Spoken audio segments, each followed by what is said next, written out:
Hello everyone, and welcome to the full supercut of all the Pokemon Conspiracy iceberg parts I've uploaded on my channel over the past couple of years. It's kind of insane how long this project has been in progress. When the first part was uploaded, Legend ZA wasn't even announced yet, and now it's been released for over a month. But yeah, this iceberg is based on an original image created by Iceberg Charts user Angel12416, alongside some entries I added because I thought they were interesting. I do apologize for the variation in audio quality you'll hear. Throughout all these videos I switched through multiple apartments as well as different equipment, so it's not going to be consistent. I'd appreciate it if you liked, comment, and subscribed, since I will have another big Pokemon series that I think you guys will love coming out hopefully next year. And until that's ready, I'll be releasing some standalone videos that I hope you'll like as well. And if you want to support me further, I have a Patreon and YouTube membership you can join, and screw it, if you play Fortnite, use code REVETCHA in the support a creator field. But as always, thank you for watching, and without further ado, please enjoy the full Pokemon Conspiracy Iceberg explained. Layer 1. Pokemon War. The Pokemon War refers to an implied war that took place sometime shortly before the events of Pokemon Generation 1, which took place in 1996. The main bit of dialogue supporting this is from Lieutenant Surge, the electric-type gym leader of the Kanto region. He says, "You won't live long in combat, not with your puny power. I tell you kid, electric Pokemon saved me during the war. They zapped my enemies into paralysis." Another piece of evidence thrown around to suggest a war is the lack of many adult males in the early Pokemon games. Most notably, in almost all the games, your father is missing, and there aren't a lot of middle-aged men around. The only males are children or very old men. And other than that, they're either professors, powerful gym leaders, or Elite Four, or criminals and essential workers. The idea here is that most of the other adult men were drafted into the war and died. The Pokemon War has been one of the most popular conspiracies regarding the franchise since its inception, and people have spent a lot of time trying to find out more about the war, including what other regions were involved and when exactly it took place. However, I do think the theory as a whole is not true. Let me explain. The largest bit of evidence pointing towards the war is Lieutenant Surge's dialogue in the original games, which, in all fairness, is considered canon. However, to think that this was an attempt by Game Freak to world build and give lore to Pokemon is not necessarily correct. For Pokemon Red and Blue, Game Freak were not trying to create like a complete fictional story or world. They just had a cool idea for a creature collecting game, and they had to throw together a story and characters for the game to work. For example, the Kanto games have a lot of references to real-world locations that were later just ignored or retconned. Lieutenant Surge is known as the Lightning American in Red and Blue, a sign that was later removed because, well, America doesn't exist in the Pokemon world, and Lieutenant Surge is now implied to be from the Unova region, Pokemon's equivalent to America. Raichu's original Pokedex entry mentioned an Indian elephant, whereas a later, very similarly worded Dex entry replaced the Indian elephant with Kaparaja, an elephant Pokemon. In Generation 1, Game Freak didn't intend to create a Pokemon world. The games were just set in our world, or a world very similar to ours, except with these strange creatures and monsters. If we take this into account, the war Lieutenant Surge talks about is most likely the Gulf War, which happened in the early 1990s. However, as Game Freak added more regions, they made the Pokemon world be its own thing separate from our world, and the references to the real world ended. In Pokemon Let's Go Pikachu and Eevee, Lieutenant Surge is not called American, nor does he have any dialogue about war. Also, I never found the theory of the lack of adult men to make sense. There are tons of young adult men in the original games, hikers, bird keepers, bikers, swimmers, and many more. There are arguably less adult women in the original games than adult men. And in all fairness, Game Freak is not known for fleshing out their worlds a lot. There's not a lot of NPCs because, they didn't want to code in a bunch of NPCs. So yeah, while the Great Pokemon War is a cool idea, I think that it's not a true theory. Ho-Oh made Ash immortal. Now we have a popular theory about the anime. In episode 1 of the Pokemon anime, Ash sees the legendary Ho-Oh at the end of the episode, flying over a rainbow. In the games, a lot of Ho-Oh's Dex entries state that anybody who sees it is promised eternal happiness. So what would make Ash happy forever? Well, staying young forever so he could keep going on adventures with his Pokemon across the world. So this theory states that Ho-Oh fulfilled Ash's happiness by making him immortal so that he could be a young trainer forever. It is a fun theory, but I do struggle to buy this. Marvelous Bridge Girl. In Pokemon Black and White, there is a girl who stands in the Marvelous Bridge who disappears when you approach her. A nearby NPC expresses shock at her disappearing. An old woman who stands at the entrance to the bridge tells you about a young girl who used to play with an Abra in this area before the bridge was built. We get more context in Pokemon Black and White 2 with the Strange House. The girl appears again in this house talking about dark dreams and a lunar wing. We find the lunar wing in the house, and the girl tells us to give it to Cresselia, whom we can encounter on the Marvelous Bridge. So what does all this mean? Well, we know that she has something to do with Cresselia and Darkrai, the Pokemon of good dreams and nightmares respectively. In the Generation 4 games, we encounter a boy who is tormented by nightmares to the point of incapacitation. These nightmares were caused by Darkrai. We saved this boy from Darkrai by giving him the lunar wing. The same situation probably happened long ago with this girl. Her family researched her situation, as shown by the books about Darkrai and Cresselia in the Strange House, and learned that the powers of the lunar wing could cure her.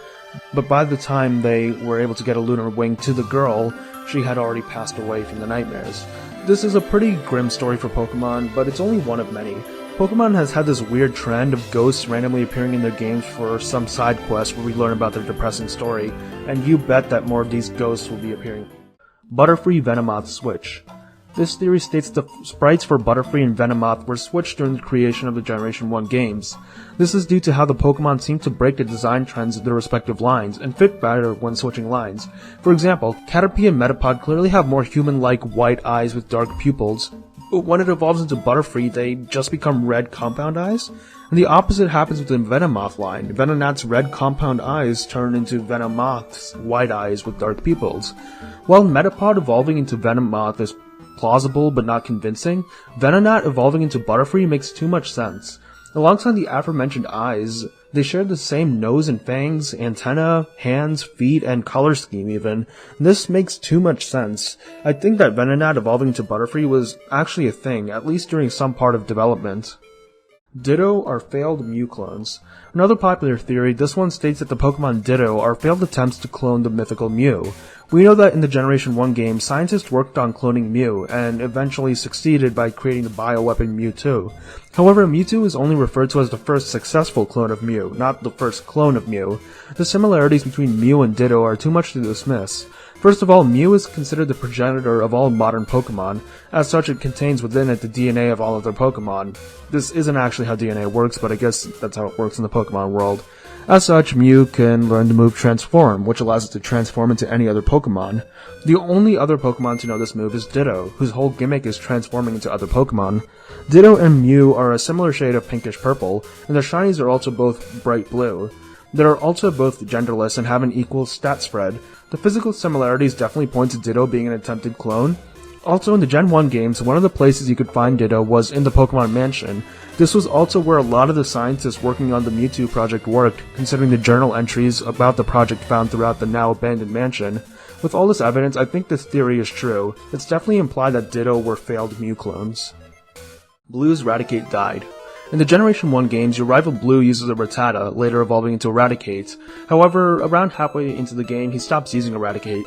The last time we see him using it is during battle on the SS Han, and the next time we see him after that is in the battle at the Pokemon Tower, where dead Pokemon are buried, and here his Raticate is missing.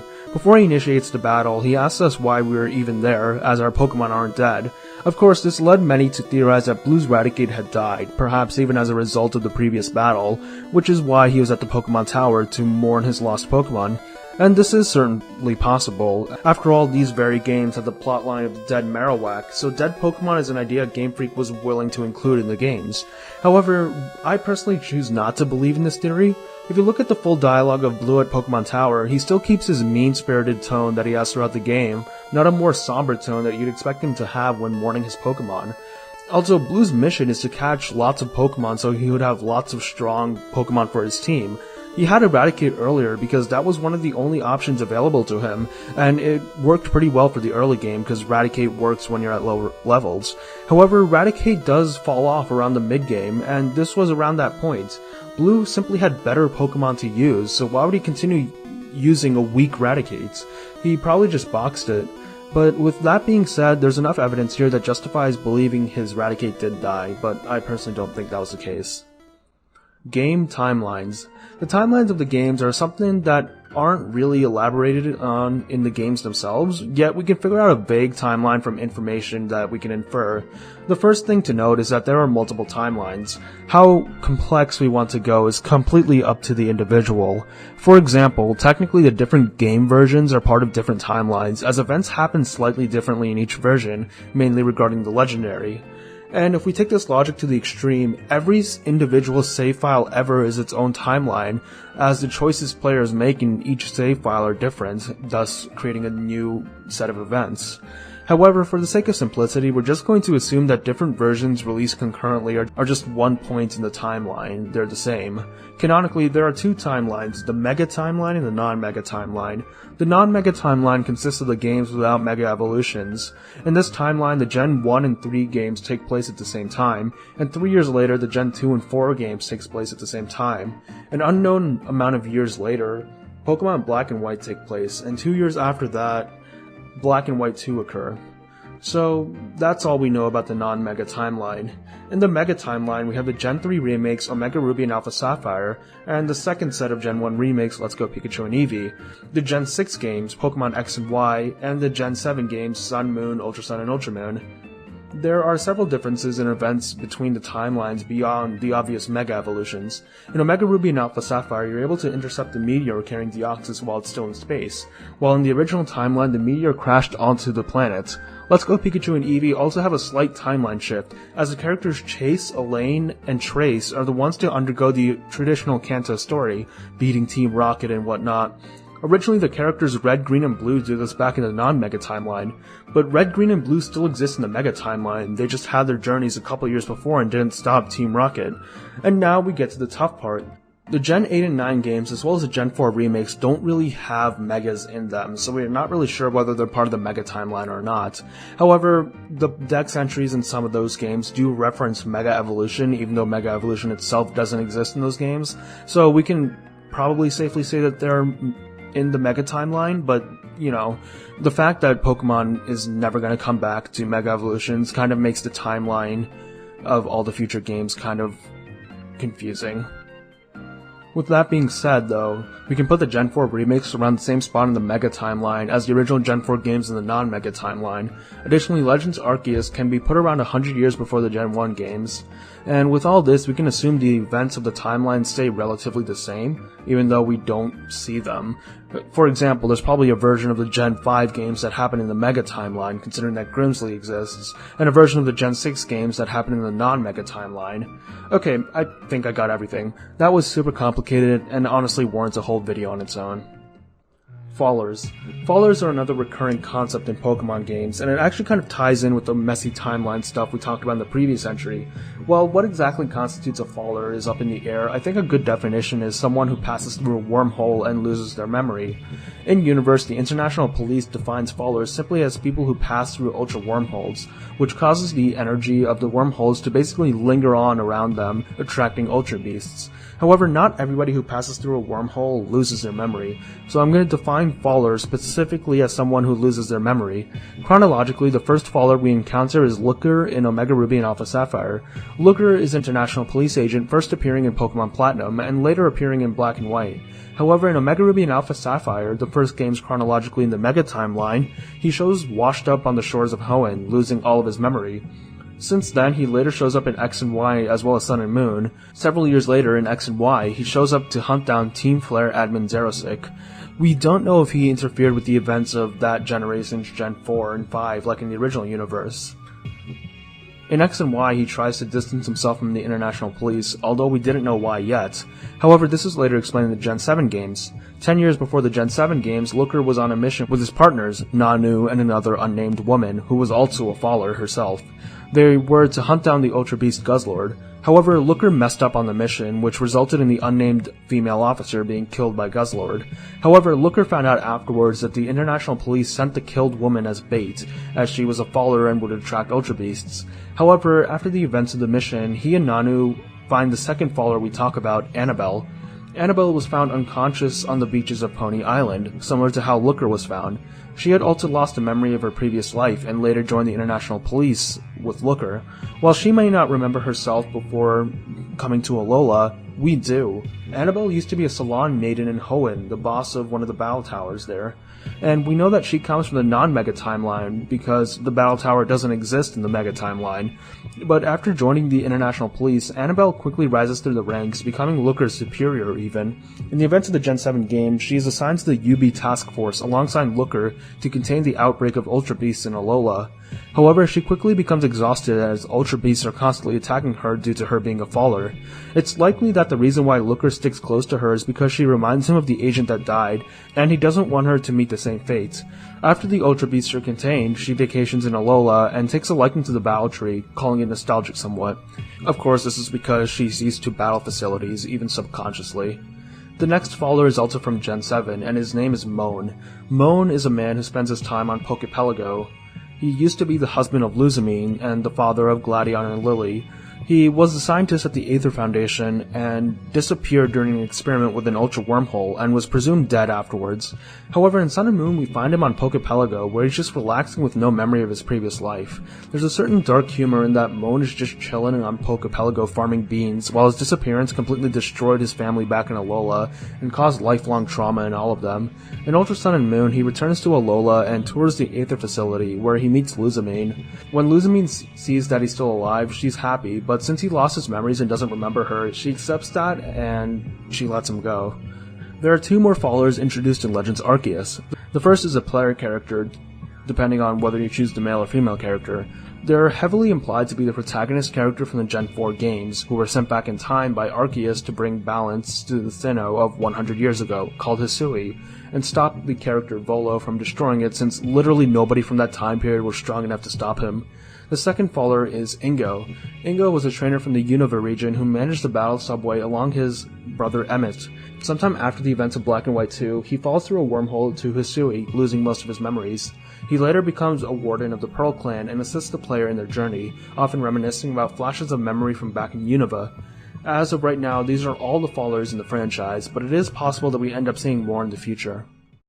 Team Rocket killed Marowak. I mean, this is less of a theory and more of a fact. In the Gen 1 games, when trying to capture Pokemon to illegally sell, they come across a Cubone and its mother Marowak. The Marowak fought the Rocket member so that her baby could run away, which resulted in the Rocket member killing her. According to the Pokemon Origins anime, which supposedly is canon to the games, the Rocket member killed her by literally clubbing her to death, which is a disturbing image to think about. In the games, the ghost of Marowak haunts Lavender Town, and you use the Soap Scope to finally let it pass on in peace by defeating it again? In the Mega timeline, your rival Trace actually takes the orphaned Cubone and makes it a part of his team, raising it, which I think is a really cool touch. Lumia City Ghost Girl. Another example of a ghost in Pokemon, and probably the most famous one. In the second story of a certain building in Lumia City, a ghost will appear from the elevator and float towards you. She will look at you and say, "No, you're not the one," before disappearing. Now this led to many theories being spread about this so-called Ghost Girl. My favorite has to come from YouTuber Drogain. Basically, this theory takes a look at the Japan-only official website called Pokemon Horror. This website was styled like a blog written by somebody who actually lives in Kalos, and was published around the same time as Generation 6's release. The website was ran by somebody who was obsessed with ghosts and ghost stories. I'm not going to explain the full thing here since it would take too long, but the gist of it is that the Lumia City Ghost Girl is not a real ghost, but rather a hoax set up by the owner of this website. In Generations, we see that the Holocaster, a technology created by Lysander, is able to project a near-perfect image of an actual person as a hologram. The Holocaster became widespread in Kalos, almost as ubiquitous there as smartphones are in our world. So the website owner had a Holocaster and decided to set up a hoax where when someone entered this specific room, she'd play a very realistic hologram of someone pretending to be a ghost. The idea was that people would talk about this ghost, and discussions about ghosts would become more widespread, leading to more traffic to her website and interest in her hobby. GS Ball. The GS Ball is a special Pokeball. It either stands for Greatest Smith's Ball or Gold Silver Ball. In Pokemon Crystal, this ball was tied to a special event that allowed for the player to summon and catch Celebi. More notably, the GS Ball was also a huge part of the Johto saga in the Pokemon anime.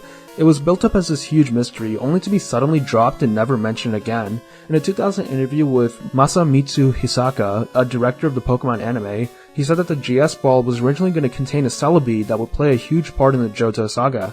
However, as Celebi was later decided to be the star of the movie Pokemon Forever, they dropped this storyline in the anime. He literally said that they just hoped that the audience would just forget about the GS ball, which is hilarious. Wally has asthma.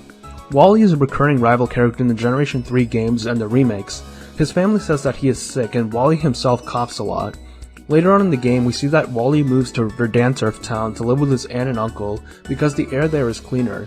With this information in mind, it seems logical to assume that Wally has asthma, and the ash from Mount Chimney was being blown to where he originally lived and caused issues with his breathing, which is why he moved to Verdanturf, where the ash isn't being blown to. N is a Zoroark. Another popular Pokemon theory, this one suggests that N from the Gen 5 games is actually a Zoroark. This theory is actually a pretty strong one. We see in the games that Zoroark are able to disguise themselves as humans and even talk while in this form, meaning that one could easily blend into human society. Second, in Black and White 2, we can trigger flashbacks by talking to certain characters. All the flashbacks are from the point of view of that character. When we trigger a flashback by talking to a Zoroark, the flashback is from the perspective of N.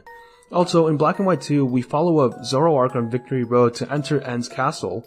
However, when we enter the castle, the Zoroark is nowhere to be seen, only N is. Additionally, N talked about learning how to be human when he was younger, and Ghetsis calls him a freak without a human heart. I always thought that human here meant being like a kind, sociable person, but I guess it could take a more literal interpretation. Additionally, N's hairstyle is similar to Zoroark's, and N can literally talk to Pokemon. Also, there's this really small detail. In Japanese culture, it's said that yokai, which are basically monsters that can disguise themselves as human, and that many Pokemon are based off of, usually have a strange speaking pattern, sometimes speaking slowly or really quickly.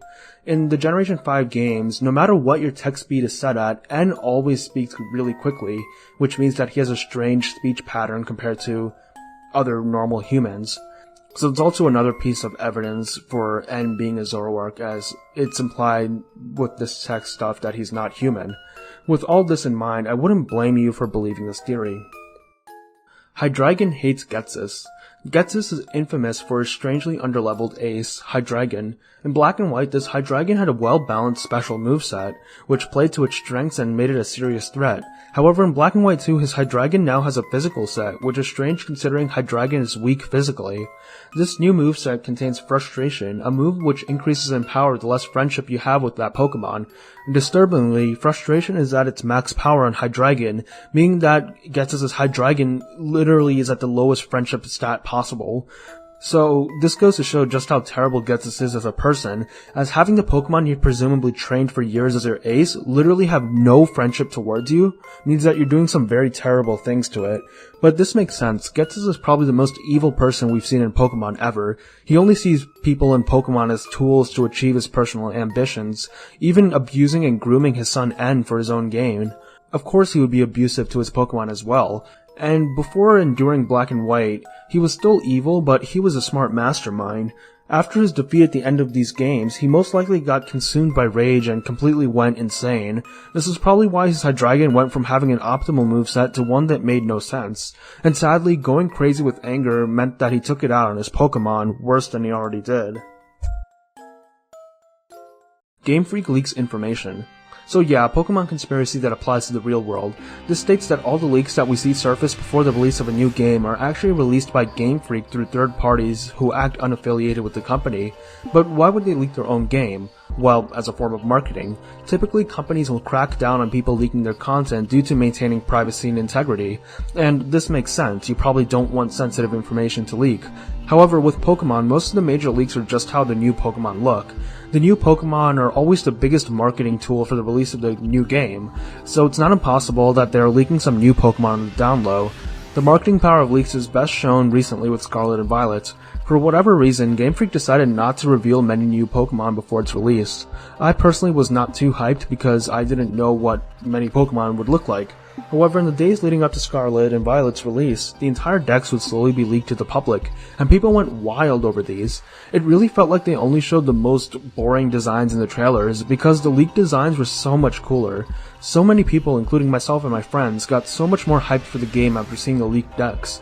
So yeah, maybe Game Freak could be leaking some of these images to generate hype. It's not unheard of. For example, people who keep up with Fortnite leaks know that some of the major leakers in the community are in contact with Epic Games, and typically only leak stuff Epic allows them to. And that makes sense here too. Game Freak would probably be okay with images of Pokemon being leaked. On the other hand, I doubt the leakers dumping the game ROMs are sanctioned by Game Freak. One big problem faces this theory though. Why wouldn't Game Freak just release the images officially? More trailers could easily show off the Pokemon, and trailers will also get a lot more buzz and reach a lot more people. For all the hype the leaks generated, I doubt even 100,000 or a million people saw them. On the other hand, Pokemon trailers easily get millions of views. Also, people who leak images are quickly silenced by Game Freak, which runs counterintuitive to this theory. So I'm going to call BS. It doesn't make sense when you take a step back and look at the whole situation. However, despite going through all of this, I will go on a side tangent and tell you about a true story of when unsubstantiated leaks were actually kind of confirmed by none other than Junichi Masuda, one of the founders and current chief creative officer of Game Freak. In 2016, in the months during the lead up to Pokemon Sun and Moon's release, people were speculating as to what the evolutions of the starters would be. As always, fake leaks were being thrown around left and right, and it was especially crazy back then. Amongst the various leaks being thrown around, these images surfaced on the internet. People initially assumed that these were fake as they were completely unsubstantiated and, according to many, not believable whatsoever. However, as more information was released about the games, these leaks started to become more credible.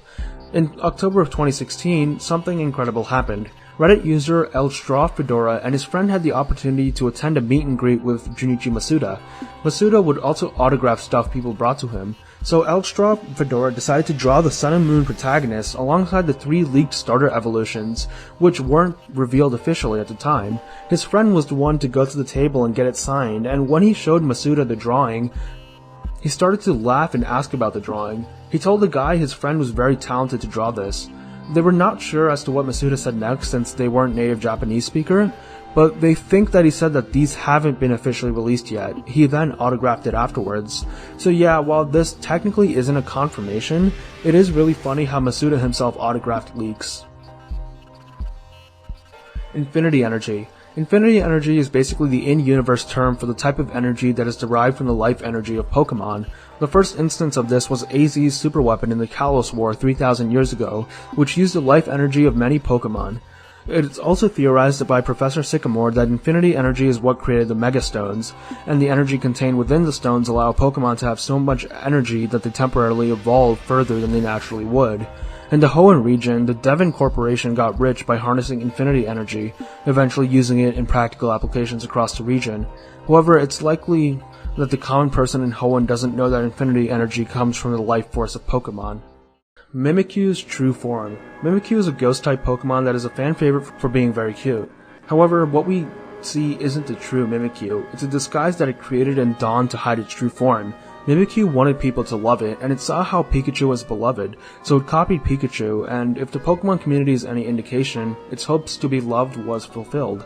However, Mimikyu's true form is apparently so horrible that people will literally die upon seeing it. Seriously, its Pokedex entry says that a trainer who accidentally saw its true form went home and died painfully that very night. This could be exaggerated, but you probably don't want to find out for yourself. Arceus' true form. Arceus is the god of all existence in the Pokemon world. He literally created everything. So many people found it weird that you're even able to capture it in a Pokeball, and that it's not even the strongest Pokemon in the game. However, a theory is that the Arceus we see is just a weaker avatar he sends to the mortal realm. This theory has been around for a while, and was actually confirmed in Legends Arceus. When you finish the game and defeat Arceus in battle, he explicitly says that he will give you a part of himself as a reward, to see the world how the trainer sees it. And this part of himself is just the Pokemon Arceus. So yes, the Arceus in-game is just a fraction of its true form. But what does this true form look like? I'm a personal fan of the theory that the beta form of Arceus is actually what the real Arceus looks like. It's this ethereal, almost incomprehensible design. Like, yeah, it looks goofy as pixel art, but imagine seeing this in motion in real life. It would be horrifying. It also kind of looks like a nebula, which is where stars are created, and that fits the whole creation god motif. There are also several other theories about what the true form of Arceus is, so we will get into those later. Dex entries are incorrect. So I've already referred to Pokédex entries being potentially over-exaggerated with Mimikyu, but there are a bunch of other examples of ridiculous Pokédex entries. Most famously is the Macargo Dex entry, which states that its body temperature is 18,000 degrees Fahrenheit.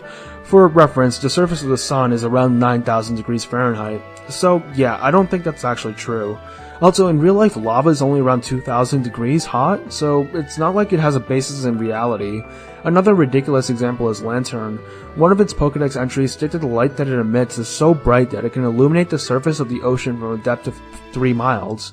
I won't go into the full calculation here, but with the way water diffuses light, the amount of energy that Lantern would need to produce to illuminate the surface from a depth of 3 miles would probably be enough to boil the entire ocean.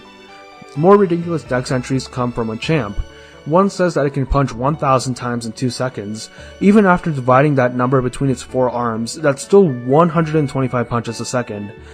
It's also able to throw people so far that they pass over the horizon, which is also crazy. But I would be lying if I didn't say this sort of thing didn't happen all the time in Pokemon. Overall, most people tend to believe that the Pokédex isn't actually factual, but rather full of rumors, myths, and just incorrect information. Some people believe that this is because children are filling out the Pokédex. For example, they see that Macargo is hot, and for their Dex entry, they'll just make up a stupidly big number for how hot its temperature is. But I'd actually never thought that the kids themselves were filling out the Pokédex. Like, we know that adults like Professor Laventon were writing Dex entries long ago. I just assumed that filling out the Pokédex was just necessary to digitize the already existing paper encyclopedias of Pokemon. But I do think the important part of the Pokédex is just the biological information, and that the actual entries are just author's notes by whoever's filling it out, which makes them more personal anecdotes and thoughts rather than actual facts. Underneath Diglett. Diglett is a Pokemon that's always seen burrowing underground. However, we've never seen it fully outside the ground. This has led to a lot of speculation as to what the rest of its body looks like. Of course, there have been a bunch of memes where he's like a buff dude or something else comedic. There have also been more horrific interpretations of what he looks like. However, Diglett is based off of a mole, which means that it probably just has a mole-like body with little hands and feet underneath.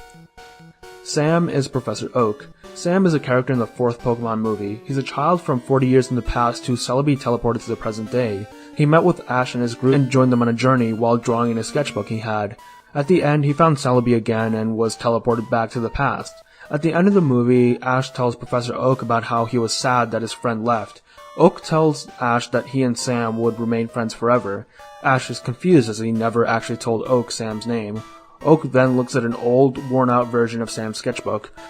So yeah, it's heavily implied, and basically just confirmed, that Sam is a younger Professor Oak. I mean, we know that his full name is Samuel Oak, so it makes sense that a younger version of himself would be referred to as Sam. Also, Sam's sketchbook can be seen in Oak's lab in Let's Go Pikachu and Eevee, which is a fun reference. Anime Cyrus Fate. Cyrus is the main villain of the 4th generation of Pokemon. He believes that emotion is a flaw in existence and wants to destroy the current universe and create a new universe with no emotion. In the anime, he got really close to this goal, using Dialga and Palkia, the gods of time and space, to create this new dimension. However, he lost control of the two, and the portal to the new world started to fade. Cyrus stepped through by himself before the portal closed. Dialga and Palkia later destroyed the new dimension, presumably killing Cyrus within. However, this got retconned later, as it was revealed that this dimension still exists. However, we don't know if Cyrus is still alive or not. This makes Cyrus the first villain in the main Pokemon anime to be killed if he died in there, which is very likely.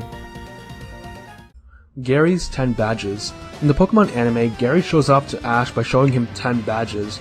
Now, this is strange considering that there are only 8 gyms in the Kanto League. This has led to a bunch of memes and potential theories, but the real answer here is that there are more gyms that we don't see in the game or in the anime that Gary beat, or it's just an animation error. The Disc Pokemon. In the Scarlet and Violet books of Generation 9, the author Heath writes about a strange disc-shaped Pokemon.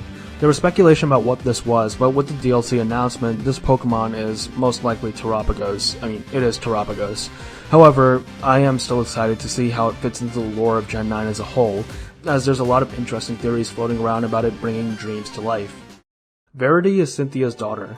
Verity is a character in the 20th Pokemon movie, I Choose You. She comes from Twin Leaf Town in Sinnoh and has Piplup as her starter.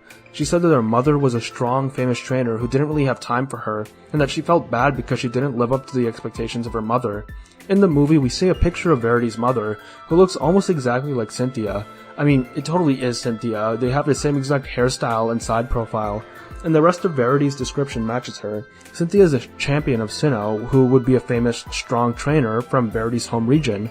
Also, we know that Cynthia is very interested in the mythology of Sinnoh, so it would make sense that she would name her daughter after one of the 3 lakes of Sinnoh. However, the film's director, Kunihiko Yuyama, explicitly debunked this theory, saying that her mother wasn't Cynthia. So yes, this is a false theory, but to be honest, Cynthia not being Verity's mother is completely ridiculous. Like, if you meant for that to be the case, why not use literally any other design for a mother other than one who looks exactly like Cynthia? Maybe she has a twin or something we don't know about. Paradox Pokemon are imagined. Paradox Pokemon are a new category of Pokemon introduced in Scarlet and Violet. In the game, they are currently presented as Pokemon that come through a time machine from either the past or future, based on the game you're playing. However, there's a lot of things that don't add up here. For example, almost all the Paradox Pokemon come from different works of fiction as described by the magazine Oculture, which took information from the Scarlet and Violet books. It's weird that these Pokemon, once discovered, looked exactly like these famous works of fiction. Like, how weird would it be if we discovered that aliens existed, but this hypothetical alien civilization was exactly like the Star Wars Empire? That would definitely raise some eyebrows. Additionally, some of the Paradox Pokemon were reported in the Scarlet and Violet books, which were written before the time machine itself was invented. Also, in the Scarlet and Violet books, the speculation about walking wake in iron leaves were explicitly stated just to be the author's speculation, not an actual report on something they saw.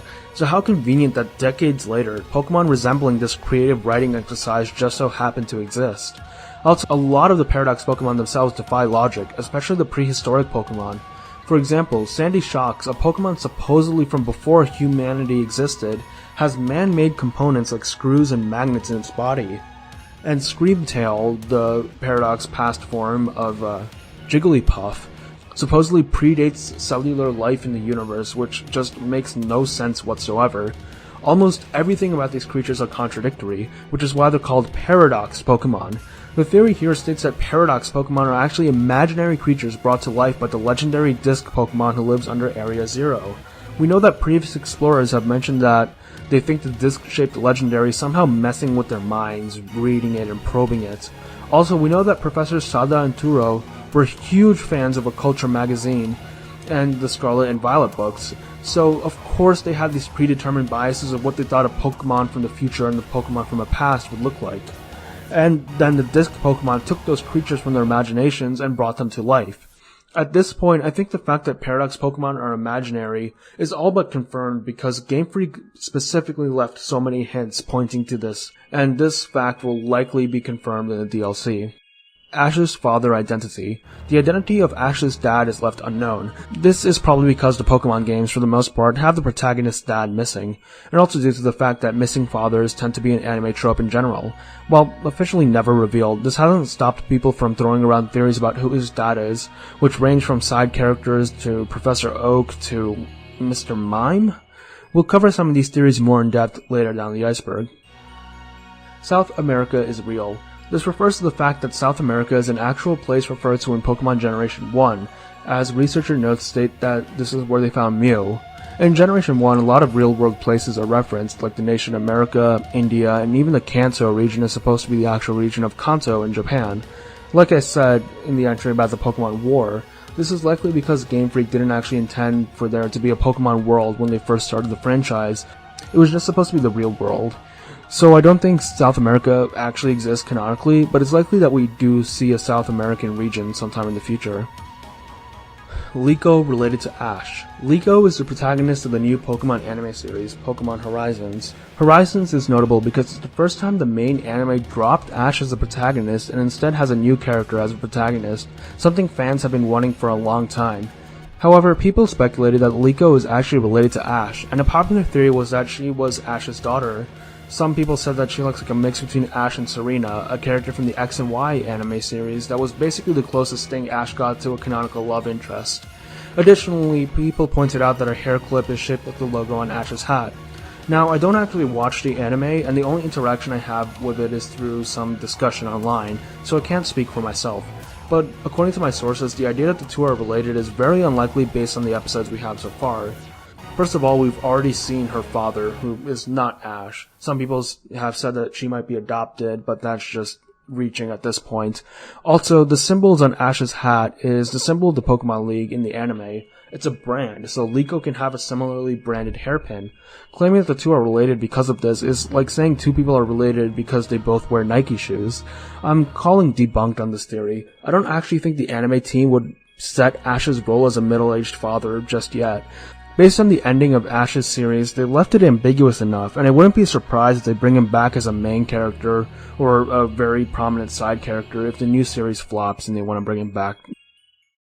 Next, the Legends game. Pokemon Legends Arceus released in 2021 and was beloved by a lot of the Pokemon community. The game's unique playstyle compared to the rest of the Pokemon games, as well as the fact that it offered a unique perspective on the Sinnoh region by sending us over 100 years into its past, allowing us to play through the formative history of Sinnoh alongside the ancestors of beloved Pokemon characters, made it a very, very fun and refreshing game in the franchise. After the success of Legends Arceus, many fans wondered if there would be another Legends game.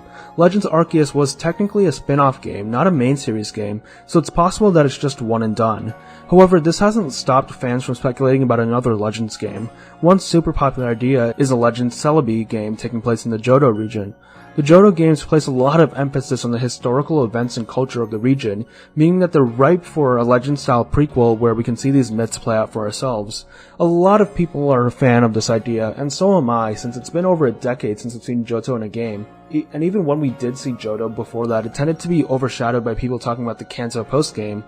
However, another thing to note is that the Legends Arceus came out around the same time as the Generation 4 remakes. So if we keep the pattern going here, the next Legends game would come out around the same time as the Gen 5 remakes and take place in the Unova region, which means that it could possibly be some sort of Legends Victini or Legends Keldeo game. Unova similarly hints at an interesting historical past with the civil war caused by the twin princes jockeying for power after the death of their father, and such a game would be the perfect opportunity to show off the original dragon, the original form of Reshiram, Zekrom, and Kyurem that was split apart by the fighting between the princes. Personally, with this in mind, I think the next three Legends games were hinted at by the starters in Legends Arceus, as we have a Gen 2, Gen 5, and Gen 7 starter, so maybe we'll be seeing Legends Alola sometime as well. Type Null based on Arceus. Type Null was a man-made, normal-type legendary Pokemon introduced in the Unova region, and it's theorized that like how Mewtwo was a man-made clone of Mew, Type Null was an attempt at creating a clone of God itself, Arceus. And I'm going to say that this theory is true. Type Null itself is a flawed clone, which is why it needed the mask to keep itself from going berserk. However, with enough friendship, it evolves into Silvally, which is the true clone of Arceus.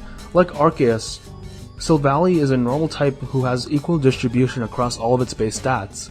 Additionally, like Arceus, it changes type based on what item it's currently holding. In its case, it changes to the type of the memory disk it's holding. And what is the ability called that allows it to change types? The RKS system, Arceus. This theory, in my eyes, is confirmed. Hunter J died. Hunter J was a private mercenary who would hunt down and capture Pokemon to illegally sell. In the Diamond, Pearl, and Platinum run of the anime, she was hired by Team Galactic to capture the Lake Trio legendaries.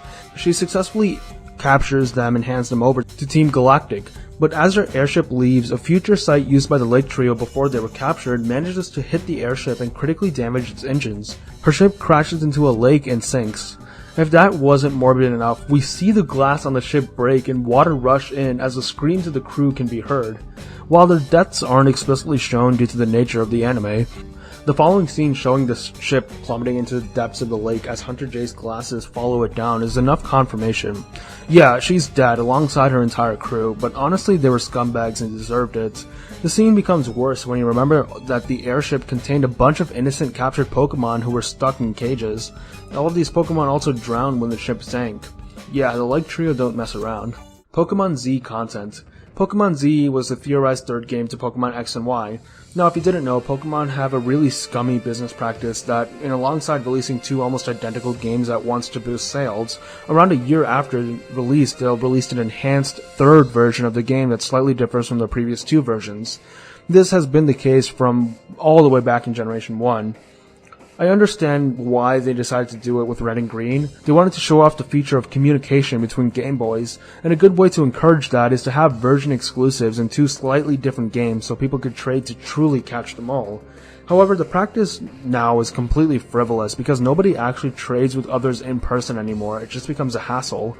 Generation 1 technically had 4 games, but Pokemon Blue was just the American localization of Green, so I don't really count that as a separate version. The true third game in the franchise was Pokemon Yellow, which, granted, does differ more than the usual third game in that it was based off the anime. However, in all likelihood, this game was probably Game Freak slightly modifying the code of Red and Green as a quick cash grab to milk as much as they can off the 90s Pokemon hype train. And since then, this tradition has continued for almost all the generations because they know Pokemon fans will buy them regardless. Don't get me wrong, the third games are usually the best of the generation. Games like Emerald and Platinum were massive improvements over the games that preceded them. However, the question is why wasn't the improved content in these games just included in the base game to begin with? And also, the enhanced versions of the game still have missing Pokemon that you need to trade with the base versions to get. If I'm buying an enhanced definitive version of a game, I should expect all the Pokemon in it. But anyways, Pokemon followed this model for the first 4 generations. In Generation 5, they actually did something unique, which is rather than give us an almost identical enhanced version, they gave us full-blown sequels in Black and White 2 that were, for all intents and purposes, completely separate games just running on the same engine. This was really cool and set a good precedent for the franchise going forward. But of course, since the community vehemently hated Generation 5 back when it was released, this scared Game Freak from ever doing anything interesting with Pokemon games ever again, because they learned that the Pokemon community hates it when you try something new, and that giving them Pikachu and Charizard is enough to make them buy the games. In Gen 7, they returned to enhanced versions, but this time they didn't just release 1, but 2 enhanced versions with Ultra Sun and Ultra Moon.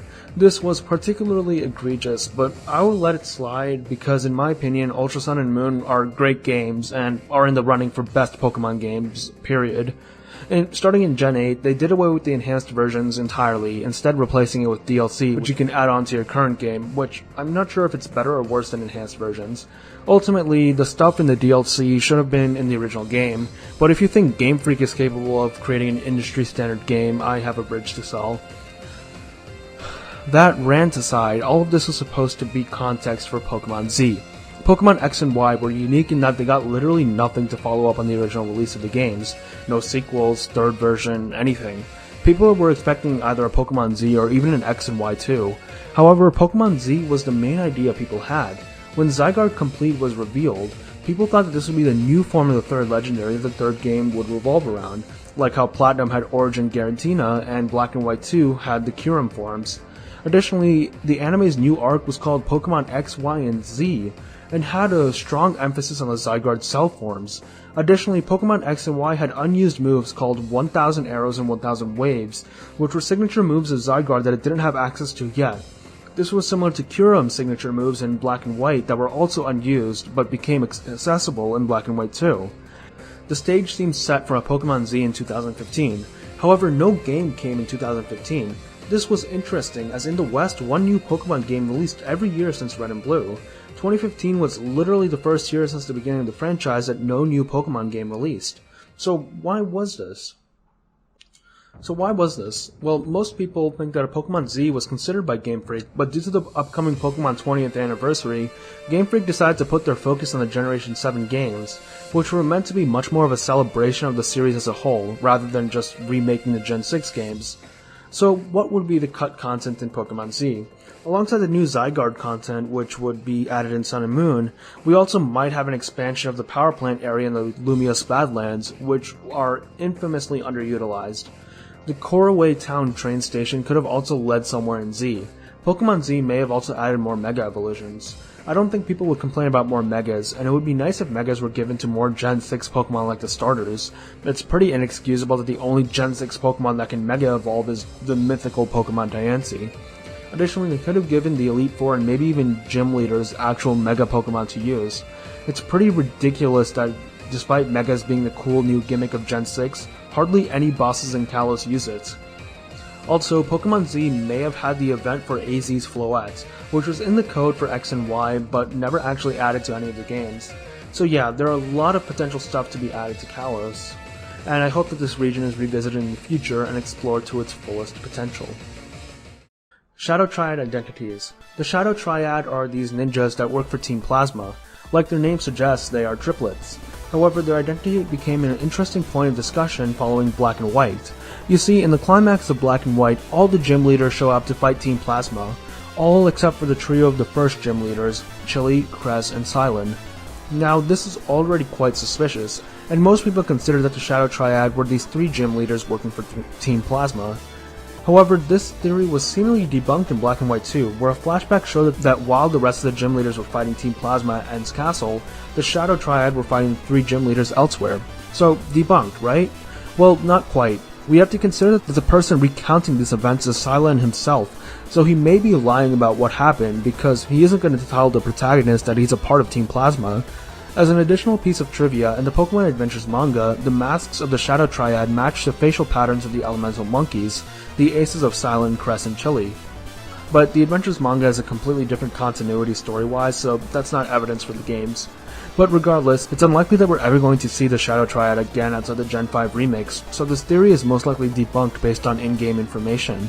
And even if it is true, which I believe it is, Game Freak didn't do anything with it, no plot twist or anything. Looking back at all the Pokemon games in general, there are just so many missed opportunities, and it would be awesome to go back and allow them to reach their full potential. That should be what remakes do, but unfortunately Game Freak doesn't have that mindset. Pokemon are energy beings. This theory states that Pokemon aren't really biological animals, but rather energy that can temporarily convert into material form. The crux of this theory is that when Pokemon enter and exit Pokeballs, they seem to convert into some sort of light. Also, they can be stored in PCs, meaning that they probably have some sort of non-material form. Of course, this contradicts the fact that some media says that Pokemon shrink to fit inside Pokeballs, but the idea of that making sense is dubious even if the games say it outright. This theory states that Pokeballs are able to basically force a Pokemon's ability to convert from matter to energy and vice versa. This is why humans can't be caught in Pokeballs, because they aren't energy creatures, as well as Pokemon that are knocked out, since they can't convert if they're unconscious. Never mind the fact that Pokemon that get knocked out in battle return to their trainer's Pokeball, but you can say that in that case they return in the last second before unconsciousness, where wild Pokemon usually are completely knocked out by the time you throw a ball at them. This theory also states why Pokemon attacks work. A lot of attacks can be explained biologically. For example, it's not unreasonable to think that Charizard has an organ that produces fire to attack. However, some attacks don't make sense. For example, Swift is a weird one. Star shapes just randomly appear out of nowhere? However, if we take the energy theory into consideration, we can deduce that Pokemon convert energy into matter, the stars, and then throw those at the opponent to damage them. This also explains Pokemon types. Rather than being a biological classification, types are simply the type of energy the Pokemon is created from. After all, in the TCG, type cards are called energy cards. And the sudden evolution is just Pokemon gaining so much energy that they can transform into a more powerful form. In my opinion, this theory is a bit too far-fetched to be true. I do think Pokemon are supposed to be analogous to biological animals or various mythological monsters that would exist physically, not as some energy form. But to be honest, it's not the worst fan theory ever. Volo is a time traveler. This theory states that Volo, like the player, is a time traveler, but not one who traveled back in time, but one who traveled forwards. Volo is a strange character in Pokemon Legends Arceus, a seemingly innocent merchant, until he reveals that he was actually pulling the strings alongside Giratina to reach his goal of killing Arceus and creating a new world. Now, there's a few pieces of evidence to support this. First of all, space-time rifts were known to the people of Hisui. This means that they definitely existed in the past of Hisui, meaning that there were time travelers in Hisui's past. Is it possible that Volo was the time traveler from long ago who used a space-time rift to travel to the time of Legends Arceus? Volo always knew more than he should have when it came to ancient Sinnoh. He knew all the legends and myths and stories behind the ruins of Hisui, even when the others didn't. During the final battle with him, he wears this interesting outfit that we don't see in the rest of the game. It looks more like something from a Greco-Roman civilization, rather than clothing from the Victorian era where Legends Arceus takes place. This clothing would match the time period of when the ruins of Hisui would originate. And interestingly, even though it is old clothing, it doesn't look worn out. It looks brand new. Maybe these were the clothes Volo traveled to the future in. These clothes were likely the clothes of the Celestica people, the ancient people of Hisui. While they were a prosperous civilization thousands of years ago, they fell into decline, and their descendants became few in number. One other descendant of the Celestica people is Kogita. Unlike Volo, Kogita is dressed in period-appropriate clothing, and strangely enough doesn't know Volo well. They know each other, but if Volo was truly another descendant of the Celestica people, like Kogita, they probably would have known each other their whole lives. Unless if Volo just happened to appear recently as he time-traveled, and he was only able to find Kogita's secret village because he would have known where it was, coming from the past when the village wasn't secret. So how was Volo able to time travel? Well, we know that he was in cahoots with Giratina, and it's likely that he had the same ambitions in the time when he came from. It's likely that his plans were foiled by the ancient hero, and when he was cornered, Giratina took him to the future so he could escape. But in Legends Arceus, he meets the protagonist, another time traveler, and is intrigued by them. He follows them around and allows them to collect all the legendary plates for him, as to not draw suspicion to himself. And then finally, he tries to overpower the player using his team and Giratina to get them to hand over the plates, allowing Volo to complete his plan. However, the player defeats him and Volo concedes defeat, respecting the strength of the player. However, in the most damning piece of evidence so far, he says that he would keep trying to achieve his goals, no matter how many years, decades, or even centuries it would take him. After this, he is not seen again. Maybe we'll see him in another modern Pokemon game, trying to complete his plans again. Ash is in a coma. Well, we had to get to this eventually. This is just a stereotypical theory that comes up in basically every fandom about the nature of the series, to the point where it's just mocked nowadays. This theory states that in the early anime, when Pikachu uses a massive thunderbolt to knock out the Spearow, it also put Ash in a coma, after which the rest of the series is just a dream he has in the coma. This is why he seemingly doesn't age even over the course of 20 years, or however many years pass in the anime. There's some other evidence for this theory, but I'm not going to even bother with explaining it because this theory just straight up isn't true. Like, technically you can believe that this is true and that there's no evidence to contradict this, but it's just a lazy headcanon. Almost every series has some theory that the events of the story are just some dream or other delusion, and it's always seen as lazy. So let's move on. Kogita, Volo, Cynthia. Going back to Volo, it's clear that he, Kogita, and Cynthia are blood related, but what is the nature of their relationship? It's clear that Cynthia is the descendant of one or both of them. I mean, just look at them. But how are Volo and Kogita related? Their similar looks and connection to the Celestica people suggest a blood relation, but Kogita and Volo seemingly only are acquaintances at best. If we take into account the time-traveling Volo theory, maybe Volo is the distant ancestor of Kogita, who in turn is a more recent ancestor of Cynthia. However, if Volo is not a time traveler, I would say that he's a direct ancestor of Cynthia, while Kogita is just another branch of the family. Kogita is an older woman, and she doesn't mention having any children or relatives, meaning that she may not have any direct descendants. On the other hand, Volo is a young man, meaning that even after he disappeared, he definitely could have had children. Also, characters in Legends Arceus tend to parallel their descendants pretty heavily, and Volo is way more similar to Cynthia than Kogita is to Cynthia. Both Volo and Cynthia are extremely strong trainers with almost the same exact team that spend their time traveling Sinnoh researching its myths and legends. Second, Mewtwo origin. In the Pokemon anime, evidence suggests that there are two Mewtwo's. Of course, the first one is iconic from the film Pokemon Mewtwo Strikes Back. In this movie, Mewtwo kills its creators, after which it faces off against Ash. However, we see another Mewtwo in the film Genesect and the Legend Awakened. However, this Mewtwo does not recognize Ash. Additionally, the film has a prequel episode called Prologue to Awakening, which shows the backstory of this Mewtwo that differs from the original Mewtwo. The likely answer here is that another group of scientists cloned a Mew again, using the information gathered by the first, now dead, team of researchers. Because learning from the past is a dead concept, these scientists are lucky that the mutant they created wasn't as murderous as the first one. Inside a Pokeball. What is inside a Pokeball? This question has plagued fans since the beginning of the series.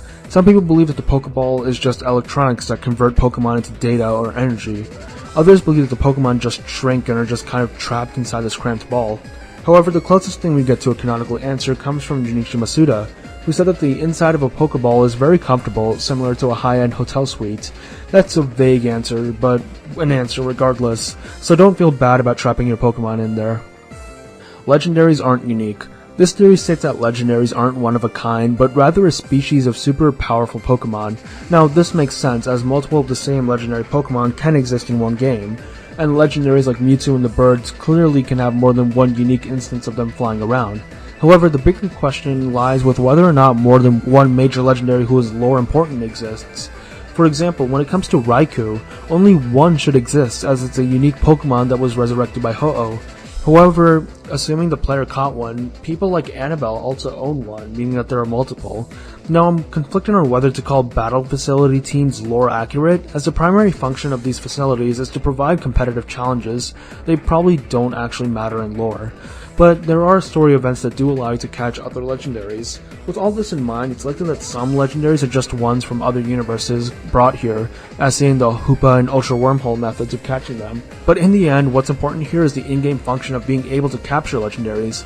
Even if there's only one of the legendary canonically, it would suck if you could only get one copy of a legendary in its game of origin. Red can't talk.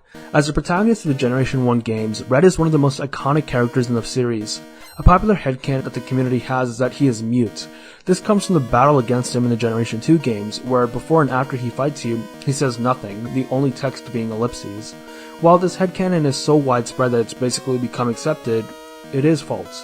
Red not speaking to the player is just something that all Pokemon games do, and it's not that they literally don't speak, it's just that the speaking is implied but not explicitly shown. Also, in the Gen 1 games, there's a character called the Copycat who repeats what the player says, and here we see that Red does explicitly speak words. Also, the strange dialogue in the Gen 2 game can be one of two things. One, he just silently accepts your battle because he's a strong silent type, or we're supposed to insert whatever dialogue we think he says. Also, in continuities like Pokemon Origins, Red is shown to speak, so Red can talk, but how much he talks is up for speculation.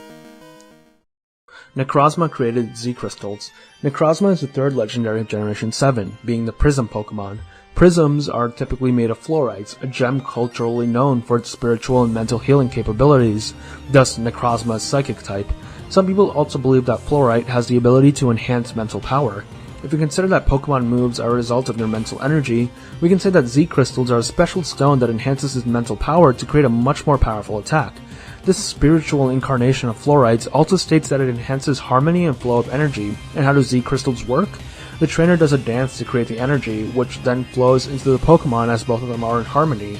So if Necrozma and Z-Crystals are both made out of some fictional equivalent to fluorites, the two must be related somehow. This theory states that Z-Crystals are actually a part of Necrozma's body that shattered when Necrozma was permanently weakened hundreds of years ago. The psychic energy held within these shattered fragments of Necrozma's body became Z-Crystals, used to power up the moves of a Pokemon by utilizing the psychic link between it and its trainer. And how does Necrozma regain its original form, even if temporarily? By healing it using a special Z-Crystal. Starting in Gen 6, the legendaries of the region, specifically the third legendary, often was a direct cause of the gimmick of the region, so even if this wasn't explicitly stated, I would say that this theory is true. Zygarde in Alola. Why is Zygarde in Alola? For a Gen 6 legendary, it plays a pretty big part in the Gen 7 games. Well, first of all, the answer here is that they needed to put Zygarde's extra content somewhere, considering that Gen 6 didn't get any expansion, so they just probably put it in the next game. But what is the in-game lore reason for Zygarde being in Alola? Well, Zygarde is known for being a legendary that monitors the ecosystem and making sure the environment is in equilibrium, and no threats to this balance occur. Of course, in its home region, it does this by making sure that Xerneas and Yveltal, the incarnations of life and death, stay in balance. If life and death aren't balanced, that means the world is balanced, and that there aren't too many Pokemon alive or too many dying. When we look to Alola, we see another threat to the balance of the ecosystem, Ultra Beasts. During the lead up to and during the story of the Generation 7 games, Ultra Wormholes are opened around Alola and bring in Ultra Beasts from other dimensions. These guys are literally the definition of an invasive species, and even if unintentional, they pose a huge danger to the ecosystem of Alola. So since he was needed, Zygarde himself went to Alola to deal with the issue and bring back balance to the region. Some other people that think that Zygarde cells just exist across the world, since the ecosystem is worldwide, and whenever a threat arises, the cores and cells form a more powerful incarnation of Zygarde to deal with the issue. Regardless of the reason, it's still really cool to see legendaries show up in the story of other games. It actually makes them feel like proper gods of the world, rather than a MacGuffin for one story that's just given to you in later games. Cubone Theories. This entry regards the various theories surrounding Cubone. Cubone has a lot of discussion surrounding it, having particularly dark context as well as a spotlight in the Generation 1 games. Of course, most of this comes from the fact that Cubone supposedly wears the skull of its dead mother, according to Pokédex entries. Now, this has raised some questions. For example, regarding breeding, how is Cubone born with the skull of its dead mother, especially considering that its mother has the possibility of being a completely different species? If we take into consideration the previous theory that most Pokédex entries are just urban legends or written by children, we can assume that Cubone doesn't actually wear a skull, but rather has some protrusion on its head that looks like a skull. Of course, people made up stories about how it's wearing a skull, and maybe Red, when writing the Dex entries, was influenced by these stories, as well as his own experiences with the ghost of Marowak. However, we can also assume that the Pokemon breeding is more of a meta mechanic for gameplay, and not actually how Pokemon reproduce canonically. After all, it doesn't make sense that all the Pokemon lay eggs, and there are a bunch of Pokemon that are born holding things, which shouldn't make sense. So let's entertain the notion that Cubone actually does wear the skull of its mother. Who is this mother? Of course, we would first assume that it would be Marowak, but that's boring. One theory states that Cubone's mother is actually Charizard. So typically Charmander are fire types, and maybe the attributes of this fire typing, like the fire on its tail, is nurtured by its mother. But if its mother dies early, then Charmander's fire attributes never manifest. These Charmander, now surviving on their own, use the skull of their mother as a den, eventually growing into it and wearing it as a helmet. The skull Cubone wear looks similar to the head shape of Charizard, with those true protrusions at the back. This is why Cubone became ground type, as bones are usually associated with the ground. Eventually the skull fuses with the head of Cubone, evolving it into Marowak. Another theory, which actually is supported by the official series, is that Kangaskhan is Cubone's mother. Kangaskhan is a Pokemon associated with motherhood, as its defining feature is that it holds a baby in its pouch. As such, it's not a stretch to believe that it has a connection to the Cubone line, another line with motherhood as a theme. Additionally, the baby in Kangaskhan's pouch does look similar to a Cubone without its skull. Also, even though Kangaskhan is a normal type, Giovanni, a ground type specialist, does use one on his team. All of this combined can lead to the theory that maybe Kangaskhan was originally a part of the Cubone line, as maybe the third stage or even a split evolution. And in Generation 7 we get more evidence for this theory. Gen 7 introduced a mechanic called SOS battles. Basically, a wild Pokemon has a chance to call for help, bringing another wild Pokemon to the battle. In the vast majority of cases, these SOS calls usually bring in a Pokemon of the same species, or a Pokemon that has an established connection, and when Cubone calls for help, there is a small chance for none other than Kangaskhan to show up. However, I should mention the evidence against the theory and my thoughts on it. 1. People say that the baby in Kangaskhan's pouch is a completely different color scheme than Cubone. While this is true, Cubone's color scheme is similar to the mother Kangaskhan. Kangaskhan clearly start out blue as infants and become brown as adults, so Cubone's color scheme still makes sense. Other people say that the skull on Cubone doesn't match the head shape of Kangaskhan. While this is true, bones often don't match the shape of an animal completely, as stuff like fat covers them, so this bit of contradiction is also invalid. Finally, the SOS call just means that there's a connection between the two species, not that they're actually related. It's possible that the orphan Cubone, when crying for help, is like a baby crying for its mother, and the Kangaskhan, with its motherly instincts, shows up to help even if the baby isn't hers. A valid point. I do think that even if these two Pokemon aren't meant to be part of the same species, they definitely have a connection. Power of Alola. This is an anime theory, so I don't have the full context to this. But it seems that the power of Alola is something that Ash says gives him the power to fight harder and win. Now, there's some discussion about the specifics of this, especially in regards to Z moves, but consensus seems to be that this is just a typical anime power of friendship mumbo-jumbo. I don't think we need to look too deeply into it. Lyco is in a coma. This is a joke entry parodying the Ash coma theory. The idea is that Lyco injured herself and fell into a coma in the first episode of her show, and that the rest of the show is just in her dreams. It's pretty funny considering how popular the Ash is in a coma theory was like 10 years ago. Nemona stalks the player. To end the first layer, we have Nemona stalks the player. Weird rhyme. But yeah, Nemona is the rival character of the Generation 9 games, and has gained a bit of a reputation for being a weirdo obsessed with the protagonist. We know that she's already a champion, but despite that, she takes an interest in you specifically and decides to basically redo the entire league a whole another time, just to do it with you. She follows you around and constantly challenges you to battle, to the point where other characters will have to tell her to leave you alone. This behavior has led to many comparisons with the typical anime trope of the yandere, the girl who is completely obsessed with a male character, to the point of resorting to stalking and violence. However, she doesn't do this for romantic reasons, but rather for battling reasons. It's implied that Nimona is so strong she just stomps everybody else in battle. So she learns about her new neighbor that's moving in, and decides to basically restart her journey to challenge the League alongside you. And then as she battles you, she realizes that you're a prodigy like her, and becomes more obsessed with battling you, knowing that once you earn the champion rank, she'd finally have someone to battle with on her own level. So yeah, she's kind of a mixture between the aforementioned yandere trope and someone like Goku, who just genuinely loves training and battling, and seeks out strong people to fight. Ultimate weapons split the timeline. If you remember from the previous layer, I talked about two major timelines in the franchise, the Mega Timeline and the non-Mega Timeline, but what exactly was the diverging point? In Pokemon X and Y, it said that during the war of 3,000 years ago, AZ fired the ultimate weapon. The energy left over from this weapon is what created the Megastones. Since one timeline has Megastones and the other doesn't, it's safe to say that the diverging point between the two realities is that AZ decided to fire the weapon in the Mega Timeline, but he did not in the non-Mega Timeline, or he didn't even create the weapon in the first place in the non-Mega Timeline. Another explanation is that in the Mega Timeline, the weapon firing created the Megastones, but in the non-Mega Timeline, the weapon still fired, but for some reason did not create any stones.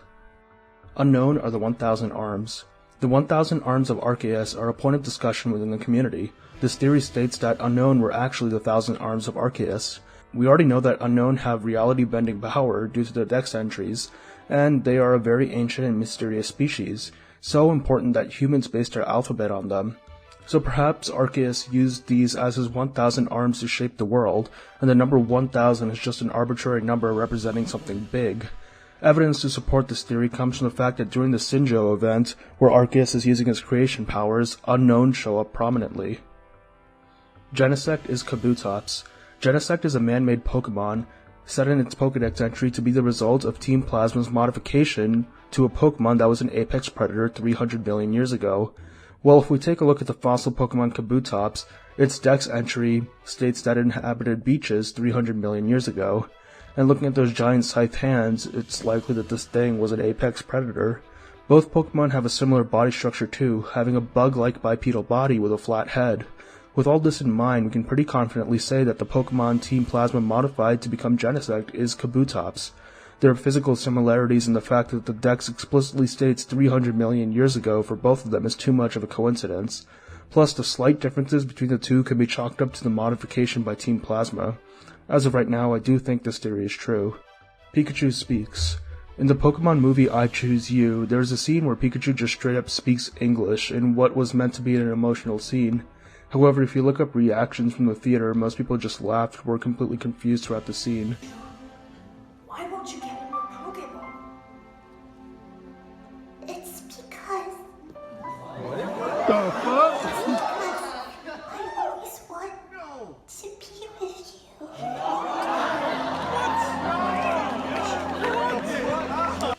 While the execution of this scene was questionable, I'm pretty sure the creators did not mean for Pikachu to be literally talking here, like Meowth does, for example. It's likely that it was more of a symbolic thing, where Ash and Pikachu's bond is so great that they are able to understand each other in their heads. Eternal Flower Floette. AZ's Floette has a different color and flower than the other Floette we find in the game. There have been several theories about this. Was it mutated by the energy of the ultimate weapon? Well, no, that's just not true. I don't know why it's a theory. Is it a Battle Bond Pokemon like Ash Greninja? However, I think that the simplest explanation is the best.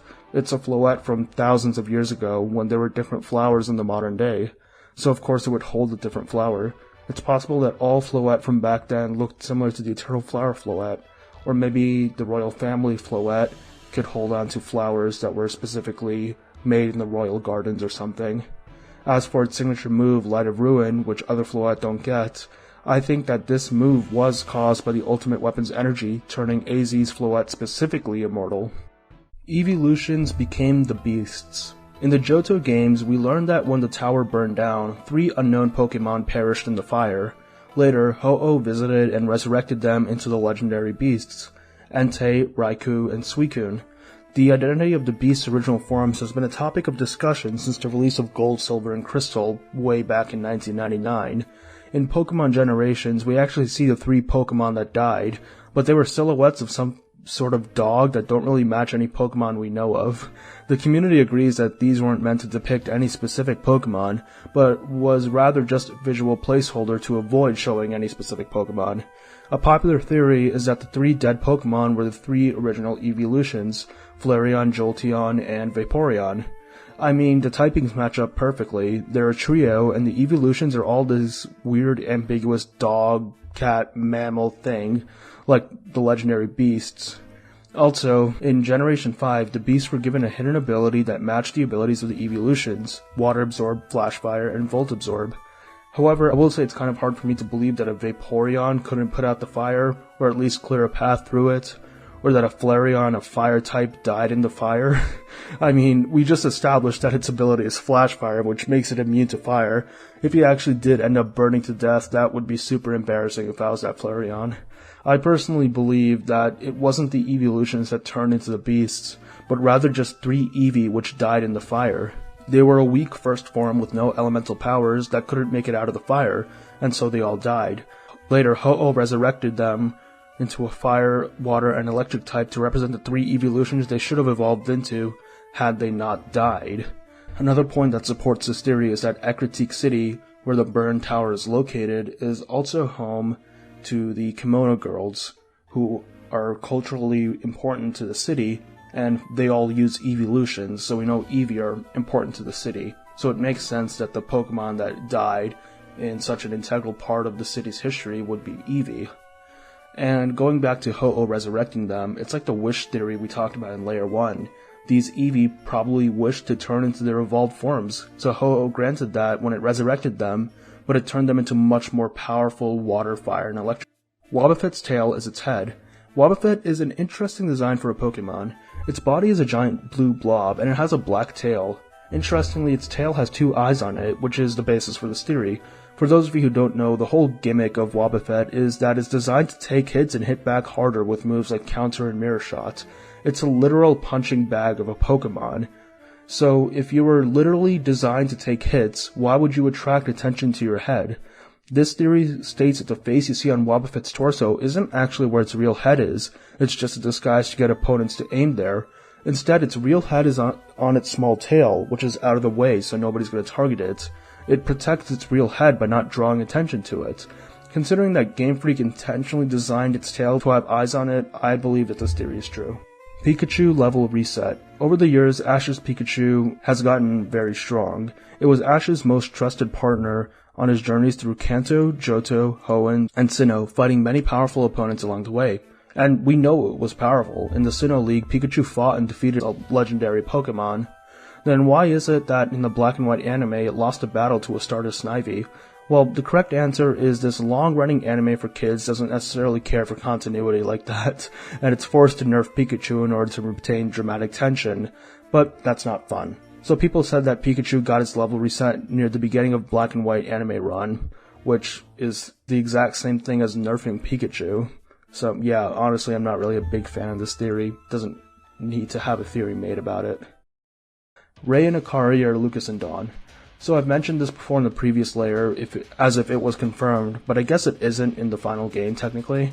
The protagonist of Legends Arceus, the player, is Lucas or Dawn, depending on the gender. This is basically confirmed. There was cut content showing the protagonist's room before they got sent back in time, and this room is the same as Lucas and Dawn's room in the Generation 4 games. In the past, they meet the opposite gender counterpart, Ray or Akari, who could also possibly be their ancestors. The names are confusing here, but the correct way to word this is that the protagonist of Diamond and Pearl is also the protagonist of Legends Arceus. All Pokemon learn Minimize. In some official interpretations of the series, Pokemon get into Pokeballs by literally shrinking down to fit in them. Since all Pokemon have this ability, it can be said that all Pokemon can learn the move Minimize, which is described to shrink the user to make it evade attacks better. If all Pokemon can shrink, all Pokemon technically learn Minimize. Lily likes Elio. In the Generation 7 games, dialogue shows that Lily expresses a desire to spend time with Elio, the male protagonist. It's heavily implied that she has a schoolgirl crush on him, probably because he's the first boy her age that she was allowed to hang out with other than her brother. Considering that this dialogue is omitted and replaced with other, more platonic lines if you're playing as Celine, the female protagonist, I think Game Freak definitely wanted to imply some sort of romantic interest towards Elio. Gengar is Clefable's shadow. This is the quintessential Pokemon conspiracy theory, making it surprised that it's in Layer 2, not Layer 1. But fans were quick to point out the similarities in shape between the two Pokemon, with them almost being the opposites of each other. I mean, they're opposite typings, Normal and Ghost, at least before Generation 6. So yeah, the similar body type made people think that Gengar is Clefable's shadow or Clefable's ghost. Honestly, I just think that it's Ken Sugimori recycling Pokemon body shapes when designing the original 151, but I guess this is a valid theory. As you'll see in the future, there are a bunch of theories connecting the Gengar line to other Pokemon. Meltan Home Region.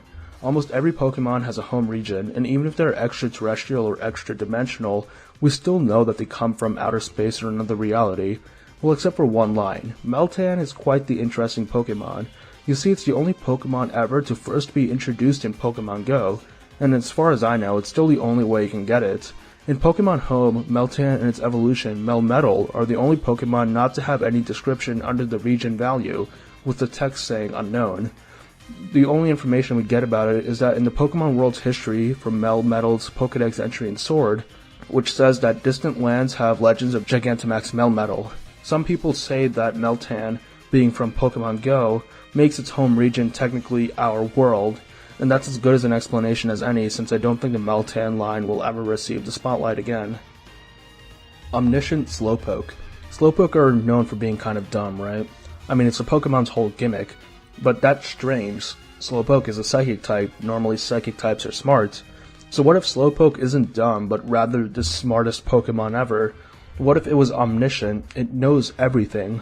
You see, since Slowpoke is actually aware of everything, it's bombarded with so much information and wisdom that it's overwhelmed, and as such remains sluggish. When Shellder bites either the tail or head of a Slowpoke, causing it to evolve, we know that the Shellder are actually injecting toxins into the now Slowbro or Slowking. These toxins numb the thoughts of the Slowbro or Slowking. However, the Slowpoke are no longer burdened by infinite knowledge, and they become more powerful and are actually able to use their intelligence. Rainbow Rocket Gestis killed N. Rainbow Rocket is an evil team introduced in Ultra Sun and Ultra Moon. This was an organization consisting of evil team leaders from other dimensions, where they actually succeeded in their goals. Of course, while most of them are typical world-destroying comical evil, Gestis is a lot more sinister and subdued, at least in his goals. He created a grassroots Pokemon liberation program to disarm any resistance towards him, and then, after being the only powerful trainer left, he would use one of the legendary dragons to rule as King of Unova. However, he used his son N as a figurehead of the movement, and even had him awaken a legendary dragon, as Gestis probably couldn't do it himself. But it was known that Gestis fully intended to eliminate N to take the dragon for himself. A fun little detail that plays into this is that the moveset of Gestis' Hydreigon in Black and White, Dragon Pulse, Surf, Focus Blast, and Fire Blast, has a super effective move against all of N's Pokemon, including the legendary dragon. His plan was to have N defeat the player, and then use Hydreigon to eliminate N's team, and N himself probably, taking the legendary dragon from him. Of course, in the game's timeline, the player beats N and then Getsis, thwarting his plans. But in the timeline the Rainbow Rocket Getsis comes from, he succeeds here, meaning he likely both killed the player and N in the world that he came from. Honestly, the worlds of the Rainbow Rocket leaders are fascinating to me, and I wish we got more information about them. Like, what does a world where Lysander succeeded look like? Mega Evolution hurts. Mega Evolution is a fan-favorite gimmick, allowing Pokemon to evolve beyond their final natural conclusions into new, cool-looking forms. In Generation 6, the generation Mega Evolution was introduced in, Mega Evolution was depicted as a way for Pokemon to go beyond their natural limits and unlock their true potential. It was a good thing unlocked through the bond with their trainers. However, in Generation 7, this attitude changed, at least from Game Freak. We got Pokedex entries for the Mega Evolutions, and a bunch of them seemed strangely negative. There was a lot of emphasis placed on how Mega Evolution hurt the Pokemon. Here's all the examples I could find of negative Mega Evolution Dex entries. Mega Alakazam loses all strength in its muscles in favor of a powerful mind. Mega Gengar loses all sense of relationships and loyalty, instead trying to kill anyone and everyone it sees, including its trainer. Mega Kangaskhan's baby grows up, but since the baby only cares about fighting, it makes its mother sick with worry. Mega Pinsir's Dex entry talks about how it excitedly pierces enemies with its horns before shredding them into pieces, which isn't necessarily negative for Pinsir, but still oddly graphic for Pokemon. I guess he's having a fun time. Mega Evolution stresses Gyarados out tremendously, affecting its brain to the point where it can only lash out in violence. The Pokedex straight up states that Mega Evolution is a burden on Aerodactyl, causing it immense pain. Mega Ampharos turns into a dragon and grows back its wool. Yeah, it's a rare example of Mega Evolution that doesn't seem to hurt the Pokemon, so don't feel bad about Mega Evolving your Ampharos. The energy Mega Evolution gives Scizor is too much after some time, causing it to literally start melting if left in its Mega form for too long. Mega Evolution gives Heracross lots of strength, but after turning back into its normal form, there is a terrible soreness in its muscles. Mega Houndoom's body generates so much heat that it's literally starting to melt its claws and tail, which is very painful for Houndoom. Mega Tyranitar's back splits open due to the excess energy, and it's implied to be in so much pain that it can't even hear its trainer's commands anymore, only operating on instinct. Mega Mawile is another example of a Mega Evolution that doesn't seem to hurt the Pokemon, it just says that its two jaws thrash violently, which doesn't seem to be a big change from normal Mawile. Mega Manectric builds up so much electricity in its body that it irritates it, and it's too much for Manectric to control. Mega Banette's cursing power is so amplified that it spills out of its body, cursing everyone around it indiscriminately. Mega Absol hates fighting, so it despises being forced into its Mega form for battling. Mega Garchomp's arms and wings melt into scythes, sending it so mad with rage that it swings these scythes around wildly. Mega Lucario loses all empathy towards its opponents and beats them without mercy. Once again, not necessarily too negative for Lucario itself, but it's still worded negatively. Mega Slowbro causes the Shelder eating Slowbro's tail to grow and start eating Slowbro's whole body, not just its tail. Slowbro itself doesn't seem to care though. When Mega Evolving, the jewel on Sablei's chest grows and rips out of its skin. The yellow marks on Mega Sharpedo are scars from older battle that ripped open after Mega Evolution, causing it, and I quote, sharp pain and suffering. Mega Evolution breaks Glalie jaw, causing it irritation as it cannot close its mouth anymore. Mega Salamence undergoes lots of stress when its two wings become deformed, resulting in a brutal rampage where it will attack anything by slicing them with its wing, including its trainer. For these rampages, Mega Salamence is known as the Blood-Soaked Crescent. Mega Metagross becomes so smart and cruel and will resort to any method, no matter how unethical, to win. And finally, we have Mega Lopunny, which just likes to fight, so not too bad there. So yeah, as you saw, the vast majority of Mega Evolutions seem to hurt the Pokemon undergoing it, with the Dex entries going out of their way to describe how bad Mega Evolution is. Some people claim that Game Freak knew that they wouldn't give any new Pokemon Megas, or even include Mega Evolutions in new games, so they added these Dex entries as almost an in-game justification for removing them. Man-made Pokemon. Aren't man-made Pokemon strange? Like, how do they come to life and specifically get classified as Pokemon? I mean, it makes sense that animals and even spirits to an extent can be Pokemon, as they are naturally occurring. Also, biological creatures created by humans also aren't strange. It makes sense that Ditto would escape confinement and multiply in the wild, and Genesect is a modified Pokemon that are limited in number. However, what people often get confused about are the completely mechanical Pokemon, such as the Magnemite and Clink family. How do these magnets, screws, and gears come to life and populate the wild? I mean, you can say that these aren't man-made, but rather natural creatures that are just made of metal and look like human creations. But even this doesn't explain all of them. As we know, Pokemon like Porygon are just straight up man-made, and even made within the digital realm, so I'm not even sure how it can come to life in the real world. Now, I can go into a super convoluted explanation about how certain man-made objects can come to life and can be considered Pokemon, but the correct answer here is that Pokemon are monsters, and often monsters include inanimate, man-made objects come to life. Pokemon is no different in that trope. I don't think there was ever any expectation that Pokemon had to be rooted in biological reality. If you really did want an in-universe explanation, it could be that already existing Pokemon adapted using the new materials humans created. For example, we know that Voltorb and Electrode used to be seeds before the modern age, and then adapted to look closer to modern Pokeballs, losing their grass type in the process. Or they could be ghosts or spirits inhabiting man-made objects.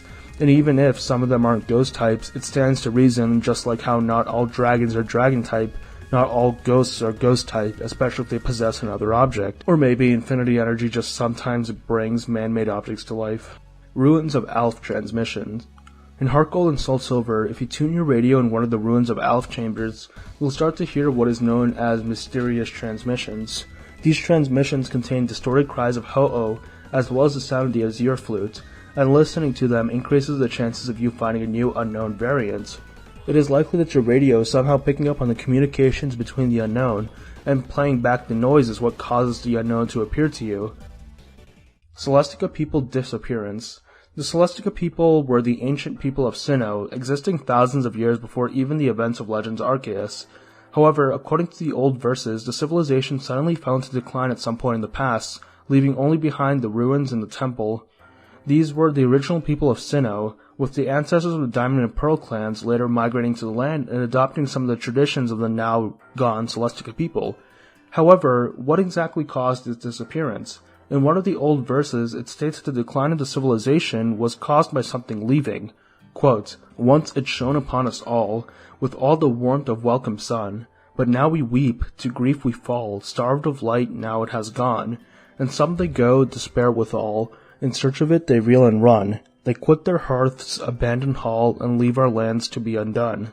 This thing seems to have acted as a source of light for the Celestica people, maybe in dark times like in an ice age. And I do have a theory about what this thing might be, and I'll explain about it in the next entry. Alder's ancestor is the legendary hero. In various Diamond and Pearl clan huts, we can see portraits of various important characters in the clan's history. While we see portraits of what are obviously the clan founders, we also see a one figure in both of the clans, this man who looks a lot like Alder. Now, we don't actually know that he's the ancient hero, since there's nothing that confirms this, and it would admittedly be strange if the ancient hero that predates the clans would have portraits in them. It is possible that this guy was the leader of the two clans combined before they split. However, considering that both clans also respect the ancient hero, it is possible that this person is the ancient hero. And well, we know that in Legends Arceus, ancestors usually use the same Pokemon or type of Pokemon as their descendants, and Alder's ace is a Volcarona. Volcarona's dex entries emphasize how ancient peoples worshipped it as a god, seeing it as a replacement for the sun. One specifically states how in cold parts of the world it is revered as an embodiment of the sun, as it protected people from the cold. Hisui, or Sinnoh, is the coldest region, so it's very likely the ancient Celestica people worshipped Volcarona as a sun god, protecting them from the cold, which may have been harsher in the past. Also, for some extra evidence, another dex entry states that when volcanic ash darkened the atmosphere, Volcarona's fire served as a replacement for the sun.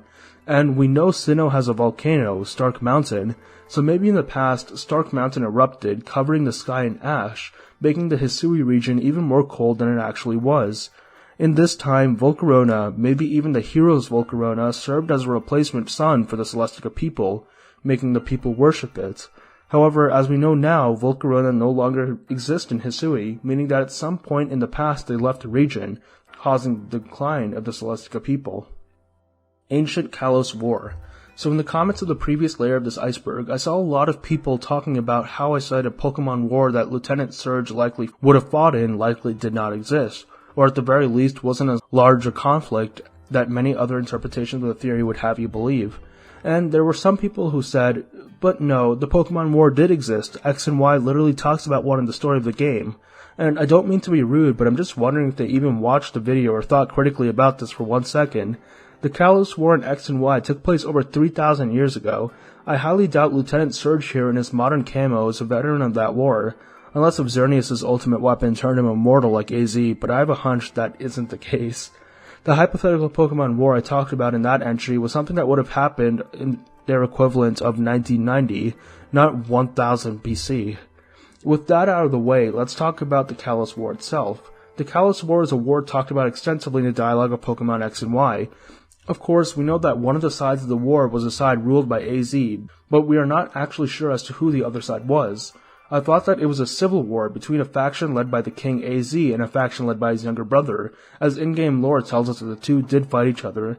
However, the dialogue and Junichi Masuda himself says that Kalos won the war against another region. Now, it's possible that the forces led by AZ's brothers seceded from Kalos and formed their own shortly independent region. In the game, it tells us that AZ's brother led a group of people who didn't like how wealthy Kalos had become, and how that wealth was not being distributed evenly among the people, which immediately makes me think of the French Revolution, even though this war would take place like 2,800 years before when the French Revolution would take place in our timeline. But this war grew so fierce that Az sent his own Floette into battle, who ended up passing away. Overwhelmed by grief, Az built the ultimate weapon, a device using the life energy of either Xerneas or Yveltal to bring back his Floette, as well as inflict devastating revenge upon the opposing forces. Az fired the weapon, bringing back Floette, but after Floette realized the devastation Az had caused, it left him. Az, now both depressed and immortal due to the weapon, disappears from Kalos. His younger brother, horrified by the destruction Az caused, removes all selfish intent from his heart and simply helps the people rebuild. The people support him to be their new leader, and his brother creates a new lineage of Kalos leaders who hide the ultimate weapon, keeping its location a family secret so that nobody is able to use it again. Until the last living descendant of Az's brother, a man named Lysander, decides to use it to accomplish his own selfish goals. So that is essentially the in-game story summarized. However, I don't think it's the full story. If the war was just between Az and his brother, I don't think there would be such emphasis on how the war was with another region. So let's take a look at some candidates. The first theory is that Az was a king who actually invaded Kalos, rather than being a king of Kalos by birthright. This is based on a post on the Bulbapedia forums by the user ElementCollector1.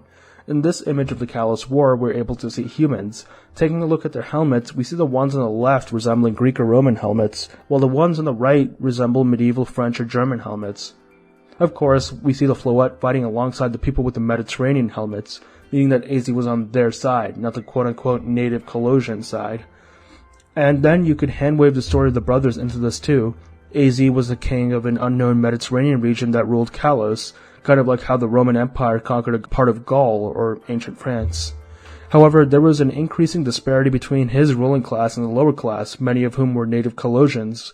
So his brother, seeking opportunity, rallied the remaining Kalos forces, as well as possibly seeking the help of some ancient Germany-inspired region, and fought against Az's occupying army.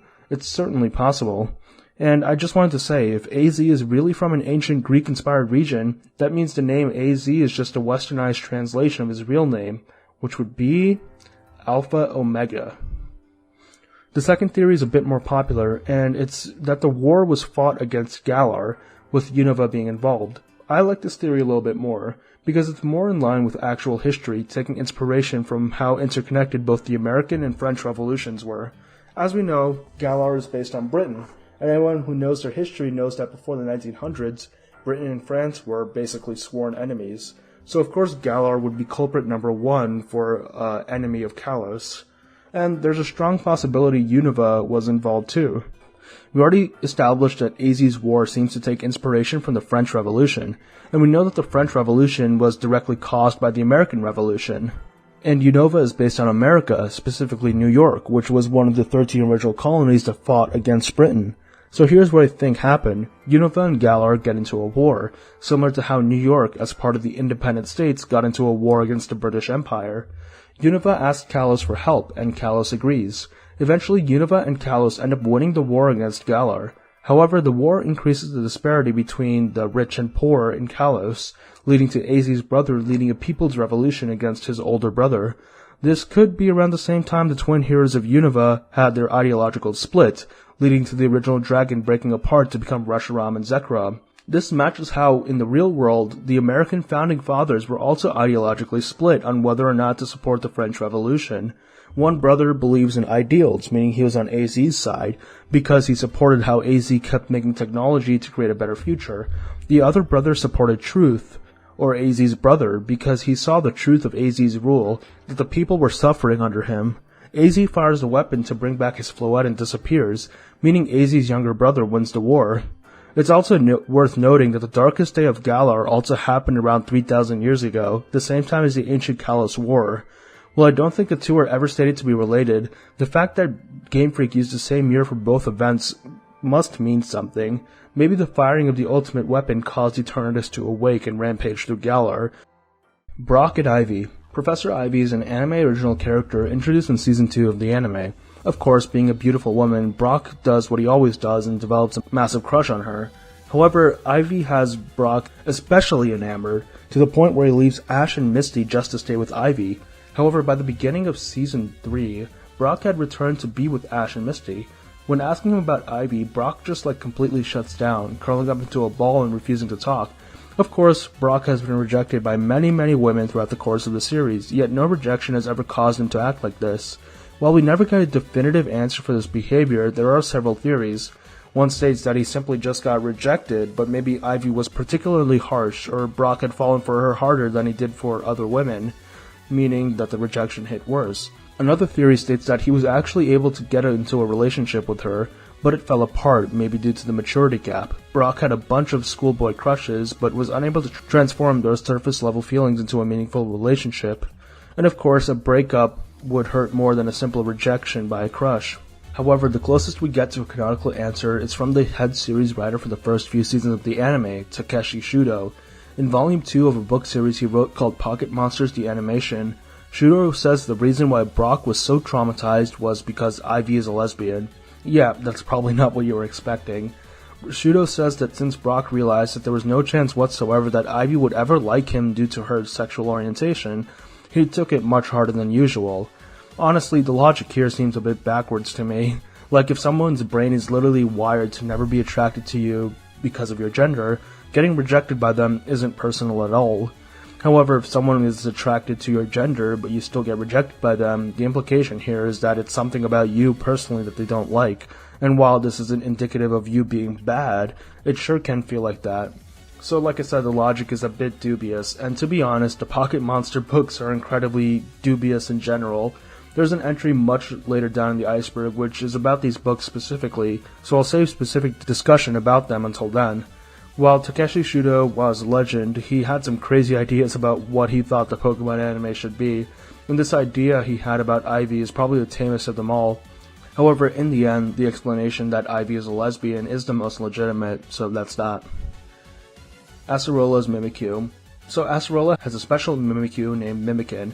Beyond being a shiny, this Mimikyu is just straight up dead. Yeah, all Mimikyu are ghost type, but they're still quote-unquote alive. Mimikin is dead and an actual ghost, a ghost of a ghost. This is why Mimikin is able to float around and pass through walls, stuff an actual Mimikyu cannot do. Once again, this is a strange concept, but I guess there is some logic to it. Ghost Pokemon aren't all spirits, some just have properties associated with ghosts. So Mimikin is a deceased spirit of a ghost type that was once alive.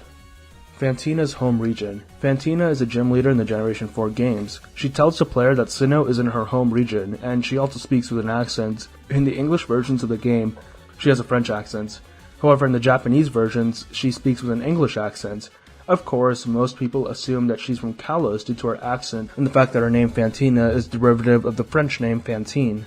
However, I'm sure Japanese players don't have this theory because she doesn't have any French connections in the Japanese versions of the game, as her name is Marissa there. However, I do think that she is from Kalos, as her big personality trait is that she's into fashion, and fashion is a huge part of the Kalos games.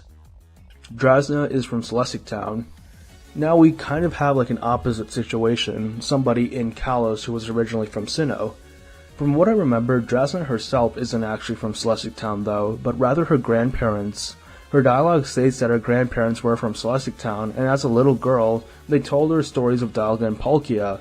These stories inspired Drasna to train dragons, leading to her becoming a strong dragon-type trainer, strong enough to be a member of the Elite Four. This also implies that Drasna is one of the few descendants of the Celestica people. Thinking about it, it's strange that we didn't get a reference to Drasna's ancestry in Legends Arceus. Honestly, it would make more sense if Liam's character was replaced by somebody who is Drasna's ancestor instead of Clay's ancestor. I mean, Liam uses a Gumi, a Colosian dragon type. It was like that role was made for Drasna's ancestor. Agatha and Bertha relation. Another entry about Legends Arceus, we have a potential family relationship between Agatha and Bertha implied in Legends Arceus. Now, Agatha and Bertha are both old ladies in the Elite Four, and apparently according to Game Freak, all old ladies are related because they were given a common ancestor in Legends Arceus. The character Charm, a bandit, shares a striking resemblance to both Agatha and Bertha. Additionally, characters in Legends Arceus tend to use the same Pokemon as their descendants, and Charm actually has two Pokemon, Gengar and Rhydon. Of course, these are references to the aces of Agatha and Bertha. Agatha's ace is a Gengar, and Bertha's ace is a Rhyperior, Rhydon's evolved form. So yeah, I'd say that these two old ladies are long-lost cousins. Fused Beasts and Musketeers. In the Scarlet and Violet books, we see future and past Paradox Pokemon. The past Paradox form seems to be a fusion of all three of the Johto legendary beasts, while the future Paradox form seems to be a fusion of all the Unovan Swords of Justice. However, in reality, while the past and future forms are of the beasts and swords, they are not fused. There are 3 past Paradox Pokemon, each corresponding to a beast, and 3 future Paradox Pokemon, each corresponding to a sword. Once again, this is likely due to the books not being completely true, and how the Paradox Pokemon are created from imagination, so people likely imagine past and future forms for all the Pokemon, not just fused versions. Immortal Volo. So Volo says that in order to reach his goal, he was willing to wait years, decades, and centuries even. While we previously talked about how this may be him alluding to being a time traveler, this could also be him admitting that he's immortal. It's not out of the question, there are other immortal humans in Pokemon, and Volo being immortal has enough evidence backing it if you really believe in it. Sinjoh Location. Sinjoh is a region that was explored in a special event of Heart Gold and Soul Silver. It's kind of like how the Scarlet and Violet DLC took us to a part of a region called Kitakami, except our exploration of the Sinjoh region was much more restricted, relegated to some ruins. Now we know that Sinjoh is north of Johto, and that it was an ancient civilization that mixed aspects of the Sinnohan celestial culture and the culture of ancient Johto, hence the name being a combination of the two regions. Considering Sinnoh is a cold region, we can assume that the Sinjoh region is south of Sinnoh. This also makes sense considering the real-world locations the regions are based off of. There is a huge chunk of Japan above Johto and below Sinnoh where the Sinjoh region could be located, so I'd say it's somewhere there. XY Power Plant Locked Doors. In Pokemon X and Y, one of the biggest mysteries are the locked doors to the power plant. While we were able to explore a part of the power plant, it was basically just one room, and there was clearly more to be explored. The doors in the desert also specifically tell you that they are locked, implying that they were supposed to be unlocked sometime in the future, maybe after getting a key in an event. Or if Pokemon Z was ever going to be a thing, maybe they'd be unlocked in that game. Personally, I think that it was supposed to house a Volcanion encounter. I know that the Pokédex says that Volcanion lives in mountains, but Volcanion is the steam Pokemon, and steam is basically used in all power plants, so it would be a perfect place for Volcanion to hang out. Also, Volcanion was only able to be obtained legally in those games in a Japan-only event, so I hope that they at least had a plan to distribute it globally. It would be perfect if the locked doors led to Volcanion, so I'm assuming that's what they were for. Grand Oak Professor Oak Connection. Grand Oak is a character in the Pokemon Home software. He's not too important, he's basically just supposed to show you the ropes of how the software works. However, it's implied that he's supposed to be a Professor Oak from another universe. His speech he gives about his dream of completing a national Pokédex with every Pokemon and needing our help to do it mirrors Professor Oak's speech about the Pokédex in the Generation 1 games. Also, Grand Oak allows us to choose one of the Kanto starters with a hidden ability, just like how Professor Oak gives us a Kanto starter, albeit with their regular abilities. And they also look like the same person. So yeah, Grand Oak is a Professor Oak from a universe where we wear much cooler clothes and give out hidden ability starters. I wish I was from that universe. Nanu and Giovanni past. Apparently the Pokemon anime, Nanu and Giovanni know each other, but it's never explained how. Considering Nanu used to be an influential officer of the International Police, who we know were investigating Team Rocket in the Gen 1 games, it's possible that they knew about each other through this investigation, being leading figures on the two opposing sides. However, I don't think this is the case. The way they interact implies that they're friends who drifted apart, not old enemies. I mean, Giovanni literally calls Nanu on the phone and refers to him as an old friend, and Giovanni was surprised to learn that he was a police officer, implying that he wasn't when they knew each other, and that it would be out of character for the old Nanu to become a cop. Throughout both the games and anime, there are hints that Nanu had a shady, even criminal past. He's a dark-type user, which in Japanese is the evil type, showing that he isn't really supposed to be a stand-up officer. So I think he was definitely a criminal in the past, maybe even a member of Team Rocket. However, he cleaned up his act and left crime behind, going to Alola and becoming a cop, using his experience with criminal organizations to fight them more effectively. Honestly, I think that this was a big missed opportunity in the Let's Go games. Those games were Kanto remakes that featured Alolan forms alongside named characters from Alola. It would be super cool if we saw a younger Nanu as a Team Rocket admin. but after the player beats him, he realizes the error of his ways and leaves the organization. Later in the game, he could also be the character who trades you an Alolan Meowth in exchange for a Cantonian one, a callback to how it gives out Alolan Meowth in the Gen 7 games. Now I'm honestly getting mad that they didn't do this, it's just too perfect. But yeah, it's likely that Giovanni and Nanu were criminal friends back during Gen 1. I mean, they both do have a fondness for Persian, just different forms of Persian. Atom Bomb Victini. Victini is a strange Pokemon. Its design was initially based on apple slices, very innocent, but fan theories suggest that it could be based on an atomic bomb, specifically the bombs dropped on Hiroshima and Nagasaki. Anything but innocent. Looking at its Pokedex entries, there are two things that they highlight. One, they talk about the near infinite energy this Pokemon creates within its body. So we have this really small body that has the potential to create huge amounts of energy. Sounds exactly like a nuclear bomb, which are pretty small but can release energy in amounts enough to level cities. The Pokedex entries also talk about how Victini is a victory Pokemon, bringing victory to its trainer. This can be a reference to how the atom bombs were the key to America establishing total victory over Japan in World War II. Speaking of America, Victini is a Pokemon native to the Unova region, the Pokemon equivalent of the United States of America. Additionally, it can be found in Castelia City, which is based off Manhattan. This could be alluding to the Manhattan Project, the secret government project which resulted in the creation of the atom bomb. Additionally, Victini looks like a small child, maybe alluding to the name of the bomb, Little Boy. There's also a whole other aspect to this connection that I'm not really sure I want to include, but I guess I will cover it just to cover all bases. Victini looking like a child could also allude to the child victims of the atomic bomb. Now, this isn't coming out of nowhere. Some people in the Pokemon community think that Victini's name not only alludes to victory, but also victim. In Hiroshima, there is a monument known as the Children's Peace Monument. This monument honors Sadako Sasaki, a young girl who survived the atomic bombing of Hiroshima, but died 10 years later at the age of 12 from leukemia, which was caused by the radiation poisoning she suffered. She's known for folding 1,000 paper cranes, being inspired by a legend that folding 1,000 origami cranes would grant you a wish. The monument honors her wish for a world without nuclear weapons. I wouldn't have included this in this entry except for one thing. To bring it back to Victini, the monument features a red V-shape, which is almost identical to the design on top of Victini's head. They're very similar, and considering that Game Freak would be aware of this famous Japanese memorial, I can see how there could be a connection here. So yeah, I do think that there is a connection between Victini and nuclear weapons, but to be fair, there are a bunch of other design inspirations for Victini I didn't talk about. Also, while researching this entry, I came across another theory that the Reggies are also based on nuclear weapons. It's actually not an entry in the full iceberg, so if you guys want me to cover this theory at the beginning of the next layer, please let me know down in the comments. Women's Secret. In one of the Pokemon games, you encounter a swimmer with the dialogue, "If I'm wearing a bikini, where do I put my Pokeballs? Tee-hee, women's secret." Now, this is obviously an adult joke, implying that she stuffs her bikini top or puts her Pokeballs in a place that I can't talk about on YouTube.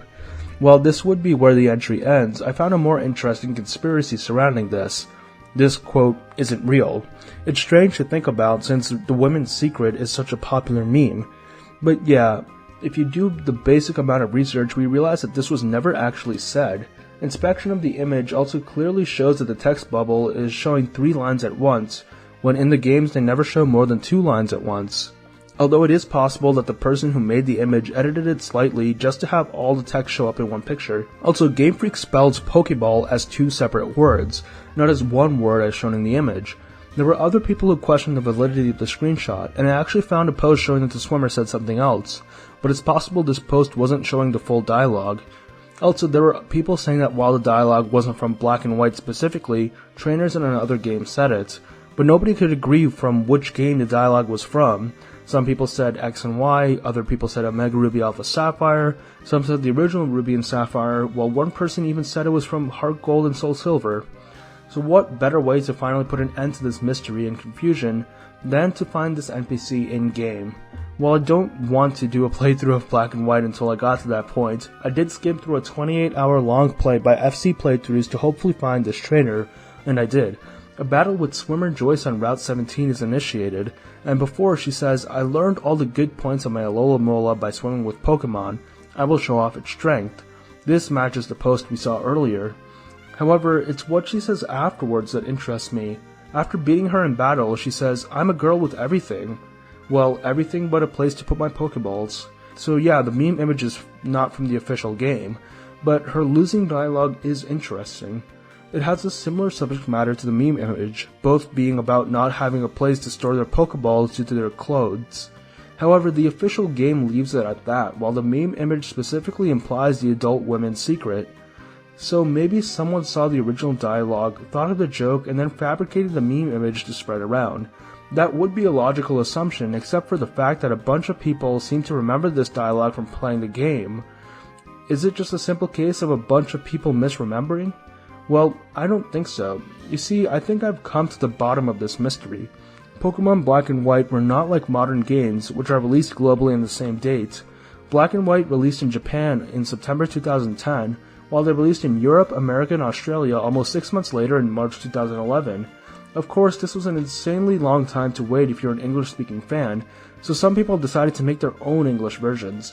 Of course, right after the Japanese release of the games, the game ROMs were illegally leaked online for anyone to download, play, and modify for themselves. So before the end of September 2010, fans were working on modifying the game files to create an English translation of the game, utilizing people who understood both the languages to translate the text from Japanese to English. And in just a couple days, a full English version of the game was available to play.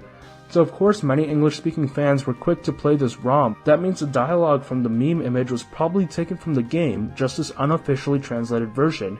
The unofficial translators would translate differently from the official English localizers, which makes sense as to why the dialogue itself is different while the subject is similar.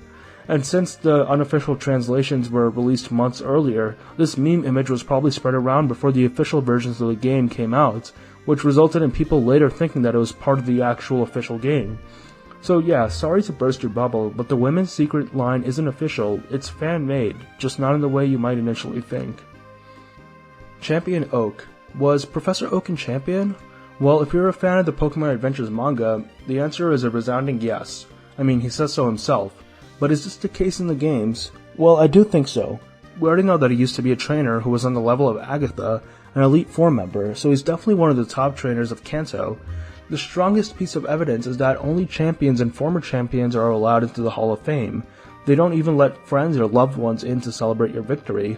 Oak explicitly says in the games that the Hall of Fame is for champions only, and then he leads you in. This definitely makes me think that he used to be champion back in the day. Also, it seems that in Red and Blue a battle against Professor Oak was intended, but never actually implemented. This battle can be triggered using a glitch, and Oak has a high-level team of Tauros, Arcanine, Executor, Gyarados, and the starter weak against yours. This shows that he is capable of being a champion-level trainer. Mewtwo's birth. So we always talk about Mewtwo as a clone of Mew. While this is said in the movies, in the games it actually says that Mew gave birth to Mewtwo. Now, I choose to believe that this dialogue used birth as a metaphor for Mewtwo's creation using Mew's DNA, rather than Mew actually giving birth to Mewtwo, which I don't even know how that would even work. Or maybe Mew gave birth to another Mew, and then the scientist performed genetic manipulation on the second Mew, transforming it while it was still alive, and turning it into Mewtwo. Misty likes Ash. I mean, sure, I guess. I don't think anybody would really dispute this claim in regards to the anime. The iceberg mentions a song from the anime called Misty's Song, which is the love song sung for Misty by Ash. There's no two ways around it. However, this only ever appears in the English version of the show and doesn't show up in the original Japanese in any way, shape, or form. So it's possible 4Kids wanted to imply a romantic relationship between the two because it's 4Kids, but this never ended up becoming actual canon. I don't care whatsoever because I really don't want to spend my time shipping literal 10-year-olds. Sixth Time Gear. We finally get to an entry about Mystery Dungeon, specifically Pokemon Mystery Dungeon 2, Explorers of Sky, which, I'm not ashamed to say this, is the best thing to come out of the entire Pokemon franchise.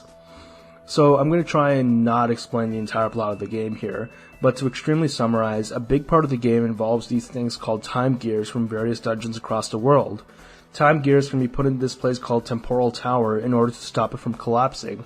Temporal Tower has 5 indents to place Time Gears in, and we see these 5 Time Gears from across the map, specifically the Fogbound Lake, Underground Lake, Crystal Lake, Limestone Cavern, and Tree Shroud Forest. However, when your partner is explaining Time Gears to you, they talk about a gear located underneath a volcano, which we would know as the Dark Crater Pit.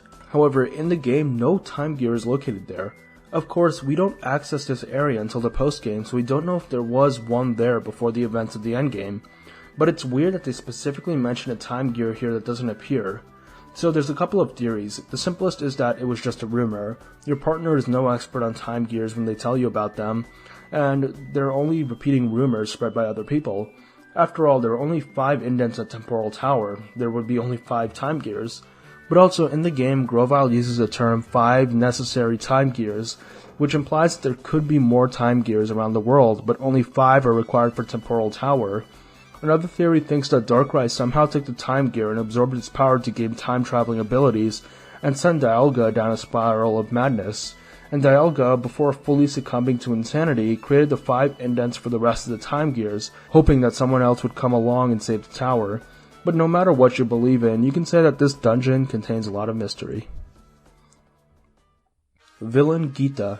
Geeta is the underwhelming champion of the Paldea region. Despite calling herself the top champion, her team is so bad that it's hard to believe she's a challenge for anybody. However, she isn't just a champion, she's specifically the boss of the entire league, a role she explicitly has that other champions aren't really said to have. This gives her a lot of power over the entire Paldea region, and it's known that she's rich and holds a lot of secrets. Additionally, gym leaders and Elite Four members don't seem to like her. In fact, they all basically have nothing good to say about her behind her back. Additionally, when first exploring Area Zero, Nomona points out the Glamora specifically, talking about how one of them is Geeta's ace, and how that they were instrumental in spreading terrestrialization around Paldea. So yeah, we have a blank slate character who is hyped up as super important, and is disliked by everybody who knows her except for her fans, and is also connected with the extremely shady government exclusion zone where people died in an incident that was covered up. I think we have a villain on our hands. I'm not exactly sure what her motivation would be, but it seems like the game is setting her up to be a villain.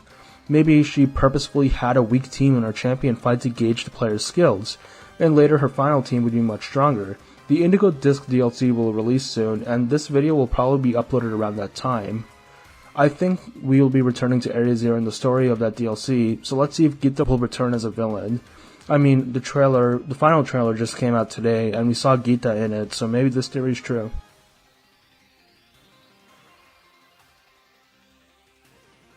Gen 1 Muna.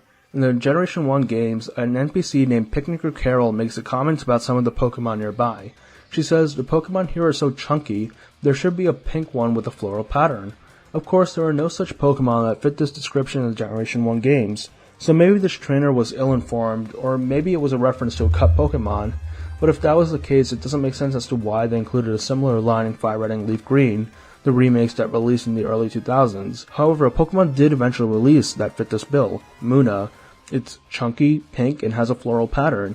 Carol is describing Muna exactly. So was Muna planned since Gen 1 but stayed unreleased until Gen 5? Well, Ken Sugimori, one of the main people behind Pokemon Designs, did an interview about Gen 5 designs, and apparently they designed the entire Muna line from scratch right before Gen 5 started proper development. So apparently, no, it was just a massive coincidence.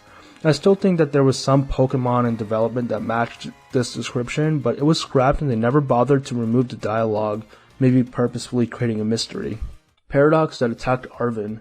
In Scarlet and Violet, before the events of the story, Arven and Mabosstiff were attacked by a Paradox Pokemon in Area Zero, leading to Mabosstiff becoming gravely injured. Arven says that he can't recall what Pokemon attacked him. However, we can narrow it down quite a bit.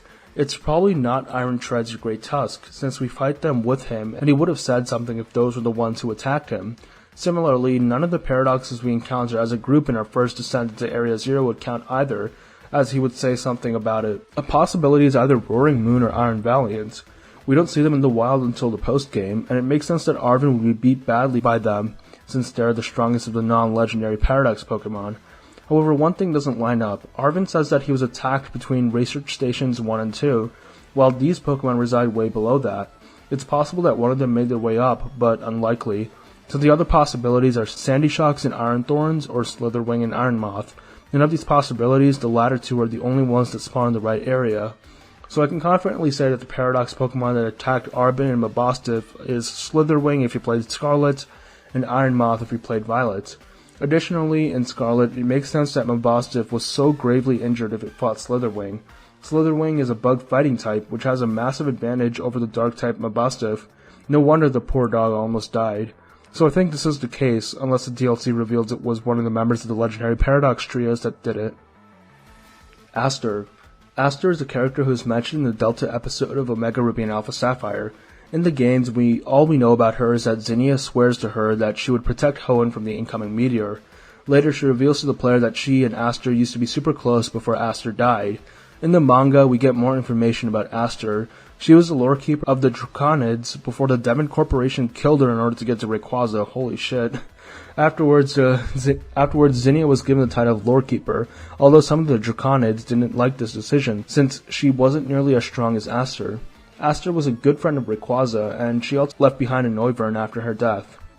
Hassel is Jotonian. Hassel is your art teacher in Scarlet and Violet, as well as a Dragon-type Elite Four member. If you do the Hassel's Friends side quest, you'll see that Hassel was from a far-off land, but didn't want to become the head of a family which specializes in Dragon types. He was much more interested in the arts, so he ran off. In this quest, we see one of his relatives come to the academy to try and convince him to return back home, even lying about his father's health. This family member is wearing a dark blue uniform with an orange cape. This color scheme reminds me of Lance from Johto, who is also part of a family who trains dragons. Makes sense. However, we know that Lance's uniform is a variation of the Hammerlock Gym uniform in Johto, as he trained there when he was younger. So it's doubtful that this is some sort of family uniform color, unless it was changed in like the past 10 years. In fact, the uniform the girl wears in Scarlet and Violet actually resembles Rayhan's uniform more, with the gold and orange being more similar. Also, the skin tone between this relative and Rayhan matches better, although both look nothing like Hassel. So Hassel is probably either from Johto or Galar. You can take your pick. Cosmog is a UB. Cosmog is an Ultra Beast. This is not a theory, more of a fact. The Cosmog lines are Ultra Beasts, considering that they originate from Ultra Space. In fact, if you listen closely, all the Ultra Beasts have the same sound at the end of their cries. All the members of the Cosmog line also have this sound. Detective Pikachu Canon. This is specifically referring to the Detective Pikachu movie. The writers of the movie said that they wrote it to be canon within the anime timeline, meaning that it takes place in the same world as the Pokemon anime. The number one detail that confirms this is the backstory for Mewtwo is the same as the anime backstory, not the game backstory. Another cool detail is that there's a line in the movie that the last time Mewtwo was seen was 20 years ago in Kanto. The Detective Pikachu movie came out in 2019, and Pokemon the movie came out in 1999, meaning that the years match up in real life. Although this breaks the canon established in the 2013 movie Genesect and the Legend Awakened, where Mewtwo also shows up, but I guess that's supposed to be a different Mewtwo entirely, so we can let that slide. But another interesting thing to consider is that if we take Ash's age into consideration, the entire anime takes place over the course of a single year or a similar time frame, meaning that Detective Pikachu movie is a huge time skip from the end of the anime. So even though it wasn't intended, we can come up with a cool theory. Since Ash became world champion at the end of the anime, we can assume that he and his ace Pikachu become super famous across the world. This got a lot more people interested in leaving their Pokemon outside their Pokeballs, and thinking that capturing Pokemon in Pokeballs is immoral, as Ash's Pikachu didn't want that to happen to it. So a lot more people actually left their Pokemon outside their Pokeballs, and 20 years later, most people actually don't use Pokeballs, instead letting their Pokemon walk alongside them, which is what we see in Rhyme City, the main setting of Detective Pikachu. Although Rhyme City also makes Pokemon battling illegal, which is probably not something that people would do if they were inspired by Ash Ketchum, a champion of battling. But hey, maybe in those 20 years a lot more people decided to treat Pokemon better. Koga tricks the player. In the Generation 1 games, Koga's gym is interesting. Despite being a Poison-type gym leader, a lot of his trainers use Psychic-type Pokemon. Also, his gym battle is an invisible maze, which is created using invisible barriers, a concept associated with the Psychic type. If you knew nothing about the game beforehand, and if you challenged Koga's gym before Sabrina, I wouldn't blame you for thinking it was a Psychic type gym. If you don't talk to the guy at the beginning of the gym, you wouldn't know until you fought Koga himself, who reveals himself to be a master of poison types. Koga is a ninja. Ninjas are masters of deception, and what better way to deceive us than to make us think that his gym was a different type than it actually is? Maybe Game Freak intended for us to be tricked during this battle too, making us lead with a bug type, which have an advantage over what we thought was a Psychic type gym, only to be met by poison types, which in Gen 1 were super effective against bug. This deception may have actually worked if there were any actual good bug type moves in the Gen 1 games, but In the final Gen 1 games, there were no good bug-type moves, or good bug types for that matter, so nobody was bringing one to a gym. Sada, Turo are Arven's parents. So yeah, another obvious one. Sada and Turo are Arven's parents, based on the game you're playing. If you're playing Scarlet, Professor Sada is Arven's mom, while if you're playing Violet, Professor Turo is Arven's dad. However, we don't see a version of Turo in Scarlet, or a version of Sada in Violet. It's said that Arven's other parent passed a long time ago, leaving the remaining parent to neglect poor Arven. Although it does make you wonder what the alternate versions of Sada and Turo are like. Would they still be scientists obsessed with making a time machine, or would they be normal people and perhaps even a good parent? Other palette trainers. In the anime, it's well known that Ash was late to getting a starter Pokemon, leaving him with Pikachu. Of course, we know that Gary took Squirtle, but who took Charmander and Bulbasaur? The correct answer is that they weren't important enough to be shown, and just kind of had to exist out of necessity to justify Ash getting Pikachu. It's later time that in the anime, they started out promising, but didn't have the skill to get all 8 badges. But if you want a satisfying answer, we can look at the Adventures manga. In the Kanto portion of the Adventures manga, we have 4 trainers, each of whom has a Kanto starter, although they are different to the starters of their anime counterparts. Ash is a counterpart to Red, who has a Bulbasaur in the manga. Gary is a counterpart to Green, who has a Charmander in the manga. But there are 2 other trainers, Blue, who has a Squirtle, and Yellow, who has a Pikachu. It's possible that the 2 missing Pallet Town trainers are the anime counterparts to Blue and Yellow from the manga. Vesa is Spiritomb. And now we have the final entry of Layer 2, Vesa is Spiritomb. In Legends Arceus, this creepy little girl called Vesa gives us the odd keystone, which is used to house Spiritomb. She then tasks us with collecting 107 wisps across the Hisui region. After we do this, she asks you to come with her to the Shrouded Ruins at night.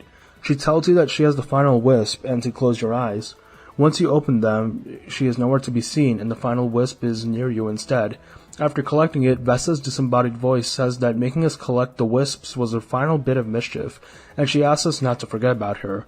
Immediately afterwards, a Spiritomb appears, and we can catch it. So yeah, if you know about Spiritomb's lore, you know that it's a collection of 108 spirits stored in a vessel. It's pretty obvious that the 108 wisps we collect are the 108 spirits, with Vesa being one of them. In fact, it's likely that Vesa took the form of a little girl to ask you, someone she knows will explore the corners of the Hisui region, to gather all the wisps in order to make Spiritomb whole again. And yeah, she literally wants you to put them all into a vessel, hence her name Vesa. So yeah, Vesa was part of a Spiritomb that used you to put Spiritomb back together, allowing her to return to her former glory. Pretty fun storyline.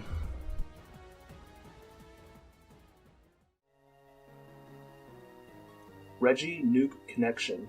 This wasn't on the actual iceberg image, but I did mention this theory in the previous layer, and commenters did say they wanted me to fully explain it, so I will do so here.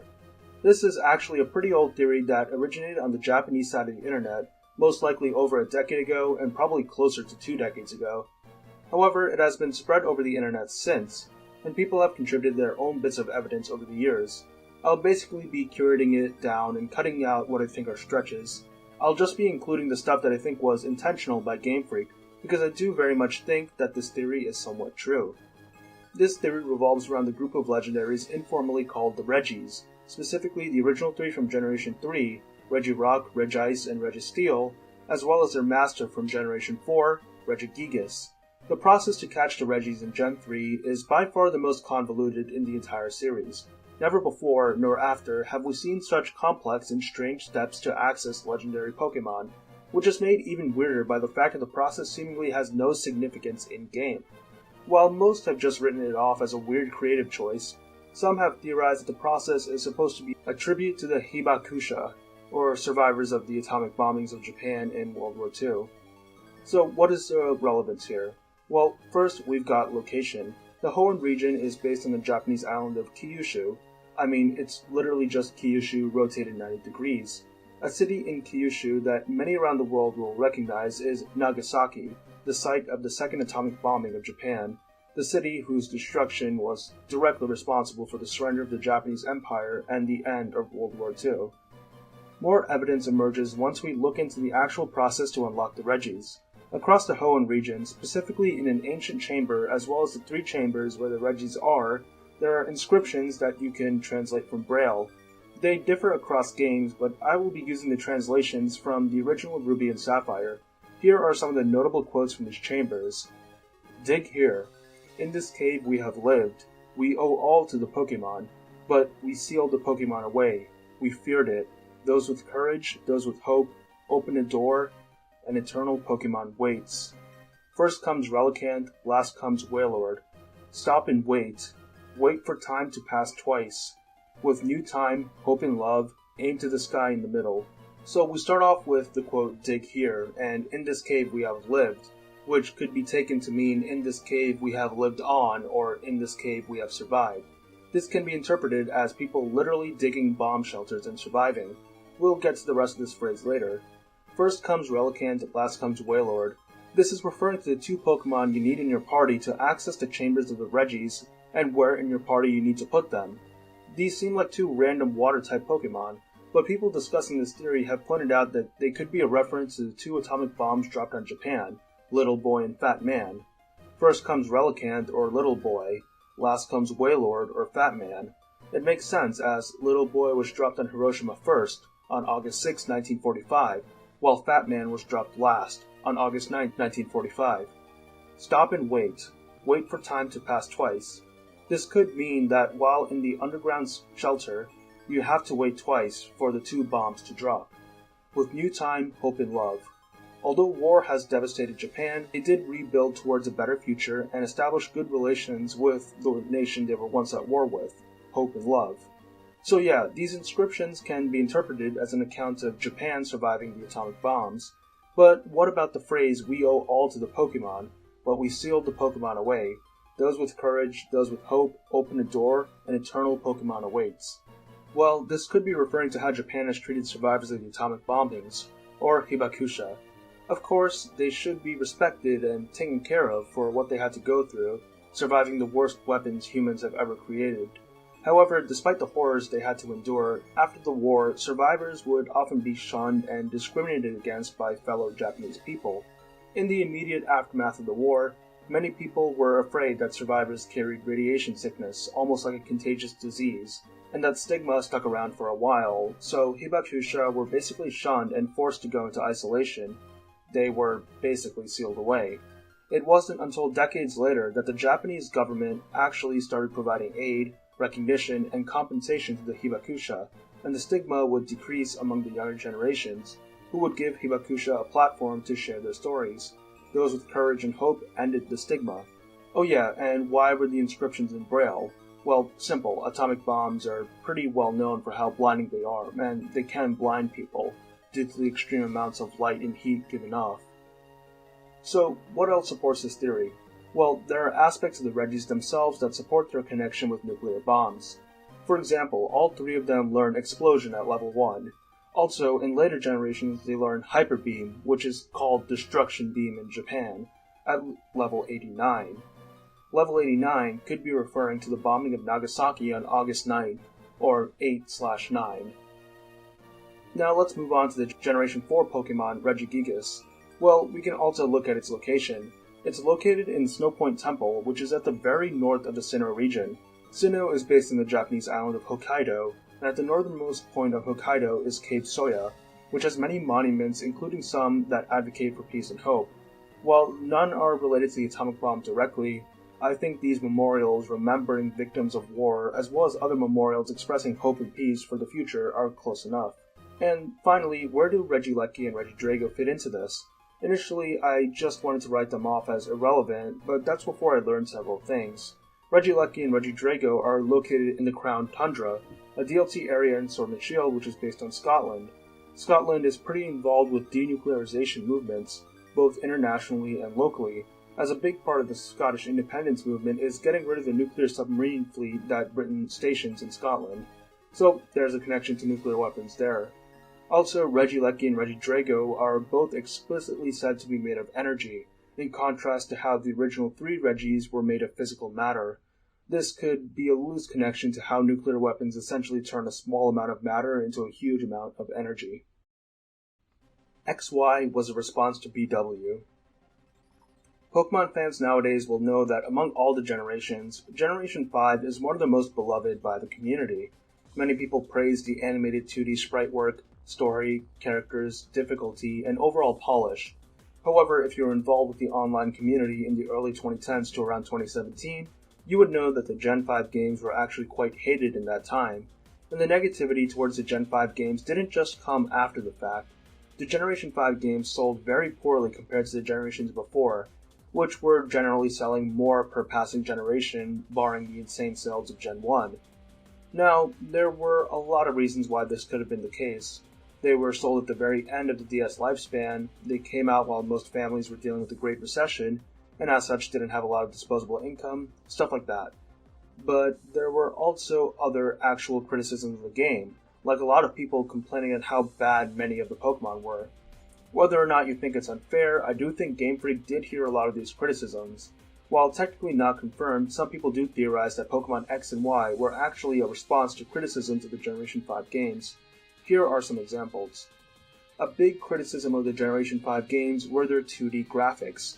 This may come as a surprise to modern Pokemon fans, since one of the biggest criticisms of the modern games is that the 3D graphics are bad and soulless compared to the 2D sprites, with many holding up Black and White as an example of an art style the series should have stuck with. But yes, the art style was heavily criticized upon release. The thing is, Game Freak actually wanted to keep the 2D art style well into the future. In a 2009 interview, Junichi Masuda said that Game Freak did not want to consider switching to 3D, as Game Freak saw 2D as a key aspect of Pokemon's visual style, and that while 3D can be more realistic, they could put a lot more expression into the 2D artwork. It's funny because the biggest supporters of 2D Pokemon today use the same exact reason to point out why they think 2D Pokemon is superior. However, you have to remember that the gaming community in general, in 2010, was a lot different than the gaming community of today. Back then, going for a more realistic 3D style was the trend, and most people wanted to see Pokemon in a more realized 3D world. Other staple Nintendo games had gone 3D over a decade before then, and fans knew that the other flagship Nintendo franchises like Mario and Zelda were able to put 3D games in worlds on the DS. So when Game Freak came out in 2010 and subsequently 2012 with more 2D games that functionally worked the same as the original Red and Blue in 1996, many in the Pokemon community saw that as proof of Game Freak's laziness, that they would rather cut corners by making 2D games instead of moving on to 3D like everyone else. Now, do I think this was the sole reason why Game Freak switched to 3D? Absolutely not. Game Freak knew that the switch to 3D was inevitable. Even in that 2009 interview I mentioned earlier, Masuda did say that they would switch to 3D in the future if necessary. Also, I don't think Nintendo would have allowed Game Freak to continue making 2D games for their new handheld console called the 3DS. They'd want to show off the increased graphical fidelity, but I'm sure the community's want for 3D Pokemon certainly encouraged them further. However, one criticism that I do think directly affected Game Freak's mindset in designing the Generation 6 games were the hate that the Gen 5 Pokemon themselves got. Now, the fact that a lot of people dislike the new designs is one thing. Like, when every new generation comes out, you have people hating on the new designs, and then as time passes, the new designs eventually are accepted into the roster. But one of the biggest criticisms of the initial Gen 5 releases, Black and White, was that it only restricted you to new Pokemon and barred older Pokemon until the postgame. The Gen 5 roster were among the most hated Pokemon for almost a decade. So what did Game Freak do in X and Y? Well, not only did they bring back old fan favorites front and center, they encouraged you to use them. Oh, those are some cool new starters you have. Well, almost immediately after you get the Kalos starter, Professor Sycamore gives you the old favorite Kanto starters, now with new fancy Mega Evolutions. Mega Evolution as a whole is just a way to give the spotlight again to older fan favorites, to make them more special for longtime fans. Combine that with the fact that Generation 6 has the least amount of newly added Pokemon out of all the generations, it makes me think they deliberately tried putting as little focus on the new Pokemon because people hated that Gen 5 put so much focus on the new Pokemon. Pokemon don't lay eggs. This is a theory that I actually just privately had as a headcanon. The idea is that Pokemon don't actually lay eggs, and it's basically just a placeholder for the various ways different Pokemon give birth. The idea that all Pokemon lay eggs is pretty suspicious, like I doubt the mammals or the humanoid Pokemon lay eggs. This is further supported in Universe, where it seems like the breeders don't really know where the eggs come from, they just appear. Although this could be them lying to the child player, not really wanting to get into the anatomical intricacies of Pokemon breeding. And I guess this is the actual reason why they only lay eggs in the games. Pokemon wanted to introduce a breeding mechanic, the easiest way to do so is through a universal egg system. I think it's fairly obvious that eggs are just a shorthand, as various things in the Pokemon universe make no sense if we assume Pokemon are born from eggs. For example, Kangaskhan being hatched from an egg with a baby already in its pouch, or Porygon, a digital Pokemon, also somehow hatching out of physical eggs. It's very likely that other forms of reproduction exist in the Pokemon universe, like I at least hope the humans don't lay eggs, but Game Freak just uses eggs as a shorthand for all the different ways the miracle of birth can happen. Pronouncing Arceus. Well, you just heard how I pronounce him. Since he was introduced in Gen 4, fans have been conflicted on how to pronounce the name of the Pokemon god himself, Arceus. And if you think that there's an official source that can clear up the confusion, think again, since even they can't seem to agree on a pronunciation. Official Japanese sources have pronounced it Arceus, and this is similar to how most English fans pronounced it for a long time, Arceus with a soft C. However, official English sources like the anime dubs would pronounce it Arceus with a hard K. This is because if you pronounce the name with a soft C, it contains the British curse word arse, which is probably a no-no for children's broadcasting in English. I do think that the name should be pronounced with a hard C, as that would be pronounced like the word ark, like the ark surrounding his body, and there's the connection to the biblical word ark, which is used to describe a holy vessel. That's pretty accurate to Arceus' description. Also, in Legends Arceus, you get the Arc phone, not the Ars phone. And why do I call it Arceus? Well, because of Silvally. Silvally is a man-made attempt to recreate Arceus, and its ability, RKS system, allows it to change type depending on what it's holding, like Arceus. The RKS in the ability name is literally the letters RKS, and I'm willing to count this as the official pronunciation since it's the only hint that we got to one in the mainline games. Or you can go the M&J TV route and call him Arceus, you recall. Voltorb is Haunter. The crux of this theory is that Voltorb and Haunter have the same eye shape, so people speculated that Voltorb is actually Haunter possessing a Pokeball. I mean, it's fairly obvious this is just how Ken Sugimori stylized angry eyes in the Gen 1 art. I doubt there was supposed to be a connection here. This is probably the least interesting of the theories connecting the Gengar line to other Pokemon. Giovanni wants to stop Mewtwo. What exactly was Team Rocket doing in the Gen 1 games? Besides the low-level crime they involved themselves in, their higher-stake operations involved two key items, the Silph Scope and the Master Ball. The Silph Scope is used to identify and catch Ghost-type Pokemon, and the Master Ball can capture any Pokemon without fail. So, some people theorized that Giovanni was preparing for a fight with Mewtwo. He was trying to collect Ghost-type since they have an advantage against Mewtwo's Psychic-type, even though technically the Gen 1 Ghosts don't actually, but whatever. And then he can use the Master Ball to capture Mewtwo. However, since the player thwarts both these operations, he no longer has any counter to Mewtwo, and thus quits the mission to capture Mewtwo. Some people say that he was doing this to protect the world from Mewtwo, that he knew how destructive it was and wanted to stop it before it could hurt more people. But it's pretty obvious that if he caught Mewtwo, he'd use it for his own selfish criminal goals. I mean, it's basically confirmed with the Rainbow Rocket version of Giovanni. This is a Giovanni from a world where he succeeded in his goals, and his team here includes a Mewtwo, one that he Mega Evolves to boot. I do think this is canon. There's definitely enough in the games to hint at the idea that Giovanni wanted to take on and capture Mewtwo for himself in the Gen 1 games. Immortal AZ Floette. Once again, less of a theory and more of a fact. Both AZ and his Floette lived like 3,000 years ago and are still alive to this day. They were both in the proximity of the ultimate weapon when it used its life energy to bring Floette back from the dead, so maybe the life energy was so strong it gave them both eternal life. Kogita wrote the old verses. In Legends Arceus, you can find 20 old verses buried throughout the region. All of them are stated to have the same author. It's also implied, if not outright stated, that the author of these verses is an immortal who initially came from the original Celestica people. They talk about how everyone they know is dead, and how the Celestica people are gone, and how lonely and alone they are. Well, this fits with how Kogita used to be of the Celestica people, but now lives alone in her own little hidden village. Also, the person who wrote the old verses mentions talking to a god of spring, which we know is Enamorus. And the one person who's a friend of Enamorus in the game itself is none other than Kogita. So yeah, Kogita almost definitely is the author of the old verses, meaning she is immortal. After all, when we get Enamorus, she mentions leaving it in our care for now, implying that once we die, Enamorus will just leave and join her again. A cool little bit of world building. Silver is Ash's father. Not Giovanni's son Silver. In the Pokemon Chronicles anime, which is basically a series of side stories in the main Pokemon anime, there is a character named Silver who shows up in one episode.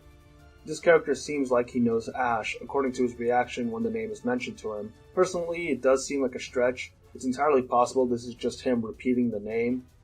But if we do assume this means he knows of Ash, he would have known of him from before Ash started his journey, as he never actually meets Ash during any of Ash's episodes. Also, there's a lot of parallels between Silver and Ash, like they both carry around a first stage starter on their shoulder, and they both started their personal journeys by witnessing a fire-flying type legendary bird, with Ash seeing Ho-Oh and Silver seeing Moltres. Also, they both have the same brash but determined personality. Also, with Silver himself being headstrong and somewhat immature despite his age, it would make sense that he'd prioritize adventuring over settling down and raising a son. He doesn't seem like a family man. But this is a pretty good theory for who Ash's dad is. Indian region exists. Since very early in the series' lifetime, it's been heavily implied that there is some sort of an Indian region. Of course, people know about the Indian elephant reference in Raichu's Fire Red Dex entry, which is also mentioned in the Sun Dex entry for Raichu. This explicit mention of the Indian elephant was changed to Kaparaja in Raichu's Legend Arceus Dex entry. So it's fairly obvious that Kaparaja is supposed to be a stand-in for an Indian elephant, meaning Kaparaja comes from some India-based region. This isn't the only Indian Pokemon though. The Pokedex entry for the Young Goose line mentions that they were brought to the Alola region from another region to deal with the Rattata outbreak. This is a reference to how the mongoose in Hawaii was actually imported to Hawaii from India to control a rat outbreak. So the Young Goose line also implies an India region. We've also got human characters that look like they could be of potential Indian origin. Like, there's a bunch in Galar, which makes sense since Galar is based in the UK, and the UK has a significant population of South Asian origin. Like, we've got Leon and Hop, who seem to be descendants of Laventon, who says that Kaparaja is from his home region. Considering that Laventon is Galarian, he could be referring to Galar, but it's also possible that he was from an Indian region and moved to Galar before moving to Hisui for research. So if he's Indian, Leon and Hop are, and if you look closely, their mom also looks like she's of Indian ethnicity. Also, Rose and Peony, as well as Peony's kids, all seem to be of Indian descent, which actually means that Penny is half Indian, which is something you wouldn't expect by looking at her initially.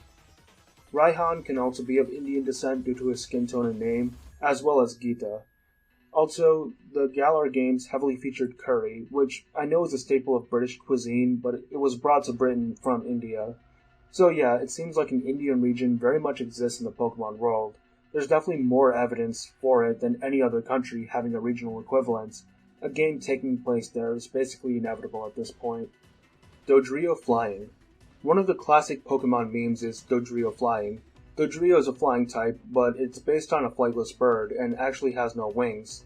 Despite this, it can learn Fly to transport the player across far distances. So, how?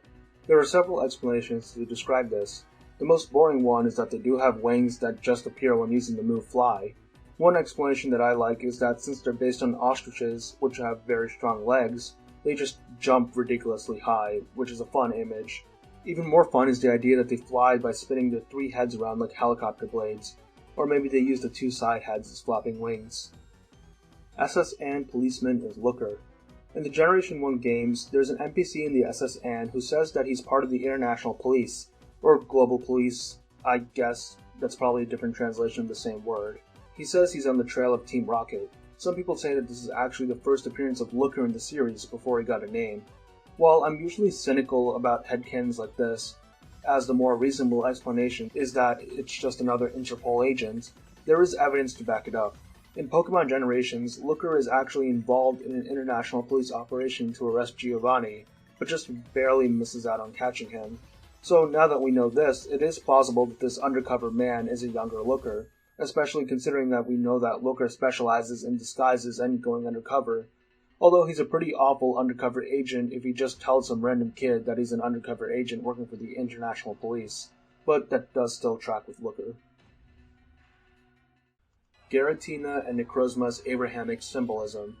Both Giratina and Necrozma are parallel figures in Abrahamic religion, specifically Lucifer, Satan, whatever you want to call him. Giratina is a more obvious parallel. Sinnoh as a whole is the closest Pokemon ever got to making a proper creation religion for their world, with Arceus being an explicit parallel to the Abrahamic creator god.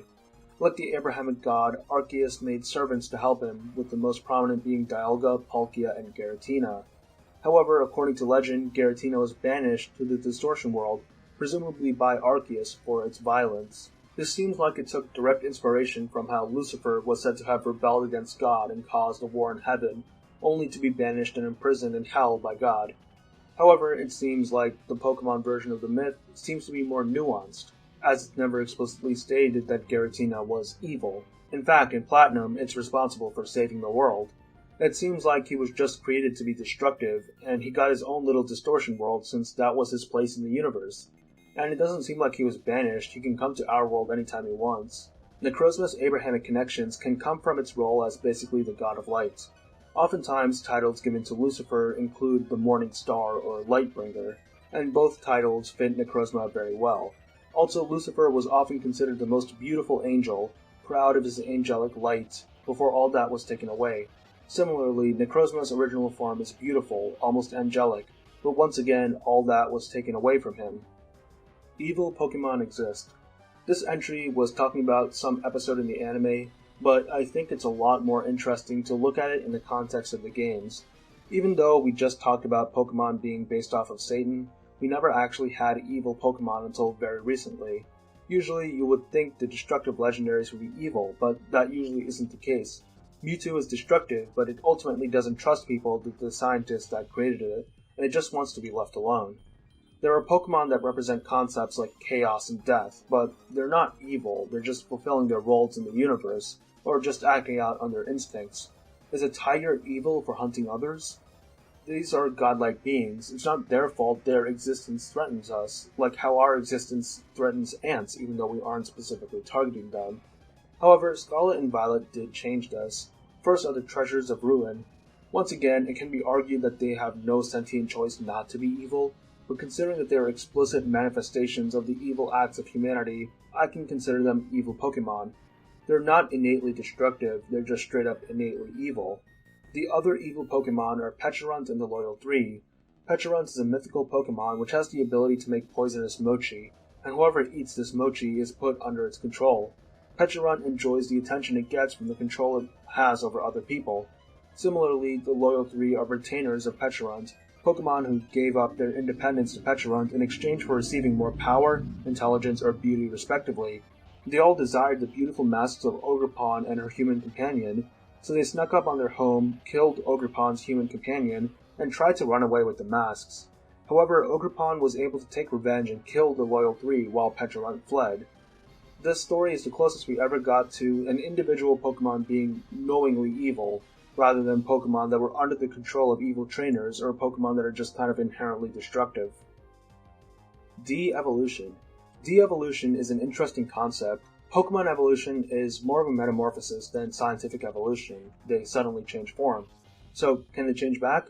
Well, not in-game. However, some of Slowbro's Pokedex entries say that if the Shelder biting its tail lets go, it will become a Slowpoke again. So that's basically canon de-evolution. And then, of course, technically every Pokemon that can Mega Evolve can also devolve, since it devolved from their Mega form back to their normal form, but that's not the same thing as permanent evolution, being reversed. Anime is an in-universe cartoon. This theory states that the Pokemon anime is actually a show that airs within the universe of the games. This is why Pikachu, over time, grew more popular among NPCs in the games themselves, even being treated like celebrities in Alola. It's because Ash's Pikachu from the anime was so popular, it made all Pikachu fan favorites. Also, in the Sun and Moon demo, the player received a Battle Bond Greninja from someone. While Battle Bond was initially just something exclusive to Ash and his Greninja in the anime, it became a Pokemon available in the games, even if rare. So maybe after the popularity of Ash's Greninja, people actually started breeding real Battle Bond Greninja as kind of like exclusive merch, and they'd be given to fans of the anime as gifts, which is why the Sun and Moon protagonist gets one, alongside a letter from quote-unquote Ash, so that they can pretend that they actually have his cool Greninja. And to explain why the anime sometimes follows plot points of the games, especially with the evil teams, we can say that the writers of the anime took inspiration from recent real-world events, and they'd even based some characters on real people. HGSS Giovanni drowned. In the Heart Gold Soul Silver Celebi event, you can travel back in time to when Team Rocket hijacked the radio station to call for Giovanni. However, you travel to Tojo Falls, where Giovanni is hiding out in a cave. He hears the broadcast and is ready to come back as the leader of Team Rocket. You're there to stop him, and after you beat him in battle, he becomes completely disillusioned, shocked that he was beaten by a kid once again. He declares that Team Rocket's dream is impossible to achieve, and then exits the cave, when a strange, splashing sound is heard.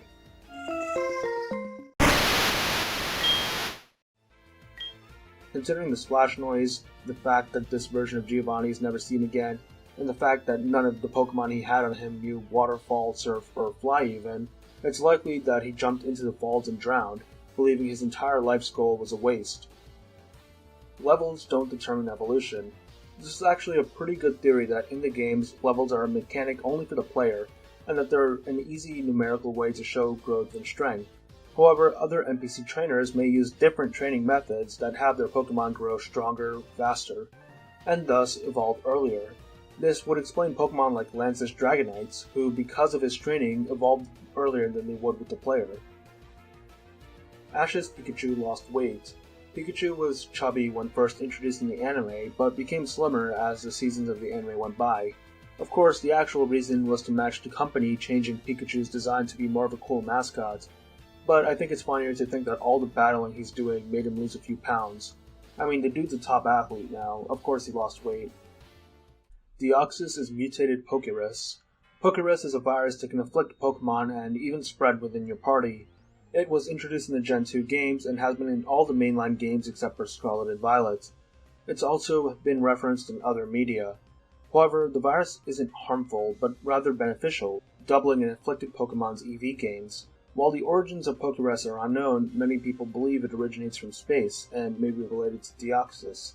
In fact, we know that Deoxys is a mutated virus, and since the only virus we know of is Pokerus, we can connect the dots.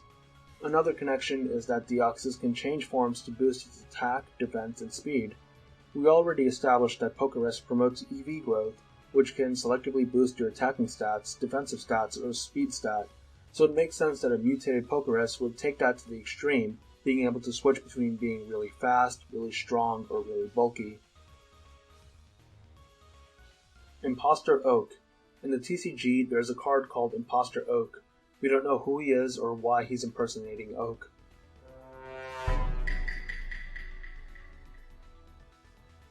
Parasect is a zombie. Paras is a bug with mushrooms growing out of it. When it evolves into Parasect, the mushroom grows larger and the bug itself has blank white eyes. Multiple Pokédex entries state that the mushroom drains the bug of all of its energy and does all the thinking and decision making, using the bug body as a host to move around. So yes, Parasect is a zombie of sorts.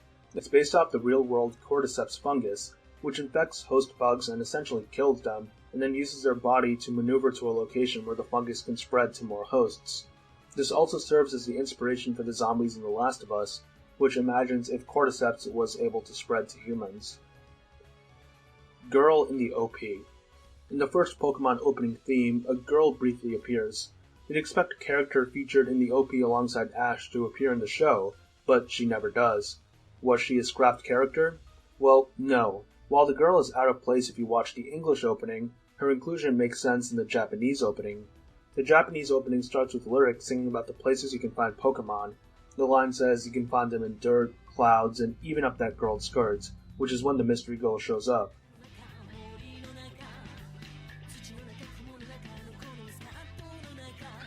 So yeah, she's not an actual character, but just a generic girl design added specifically for that lyric. And then, when the clips from the opening were re-edited to match the English song for the Western airings, the clip with the girl was included, but without any lyric referring to her. Thank God.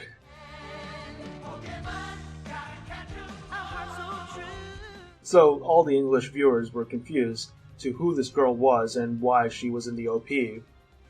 And it's not like people back in the late 90s and early 2000s can just hop on the internet and look up the Japanese opening, which is why this mystery spread around. Humans become ghost Pokemon. Ghost Pokemon are weird in their classification. Some are spirits or monsters that have qualities that we may consider ghostly, while others are actually supposedly souls of deceased humans. According to the Pokedex, Pokemon like Yamask and Phantump are actual deceased humans. Yamask are said to hold a mask which resembles their face from when they were human, and even sometimes look at it and cry. Meanwhile, Phantump are said to be the souls of children who died while lost in the forest. However, since we already established that the Pokedex entries are likely not factual, it's entirely possible that these Pokemon are naturally occurring spirits, and the notion that they're the souls of dead humans are just urban legends that are spread around within the Pokemon world. I hope that's the case, because if not, the implications of capturing a dead kid and forcing them to fight is something I don't want to think about. Calyrex Blue Dynamax. Normally, when a Pokemon Dynamaxes or Gigantamaxes, it is circled by red clouds and a red glow. However, when Calyrex Dynamaxes, it is circled by blue clouds and a blue glow. Calyrex is the only Pokemon that has this blue Dynamax, and it's not explained in-game why this is. However, the explanation is pretty straightforward, to the point where many in the community came up with it individually. Every other Pokemon Dynamaxes or Gigantamaxes using the energy of Eternatus, which gives them that red aura. However, Calyrex uses its own energy to Dynamax, which is why it has that blue aura. It makes even more sense if you look at its history. Calyrex used to be the king and defender of Galar, so why would it use the energy of Eternatus, a danger to Galar? Of course it would use its own energy to Dynamax. Zygarde and Terastallization. A now debunked theory is that Zygarde was somehow responsible for Terastallization. This was because we knew back then that the unknown legendary responsible for Terras had a bunch of hexagons and a serpentine head shape. Zygarde matched these attributes, so there was a crackpot theory that a Zygarde 200% form or something would beat this legendary. Of course, we now know it's Terapagos. Rui sensing shadow Pokemon. In Pokemon Colosseum, Rui has the ability to sense shadow Pokemon, even though humans normally can't tell if a Pokemon is a shadow Pokemon. Maybe it's an ability similar to what the Aura Guardians have, where instead of people being born with the ability to sense aura, she was born with the ability to sense shadow, if that makes sense. Player's original life. Every player character in Pokemon Mystery Dungeon was a human in their past life who lost their memory and was reborn essentially as a Pokemon. Considering that humans don't exist at all in Mystery Dungeon, people have wondered about the details of the player's previous life. However, I always assumed the human past life was just referring to us, the real-life person. After all, we're the human that's the same mind as the player Pokemon. They even base what Pokemon you get as your player off of a personality test. Mewtwo based on Gygus. Gygus is a main antagonist in the Mother series of games. Some people theorize that Mewtwo is actually based on Gygus. Both look very similar. Both have powerful psychic powers. Both were raised by humans who betrayed them, which caused them to be bitter and hateful towards humanity. And considering that Pokemon was inspired by Mother in other aspects, as well as the fact that people who worked on Mother later went on to work for Pokemon, I do think Mewtwo did take heavy inspiration from Gygus. Ryuki Home Region. Ryuki is a character who appears in the Alola games. He's a rock star who comes from a distant region seeking fame. He is a Dragon-type trainer. Despite his pretty iconic design, he never appears in another game, so people have wondered where he's actually from. His team doesn't help us with this, as he mostly uses Alolan Pokemon.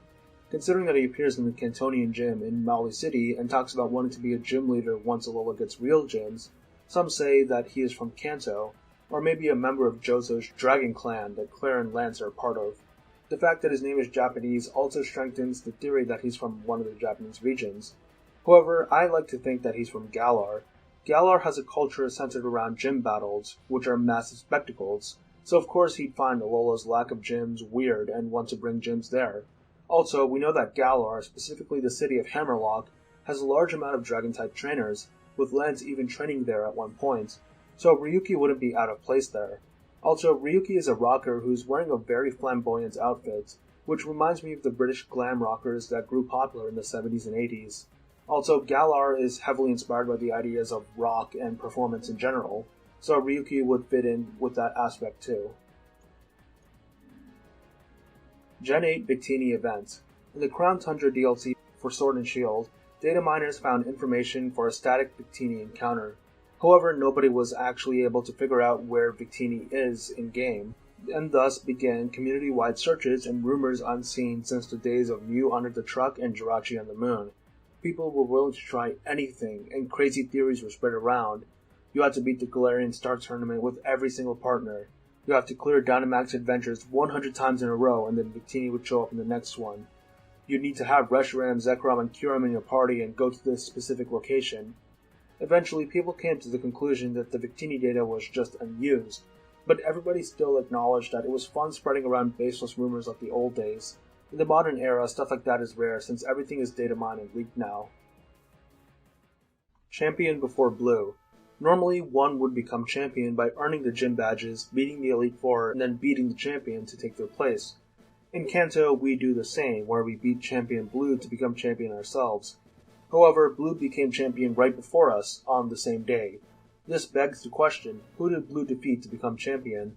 Well, the correct answer is nobody. We know this because of Lance's dialogue. Once we beat him, he tells us that we would be champion now, except that a trainer beat him before us, Blue. So we have to beat Blue before becoming champion. The dialogue implies that if we had beaten Lance before Blue, we would have been able to become champion without fighting a previous champion. So why wasn't there a champion before Blue? The only other scenario where a league didn't have a champion is the Alola League, and that was because the league had just been established, and we were its first champion. The Council League, however, is long established, so they should have had a champion. The only answer I could come up with is that they were fine with having an empty champion slot, and were just waiting for someone who would be able to beat the Elite Four. Then after Red vacated the champion position between the Gen 1 and 2 games, they decided to restructure the league, with a new Elite Four and Lance as the new champion. Pokemon Fusion. Pokemon Fusion is a very popular concept in the community, and there is a pretty fleshed out fan game revolving around the concept. However, there are canon examples of Pokemon Fusion. Slowbro and Slowking are the results of Shellder fusing with a Slowpoke, although I'm still mad that the shell looks nothing like a Shellder. Magneton is 3 Magnemites fused. Metagross is just 8 Beldum fused together, apparently. Kyurem Black and Kyurem White are actual proper fusions of Kyurem with Zekrom and Reshiram, respectively. Similarly, Necrozma can fuse with either Solgaleo or Lunala. And finally, we have the Galar fossils, which are mishmashed abominations created when somebody resurrected fossils that contain bones from different creatures, which is just an amazing idea for a Pokemon. I love them so much. And Calyrex can fuse with Spectrier and Glastrier, but I don't think that's actually fusion, it's just Calyrex riding the horse. So yeah, Pokemon has been toying with fusion in very specific contexts, and I do think it's likely that we get a game with fusion as a gimmick, not like where any Pokemon can fuse with any other Pokemon, but where like certain pairs of Pokemon can only fuse with each other. SM Ash Greninja is the same as the anime. This theory states that the Greninja you get in the Sun and Moon demo is the same as Ash's Greninja from the anime, like it just jumped dimensions from Ash to you. To be fair, this is likely what was intended. There are a bunch of fun details in Greninja's information that support this idea, with the original trainer name being Ash and the date obtained being October 17th, 2013, which is the date the episode Ash got his Greninja as a Froakie aired for the first time. However, I like my personal theory better, that the Battlebond Greninja was just a gift for in-universe fans of the in-universe anime, and the idea that it's really from Ash is like how we tell kids their Christmas presents are really from Santa. Firestarter Zodiac. This is an older theory that the fire types are each based on an animal in the Chinese zodiac. Charizard is a dragon, Typhlosion is a rat, Blaziken is a rooster, Infernape is a monkey, Emboar is a pig, Delphox is a dog, Incineroar is a tiger, and Cinderace is a rabbit. However, any legitimacy this theory had fell off after the introduction of Skeledirge. Skeledirge is based on a crocodile, which is not close to anything in the zodiac. For some reason, some people got mad at Game Freak for making a Firestarter that's not based off of a zodiac animal, even though it was just a theory and not anything official. Also, the theory was already suspect, since I don't think anyone can call Typhlosion a rat in good faith, nor Delphox a dog. Rayquaza is primal. When Groudon and Kyogre undergo primal reversion and enter their primal forms, they stay mostly the same except for the lines in their body that grow yellow. Rayquaza has similar yellow lines on its body, even in its normal form. So, is Rayquaza always in its primal form? Maybe. Primal forms seem to be the true forms of super ancient Pokemon. Maybe Groudon and Kyogre needed the extra boost from their stones to reach their primal form, since they spent so much time dormant, but Rayquaza never fell asleep, so it just always stayed in its primal form. Holon Region. The Holon region is a region that only appears in the TCG within official media. It is the home of Delta Pokemon, or Pokemon that look the same as other members of their species but have a different type than expected. It's also said to be the home of Mew. Considering that Mew was originally said to have come from South America, it can be implied that Holon as a region is based on South America. We know that Holon consists of forests, lakes, a mountain range, and island chains, which can fit a South American region. Who knows, maybe we'll see it come to an official Pokemon game in the future. Paldea Atlantis. In the code for Scarlet and Violet, some unknown data was given the codename Atlantis. This was likely a location in the DLC, and many people thought that the land that used to be in the Area Zero crater rose up into the sky, creating a floating landmass that we could explore in the DLC. Of course, this didn't happen, and I'm pretty sure the Atlantis name was referring to the Blueberry Academy, being a massive underwater structure and all. Falkner is the strongest Johto gym leader. This is specifically referring to the manga. The legendary beasts travel around Johto to challenge every gym leader, and while they challenge most 1-to-1, they challenge Falkner 2-on-1, and he actually does pretty well. So he'd be the strongest since he does the best against the legendaries. But going back to the games, it makes sense for him to be the intended 8th gym in universe, since his gym is the closest to the Pokemon League, like Giovanni's in the Gen 1 games. But since the player lives close to him, he uses a much weaker team in-game, since we fight him as our first gym. Ransei is the supercontinent. The Ransei region is the landmass where the Pokemon Conquest game takes place. Of course, it's obviously shaped like Arceus. However, with Conquest taking place in the past, many people have theorized that Ransei is a supercontinent, a single continuous landmass consisting of different regions before they split apart into continental drift, like Pangaea in our world. Normally, the process of continental drift takes hundreds of millions of years. Human civilization has not been around nearly long enough to even see a significant change in the continents, much less to the extent that this theory implies. However, since Pokemon is a fictional world that has gods that are said to move continents, I'm willing to accept this amount of drift can happen. What I can't accept, however, is how the community subdivides Ransei. This is an older theory, so this map only has the regions up to Unova. Even if we exclude Alola, I don't see where Kalos, Paldea, and Galar can fit. Also, I'm not even convinced by the existing subdivisions. It seems like the person who made this image just drew random lines in the Ransei map and claimed them to be the modern regions, even though their claims were based on nothing. They must have been British. Puka is Alolan. Puka is the name of a Pikachu that shows up early on in the anime. It has blue eyes and loves to surf. Puka might actually be a Pikachu from Alola, since Alolan Raichu surf on their tails and have blue eyes. Makes sense to me. Erika and Valerie are Kimono Girls. The Kimono Girls are a group of trained performers from Johto known for their traditional clothing and use of evolutions. We see two other women wearing kimonos in the modern Pokemon games, Erika and Valerie, and it's possible that they were or are Kimono Girls. They look the part. They also both have evolutions that no other Kimono Girls have. Erika could have Leafeon, in fact she does have one in the anime, and Valerie's ace Pokemon is a Sylveon. I wonder if we'll ever see a Kimono Girl who uses the last remaining evolution, Glaceon. Pinkin Pokemon. There's an anime episode where we come across an island full of pink Pokemon, even including Pokemon that aren't usually pink. It's explained that they're turning pink due to the fruit that they eat on the island. Looking back on this now, it's likely that these Pokemon are undergoing the first steps of change to become regional forms. Pokemon 2000 Adventure. Pokemon 2000 Adventure was a browser-based game made to promote the Pokemon 2000 movie. It was developed by Cyberworld International Corporation and distributed by Warner Bros. The game follows the same premise of the movie, with the player character traveling to collect ancient spheres from the legendary birds. You would choose between different teams of Pokemon, with every Pokemon having special abilities required for navigation. The game was from a first-person POV, with the environment being a 3D world with 2D sprites, kind of similar to the original Doom.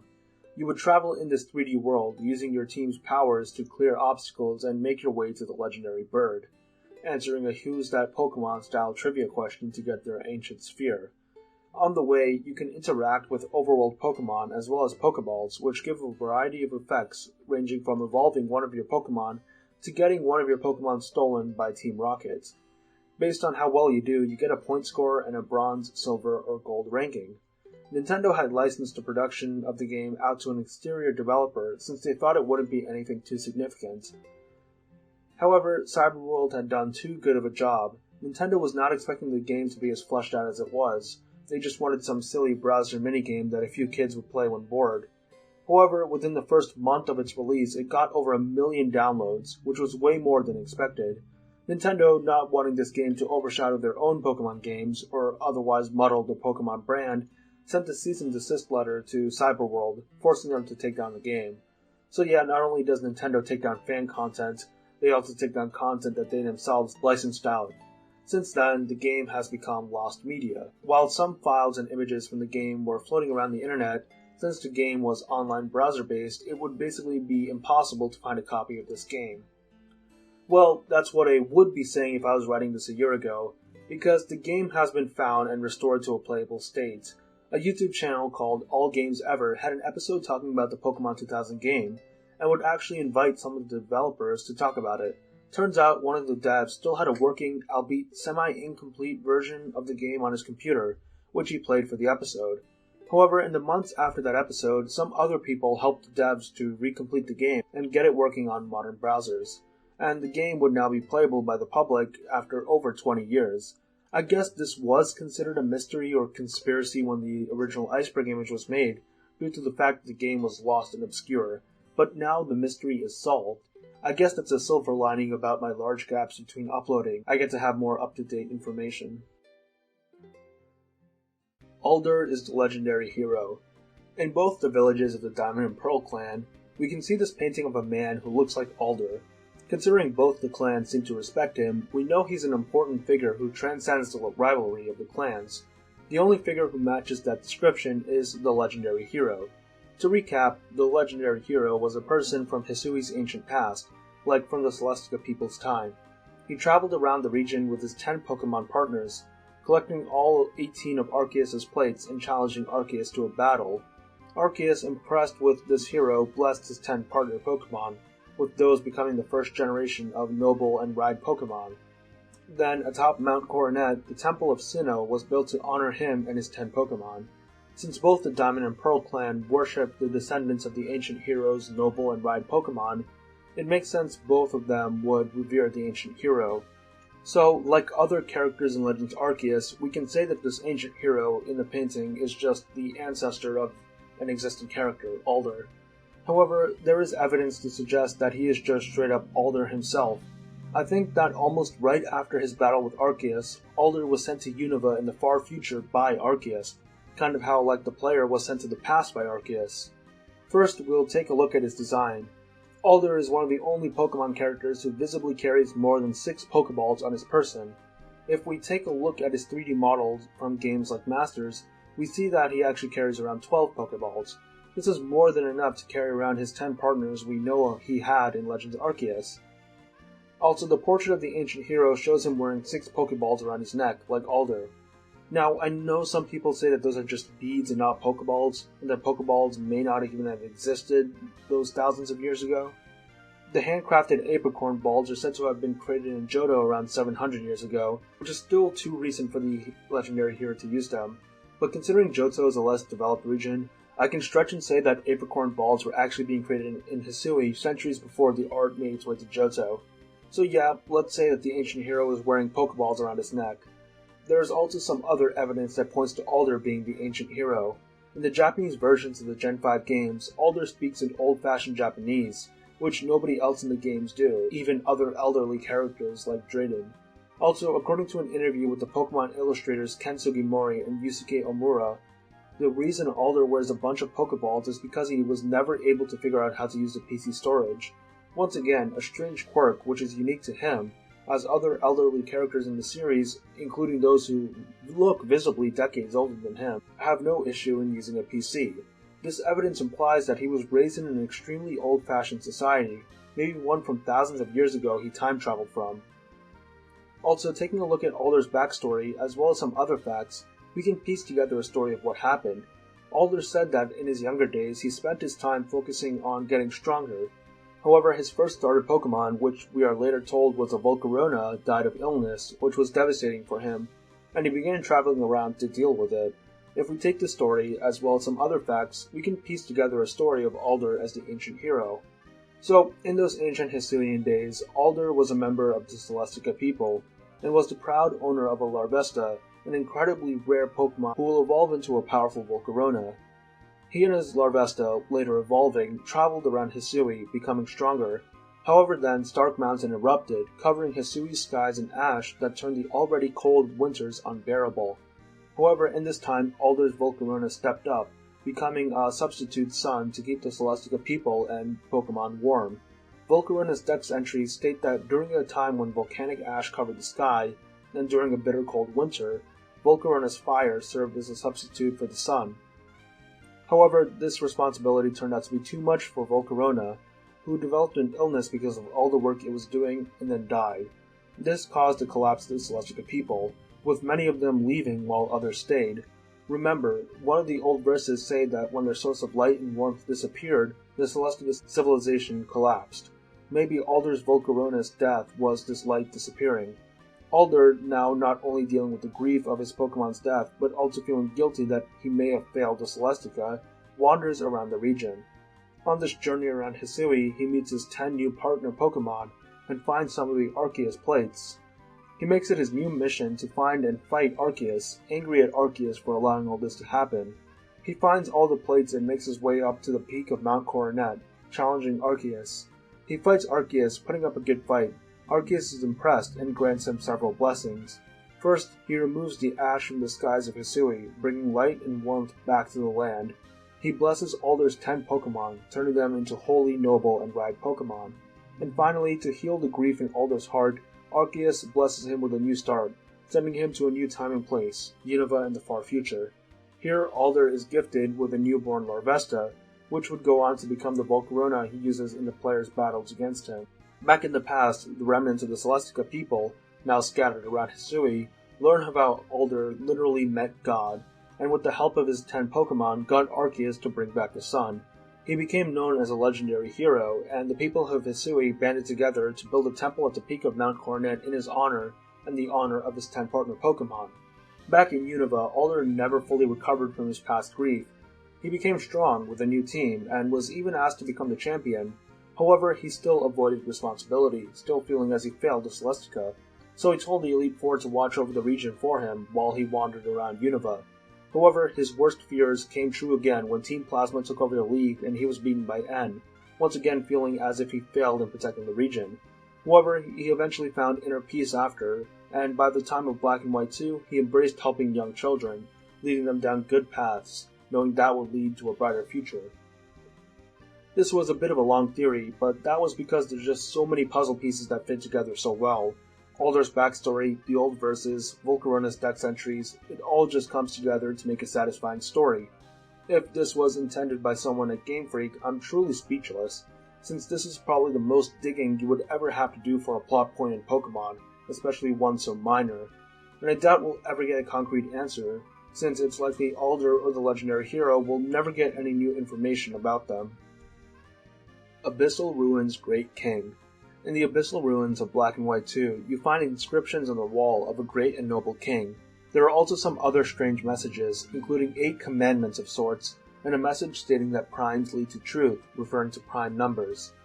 The inscriptions aren't written in a real language, but rather some strange hieroglyphs. We know what they say since the plasma sage Zinzolin has documents providing translations. However, he couldn't decode certain words, one of which being the name of the king. However, it is implied that the name is Harmonia. This is because the unknown symbols in the ruins are represented in Zinzolin's notes as a series of dots, each dot corresponding to a letter. In the Japanese version, there are 5 dots. There are 8 dots in the English version, and 7 dots in the Spanish version. The number of dots in each version corresponds to the amount of letters in that language's translation of Harmonia. And it makes sense. Gestas says that he and Anne are descended from kings, and Harmonia are their last names. Well, I mean their full last names are Harmonia Gropius, but it could be a case of like 2 last names, with Harmonia being a maiden name that stuck around due to its importance. Also, it seems like the old King Harmonia placed a lot of importance on prime numbers, and N himself is known to be a mathematician, and prime numbers are actually used in the composition of his musical themes. So yeah, it's very implied that the king mentioned in the Abyssal Ruins was a Harmonia. Why HMs need badges.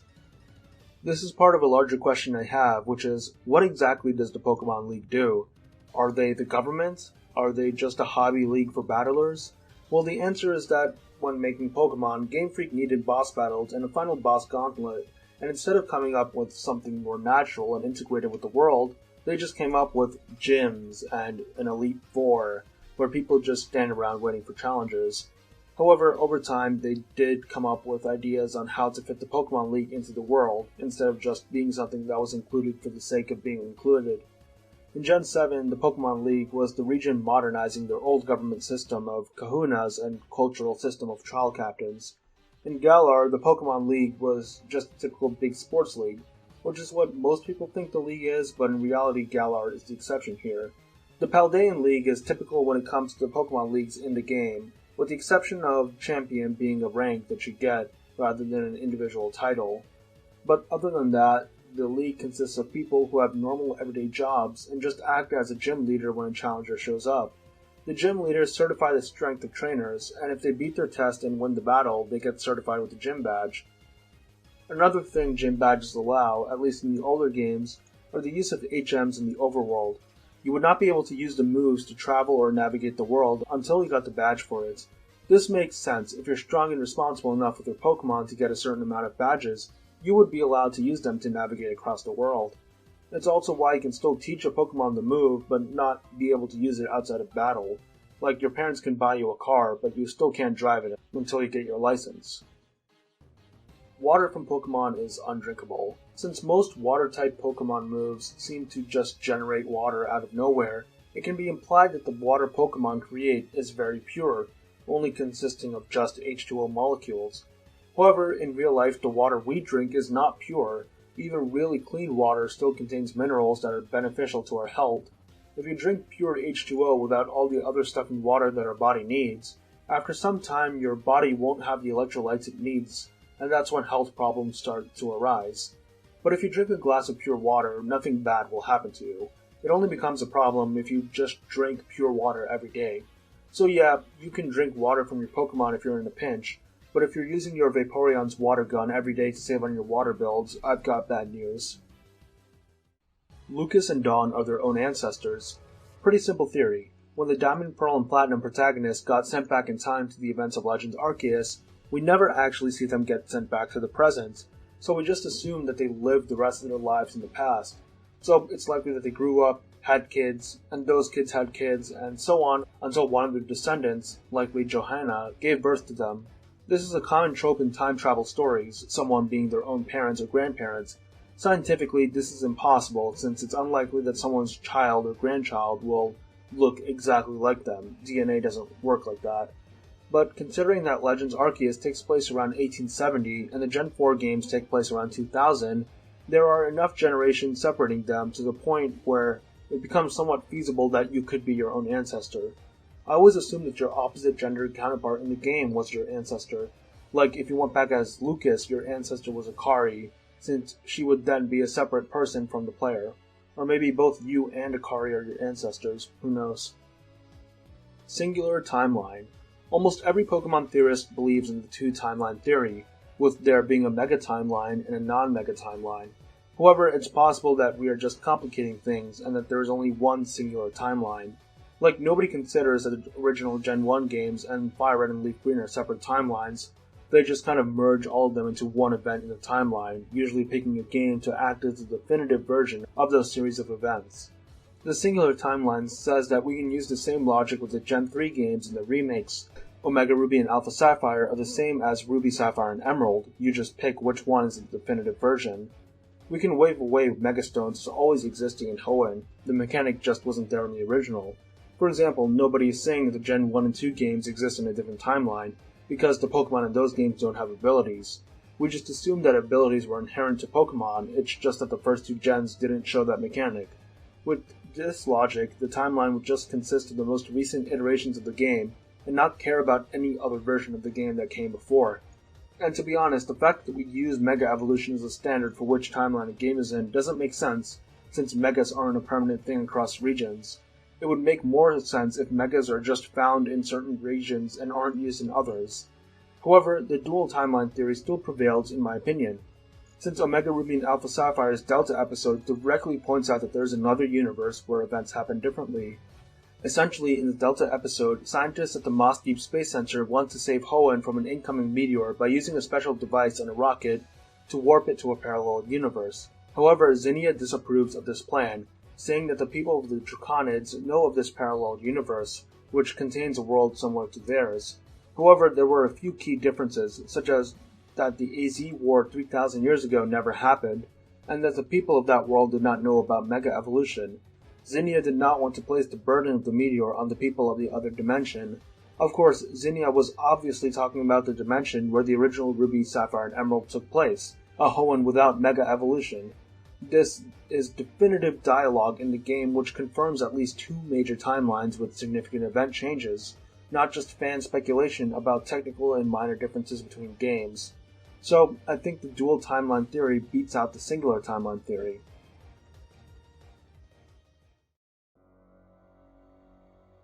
Misty paid full price for her bike.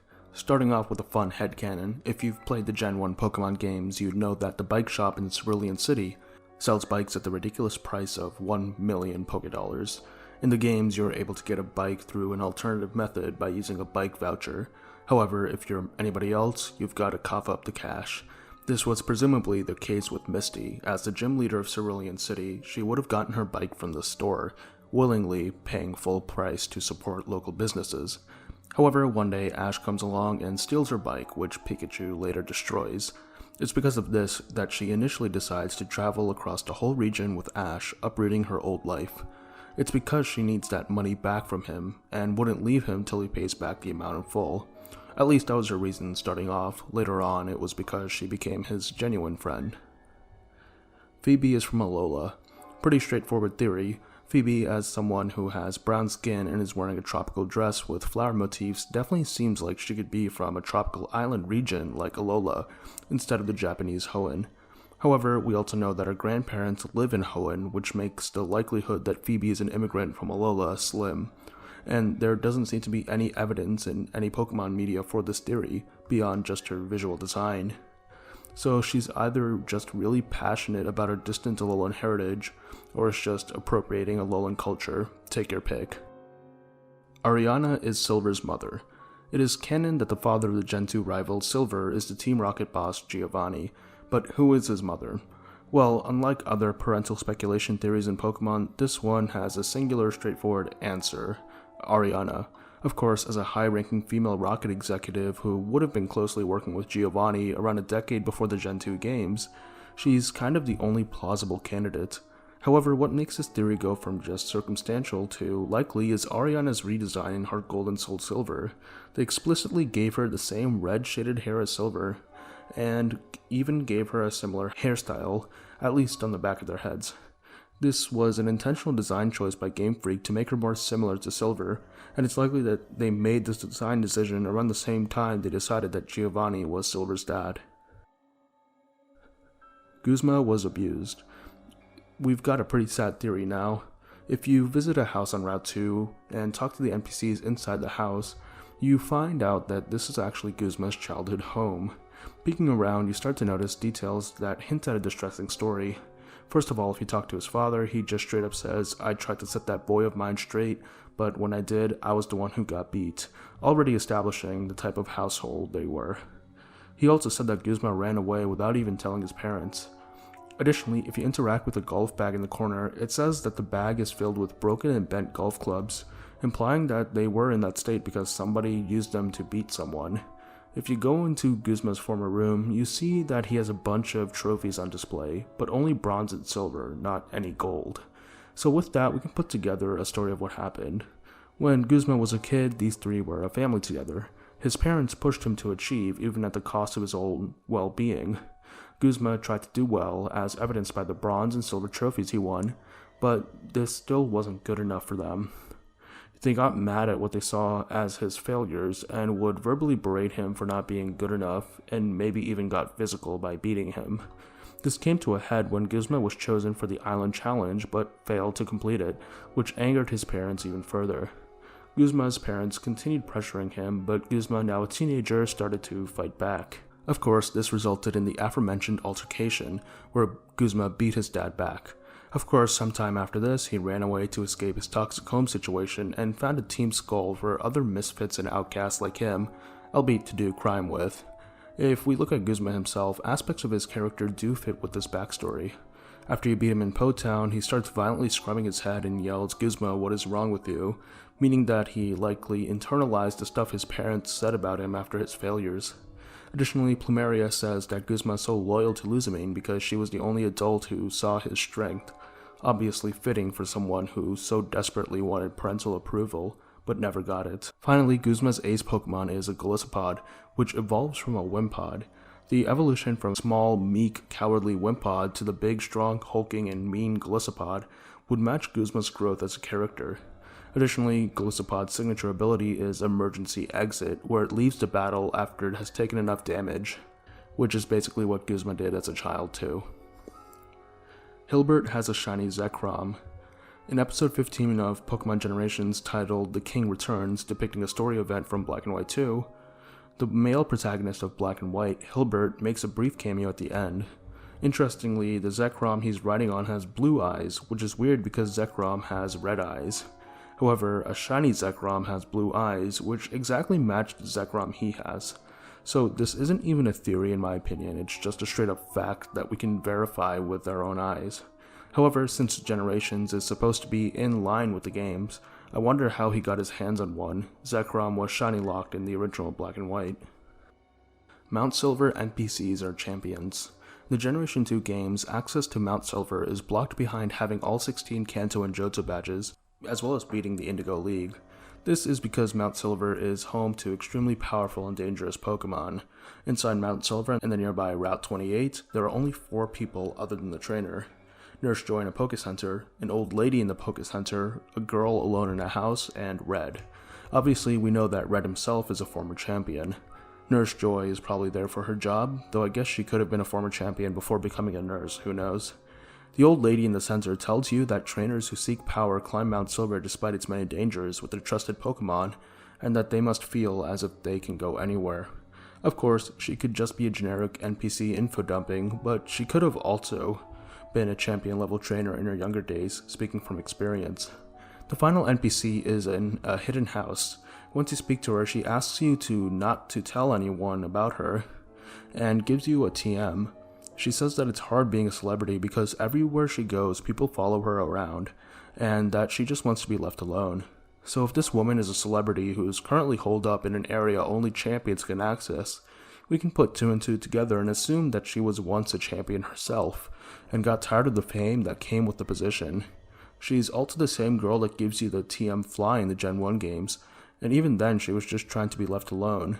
So in the timeline, she's probably a Kanto champion before Blue. Kira meets humans. An old legend shared in Lakinosa Town says that a monster would sometimes come to the town, bringing cold winds with it, and that it would hunt for people and Pokemon to eat. Because of this, the people of the town built a wall to prevent the monster from coming back, and they also didn't venture outside the wall at night. Now, we know that this monster is Kyurem. However, the people of the town say that they don't believe in the monster anymore, meaning that Kyurem didn't attack in a long time. So did Kyurem actually attack and eat people in the past, or did somebody back then just know about Kyurem and make up a tale about how it ate people to scare little kids? Unless the walls were created before the legend and was just adopted into the story, the fact that they exist and the people of Lakinosa still fear the dark probably means that Kyurem did at one point kill and eat people, though it likely gave up hunting sometime in the past. I mean, later in the game, we see it attempt to kill the player at the Order of Gestas, so we do know it's capable of killing humans. Missing brother is Sandygast. In a house in Iki Town, you can find a woman who talks about her older brother who disappeared a long time ago. She mentioned that he would work hard to collect sand on a beach when he was young. elsewhere on the map, you can find a message in a bottle from this older brother, who says to deliver it to his younger sister who lives in Iki Town. He says that he lives in a weird place now, but the people are all kind to him and he is okay. If he delivered this to the woman in Iki Town, she is relieved that he's doing okay even though he's still technically missing, and as a reward for giving her the message, you get a Stardust. While this could be the end of it, there are a couple theories as to who this brother is. The initial entry on this iceberg suggested that it was the old man in Haina Desert, and while he is mysterious and ripe for conspiracies, I don't really think that he fits this specific mystery. However, in my research, I found another better candidate for the missing brother. Near Route 16, you can talk to a boy who asks you to see the sandcastle he made. It turns out that it's a Sandygast who attacks you. After defeating the Sandygast, the boy says, "Oh, I thought I could make you get sand for me too. Oh well, there's plenty of other prey here on the beach." The kid then disappears, leaving just the Stardust behind. Now, the fact that the boy wanted us to get sand for him matches up with the missing brother's description, as the brother also wanted to collect sand. Also, just like his sister giving you Stardust, the kid also leaves behind Stardust. We know that Sandygast attack children, and that Sandygast are born when dead souls inhabit mounds of sand. So here's what happened. One day, the kid was collecting sand on the beach near Route 16, as he likes to do. However, he ends up dying. Whether if it was an accident like drowning, or if he was killed by another Sandygast, we don't know.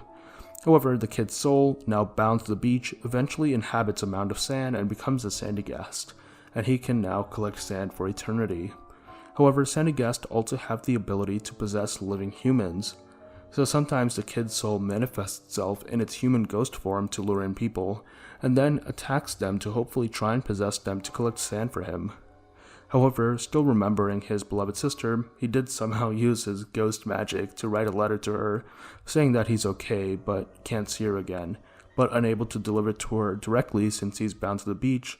He puts it in a bottle and throws it into the ocean, hoping the currents deliver it to Mele Mele Island where his sister is.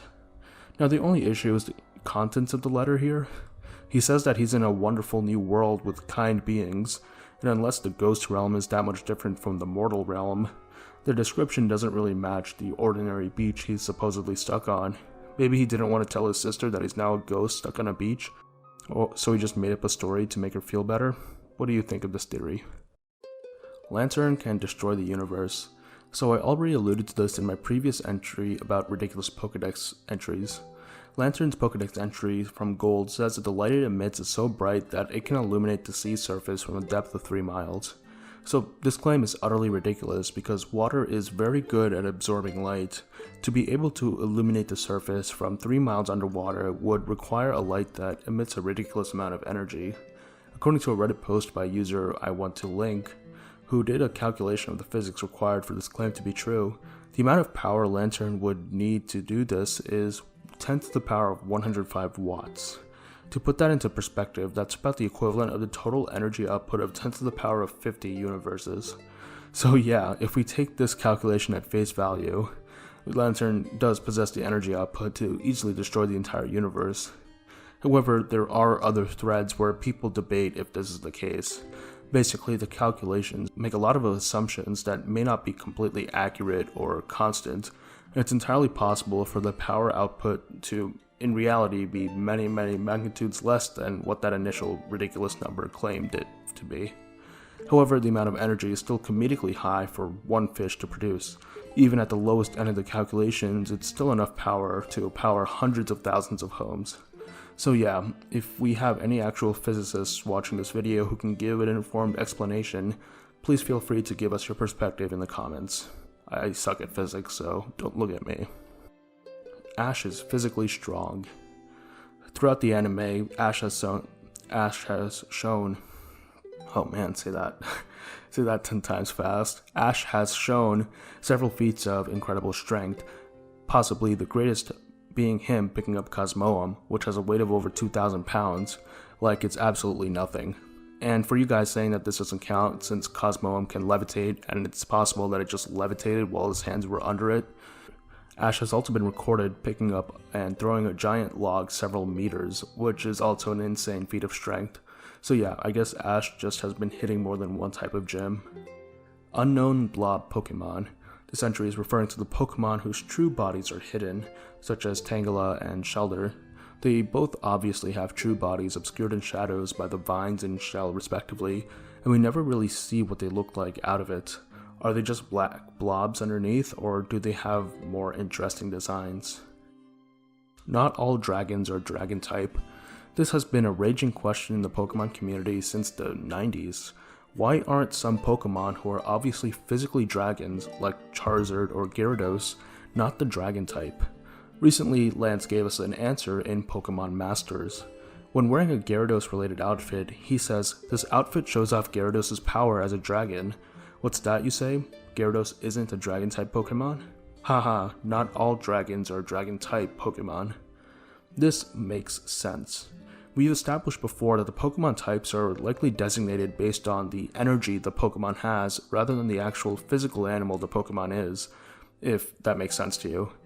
You should remember the whole theory about it, about Pokemon being energy creatures, how moves are manifestations of energy, and this is why terrestrialization even works. But yeah, it seems like in the Pokemon world there are two different classifications of dragons. Physical dragons, which are just the Pokemon that physically look like dragons, and dragon types, which are the Pokemon with dragon energy. Some Pokemon, like Dragonite, fit both categories. However, some Pokemon, like Alolan Executor, are dragon type despite being a palm tree. Though personally I think the body type fits a dragon, albeit not a traditional one, but I just used it because it's the go-to example of dragon types that aren't dragons within the community. And the other way around, physical dragons that aren't dragon type, like Charizard. I think this is a perfectly fine explanation, both in-universe and out-of-universe. It would be limiting for Game Freak if every single dragon design had to be dragon type, like how I also think it would be limiting if every physical bug had to be bug type. Like Drapion, despite being a bug physically, benefits a lot from being dark poison type instead. Also, we've got Flygon, who despite being physically a bug, is a ground dragon type. Erica was a ghost type leader. It is theorized that Erica was initially meant to be a ghost type gym leader. This is based on early leaks and concept arts of the Gen 1 games. In Erica's concept art, she wears her kimono with the right side over the left, which traditionally in Japan is the way you dress a corpse for a funeral. If you are living, you are supposed to wear your kimono with the left side over the right, which is how she wore it in the final iteration of the Gen 1 games and has been kept like that since then. Additionally, Erica was initially meant to be the 5th gym leader, and Lavender Town was initially designed as the 5th city, meaning that it's feasible that she was originally meant to be the gym leader of Lavender Town, further cementing the ghost type connection. Finally, Agatha, who is the ghost type Elite 4 members, was not a ghost type specialist in the initial version of the game, instead using a team of a bunch of varied types. So there's no overlap in trainer specialty in that initial version of the game. This theory is likely true. I do believe Erica was initially meant to be a ghost type gym leader. Also, before we get to the next entry, if you guys are liking this video and you want to see me make more Pokemon content, head over to my second channel called Rivextra. There I upload shorter, more casual content, and right now if you go there, there should be a video of me talking about the 10 Pokemon I think should get Mega Evolutions in Pokemon Legends ZA. So if you'd go there, check out that video, maybe even subscribe to that channel, that would be great. Thank you. Clan leaders wear the creation orbs. I thought this was a pretty obvious one until I got into a debate with my roommate last year on whether this was actually the case. Basically, Dialga and Palkia have the adamant and lustrous orbs respectively, which initially would just power up their stat moves. In Legends Arceus, they are renamed to the Adamant Crystal and Lustrous Globe, and now they have the ability to change Dialga and Palkia into their origin forms. You get them from Adamant and Irida respectively, and this makes sense. The clan leaders have some obvious connections to Dialga and Palkia, so it makes sense that the creation orbs would be a sort of family heirloom. However, this theory states that they're actually wearing it on those chokers they're wearing on their necks, and honestly, I believe it. The Adamant orb is a bluish, cut, angular gem, while the lustrous orb is a polished pink spherical gem. And while not exactly the same, it's close enough. The fact that the chokers aren't just a one-off design gimmick for the character, but something that both clan leaders share, show that it's something important for the clan leaders, which matches the orbs. The only thing is that they still wear it after giving these items to the players, but that could just be Game Freak not wanting to make a second model for these characters without those chokers. Trainer School Ghost. In the Gen 7 games, if you go to the trainer school at night, you can talk to a little girl in her Drifloon who tells you about scary mysteries that happen at night on school grounds. If you investigate these mysteries, you find out that most of them aren't scary and have reasonable explanations, or are just Pokemon playing silly pranks. One of the mysteries involves laughter coming from a classroom. When you go to investigate it, you find a classroom seemingly filled with students and a teacher, which is strange because it's nighttime. If you talk to the teacher starts speaking strangely, saying, "I, Drifloon, child, lonely." Afterwards, the teacher suddenly transforms into a Hypno and the students in the class disappear. It was all an illusion created by Hypno. Keep this in mind for later. After you solve 6 of the ghost stories, you ask the girl for number 7. She says she doesn't know, but suddenly congratulates you for solving all 7 mysteries, strangely. She gives you wise glasses as a reward, and thanks you for debunking the ghost claims and dispelling the fear. She says that she came from far away and doesn't speak the language well, but she likes the school and wants to protect it and its students. The school security guard then yells at you for being on the school grounds this late at night. The girl and her Drifloon suddenly disappear, and when you try to explain to the guard what you were doing, he says that the 7 mysteries were a popular urban legend. But we couldn't have been talking to anybody right now because we were supposedly alone. So it turns out the little girl is mystery number 7. Let's solve this mystery then. On the island, there's another student who tells you that there was a kid some time ago at the school who got kidnapped by a Drifloon, and that there's a diary from one of their classmates about the event somewhere in the trainer's school. The diary talks about a new girl who started to attend the school, and every day she would be picked up by a Hypno to go home.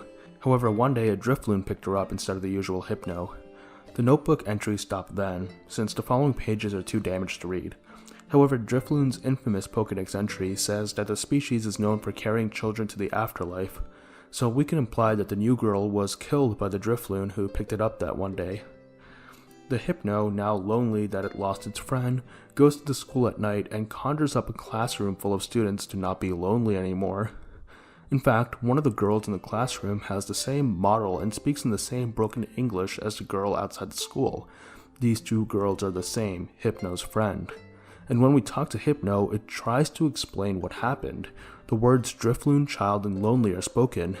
It was trying to tell us that Drifloon took the child it was friends with, and now it's lonely, so it's making this illusion. So we've pieced together this story. A little girl who was friends with a Hypno one day got kidnapped and killed by a Drifloon. Her ghost would later quote-unquote haunt the school because she cared about her friends there.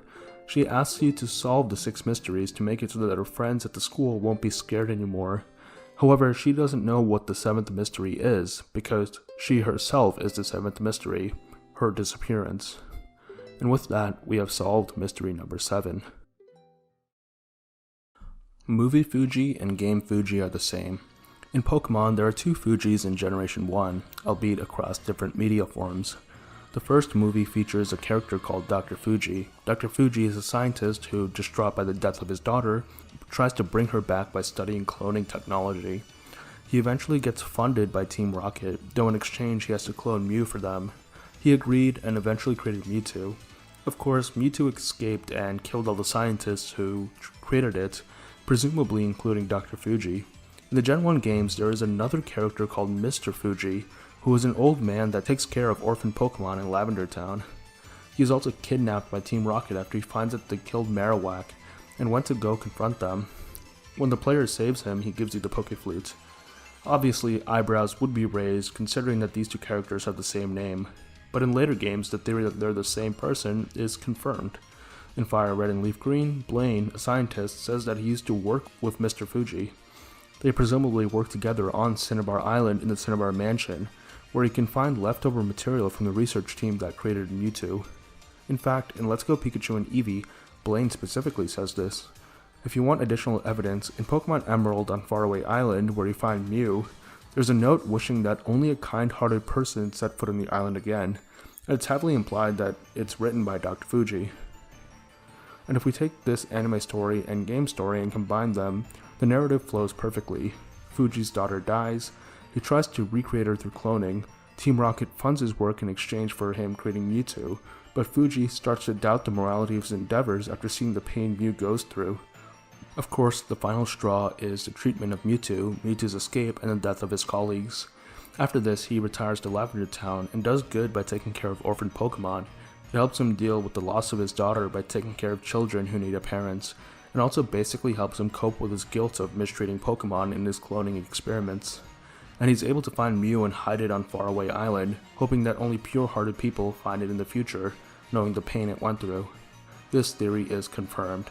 I mean, Bulbapedia already treats them both as the same person. Crystal Pokemon are terrestrial. Crystal Pokemon are a type of Pokemon released in the TCG in 2002. The Pokemon look similar to their normal counterparts, though with a slight crystalline shine around them. However, what makes them special is that they are a type that isn't their normal type, and also use moves that aren't normally the types that they use. While this was an interesting gimmick for the time, one has to notice the similarities to terrestrialization, introduced in the main series games 20 years later. I mean, crystal Pokemon that change their type from what they usually are?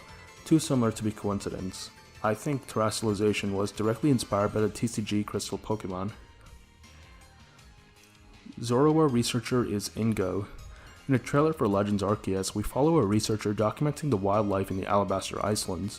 He says that he's recording on a strange device, implying that it's the Arc phone. However, the character sounds like an adult, meaning that it's not the protagonist. However, looking at the voice actor, we find an answer for who this mystery researcher is.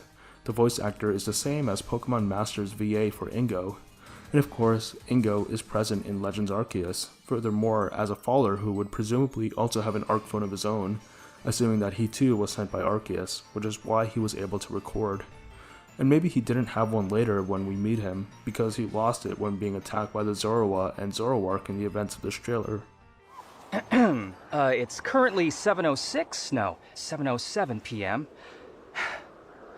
I'm hoping to document some wild Pokemon using this strange device. Pleasure to meet you. Now then, all aboard! Please, accept this small token. I've procured a special gift for you. Don't let it go to waste. Item balls are abandoned Pokemon. More of a purposefully edgy headcanon and not meant to be taken seriously, but this is the idea that item balls, or Pokeballs that you find on the ground across the world, are the remains of abandoned Pokemon. The idea is that trainers abandon their Pokemon in their balls in the wild. Unfortunately, over time, the Pokemon stuck in their balls with no food or water die and decompose, and the only things remaining in the balls are the items that the Pokemon held before dying, which is what we pick up. Ultimately, there's a lot of reaching here, and a lot of issues with this theory that make it unbelievable in universe, but it's ultimately just supposed to be an interesting idea thrown out there for fun, rather than something meant to be taken seriously. Applin's body. If you didn't know, the apple part of Applin is not actually part of the Pokemon itself. Rather, Applin is a small worm that wears an apple like a shell. We can actually see the true body of Applin in a new Pokemon Snap game. The pun behind Applin's design is that it's a worm in an apple, but worm spelled with W-Y-R-M, referring to a dragon with a long body with no or little limbs, which is why Applin is a dragon type. Episode 244 Legendary is Mega Gyarados. In episode 244 of the anime, which aired in 2002, Misty has a daydream about how she was chasing a legendary Pokemon. The quote-unquote legendary Pokemon does not bear resemblance to any legendary Pokemon in the game, even to this day. However, that large fin does resemble Mega Gyarados. Well, not exactly, because Mega Gyarados has two of those back fins, while this legendary Pokemon only has one, but it's the closest thing that we've got. While Mega Gyarados is not a legendary by classification, it could be described as legendary in the literal definition of the word. And interestingly, Misty does use a Mega Gyarados much later in the anime. Considering the timeline of the anime is continuous, we can assume that Misty and the other characters kind of always knew Megas existed, they just didn't talk about them in the earlier seasons. So maybe Misty knew about Mega Gyarados and wanted one for herself, but was unable to get the Mega Stones. This is why she dreamed herself literally chasing after it, representing her subconscious desire to get a Mega Gyarados. And years later, she finally quote-unquote caught that legendary Mega Gyarados. Toxtricity in Alola. In the Gen 7 games, if you go to the Game Freak office building, you can see a blurry poster on the wall. While it wouldn't have meant anything at the time of the game's release, a few years later the pieces would fall together. This poster is depicting Gigantamax's Toxtricity. Several features line up: the primary color, the glowing yellow eyes and yellow electricity mohawk, the two pink antennas sticking out at an angle. You can even see it sticking out its tongue. It's definitely feasible that Toxtricity was designed very early on in the development of Sword and Shield, before the Gen 7 games even released, so teasing its design in the Gen 7 games would be possible. In universe, it's likely that somebody at the office was just a fan of the Galar Gym League and got a poster of a G-Max Toxtricity. However, there is one issue with this theory, and it comes directly from the designer of Toxtricity himself, Yusuke Kozuki. He actually responded to a tweet saying that this poster was a tease for Toxtricity, saying that it was actually unrelated, and the poster instead depicted 3 people. And you know, maybe this could be the case. There's no reason for him to lie about this. However, if the poster was in fact of something unrelated entirely, it has to be one of the biggest coincidences ever. To me, the top half of the poster still bears a striking resemblance to G-Max Toxtricity. Looker's Krogunk. In Pokemon Platinum, Looker has a Krogunk which he uses to help him with making arrests. However, in subsequent games, Krogunk does not appear. In X and Y, the game says that one of Looker's Pokemon was killed, and while it doesn't give us a name, Looker keeps a photograph of himself and a bluish-purple Pokemon, which happens to match Krogunk's description. We don't really know how his Krogunk died. Looker's timeline is super weird considering that he is a faller, and it's entirely possible that there are 2 Lookers in the Mega timeline, the faller one and the one native to the timeline. But considering that it doesn't appear in black and white alongside Looker, I think it died possibly before the events of Gen 5. Honestly, I don't know. He's been missing from the main series for like 7 years at this point, so hopefully he makes a return in Gen 10 or even Legend Z8.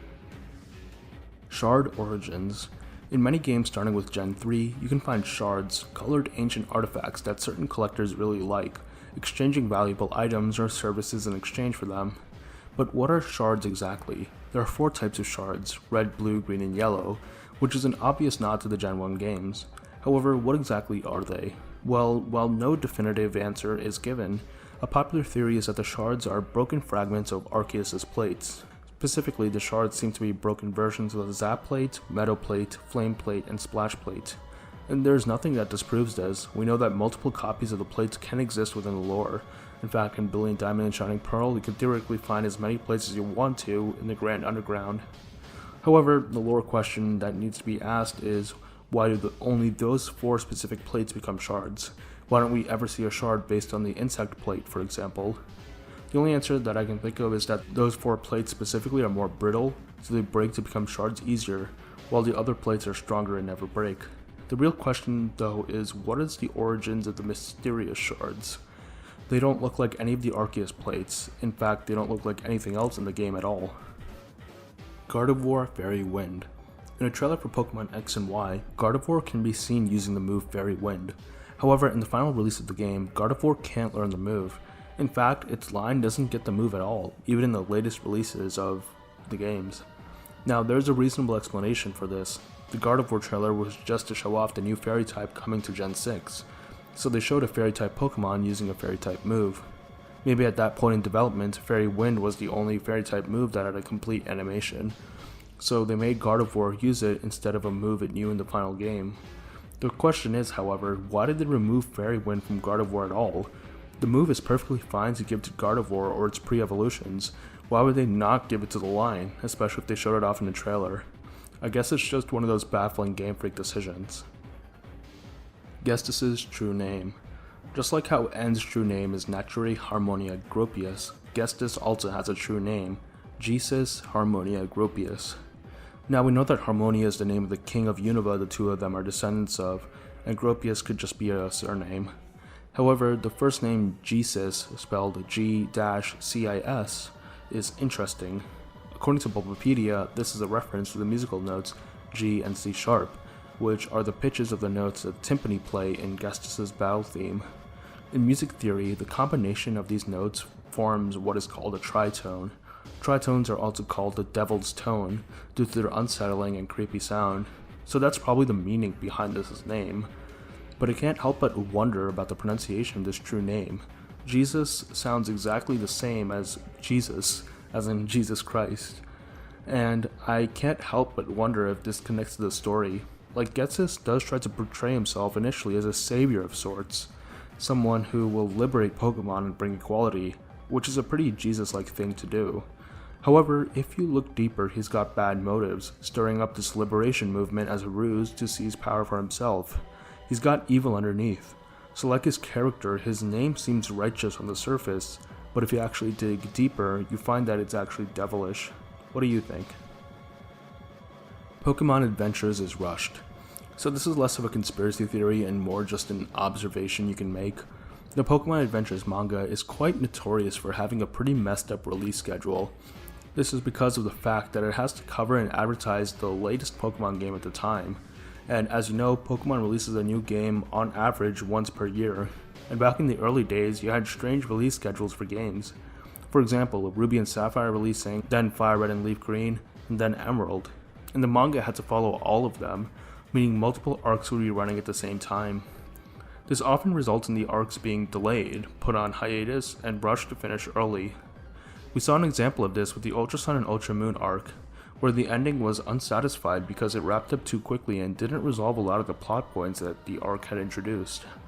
Of course, this was because the author had to end the arc in order to start writing for Sword and Shield. The most infamous example of Adventures' scheduling issues is with the Black and White 2 arc. Black and White 2 released only 1 year before X and Y, which is already a tight time frame to fit an entire manga arc. On top of that, there were issues with the publisher that caused further delays. Additionally, the fact that Black and White 2 were a proper sequel to the brand new cast of characters rather than the usual third version meant that the manga had to basically introduce a bunch of new characters and include an entirely new story, further contributing to the arc's time issues.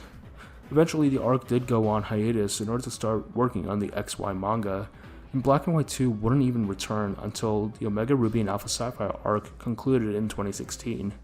However, the arc would once again go on hiatus due to some behind-the-scenes issues, and would return years later and finally conclude in 2020, 7 years after its initial publication.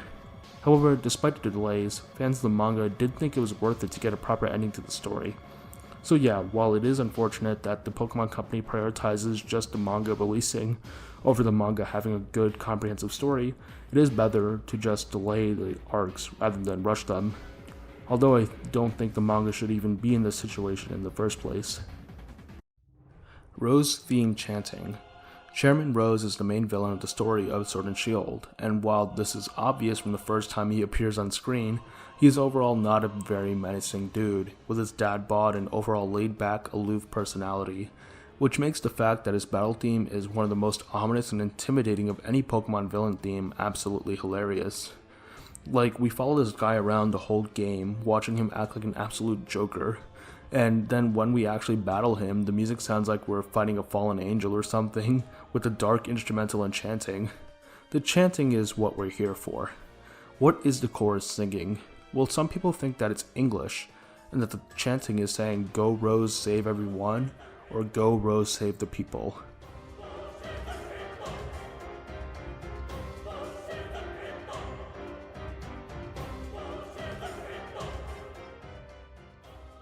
However, others say that it's Latin chanting, and that they are actually saying Ego Rosa Credo, or Rosa Cedo Credo. Both roughly translate to "I believe in the rose," which in this context would mean "I believe in Rose."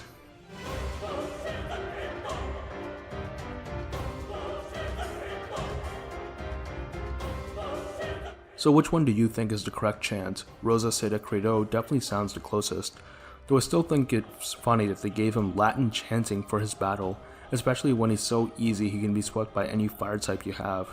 Rose is a very contradictory character, like his whole goal is to awaken Eternatus and bring about an apocalyptic event to harness energy, because he believed that the world would run out of electricity in thousands of years. What is this logic? It makes no sense at all.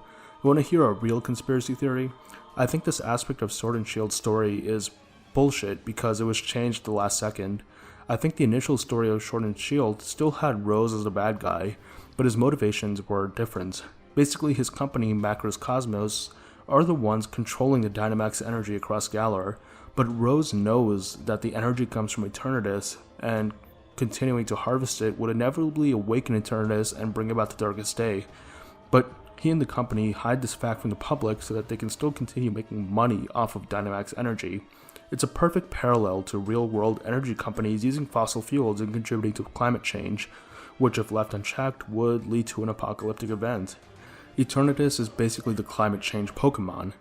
However, I think Game Freak scrapped this because if they made Dynamax energy bad, that would mean Dynamaxing would need to stop after the events of the story in order to stay consistent with the story they set up, and they probably didn't want to restrict the player from using the core gimmick of the game, so they came up with this random story last minute. However, I think an easy fix could be that you add an extra storyline where you'll bring Dynamaxing back by looking for an alternative source, that source being Calyrex and its blue Dynamax.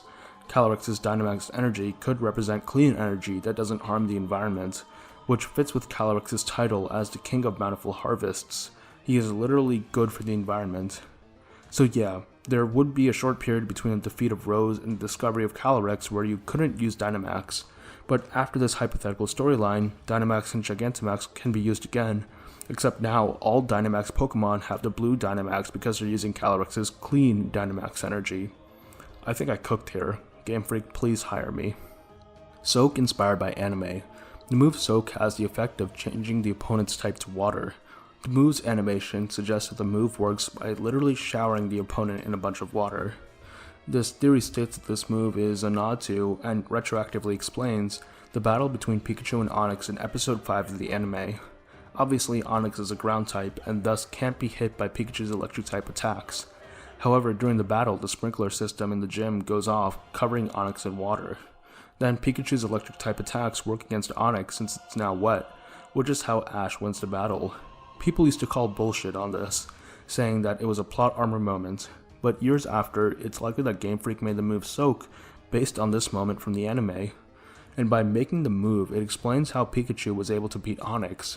The sprinkler system covering it in water temporarily gave it the properties of a water type, giving it a weakness to electric. Now, the only thing Game Freak needs to do is distribute a special event Pikachu that knows to move Soak as a nod to this moment, and then this theory is confirmed. Rainbow Rocket Mewtwo is evil. Very simple theory. In the Rainbow Rocket episode, Giovanni uses a Mewtwo that he Mega Evolves. Mega Evolution requires a strong bond between the trainer and Pokemon, meaning that Giovanni has a strong bond with Mewtwo. If an intelligent Pokemon like Mewtwo has a strong bond with someone as evil as Giovanni, it likely means that Mewtwo itself is evil. Tailless Ponyta. When Galarian Ponyta was first revealed, we were shown two of them, one with a tail and one without a tail. Instantly, people started speculating as to why this was. The prevailing theory that almost everyone agreed on was that this was a gender difference. In fact, many people thought that this would surely lead to a split evolution based on gender. Some brave theorists dug even deeper, digging up an old Scottish poem named Shanter, where a horse gets its tail ripped off, and claimed that the tailless Ponyta must be referencing that. However, none of this speculation was true, because when Sword and Shield first released, people only found Ponyta with tails. The tailless Ponyta was nowhere to be found, because it turns out that one Ponyta not having a tail was a graphics error. Aura is infinity energy. Both aura and infinity energy have been described as the energy that is the essence of life forms, so many have theorized that they are both in fact one and the same, just different names. It could be that aura is just a traditional name for it, while infinity energy is the scientific name for it, or that different regions have different names for it. Another potential explanation could be that aura is what energy is called when it's in a living being, while infinity energy is what it's called when it's extracted, like a magma lava situation. Irizu is Silver's ancestor. Another theory about Silver's family, this time being about a potential ancestor in Legends Arceus. This theory is basically just an extension of the Silver and Mars are related theories that go back decades, considering both of them have similar red hair. Irizu is obviously Mars' ancestor, with the similar looks, sharing the same species of Pokemon, and the name connection, Aries and Mars. However, if we go off looks, she is also very similar to Silver, having the same colored hair and even hairstyle. And if we believe the theory that Ariana is Silver's mom, there's a name similarity, with both Irizu and Ariana having names that start with the letters A and R. Garchomp and Sharpedo. Another relative theory, but this time it's with Pokemon. Garchomp and Sharpedo, despite being a part of two completely different families in game, share a lot of similarities. They're both based on sharks, they both have the same color schemes of red, blue, and yellow, and they both even have a star-like yellow shape on their snout, as well as a back fin with a notch in it. They both also have the ability Rough Skin, though this is likely tied to the fact that both are inspired by sharks. They're so similar that if you said Garchomp was the third stage of Carvanha and Sharpedo, I think that non-Pokemon fans wouldn't see anything wrong with it. The theory here is that Garchomp and Sharpedo are related by evolution, not how evolution works in the games, but rather real life, where animals change over millions of years.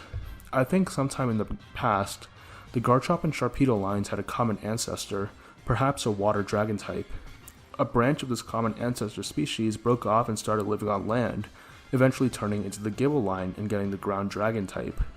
Meanwhile, those who stayed in the ocean became the Carvanha line, losing the dragon type and becoming a water dark type. I legitimately think that Garchomp's design is a nod to the Sharpedo line, and this theory is too good not to be true. Cherish Balls. So Cherish Balls are a special type of Pokeball that hold event distribution Pokemon. Since these external event distributions are the only way you can get them, and you can't obtain them at all through regular in-game methods, they are considered non-canon, not existing in the world itself. However, there's one small issue with this assumption.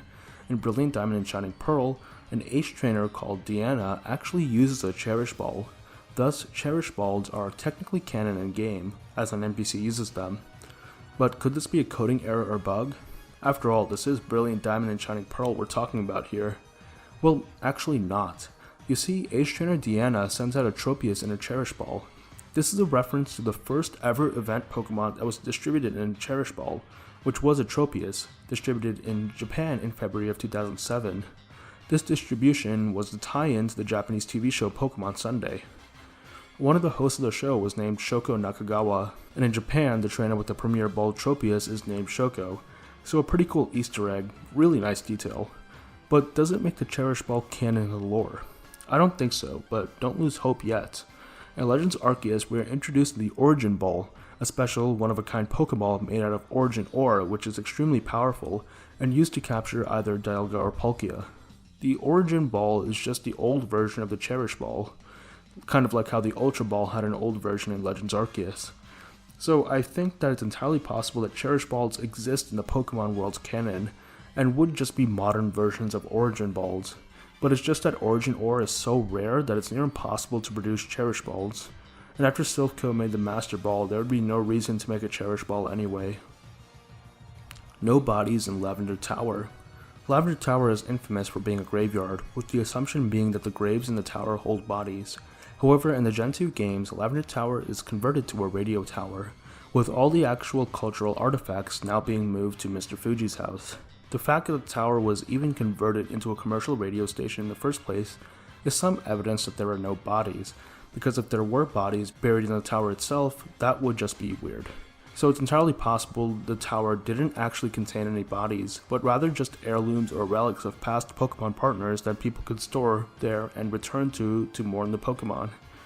Then, after the tower was taken over by the radio, those memorabilia were then shifted to Mr. Fuji's house, clearing at the tower. Rosa is tall. While there aren't any official heights for Pokemon characters, many people assume that Rosa, the female protagonist of Black and White 2, was on the shortest height. However, with the release of Pokemon Masters, we saw that she was actually giant, towering over Hilda, who many assumed would be taller than Rosa just due to design language. Some people calculated that Rosa may be over 6 feet tall, taller than all the other female Pokemon protagonists and even several of the male protagonists. Oh yeah, and also keep in mind Rosa is around 14 years old, meaning that she's still got around a year left of height growth in her. Rosa being tall quickly became a meme in the Pokemon Masters community, and it was all good fun. However, I wouldn't take this too seriously. It's entirely possible that the trailer footage here was just scaled or placed the models weirdly, as in the game itself it does seem like she's much shorter. But it's still fun to think that Rosa for some reason is just way taller than all the other player characters. Brandon is Paul's father. Paul is an anime-only rival character of Ash.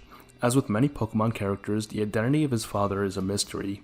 However, many people think that it's the Pyramid King Brandon. There is a bit of evidence to back this up. First of all, they just look very similar.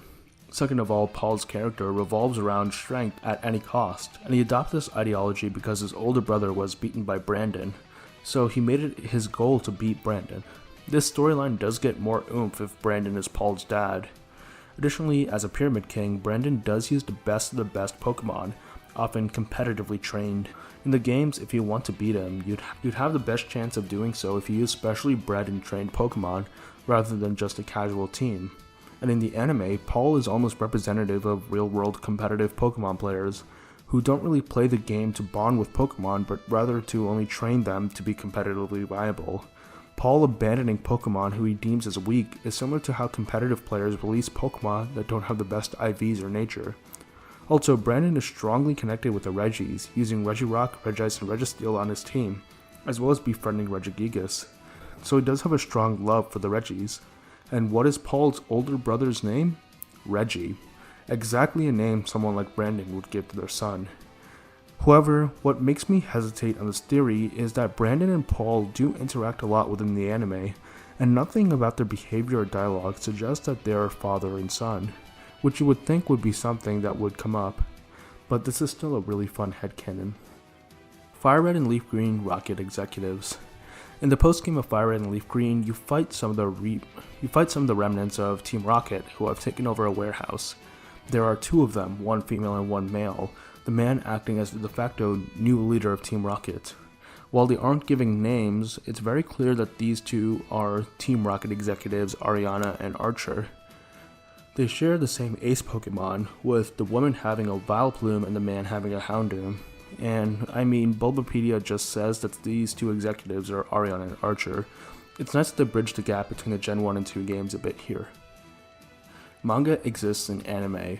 In the anime episode Lights Camera Up to Action, we see a brief clip of a movie playing. This movie seems to feature characters from the Pocket Monsters manga, having a similar design for Red, as well as Clefairy and Pikachu. A fun Easter egg, but it also insinuates that the Pocket Monsters manga, or at least its characters, are a fictional story in the universe of the anime. Iono and Miriam. Pokemon Scarlet and Violet feature many characters who are related to each other, or with characters from other games in the franchise. But one many have overlooked is the gym leader Iono and nurse Miriam. The only evidence for the supposed theory is that they have similar hair color. While hair color has been an indication of familial relationships within Pokemon, without any further evidence, this theory has been rightly ridiculed. Except that may not be the full answer. There could be further evidence, as there are a bunch of people online saying that dialogue exists in the game from Miriam saying that Iono is her older sister. However, I looked through the Bulbapedia dialogue pages for both Miriam and Iono, and there's nothing close to this. And as someone who's played through the full game as well as the DLC, I don't remember anything like this either. Additionally, they don't have special interactions in the Indigo Disc DLC, which you assume they would if they were meant to be related. However, the more I dig into this, the more people I see saying online that they read that Iono and Miriam are sisters through in-game dialogue. Can anybody actually confirm or deny the existence of this dialogue? I didn't expect this entry to become such a rabbit hole. Gold Sudowoodo. In the anime, there's an episode where Sudowoodo enters a machine and gets covered in gold plating. Extrainer did this because the Sudowoodo was afraid of water and thought that making it gold would help with this fear. However, it backfired and the Sudowoodo didn't like it. The episode revolved around catching the Sudowoodo again and bringing it back to the machine to revert the change. Now, what exactly is this machine? I would say that it could have been some weird form of terrestrialization, but there's no Terra type that would give it a metallic coating and a resistance to water, especially a golden one. It definitely seems like some sort of hardened armor that removes weakness. So maybe if there's some weird future gimmick that gives Pokemon armor to remove all weaknesses from them, then people would point at this episode and say that it was foreshadowing. But ultimately, I think this episode was just a reference to Shiny Sudowoodo, and the anime writers just came up with a plot surrounding a golden Sudowoodo without really caring about game canon, as they usually do. Ore is Arizona. Yes, the creators of Pokemon Colosseum and XD have stated that Ore, the region the games take place in, is based on Arizona, specifically Phoenix, Arizona. While on its own, this is just a fun fact, it does raise some interesting implications for the greater Pokemon world. We know that regions usually parallel their real-world locations in physical geographical location, so we can assume that there's an alternate United States of America in the Pokemon world. We've seen an explicit version of this with Unova, based on New York City and its surrounding areas, so it's entirely possible that Ori and Unova are on the same continent, though if they are separated like how New York and Arizona are separated in real life, they're nowhere near each other. Though I would like to see more regions based on the United States of America, the West Coast states of California, Oregon, and Washington are a no-brainer and lend themselves perfectly to a Pokemon region, and even the southern states between Texas and Florida contain some pretty unique and varied cultures and geography, which would be cool to see in Pokemon. And man, give us a proper northeastern region with a lot of gloomy Lovecraftian influence. Most of you guys watching this are American, so let me know if you want to see your state become a region, and even if you live outside the US, let us know how you think your country could be a good Pokemon region. Ash's Pikachu and Detective Pikachu. In the Detective Pikachu game, there's a cutscene where Tim and Detective Pikachu encounter another Pikachu. Detective Pikachu talks to this unnamed Pikachu, and while we can't understand the Pikachu, based on what the detective is responding, we can figure out that this is actually Ash's Pikachu, specifically the line, "Tell your buddy to be the very best like no one ever was." So what was Ash doing in Rhyme City? Well, it doesn't really matter, and it's not too far-fetched that in his journey across the world he would stop by in Rhyme City for a couple days. Just a fun tie-in. Shadow Pokemon Universe. Shadow Pokemon appear in Colosseum, Gale of Darkness, Pokken Tournament, and technically Pokemon Go, and all have similar effects and coloration applied to them, implying that all these games take place in the same universe or timeline, since Shadow Pokemon are never referenced in the main series games. So if you're a real stickler for the details and want to include basically all Pokemon media in a timeline, you have to also consider a Shadow and non-Shadow timeline. But nobody's crazy enough to try and do that, right? Right? Fungus-inspired Pokeball. In Pokemon Scarlet's dex entry for Fungus, it is mentioned that the inventor of the modern-day Pokeball was a fan of Fungus, and thus designed it after Fungus. However, it does also mention that this was a rumor, and that there is reason to be skeptical of this story. Many earlier dex entries of Fungus say that they don't know why it resembles a Pokeball, implying that the opposite could be true. If we think about Fungus within its ecosystem, the fact that it resembles a Pokeball seems to be a sort of hunting mechanism, as people or Pokemon see it, think of it as a Pokeball, and go close and try and pick it up or interact with it, which is when Fungus releases its poisonous spores. So it's not like the Pokeball pattern is just a random coincidence, it is specifically modeled as a mimic of the Pokemon item, meaning that the Pokeball likely came first.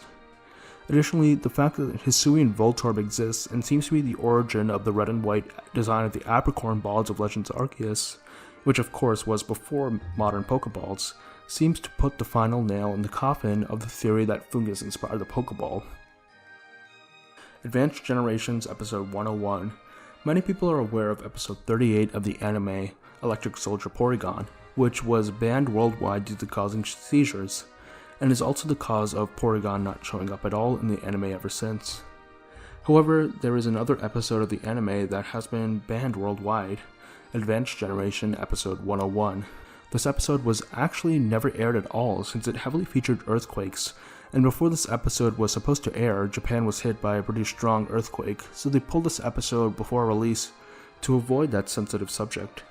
To avoid situations like this again, the anime would actually ban all use of the moves Earthquake, Fissure, and Magnitude going forward. This episode is lost media, though there was a preview that briefly aired for it before that itself was pulled, which contained footage from the episode. However, this preview was also, itself, lost. Alistair is a mask. Alistair is a gym leader in Galar who always wears a mask and never takes it off in public. According to the game, he gained the ability to see ghosts after an accident he had when he was only 4 years old, but keeps details about this accident a mystery. Now, we can extrapolate what happened here. The accident caused Alistair to die when he was 4, which is why he gained the ability to see ghosts. He himself is a ghost. Additionally, we know about a ghost-type Pokemon that has connections with masks, Yamask. The masks that Yamask carry are supposedly what they looked like as humans before they died. So it's possible that Alistair is a mask that took this one step further, not only wearing a mask but also possessing its former corpse. Well, maybe, but in his rare league card, we do see him unmasked, and he does seem like just a normal healthy child. So no ghostly attributes here. It is said that he does wear the mask to cope with his severe social anxiety, which just makes his character go from a fictional horror to a very real one. Lava Dome Pokemon. In Pokemon X and Y, there's an NPC in Lumia City that says, "I hear that there's a Lava Dome Pokemon in Jaun Plaza." Of course, the Lava Dome Pokemon is Heatran, which is usually found in volcanoes, so it's a bit strange that people are supposedly hearing that it's in the middle of a busy city plaza. While you may be expecting some crazy Easter egg or super obscure lore, unfortunately this is another mistranslation from Japanese to English. The girl this NPC is talking to mimics Pokemon cries, and in the original Japanese, what she says is along the lines of, "Wow, your cry is so good it sounds like the Lava Dome Pokemon is actually in Jaun Plaza," complimenting her mimicry of Heatran. So unfortunately a pretty mundane explanation, though I will say if X and Y had come out before the internet was widespread, there would 100% be so many theories, speculation, and rumors about how there's some super secret way to find Heatran in Lumia City. It would be Mew under the truck all over again. Though my favorite explanation for this dialogue comes from the theory that those girls were actually talking about Trevor, one of their Gen 6 rivals. Trevor actually lives in a house near Jaun Plaza, so somebody said that the NPC saying a Lava Dome Pokemon was in the plaza was basically her just roasting Trevor's giant orange bowl cut. This explanation is so funny that going forward, I'm gonna treat it as canon. Kamado is from Johto.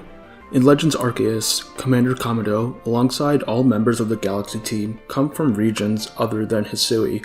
In the Japanese version of the game, Kamado speaks with a dialect people from the real-world region of Kansai speak with when he loses his composure during the climax of the game. If you played the English version, it's the part where he basically speaks with a country accent.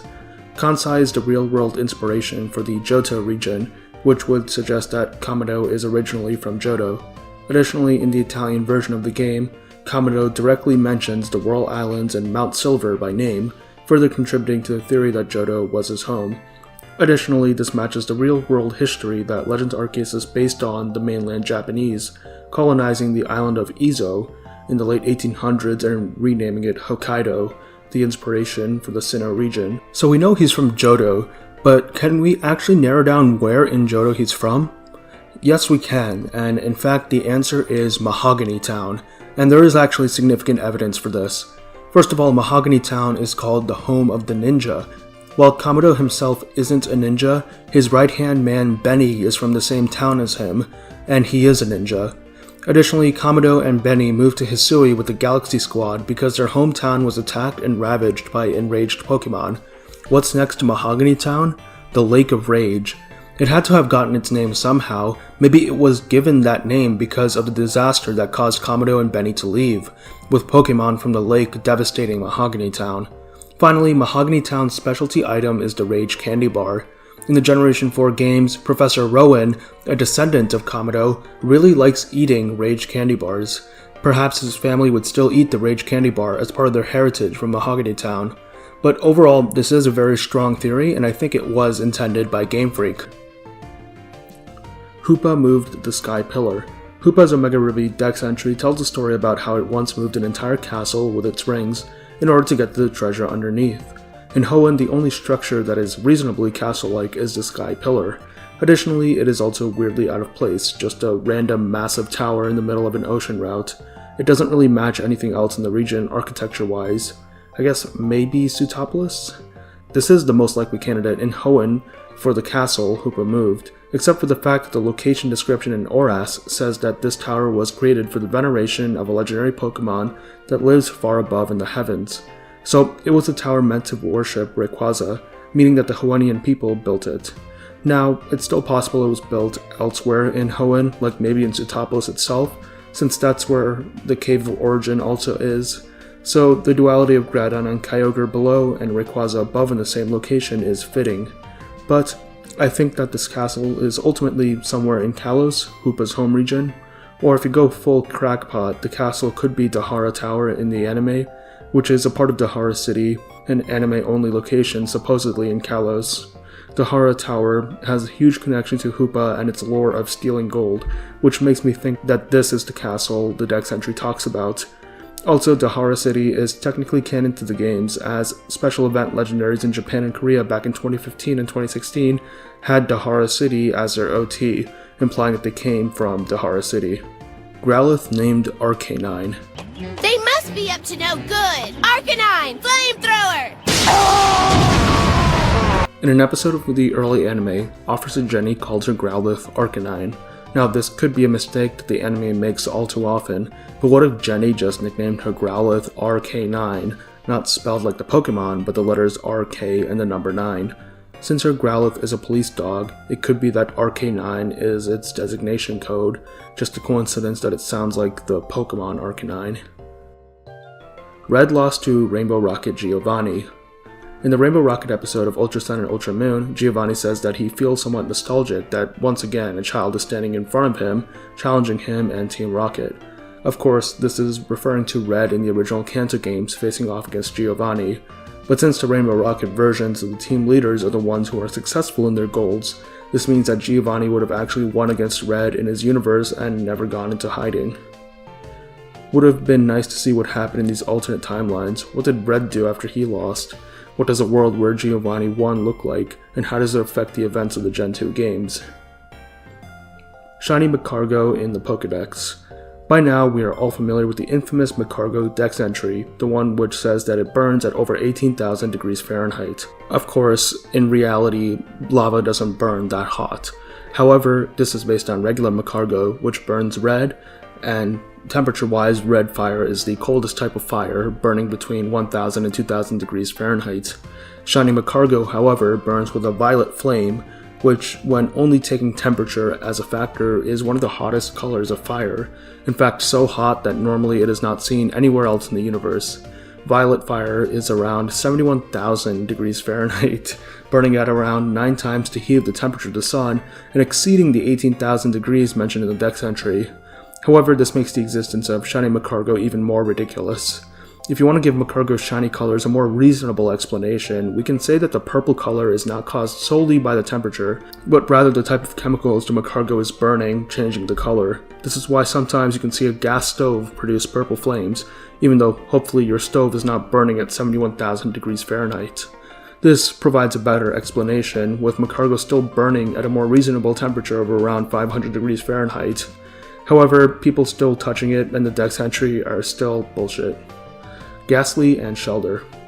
Gengar is Clefable's ghost? Move over. It's time for the better theory. Ghastly being the ghost of Cloyster. There's actually quite a bit of evidence to back this up, even more than Gengar and Clefable.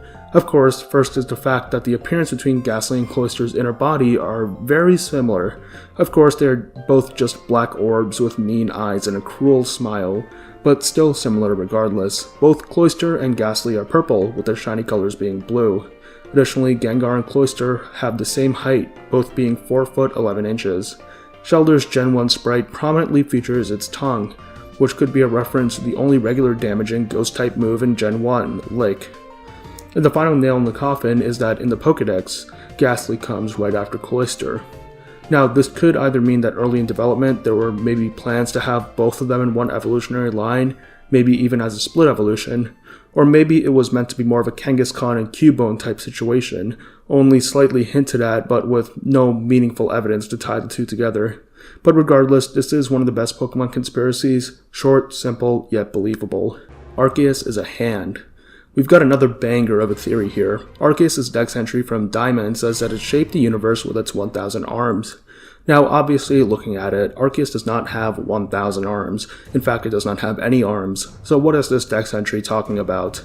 It's possible that the 1,000 arms are metaphorical, or as we mentioned in an earlier entry on this iceberg, it could be referring to the unknown. However, with Legends Arceus, it was confirmed that the in-game Pokemon Arceus is just a projection for the god to interact with the mortal world, a mere fraction of its true form crafted so that we could comprehend it. Thinking about it this way, the Pokemon Arceus is just an arm for the god Arceus to reach the mortal realm. And, well, if you remove the head of Arceus, what remains is unmistakably a hand, with the cross symbol even looking like a ring on one of its fingers. I think this is one of the theories in this iceberg that is true and intentional by Game Freak. Arceus, as we know it, is just one of its 1,000 arms, a physical form it takes to interact with the real world. That's why it's seemingly so weak for something that is supposedly the creator god, and also why that there can be multiple of these Arceus Pokemon. The true god Arceus is much more powerful, with power likely equivalent to a base stat total of 720,000. Machoke's skin is ripped. If you look at Machoke's arms, you can see these red stripes. Officially, these are just patterns, however they invoke the sense that the skin is literally being ripped apart, exposing the muscle underneath. Since Machoke's muscles are much bigger, the skin literally can't contain it and starts ripping apart. Pretty gnarly, though personally I think these lines are a reference to the stretch marks bodybuilders get when they put on muscle very quickly. It's a similar situation, and actually in some cases they could tear through the skin and cause bleeding. It actually would make sense in context, since technically the evolution from Machop to Machoke happens very quickly, meaning that Machoke would get these stretch marks from gaining so much muscle almost instantaneously. Lamarckian Pokemon. If you paid attention during your high school biology class, you might recall the Lamarckian theory of evolution. It's named after the French biologist Lamarck, and it claims that traits that an individual gains within their lifetime are actually hereditary and can be passed down to offspring. For example, Lamarck would say that if you worked out and gained huge muscles and then conceived a child, the child would then be born with huge muscles, or at the very least have an easier time getting huge muscles. Alternatively, if you studied really hard and became smart, then your child would be born naturally smarter than it would if you didn't study. Of course, now this theory is completely debunked, and biological science advanced the Darwinian theory of evolution, and that became more accepted, and combined that with the later discovery of DNA, and we now understand how evolution in species happens. All that matters is the DNA you are born with, and no matter your lifestyle, the DNA you pass through your offspring remains the same. Genetic variation and evolution come from random mutations in DNA, which may or may not be beneficial, and if they are beneficial, they're simply more likely to be passed down and become common among future generations. To put it in Pokemon terms, Vulpix didn't become Alolan Vulpix because the Vulpix somehow reacted and worked towards being able to survive better in cold regions. It's just that among the original population of Vulpix, maybe one of them had a random gene mutation for albinism, giving it white fur in the ice type. Normally this gene would be harmful to the Vulpix and make it less good at hunting in Vulpix's normal habitats, meaning that not many Vulpix with the white fur and ice type survived to pass on their genes, meaning that the red fire type Vulpix stayed dominant. But when this specific population of Vulpix moved to Mount Lanakila and Alola, it turned out that the random albinism and ice type gene actually helped a lot, so these white Vulpix would be able to survive and reproduce more than the red fire type Vulpix, leading to the ice type Vulpix to become the dominant Vulpix in Alola, hence becoming a regional form. So that's how genetic diversity works in the real world, and why genetic diversity is important. Even if a genetic difference may not seem beneficial now, it could be vital in the future to keep the species alive amongst changing conditions. However, this sort of Darwinian theory is usually not the case in Pokemon, or at least it's not the only theory in Pokemon, and we know this due to breeding mechanics. Specifically, egg moves. Egg moves are moves a Pokemon can only learn if their parents knew it at the time the egg was laid. For example, if you breed a male Snorlax that knows Belly Drum with a female Charizard, the baby Charmander will be born knowing Belly Drum. However, this isn't the case for any Snorlax that bred with Charizard. The Snorlax has to know Belly Drum for the child Charmander to be born knowing Belly Drum, which means that in the Pokemon world, something that a child is inherently born with can be changed by the actions a parent takes. In this case, the Snorlax taking the time to learn Belly Drum is why its child Charmander knows Belly Drum. This is a textbook case of Lamarckism, meaning that in Pokemon, Lamarckism is a valid explanation on how species can introduce genetic diversity, at least within the bounds of the mechanics shown. Odd Keystone and Twin Leaf Town. In the Gen 4 games, if you go to Twin Leaf Town, surf on the small pond, and then go to the left in a specific spot among the tree line, you can find an Odd Keystone, which is the vessel that holds the spirits that make up Spiritomb. In the game, there are two other ways you can get an Odd Keystone. The intended way is to speak with a mysterious man obscured in the corner on one of the routes who just tells you to take it without saying much else. You also have a rare chance of digging one up in the underground, likely to allow the player to get as many Spiritomb as they want. However, this Twin Leaf Town Odd Keystone is the odd one out, no pun intended. It's such an out-of-the-way location, and it's also along the boundary tree line to boot. There's nothing here at all to indicate that an important item would be located there. This is present in all the Sinnoh games, including Platinum and the remakes, so I'm assuming it's intentional, though it could have just been some dev accidentally placed a hidden odd keystone item there for testing when first adding it to the game, forgot to remove it, and then Platinum and VDSP just reused that code without removing the mistake. But if it was intentional, I guess it was just to reward people for using the dowsing machine in the Twin Leaf Town Lake, but even then, it's still a very strange choice. Lore-wise, I guess it's not too far-fetched to say that an odd keystone was left abandoned in the forest near Twin Leaf Town. Scrapped Hoenn Snow Biome. This is a theory that Mount Chimney and the surrounding routes, as well as Full Arbor Town, were initially meant to be a snowy biome instead of the volcano it became in the final game.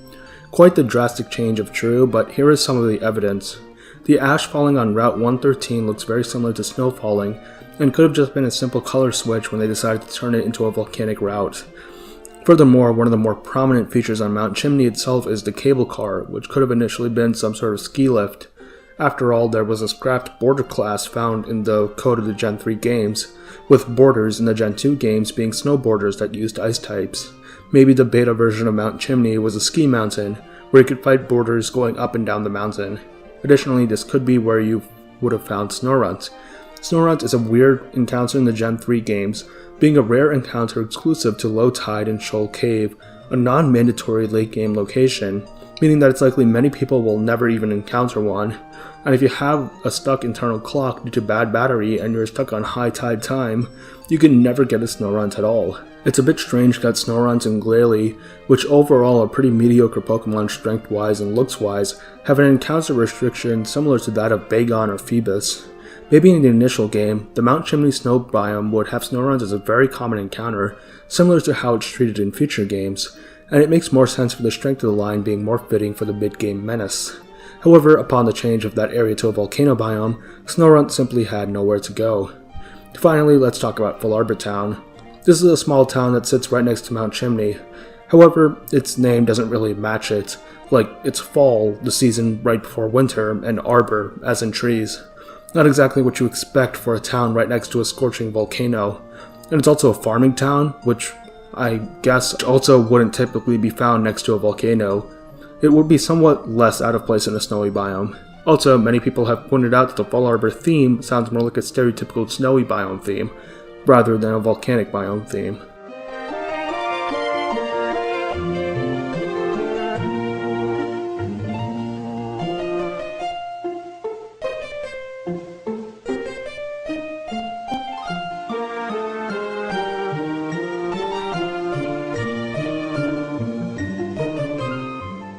However, there are some issues with this theory. For example, they probably knew that from very early development of the Gen 3 games, that they would be based around Groudon and Kyogre, teams Aqua and Magma. Water is already represented heavily in Hoenn, so they would also likely plan to make a fiery section of the map a volcano region from the beginning. Also, Hoenn is a tropical region, so they'd probably not have a significant snowy biome on the map. The scrapped border class could just be a leftover from when they imported trainer classes from the Gen 2 games, and they were likely never intended to be in the game at all. And finally, regarding cable cars and Fall Arbor Town, the idea of people coexisting peacefully with nature, even nature that is stereotypically hostile like volcanoes, is a big part of the themes of the Hoenn games, so of course they would show the volcano area to be unexpectedly peaceful and chill. Mega Shelder. When Slowbro Mega evolves, the Slowbro itself actually stays the same. The only difference is that the Shelder biting its tail grows bigger to cover its whole body. Of course, this is a natural evolution of the change between Slowpoke and Slowbro, where the Slowpoke itself stays the same and the only difference is that there's a Shelder biting its tail now. But technically, if Mega Evolution is only changing the Shelder and not the Slowbro inside, isn't it technically Shelder that's Mega Evolving? Some interesting food for thought. Mewtwo's cloning machine bones. In Pokemon the movie Mewtwo Strikes Back, Mewtwo makes a cloning machine that has these strangely designed arms that look like human bones. Many people assume that these are actually human bones, and in fact the human bones are from the scientists Mewtwo killed at the beginning of the movie. Skeptics say that this isn't the case because if you look at the beginning of the movie, everything was destroyed, so there would be no remains of the scientists left visible. However, this is a kids' movie, so they probably couldn't explicitly show the skeletons of once living characters. However, the implication is still there, and it fits in a darkly thematic way. The bones of the scientists who spent their careers furthering cloning technology would be used to build an ultimate cloning machine. Definitely the type of melodramatic irony that Mewtwo would enjoy. Moon's sister. I think this is one of the theories that is most spread around as fact, despite being explicitly deconfirmed. Although, since it is about the Adventures manga, it's not really well known outside that specific sub-community. This is the theory that Platinum, the manga equivalent of Dawn, is the older sister of Moon, the manga equivalent of the Gen 7 protagonist, Celine. They're both from Sinnoh, born to a family of scholars, and Moon actually lived and worked with Mr. Berlitz, studying various poisons. Also, Moon wears an outfit that's a color inversion of Platinum's. In fact, in one panel, Moon even refers to Platinum as sister. So, confirmed, right? Well, no. The artist said that there wasn't an intention to make them sisters in a tweet, but he later teased that this could be the case. Also, while it was stated earlier in the manga that Platinum was an only child, it's possible that Moon was born after. There's not really any confirmation about the time that passed in universe between their two arcs, but assuming that it's similar to the 10 years that passed between the real-world releases of Gens 4 and 7, Moon could have been born right after the Platinum arc, and still be maybe 10 to 11 in the Sun and Moon arc. But still a bit of a stretch. Also, Moon calling Platinum sister is likely just a term of endearment, not an actual description. Birdkeeper Maylene. This theory states that Maylene was initially intended to be, or has some connection to, flying-type trainers. It's mostly based on the fact that Maylene just looks like a birdkeeper, with both having a similar hairstyle. Also, her Gen 4 art has her doing a flying kick. Additionally, in the BDSP Battle Tower, she has Blaziken, Empoleon, and Dragonites as part of her roster, which are all either birds or flying-type Pokemon. Finally, once you beat her, you get the ability to use the HM Fly for travel. So, to me at least, it definitely seems like Maylene has some connection to the flying type, and I think a headcanon that she used to be a bird keeper is not too far out there. Though if this was the case, it would be cool if she used a Staraptor, being the Sinnoh bird that knows close combat and all. Guzzlord is Muck. A well-known yet fun theory. In Ultra Sun and Ultra Moon, we find out that Guzzlord's home dimension is the Ultra Ruin. The Ultra Ruin is a futuristic, post-apocalyptic version of Alola's Howoli City, with some disaster in the past, maybe around 60 to 80 years prior, causing the humans of the world to flee the planet itself. We only see one other person in the Ultra Ruin, someone who is supervising the area wearing a hazmat suit. Now, considering that we only see a little sliver of the Ultra Ruin, with Guzzlord seemingly going on a rampage, many people just initially assumed that it was Guzzlord who caused this destruction, being an alien invader. However, if you look closer at the details of the Ultra Ruin, you can see that this is not the case. First of all, the person in the Ultra Ruin is wearing a hazmat suit themed like Guzzlord, which would be weird if Guzzlord were alien invaders destroying Alola. Additionally, if you continue talking to the guy after catching Guzzlord, you see that he calls Guzzlord Mr. Glutton and tells you to take good care of it. Once again, if the Guzzlord species destroyed the world, why would this guy be giving it cute nicknames and telling us to take care of it? Well, simple. Guzzlord didn't destroy the world, but they're in fact helping to clean it up. Other dialogue from the hazmat suit guy, as well as Guzzlord's text entries, tell us about how it will eat anything, toxic waste, trash, rubble, and that's what it was doing before we caught it. So it's actually cleaning up the world after a disaster. And we also have a good idea of what the disaster is. When exploring the Ultra Ruin, we come across a poster advertising a power plant. When asking Hazmat Suit Guy about it, he says that most of them were burned by his grandparents' generation, and they tend to avoid talking about the power plant. So I think what caused this disaster was this power plant going haywire and releasing toxic, possibly radioactive waste in a massive explosion, ruining the ecosystem and atmosphere of the whole world.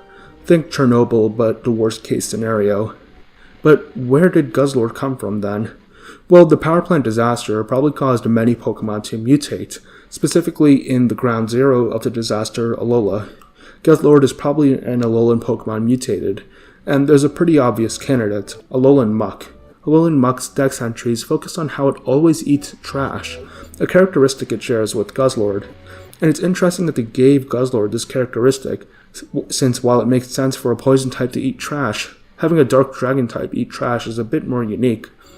But it makes sense if Guzzlord is Alolan Muck after severe mutations, turning its poison type into the dragon type, but keeping the dark typing.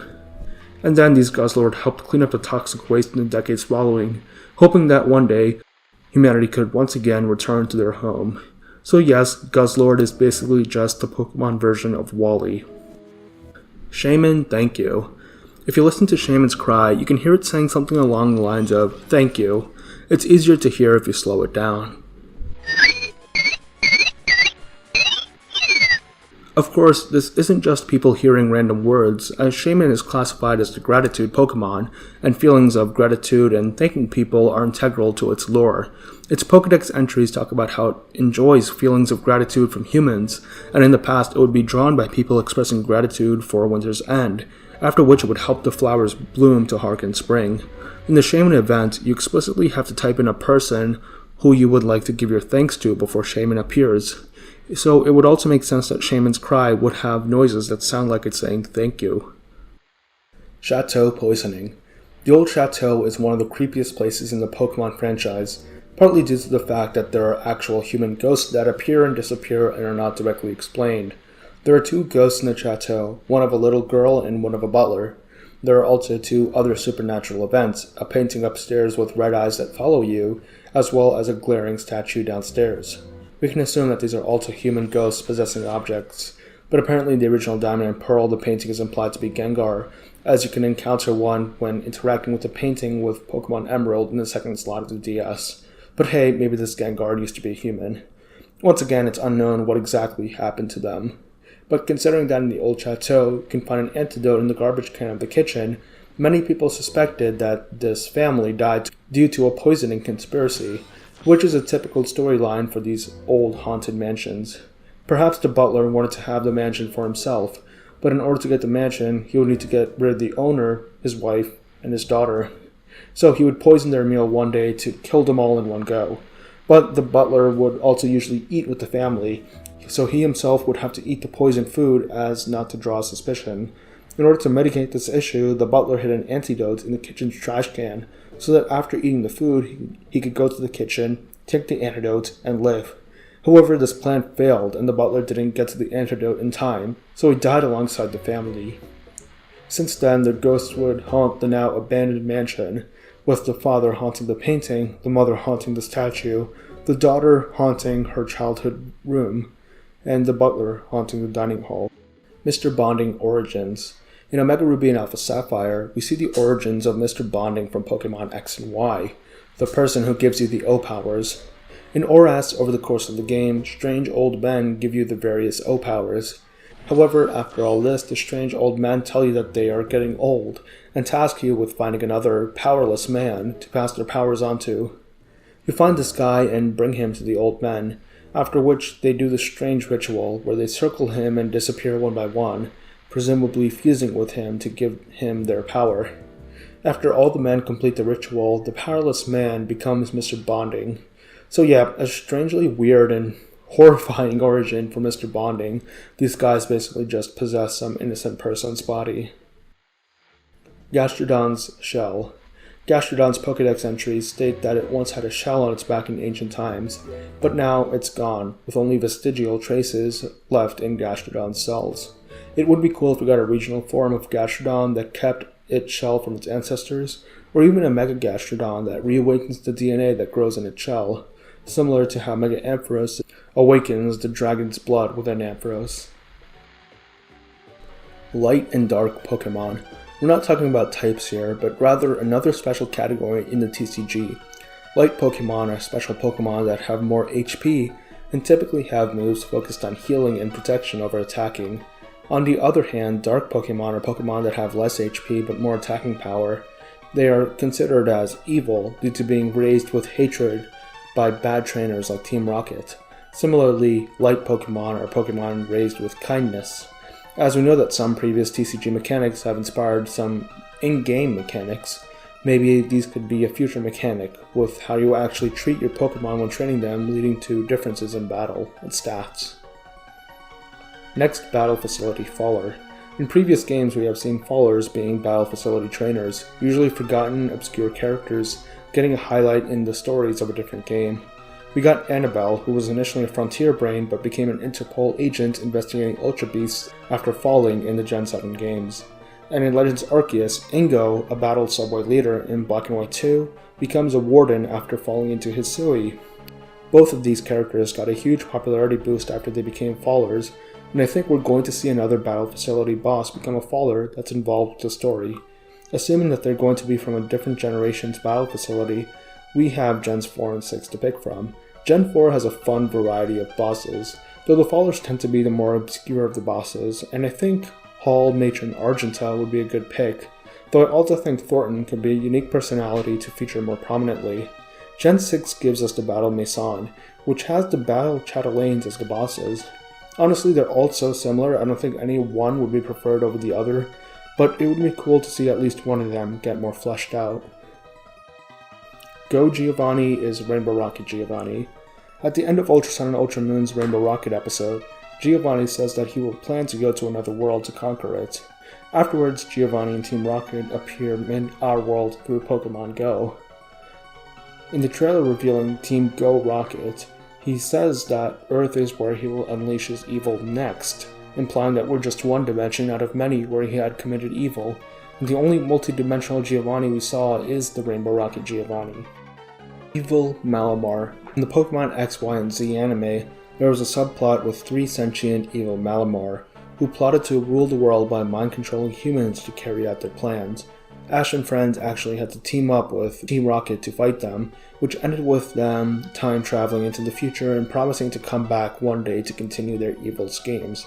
Of course, after this they were never seen again to this day in the anime, and many people believe that the anime just dropped this plotline and forgot about it. However, now we know that Pokemon Legends ZA is coming out soon, which takes place in Kalos around 10 years in the future after X and Y. If the Pokemon Horizons anime does take a detour to Lumio City when Legends ZA releases, it could be possible that Lyco and her friends come across the Malamar who time traveled into the future, and then they have to stop them. It would be a legendary completion to a drop plot point, and maybe we'll even see the evil Malamar trio referenced in the game itself as part of a side quest. The games have referenced the anime before, and we know thanks to leaks that Malamar will be receiving a spot in the limelight in Legends ZA, which would be a good opportunity to bring this evil Malamar back. Paldean Backpacker. In Pokemon Sword and Shield, Backpacker Diane on Route 6 says that she came from a foreign region to see the gym challenge in Galar. After defeating her, she speaks Spanish, saying muy dramatico, fantastico. The allusion to a foreign region, as well as her speaking Spanish afterwards, seems to be a clear indication that she's from a region that would speak Spanish, which did not exist at the time. Game Freak has been known to drop hints in their games about what the region in the next game would be, so this is an obvious hint that the next game would be a region based on Spain. Claydol depicts Celesteela. In Claydol's Ultra Moon Pokédex entry, it states that the ancient people who initially created it modeled it after something that descended from the sky. It also notes that Claydol can fire beams from both arms. Well, we have a good idea of what could have inspired Claydol. Celesteela. Celesteela is an Ultra Moon exclusive, and its Pokédex entries talk about how it fires highly energetic gas from its 2 arms, something Claydol's Ultra Moon entry seems to be referencing. And Celesteela could have descended from the sky in ancient times, as it would have come out of an Ultra Wormhole. So yes, Claydol was basically just an ancient people trying to make a rough recreation of Celesteela. Very cool lore tidbit. Cool Trainer Nick is a cheater. Anyone who has played the bug catching competition in Pokemon Gold, Silver, and Crystal knows about the scourge that is Cool Trainer Nick. He is infamous for being nearly impossible to beat, as he always seems to catch the best Pokemon to win the contest. In fact, it's recommended that if you see that he's participating in the contest, you reset until he's not in the contest. In every contest that he participates in, he catches either a level 14 Scyther, a level 17 Butterfree, or a level 15 Pinsir. The level 14 Scyther is the Pokemon in the contest that gives you the best chance of winning if you catch it, but you can't even find a level 17 Butterfree or level 15 Pinsir in the bug catching contest at all. That means that he's using illegal Pokemon caught outside the bug catching contest and then passing it off as if he caught them during the contest. There's probably someone working for the contest in cahoots with him, giving him the sport balls that he can use to catch these bug types outside the national park, and then he smuggles them into the competition. Canon Cerebi Map. In Omega Ruby and Alpha Sapphire, a map of the Pokemon world is seen. This map is actually a pixelated version of Cerebi's Poke-Earth map, containing all the regions up to that point in time. The Cerebi map is fan-made, so Game Freak using it in an official game is shocking. It came as a surprise to the Cerebi owners as well, as they didn't know this was going to be in the game. It's unknown whether this was Game Freak's way of giving a nod to Cerebi due to being a reliable compendium of Pokemon information and a cornerstone of the Pokemon community, or it could just be that a Game Freak employee just looked up Pokemon World Map on Google Images, downloaded the first one, and used that as an asset in the game, not knowing it was fan-made. Regardless of the reason, the community was super stoked to see this, and Joe Merrick, owner of Cerebi, was very happy that something from Cerebi made it into an official game. The site is basically his passion project that he kept running through his blood, sweat, and tears, so it's nice that after dedicating his life to helping the Pokemon community, something he made was immortalized in an official Pokemon game. Mirror Ash is a champion. The Mirror World is an alternate world explored in the Pokemon X, Y, and Z anime, which is identical to the normal world, but all the people and Pokemon in the Mirror World would have their personalities reversed. As such, the Mirror Universe's Ash is shy and weak, as opposed to regular Ash being a confident and strong person. However, since he's the opposite of Ash, many people joke that Mirror Ash, despite being this crybaby insecure character, was able to become the champion of every league until Alola in the World League, which would be the opposite of regular Ash losing all of his league battles until those two. This leads one to wonder how Mirror Ash would be able to accomplish such a feat. Like, this is someone who is incompetent and is less passionate about battling and adventuring, which makes me think that Mirror Ash just became league champion 6 times in a row by sheer luck, and still yet suffers from self-esteem issues. Magnezone transmissions. Several Pokédex entries from Magnezone mention that it seems to be receiving and sending mysterious radio signals to and from outer space. Of course, Magnezone is based on a UFO, with some dex entries actually referencing this, so it's possible that it does actually have an alien connection. Since the first time this space connection is explicitly mentioned in is Sun and Moon, maybe it's actually communicating with Ultra Space, using signals to talk to the various intelligent species we see in the different worlds of Ultra Space. Megavolt is the strongest move. In the Adventures manga, Red's Pikachu uses the move Megavolt to finally defeat Lance. It's a move that doesn't exist in the game, but it's described as having the strength of 10 Thunderbolts. In the game, Thunderbolt has a base power of 90, which would mean that Megavolt has a base power of around 900, making it the strongest non-Z move ever if it existed in the game. Wait in the usual place. If you go to the Lumio City train station, you see a strange message on the schedule board. A note reading, "I'm going to go for help, wait in the usual place." A very ominous message, implying that there are people in distress. This isn't elaborated upon further, but it's possible that it's connected to some other Lumiose mysteries. Near the sign, there's a young boy whose only dialogue is, "It should be somewhere around here, right?" This sounds like a response to the note. The writer asks the boy to wait at the usual place. The boy is now waiting at the usual place, but hasn't seen whoever wrote the note, so now he's doubting if he's in the right place. But who wrote the note? Well, it could be one of Pokemon's most famous mysteries, the Lumiose Ghost Girl. While I did share another theory about her prior, it's possible that she is an actual ghost girl, likely this boy's sister, who wants to go get help as she wrote in the note. However, what she was trying to escape from caught up to her and killed her, leaving her spirit to wander that one building in Lumiose. However, she still does care about a younger brother, so every time someone enters the room she haunts, she goes up to them and checks if they're her brother. And since she never finds him, she says, "No, you're not the one." And all this time, the poor kid is left alone at the Lumiose station, waiting for his sister, who would never return. This is actually a pretty good answer to the Ghost Girl mystery, and there was possibly a storyline here that was cut from the final game, as well as many other potential features in X and Y. Hopefully Legends ZA alludes to this decade-long mystery, and finally gives us some closure regarding what actually happened here. Charizard's disobedience. Ash's Charizard is infamous for disobeying him. Why is this the case? In-universe, this is because once Charmander evolved to Charmeleon, it felt as if it was too strong for Ash and didn't respect him as a trainer. However, it could also be a nod to an in-game mechanic. In the games, a Pokemon you are the original trainer of will always obey you, but a Pokemon initially owned by someone else will not obey you if you don't have enough badges. This is supposed to prevent a new player from getting a level 100 legendary in trade, and just curb stomping the game with it. This theory states that Ash's Charmeleon and later Charizard disobeying him is a reference to this game rule. Charmander is not originally Ash's Pokemon, but rather belonged to another trainer who treated it poorly. So, since Ash is not the OT, Charmander would be bound by the badge requirement and would start to disobey him if it became too high level while Ash did not have enough badges. However, there is one issue. In the Gen 1 games, a trainer with 5 badges will always be obeyed by Pokemon up to level 60. Ash already had 5 badges by the time Charmander evolves into Charmeleon and Charizard, which is level 36. So unless the Charmeleon had its evolution withheld until level 60, it should have been obeying Ash under the game rules. But ultimately, the game rule is a substitute mechanic that says outsider Pokemon won't obey you unless you're a good trainer, with badges determining how good you are.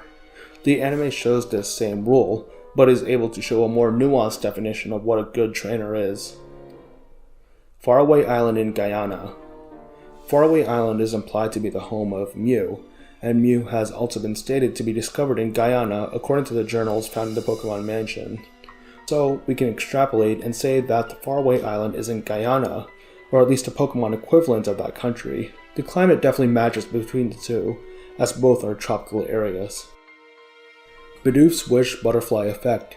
This is referring to the special episode in Pokemon Mystery Dungeon Explorers of Sky called Bidoof's Wish. This episode takes place before the main story of the game, and involves Bidoof finding Jirachi and asking a wish, specifically wishing that more Pokemon join Wigglytuff's guild so that he could befriend them. Of course, this wish is implied to have been granted when the player and their partner join the guild, kicking off the events of the story. And considering that Pokemon Super Mystery Dungeon is a soft sequel to all the prior Mystery Dungeon games, it's likely that Bidoof's wish also influenced the events of that game. So yeah, a bunch of crazy stuff, including the world being saved from destruction multiple times, could have happened because Bidoof wanted to feel less lonely. Lance's kill counts.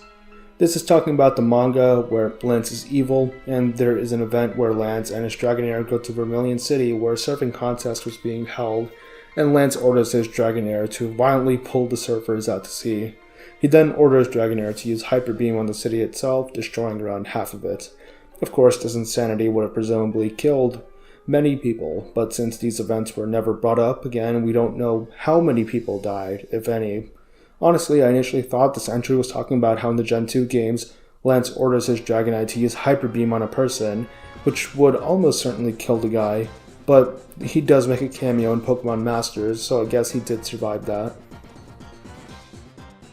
Movie 16 Mewtwo is part human.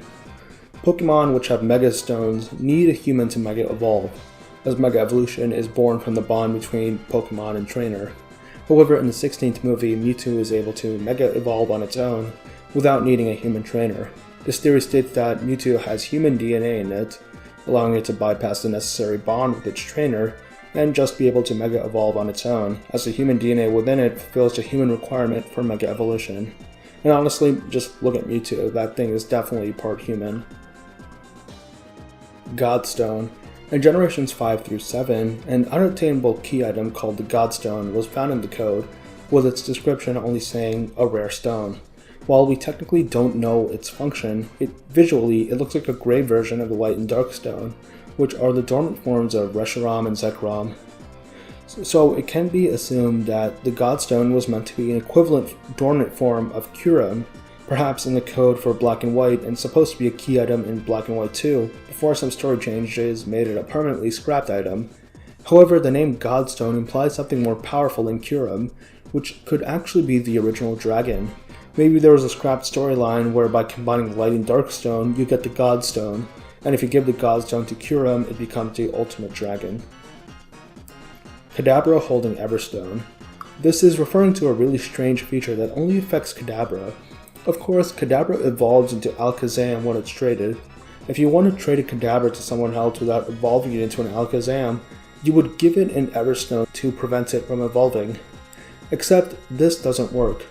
For every other Pokemon that evolves via trade, making it hold an Everstone stops it from evolving. Everyone who traded a Medicham to Mindy in the Generation 4 games learned that the hard way. But for some reason, a Kadabra that's holding an Everstone will still evolve when traded.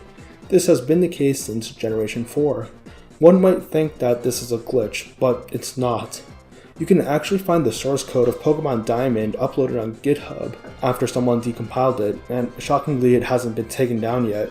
I would post screenshots to better explain my point, but honestly Nintendo might actually send assassins after me for that, so you'll just have to take my word for it. If you look at the code file that contains Pokemon attributes and navigate to the part that handles evolution, you can see that they specifically programmed the Everstone so that its effect would be ignored if the Pokemon holding it is Kadabra. So the fact that Game Freak specifically programmed in Kadabra ignoring the Everstone is really interesting. Some people say that this is because of the whole Uri Geller controversy. Uri Geller is a psychic whose whole gimmick was supposedly bending spoons with his mind. In 2000 he would sue Nintendo for £60 million, claiming that Kadabra was appropriating his identity, as the Japanese name for Kadabra, Yungara, sounded like his name, and that Kadabra's main identity, being a psychic bending spoons, was ripping him off. The lawsuit is why Kadabra was removed from the TCG until 2020. So some people say that Game Freak specifically added this clause for Kadabra because they literally didn't want players using Kadabra more than necessary due to Geller, to the point where they even forced it to evolve with an Everstone. But I don't think that really makes sense. Like, if they were that paranoid about Geller, they just wouldn't have the Aberline be a part of the regional decks of the game and have it be used by several trainers. Also, Gen 4 came out 6 years after the lawsuit. If Geller was the cause, they would have made this change years before in Gen 3. Another theory provides an in-universe explanation, saying that since Kadabra is so intelligent, stuff like Everstones can't block it from evolving, and it simply just evolves when it wants to, only stopping if the trainer directly orders it not to. Which would be a cool testament to the line's power if held items are unable to limit it. This is fun, but I doubt Game Freak would add a mechanic that directly contradicts the stated use of a gameplay item, just for minor lore. I think this is one of the few entries on this whole iceberg that's a true mystery. There's no reasonable explanation, and only the programmers at Game Freak know why they did this. I really hope somebody gets the opportunity to ask a Game Freak employee, or even a higher-up like Masuda, about why the Everstone doesn't work in Kadabra. I'm really curious to see what their reasoning is. Dewford Ruins. In Season 6 Episode 1 of the anime, Team Magma and Aqua find a shrine underneath Dewford Island, which they mistake as the Cave of Origin. However, this of course isn't the case. So what exactly is this random shrine near Dewford Town? While the creator of this iceberg says that this is a completely new location that isn't brought up, I personally think that it could be a part of Granite Cave, especially since in Oras we see that there's a pretty cool mural in there that could definitely be part of some ancient shrine. Togepi's father. In Heart Gold and Soul Silver, you get a Togepi egg. Once hatched, it knows the move Extra Sensory, which is an egg move. The only compatible parent to Togepi that can learn Extra Sensory by level up and passes it down as an egg move is the Hoot Hoot line. So it's heavily implied that either a Hoot Hoot or an Noctowl is the father of the Togepi we hatch. Platinum Battle Revolution. Pokemon Battle Revolution is a battle sim released for the Wii, and would allow the player to transfer Pokemon from Diamond and Pearl, as well as Platinum, to battle in the game. It would also give you the opportunity to transfer Pokemon you won as prizes in Revolution to Diamond, Pearl, and Platinum. However, once Platinum released, there would be some compatibility issues with some of the Pokemon regarding Revolution, as new additions like the Rotom forms and Origin Giratina could not be transferred properly. People would expect a Battle Revolution update to properly support Pokemon Platinum, but it never happened. Or did it? You see, back in the late 2000s, competitive Pokemon tournaments were played on Battle Revolution, which was the case with the VGC World Tournament in 2009. If you look closely at some of the gameplay footage, it becomes apparent that the Battle Revolution used in the tournament is not the same as the one the public had access to. The most obvious difference are the player models. Lucas and Dawn are seen in their Pokemon Platinum clothing. Normally, if you connect to Revolution using a Gen 4 game, even if it was Pokemon Platinum, your player would be Lucas or Dawn, but in their Diamond and Pearl clothing. The Platinum clothes were not available at all in the entire game. There were additionally some minor changes from the regular Battle Revolution, such as team previews being hidden. So clearly, this was some new version of the game, presumably a Platinum update due to the outfits. We never actually saw if this version supported the new forms Platinum introduced, but it is highly possible. It could also be possible that this version could have been planned to release as an updated version for Bio Revolution. However, no such update ever arrived. We never got to see any more of this mysterious Battle Revolution edition, as the year after that, tournaments would use Pokemon Heart Gold and Soul Silver as their official medium. Maybe this is why they never released the Platinum update. They planned to, and then realized the game was at the end of its lifespan, so they decided against it. A pretty shoddy reason, but one I could see them making. Fire Emblem crossover. According to an interview with some Nintendo executive, there was some initial planning done for a crossover between Pokemon and Fire Emblem, believing that the two properties were compatible for a crossover. However, they were unaware that the Pokemon Group had already started planning Pokemon Conquest, which is basically just Fire Emblem but in a Pokemon setting. So due to this, there was no niche for a crossover to fill and the idea was scrapped. Elite Four Giovanni. In the original build to Gen 1 games, Giovanni was actually an Elite Four member, being in the spot where Bruno ended up being. This is why in the game, the music that plays in Bruno's room is the Team Rocket hideout theme. Additionally, the room Bruno is in looks more like it would fit a ground-type specialist rather than a fighting-type specialist. Though honestly, back then with the Gen 1 graphics, there wasn't much detail that could make a room seem fighting-type. I'm guessing Giovanni was moved to the 8th gym leader slot because having the twist that he was a league member would feel more climactic if he was a final gym leader, rather than just plopped in the middle of the Elite Four gauntlet. Ash died in Tower of Terror. In the anime episode Tower of Terror, a chandelier falls on Ash and Pikachu, after which ghost Pokemon pull their spirits out of their bodies, and their spirits even react to seeing their bodies. While their spirits are out exploring, Brock and Misty find them under their chandelier, pull them out, and try and get them to wake up. After this, their spirits return to their bodies, and they continue on as normal. Of course, it's definitely implied here that Ash and Pikachu died, and came back to life, although they couldn't explicitly say it because it is a kid's show. Movie 3 Original Script. So the third Pokemon movie initially had a bonkers script, way different than what the final version ended up being. The movie was meant to explore the subject of real-world animals in the Pokemon world, believe it or not. Basically, the question was raised as to why only Pokemon seem to exist as animals in this world, when other real-world life like humans and trees also existed. This Pokemon would say that all real-world animals did exist, but went extinct, apparently recently enough where photographs of them would exist. However, nobody still alive actually remembers seeing them, so they are a huge mystery. The plot of the movie would revolve around scientists finding a T-Rex fossil. Not a T-Rex Pokemon, just a straight-up T-Rex fossil. The fossil would be revived, but goes berserk, rampaging through Kanto and destroying everything in its path. Now Ash, his friends, and Team Rocket have to team up to defeat the T-Rex. This information came from a blog post that detailed an interview with Takeshi Shudo, the original writer of the anime, who did have a bunch of weird ideas of what he thought the world of Pokemon should be, so the script fits right in with that. And honestly, back then, when there weren't that many Pokemon, the idea that Pokemon were just these weird new creatures that popped up while regular animals still existed makes sense. It's like Pokemon were intended to be something more akin to cryptids rather than regular animals, rarer creatures with strange supernatural aspects. However, as the Pokemon world became more developed, and as more Pokemon were introduced, they did decide to go in the direction of Pokemon just being a full replacement of real-world animals. Of course, Movie 3 did end up being about Entei in the end, but it would be interesting if they went with this original script. I think if they did do so, people would still be talking about the third movie, as it would be such an insane outlier compared to the rest, and a time capsule of how weird pre-Gen 3 Pokemon was. Silver stole Sneasel.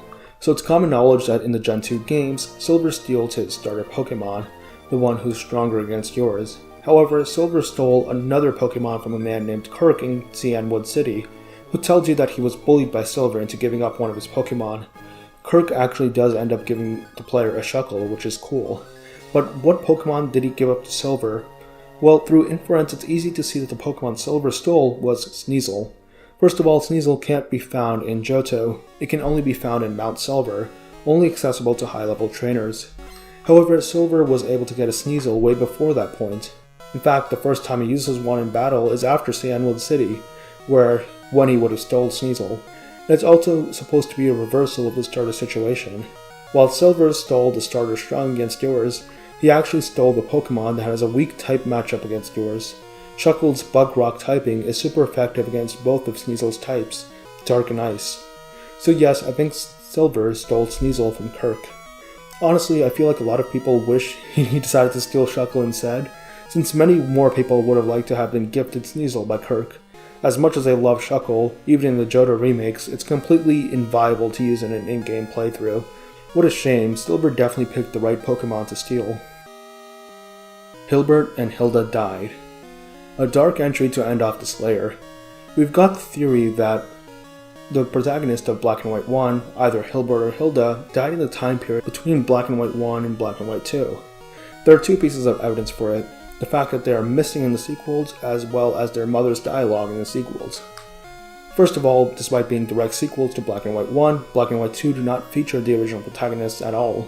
There was actually cut content of them being a boss in the Pokemon World Tournament, but since it's not in the final game, I won't consider it canon. However, we get actual information about the protagonist when you visit their mom. Immediately after entering the Black and White 1 player's house, their mom says, "Welcome home, dear," and asks if we found the friend that we were looking for, N. The mom is then surprised to see that we aren't her kid, but rather someone else. After this, she does share some other dialogue, most notably being, "Maybe I should go on a journey of my own to find my child. Oh, but I would feel really bad if they stopped by while I was gone." No news is good news, they say. Being happy about something like that is a little difficult though. Being a parent is tough. This shows that Hilbert or Hilda has basically been missing for a long amount of time, to the point where they didn't even contact their mother and she is debating going out and searching for them herself. A bit suspicious, especially considering that by the time of Black and White, video call technology already existed, meaning that it shouldn't be difficult to just call their mother if necessary. So they could have died while searching for N, and either their mom doesn't know this and is still waiting on their return, or she does know this and is simply in denial due to the overwhelming grief, telling herself that they'll be returning home any day. While edgy dramatic theories like this are fun, I think if they were implied to be dead, there would be a lot more evidence hinting towards it, maybe even a line of dialogue from Gestas alluding to the idea that he killed them. And this is the Pokemon world, where children going on long, dangerous adventures is normal, so I'm sure Hilbert and Hilda are fine. Jirachi gave Rayquaza Mega Evolution. In the myths regarding Jirachi, it is said that it only awakens for 7 days every 1,000 years. During this week-long period, it is able to grant any wish to people who ask it. Now, what happened thousands of years ago? Another fight between Groudon and Kyogre. This fight is implied to have been much worse than the one we see in modern times. So imagine you're an ancient Hoennian witnessing a battle that's destroying your entire home region. You hear that a powerful Pokemon awoke with the ability to grant any wish. You seek out this Pokemon, and upon finding Jirachi, you make one wish: stop Groudon and Kyogre. Of course, as with any self-respecting wish granter, it is done in a roundabout way. It grants the wish by giving the historical mediator of the Groudon-Kyogre fight, Rayquaza, the ultimate power. It gave Rayquaza Mega Evolution, and furthermore, it allowed it to Mega Evolve without the use of a Mega Stone or bond with a human. With this, Rayquaza became the most powerful Pokemon on the planet, easily being able to stop the fight between Groudon and Kyogre. With Mega Rayquaza not needing the same requirements as other Pokemon, it makes sense that it would have gotten its Mega in a special way, so making it the result of Jirachi granting a wish makes sense. Maybe it was even Rayquaza who made the wish to Jirachi, who knows. Pokemon Pink. In 1998, Pokemon Yellow, a special edition of the Gen 1 games, was released. While this was meant to be a standalone game based on the anime, is it possible that this was actually meant to be one of two? Well, actually it was. In some data mine source code, a line refers to two counterparts, a yellow package and a pink package. This is rather interesting. Pikachu is not just the mascot of the series, but also integral to the anime in a way no other Pokemon is. You can't just swap out Pikachu for another Pokemon and expect it to work with the retelling of the anime. I guess that's why the game was scrapped. But who is this mysterious pink Pokemon? Well, Pokemon Let's Go Pikachu is essentially a remake of Pokemon Yellow, and it has a counterpart, Pokemon Let's Go Eevee. Eevee is the only Pokemon that could reach mascot status similar to Pikachu. However, it's not likely that a brown-colored Pokemon would be the mascot for Pokemon Pink. Another candidate is Jigglypuff. Though never a mascot, it was still very popular due to the anime having a unique personality that could fit a similar role to how Pikachu was used in Yellow. However, the most likely candidate is the Pokemon that was actually initially supposed to be the mascot, Clefairy. Clefairy was slated to be the face of Pokemon. However, they believed that the Pokemon's pink coloration and fairy inspiration made it too girly, which was a no-no for marketing since they wanted to appeal more to boys, who were considered the main market for video games back in the 90s. And so the mascot was changed to Pikachu, a more gender-neutral design that could be cute and cool at the same time. So yes, it's likely a Pokemon Pink revolving around Clefairy was in the works at Game Freak. It's a shame that we never got a Pokemon Let's Go Clefairy, as it would have been a great callback to the scrapped Pokemon Pink, but Eevee had lapped it in popularity at that point, so it was the better choice. Clefairy wasn't forgotten about entirely though. People noticed that in the intro of the game, Oak had 3 Pokeballs. One contained Pikachu, the other Eevee, but what was in the third Pokeball? Some speculated that it contained Clefairy, and it's likely that they were right, as in the Pokemon fan clubhouse in the game, you can see 3 plushies, Pikachu, Eevee, and Clefairy. Water Starter Warfare. While the Fire Starter Zodiac theory is the most popular of the starter connection theories, there are others regarding the grass and water starters. This theory states that the water starters are all based on different eras and types of warfare and soldiers. Blastoise, of course, is obviously based on artillery and tank warfare. Feraligatr represents prehistoric savage warfare, especially if you consider Croconaws' caveman motifs. Swampert represents Greco-Roman warfare.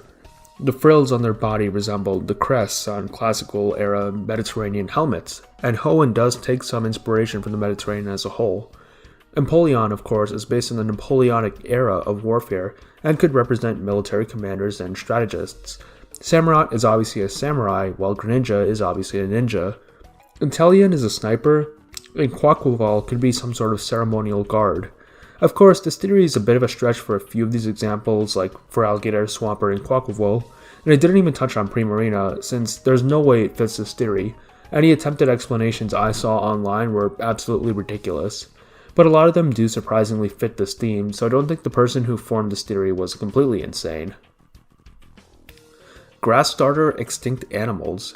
Rounding out the starter trio, this theory states that grass starters are based on extinct animals, and to its credit, it's by far the strongest out of the 3 theories. Venusaur can be based on the Beelzebufo, an extinct species of toad, and it also has some dinosaur inspiration. Meganium and Sceptile are both based on dinosaurs. Torterra seems to be based on the Megalonidae, an extinct species of large tortoises that had spiked heads and tails. Serperior could be based on the Titanoboa, an extinct species of massive snakes. Chestnut is pretty clearly based on a Glyptodon, while Decidueye is based on the stilt owl, a species of owl that used to live in Hawaii before dying out. Rillaboom could be based on the extinct giant ape, Gigantopithecus. Meowscarada is almost certainly based on the Iberian lynx, a species of wild cat that lives in Spain. While its animal is not extinct, it almost reached that point, as it's an endangered species. In fact, in 2002, only 94 existed on the entire planet. So even though it's still alive, I think it's close enough to be counted for this list. But yeah, this is a pretty solid theory overall. The only objection is that some of the inspirations are vague. For example, Serperior and Rillaboom could just be a regular snake and gorilla, rather than an extinct version. But other than that, I think this theory is very strong. Giant Dragonite is Dynamax. Season 1 Episode 13 of the anime Mystery at the Lighthouse infamously featured a massive Dragonite. While initially just meant to be a one-off anomaly, retroactively it could be a Dynamax Pokemon. The only thing missing are the 3 little clouds above its head. As to why there was a random Gigantamax Dragonite here, it could be that there was a remote power spot in the middle of the ocean that the Dragonite came upon, triggering Dynamax. Corphish Origins. Corphish, despite being a Gen 3 Pokemon, is not actually from Hoenn. It is said to have been imported from a faraway region for use as pets, which is rather strange. Corphish are based on the real-world crawfish, most of which live in the southeastern United States. So there's probably a region in the Pokemon world based on this real-world location, similar to the hinted India region. Crystal Onyx is a regional. Similar to the Terra theory, this theory states that the infamous Crystal Onyx is in fact just a regional form that wasn't discovered yet. Considering that the Crystal Onyx didn't have a weakness to water, but was deterred by fire-type moves, it's likely that this version was a ice type, and it makes sense as to why we haven't seen it in the games. It's from the Orange Islands, an anime-only location. Alolan Executor 1997. The cover of a 1997 TCG booster pack featured an Executor that had a really long neck. Of course, this wouldn't have made sense back then since Executor didn't really have a neck, but retroactively this could have been Alolan Executor, infamous for its ridiculously long neck. However, it just makes me wonder if the original design for Executor featured a long neck, or if there was some sort of scrapped evolution that couldn't make it into the game because the long neck prevented it from being depicted in sprite form. And then 20 years later, they were able to finally bring their vision to reality with the Alolan form. It would be a meta-parallel to how in Universe, Alolan and Executor are the true Executor, while the Cantonian version are actually the regional forms, technically, because they were the ones who weren't able to get enough sunlight to grow. Gold Melmetal.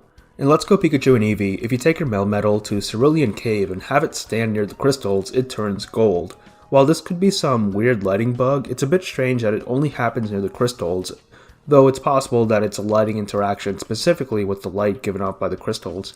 In Universe, it's possible the crystals of Cerulean Cave have a reaction with the metal making up Melmetal's body, maybe even purifying it and turning it gold. Perhaps this is where Meltan and Melmetal could have originated, being their true birthplace. I really do hope we get anything concerning these Pokemon in the future. Red Blue Rescue Team Meteor. In Pokemon Red and Blue Rescue Team, one important plot point is a meteor about to hit the planet, which is then destroyed by Rayquaza. Of course, if you played the mainline series game, you would know that this plotline is almost identical to the Delta episode in Omega Ruby and Alpha Sapphire, where a meteor about to hit Hoenn is destroyed by Mega Rayquaza. During the Delta episode, the scientists at Moss Deep initially want to prevent the meteor strike by teleporting it to another dimension, implied to be the Hoenn of the original Ruby, Sapphire, and Emerald. Of course, this doesn't happen, as Zinni objects to it and the player uses Rayquaza to destroy it instead. However, we do see that a meteor does in fact hit in the non-Mega timeline, presumably on Birth Island in the Sevi Islands, where Deoxys could be found. So either this meteor was original to the non-Mega universe, or there was another Mega timeline where the Moss Deep scientists were successful in teleporting the meteor to the non-Mega timeline. Making this assumption that there are multiple Mega timelines out there, each with scientists trying to teleport the meteor, it's possible that a few of them were successful and teleported them across the multiverse, with one of them being teleported to the Mystery Dungeon universe. I do wonder if this plot point from Rescue Team ended up inspiring the Delta episode. It's a bit too similar to be coincidence. Kyurem is a Creation Dragon. The Creation Dragons are a Gen 4 legendary trio who represent the states of matter. Dialga, with its secondary Steel type, represents solid. Palkia, with its secondary Water type, represents liquid, while Giratina, with its secondary Ghost type, represents gas. However, there is a fourth major state of matter, which is plasma. The two most well-known examples of plasma are lightning and fire. Well, fire is technically not plasma, depending on who you ask, but it's close enough to the point where there are multiple debates online regarding whether or not plasma is fire, so that's probably good enough for Pokemon. Of course, according to the lore, Kyurem is simply just the empty husk of the original dragon, which remained after Reshiram and Zekrom were created. So if the original dragon had a combination of Reshiram's fire and Zekrom's lightning, the best way to describe it is as a plasma dragon. And it's possible that a dragon of that power, one which represents a state of matter even, could be on the same level as the Creation Trio, even being a forgotten fourth member. I mean, it would also explain why the evil team of Gen 5 is called Team Plasma.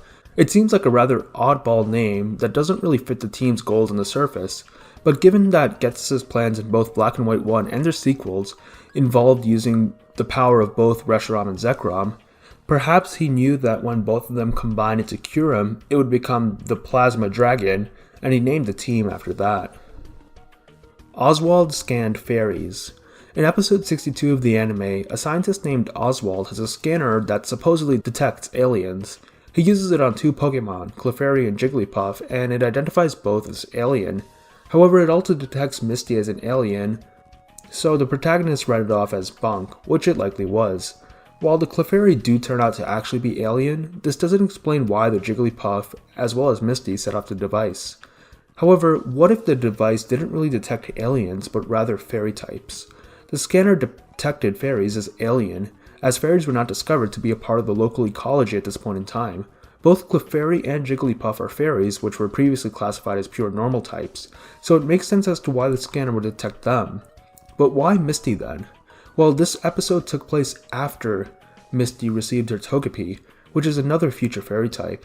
Perhaps Togepi's fairy type energy lingered on Misty, causing the scanner to go off. Guzma has fake tattoos. After Team Skull disbands, all the members remove the Team Skull iconography from their clothes. But what about their Team Skull tattoos? Well, they apparently just disappear too. This implies that the tattoos were not actually permanently inked into their skins, but rather just temporary tattoos, like the ones you put a little piece of paper down on your skin, cover it in water and rub that on it. It's kind of hilarious, and I guess it represents how Team Skull were never truly evil, but just misguided and on the wrong path, and then fixed their ways. While it's pretty common for ordinary people to get tattoos in places like America, in Japan there's still a bit of stigma regarding tattoos, especially among older people, as it used to be that the only people who got them were involved in crime. So it would make sense for Team Skull, who want to put on the appearance of an organized crime group, to get these tattoos, but since they're all good people deep down, the tattoos are fake and not permanent. Psychic weaknesses. Psychic type is a bit of an abstract type, which is reflected in its weakness: bug, ghost, and dark. Initially, there seems to be no common sense reason for this, like we can easily understand why water beats fire, but why would an insect beat a dude with telekinesis? Well, this is because psychic's weaknesses are based on common fears of humans. Common fears include the fear of bugs, fear of ghosts, and fear of the dark. Fear is nothing but the brain telling us that we need to get out of there, and we often struggle to face our fears, so it is how you defeat a mind. Some people say this theory doesn't make sense, since there are other common fears like fear of heights, which means psychic should be weak to flying type, and so on, but honestly, bug, dark, and ghost just make the most sense thematically, and of course for game balance reasons. Hassel is Ryuki. In the Hassel Friendship quest, he tells you a bit of his backstory. He says that he ran away from home, wanting to make a living with music. However, it didn't work out, and now he's a teacher and Elite Four member in Paldea. We've actually seen another Dragon-type trainer with a connection to music before, Ryuki. Ryuki is a character in the Gen 7 games who most notably challenges you with a team of Dragon types in the League Champion defense. He talks about how he wants to become a Dragon-type gym leader. Additionally, one of his lines of dialogue mentions that while critics loved his music, nobody was really buying it. This perfectly lines up with Hassel's story. While he wanted to become a professional musician, that dream fell through because he wasn't able to sell his music. So he instead focused on becoming a Dragon-type gym leader, which he was able to eventually do in Paldea. As we saw with Larry, Paldean gym leaders are able to ascend to Elite Four status, sometimes even holding both titles at the same time. So it could be that Hassel, being a talented Dragon-type trainer, was able to ascend from gym leader to the Elite Four. And as another job, he took up teaching the arts to students.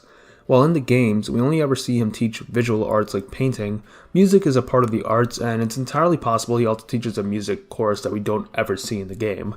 So yeah, it's actually pretty possible that Hassel used to be a musician using the stage name Ryuki. The only issue here is the timeline. Ryuki seems like a pretty young guy, like teenager or early 20s, while Hassel is quite old, maybe around 40 to 50 years old. There's no set timeline to the Pokemon games, so technically Scarlet and Violet could take place decades after Sun and Moon, but I'm inclined to believe that only 10 or so years passed, analogous to the real-world time passing. Here's why. In the Legends ZA trailer, we see a Rotom phone that's basically identical to the one in Scarlet and Violet, indicating that they take place at the same time. Also, in the Legends ZA promotional material, we see what is clearly an older version of Emma, a character from the original X and Y. Emma is a teenager in X and Y, and she still looks pretty young in the ZA art, maybe 30 at the oldest. This narrows the gap between X and Y and Scarlet and Violet to 15 years max. But what about the gap between X and Y and Sun and Moon?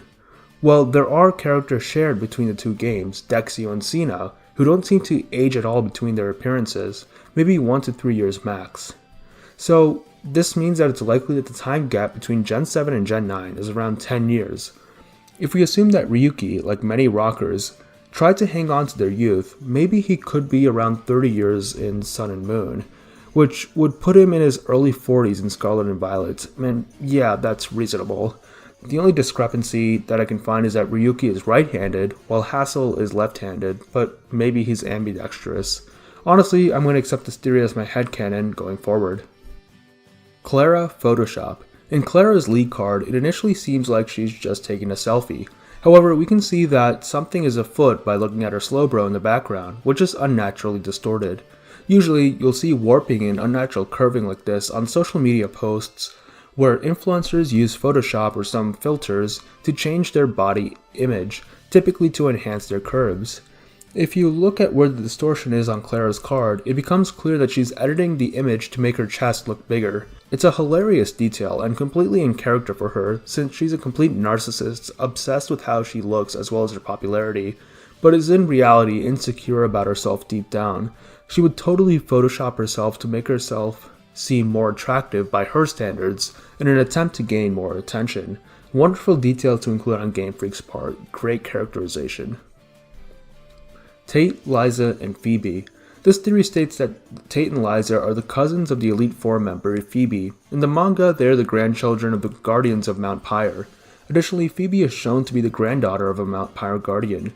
While these are different continuities, they are analogous, so they still could be related in the game canon. Since it's unlikely that they're siblings, they're probably cousins. Gestus is scarred. This is a theory that the entire right side of Gestus' body is scarred. In both of his in-game designs, he hides his right arm in his cloak, and he also has an eye patch over his right eye. We only ever see his right arm once in the opening cutscene of Black and White. We see both of his arms when he is crowning Anne, and his right arm has a sort of dark discoloration. This doesn't look like a shadow, as his right sleeve on his robe is still bright, meaning that the skin itself is discolored. So it's possible that the entire right side of his body was disfigured, and he usually prefers to hide the deformities. But what could have caused these scars? Well, some people say that his own Hydreigon caused it. As we mentioned in a previous layer, Gestus' Hydreigon has a max-powered frustration in Black and White 2, meaning that it literally has zero happiness and the trainer is constantly mistreating it. Even normal animals lash out when they're being abused, so Hydreigon, a species naturally predisposed to rage and destruction according to its dex entries, would obviously react very violently when being mistreated. Perhaps these scars are from Hydreigon fighting back against Gestus. Another theory is that Gestus attempted to recruit or capture Kyurem in the past, but failed and barely escaped with his life, with half of his body being scarred from the attempt. Not only could it have been from physical attacks, but also from frostbite caused by Kyurem's ice-type attacks. Severe frostbite can cause your skin to turn a coal-like black, which is exactly the color Gestus' scarred arm was. Gengar and Nidorino trainers. In the original opening cutscene of Pokemon Red and Blue, we can see a Gengar and Nidorino fight. This is actually a pretty iconic matchup, and it has been referenced a bunch of times since then. But who are the trainers of these two Pokemon? Well, evidence points to it being Agatha and Oak, perhaps even a younger version of those characters from back when they were rivals. Of course, Agatha's ace is a Gengar, so that is self-explanatory. But what about Oak and Nidorino? Well, in the original games, when Oak is giving you that initial explanation of what a Pokemon is, he throws out a Nidorino. And if you wanted any more confirmation, in Pokemon Masters, Oak and Nidorino are a special sync pair, and they even reference the original Gengar and Nidorino battle in Masters. Now with the trainers, Agatha and Oak, standing behind their respective Pokemon. Theory proven. Pocket Monsters, the animation. This is a series of 2 light novels written by Takeshi Shudo, the head writer for the first 2 seasons of the anime, and they are meant to be a novelization of the early anime. We've already talked about Takeshi Shudo on earlier layers of the iceberg, as there was an entry claiming that Professor Ivy was a lesbian, supposedly stated in these very books. However, this is not true, as his claim was in fact misinformation spread around by some internet users. He was also mentioned and scrapped the original plan for movie 3, with it exploring real-world animals going extinct in the Pokemon world. There are still many interesting insights into the initial vision for Pokemon, at least through the eyes of Shudo, that we can find through these books. And most of it is pretty strange and oddly depressing, so let's go through some of these weird details. The Kanto of Pocket Monsters the animation is not the whimsical, optimistic world we are used to. Pallet Town is no longer an idyllic, picturesque village, but rather a downtrodden, impoverished flyover town.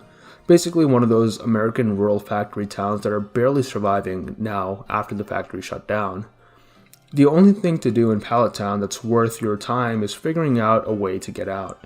However, due to the horrific economic conditions of the region as a whole, your prospects are slim. Traditional jobs are few and far between, and education is not a reliable way to increase your skill set, as education for children is very basic, ending when they are 10 years old. Also, 10 is supposedly the age when people in the Pokemon world become adults. So 10 is when they are meant to move out, when the legal system will charge them with adult crimes, and most disturbingly is also the age of consent in Kanto, meaning child marriages are rampant in the region. Not sure why Shudo needed to include that detail, but whatever. Due to the lack of education and prospects, the one profession many young children pursue is that of a Pokemon trainer, essentially their world's versions of sports celebrities. But like the real world, actually making it as a trainer is extremely difficult, meaning the region is filled with many teens and young adults who burned out or otherwise couldn't make it as a trainer, perpetuating the unemployment and homelessness epidemic. Ash's father was supposedly one of these people. He got Dahlia pregnant while she was a teenager and left her to raise Ash on her own. Dahlia told Ash that his dad was a great trainer on his journey as a comforting lie, but in reality he's just a deadbeat. Dahlia was actually kind of relieved that Ash left home at 10 years old, as she secretly loathed the responsibility of raising a child, and would have preferred to not have that responsibility anymore. She often tries to reclaim what she thinks was her lost youth, through actions such as wearing a miniskirt despite being an unexpected fashion choice for a woman for her age. One of the few jobs which provide stability are gym leaders. However, due to large competition for the small number of gym leader positions, if a gym leader loses 3 times, they lose their position. Just goes to show you how cutthroat the region is. Other details include the fact that all Officer Jennys are just members of one family, Jenny being a surname, meaning that the entire region's law enforcement is under the control of a single family. Additionally, Pikachu apparently cannot evolve into Raichu, since Pikachu who evolved too early can't handle the electricity increase when becoming a Raichu, constantly electrocuting themselves to the point of death or immense trauma that blocks them from trying to ever even use electricity again. So yeah, a pretty strange original canon. Honestly, considering that some details are disproven later in the series, it's pretty clear that this isn't canon anymore, and more like a headcanon beta plan for the Pokemon world. At points, it really just does read like an edgy headcanon. While some details are a bit strange, I think the idea of an economically stagnant region, with Pokemon training being the only viable way to escape poverty, could be an interesting backdrop for a game story, maybe even a Legends game. Kyogre kills Archie and Shelly. Episode 8 of Pokemon Generations, titled The Cavern, retells the story of Kyogre's awakening from the Alpha Sapphire game. The episode ends with Archie regretting his decision to awake Kyogre and chasing after it in the sub. Then he starts to plead with Kyogre to obey him. Of course, Kyogre doesn't, and the episode ends on a freeze frame of Kyogre about to attack the sub, with Archie and Shelly cowering. Of course, this likely means that they both died here. I honestly don't see a way they're coming out of this one. Though they honestly deserve it, this episode only highlights how dumb Team Aqua and Magma's plan was. Like 2 minutes ago, he literally told Kyogre to go destroy everything, and that is a quote. And then he sees that Kyogre is destroying everything, and just goes, "Oh no, Kyogre, stop." Similarly, the previous episode of Generations, Division, shows us Maxie getting killed, with Groudon supposedly melting him and a good chunk of Team Magma in what appears to be a fire-type attack. Once again, victims of their own stupidity, but it's nice to see these team leaders immediately get destroyed by powers they thought they could control for their own ideologies. However, since they don't die in the games, which Generation is supposed to be canon to, I guess they could have miraculously survived. Sun and Moon Demo Ghost Girl. One of the more obscure Ghost Girls of the Pokemon games, this one being exclusive to the Sun and Moon demo. In the demo, there's a short dialogue in the marina where you can talk to a girl who tells you she's afraid of boats, but still has to go see her parents. She asks you to see her off, and now confident that you're watching her back, she goes to board the ship. However, before she reaches the ticketing desk, a Machamp passes in front of her and she disappears, as if she never existed. Now, there are a few explanations to this. Some people said that this could actually be a reference to Green's character in the Fire Red and Leaf Green arc of the manga, who gets on a boat to meet her parents but then is attacked by Deoxys and falls into a coma. Leaf, the game counterpart of Green, was notably absent in Sun and Moon, even though an older Red and Blue showed up, so perhaps this one weird demo mission was actually a nod to where she was during the events of Sun and Moon. If we look at the ghost theory instead, it's possible that she was just a random girl who died in a shipwreck alongside her parents, and now her ghost is deathly afraid of boats. However, in order to go to the afterlife, she needs to get on a boat, as is the case in some afterlife beliefs. So the player reassuring her that it's okay basically allows her spirit to pass on in peace, finally able to meet her parents in the afterlife. This is the story theory which I believe. However, it's entirely possible that this was just meant to be taken at face value. Game Freak simply didn't want to create a special animation for her passing through the gate and getting on the boat, so they just have her disappear behind Machamp as a lazy shorthand. This is what's most likely. If you're enjoying this Pokemon content so far and want more, you guys should check out my second channel, Rev Extra, which has a bunch of shorter, more typical Pokemon videos. It's not an exclusive Pokemon channel though, but it seems like right now that's what most of it is. Right now, the most recent upload is a video where I remake the teams for each champion, not necessarily to make them more competitive like many other Fixing Teams videos, but rather change some members to fit more with the lore and personality of each champion. If that sounds interesting to you, you should check it out after finishing this video. Link is in the description. Gen 2 Cantonian Pokemon. Houndour, Murkrow, and Slugma, despite being Generation 2 Pokemon, are only found in the wild within Kanto. This has led some to theorize that they are actually native to Kanto, not Johto. But why didn't these Pokemon appear in Kanto during the Generation 1 games? There are a bunch of fun explanations. One applies to Murkrow and Houndour. Both of them are only available in the nighttime, a feature introduced with Generation 2's day and night cycle. However, the Generation 1 games didn't have a day and night cycle, so it can be assumed that the adventure only takes place during the day, with the player sleeping off screen at night.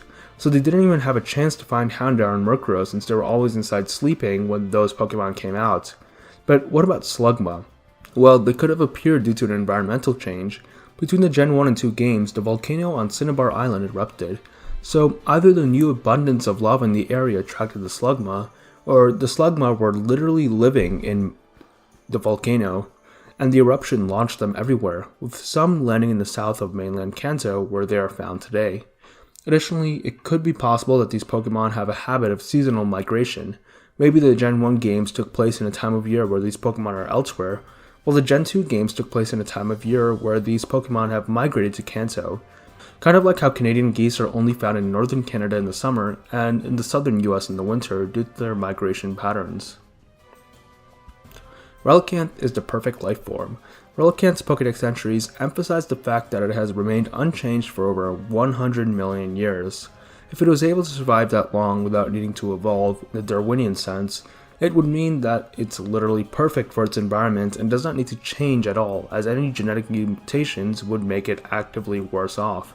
This means that Relicanth is the perfect life form, at least for its environment. If it lived somewhere where there was even one grass-type Pokemon, Relicanth would not be surviving.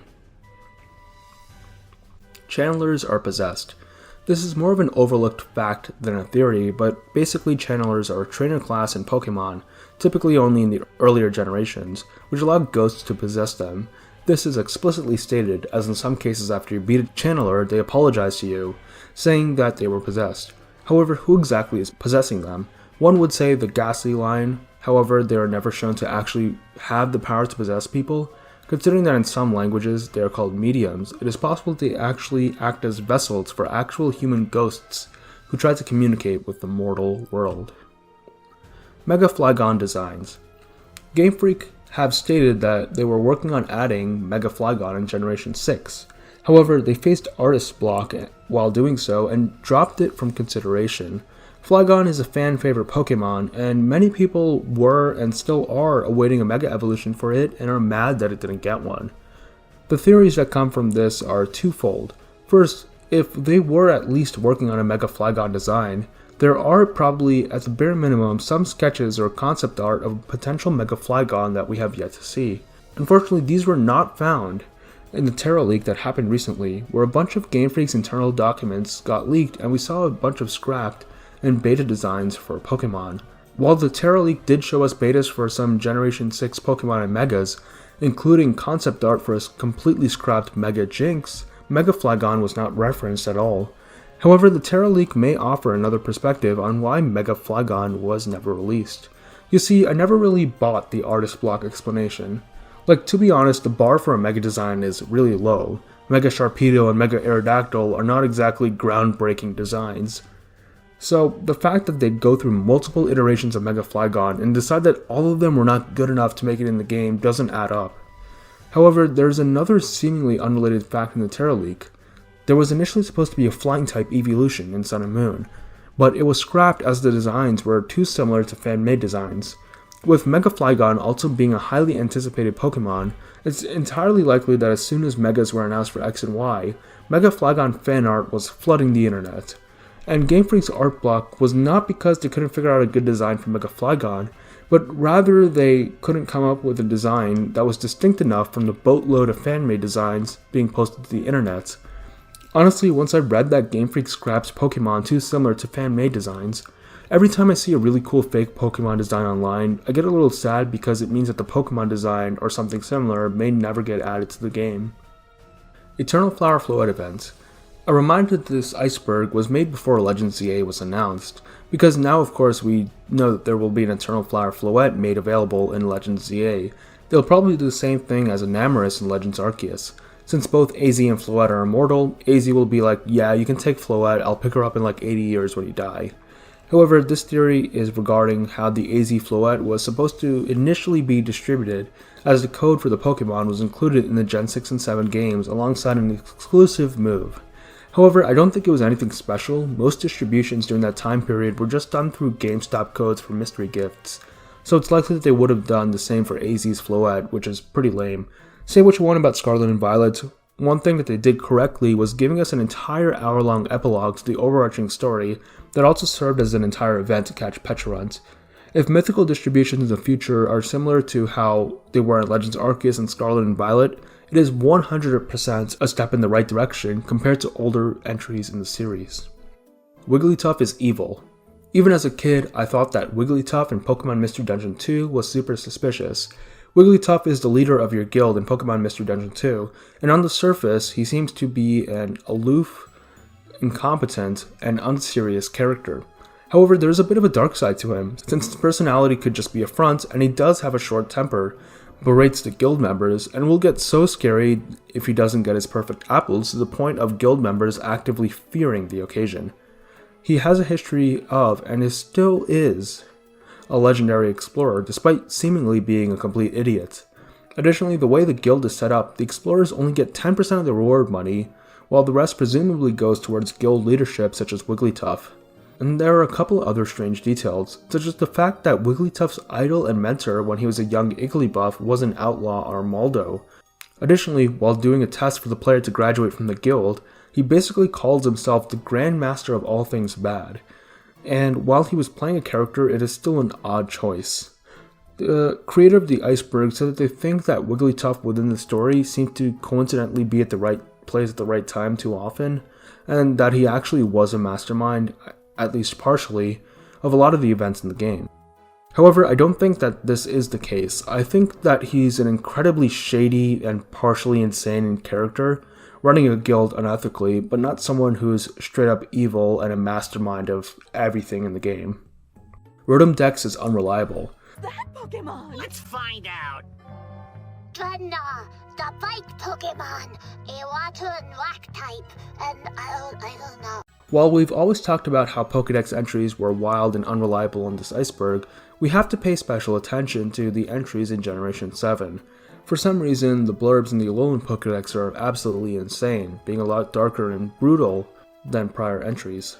Now, there are a couple of reasons as to why this could be the case. First is the fact that previously Dex entries were either written by the young trainers themselves or by the professors for children, so it's possible that they were toned down content-wise, either through the innocent eyes of a child or due to the professors toning it down. However, once Rotom got put in charge of making Dex entries, it didn't have any such restriction and would just factually state information regarding the Pokemon, regarding how traumatic it would be for a child. So basically, it's too reliable regarding Pokemon. The other explanation, based on how Rotom Dex had a sassy, sarcastic personality in the Gen 7 games, is that it's just straight up lying to you, making up these ridiculous Dex entries to troll the player. This could be a side effect of the Gen 7 Rotom Dex being the first iteration of Dexes with Rotoms, or the fact that your Rotom specifically had a prankster personality. Especially in the Ultra games, while some people did say it was a bit annoying, I always enjoyed his dialogue because sometimes he would just be saying some insane shit, like it's clear that this Rotom specifically is very eccentric. In the later games, which include devices like Rotom phones that have no discernible personality, they could have toned down Dex entries because later iterations of the Rotom operating system toned them down, or had Rotoms which weren't trolls in them. Garchomp's home region. Gibble's Dex entries state that it is not native to Sinnoh, but rather a climate much warmer than it. This makes sense, since it would hate the cold due to being weak to ice, and its Pearl Dex entry does state that it's initially from the tropics. Obviously, tropics makes you immediately think of Alola. However, in its Ultra Moon Dex entry, it says that Gibble was initially from a region much hotter than Alola. So from the regions we already know, the most fitting answer is Hoenn. Hoenn is a tropical region, and Gibble's Dex entries talk about how it likes to live in geothermal vents. Well, Hoenn is a lot hotter than Alola, not only due to the more tropical climate, but also having a desert, no significant ice biomes like other regions, and due to the fact that it is home to a massive volcano in Mount Chimney, which is why the region as a whole has a lot of geothermal activity. Additionally, if you remember the theory regarding Sharpedo and Garchomp being related, if the two did have a common ancestor, it would have been in Hoenn. So it's possible that the Gibble line initially did live in Hoenn, maybe in or around Mount Chimney, before moving to other regions, perhaps for ecological reasons such as needing food. Sinjoh is a pocket dimension. In the Pokemon Adventures manga, Sinjoh is actually a small pocket dimension with portals to both Sinnoh and Johto. Considering that little is known about Sinjoh in the games, it's possible that this is also the case in the games. However, the town map while we're in Sinjoh seems to imply that we're north of Johto, which makes geographical sense, and honestly there's no reason for Sinjoh not just to be a regular location. Solgaleo in Movie 3. In the third Pokemon movie, a character is reading a book about a legendary Pokemon. One page features a visualization of this legendary, which is depicted as a sun shining down on a tropical beach. Well, not only do we have a legendary Pokemon which represents the sun, but it is also in a tropical region, Solgaleo. And honestly, they do match up looks-wise. The sun creature in the image could feasibly be an artist's rendition of Solgaleo. Someone looking at Solgaleo head-on would see a face with two eyes, as well as its mane looking like the sun. Additionally, the legendary in the book has a dot in between its eyes, which also matches Solgaleo. While obviously Solgaleo wasn't planned back then when Movie 3 released, I do wonder if they did take some basic inspiration from the movie when planning the Hawaii-based Pokemon Sun and Moon. Mandibuzz Bones. The Mandibuzz line wears bones as clothes, with Vullaby using them as a sort of diaper, while Mandibuzz wears them as a skirt and hairpin. Well, if you actually put the bones together, you can see that it forms a human-like skull, with Vullaby's bone being the top half of the skull, while Mandibuzz's skirt is the lower jaw and teeth of the skull. While the teeth are a bit too sharp to be human, it's possible that they became this shape after being worn down over time. Or it also could just be one of the many human-like Pokemon, such as Sock or Throw. Ruby meant to have Jirachi. The Pokemon Adventures Ruby and Sapphire arc, Ruby used a team of 5 for most of the run, even though he had a 6th Pokemon which he never took out. Keep in mind this was never really explicitly paid attention to, nobody really asks him, oh hey, what's that mysterious 6th Pokemon, it's just never brought up to the end. However, in literally the final chapter of the story, he reveals that his 6th Pokemon is a Celebi, which is able to not only defeat Archie and Maxie, but also brings back all of Ruby's allies who died in the battle.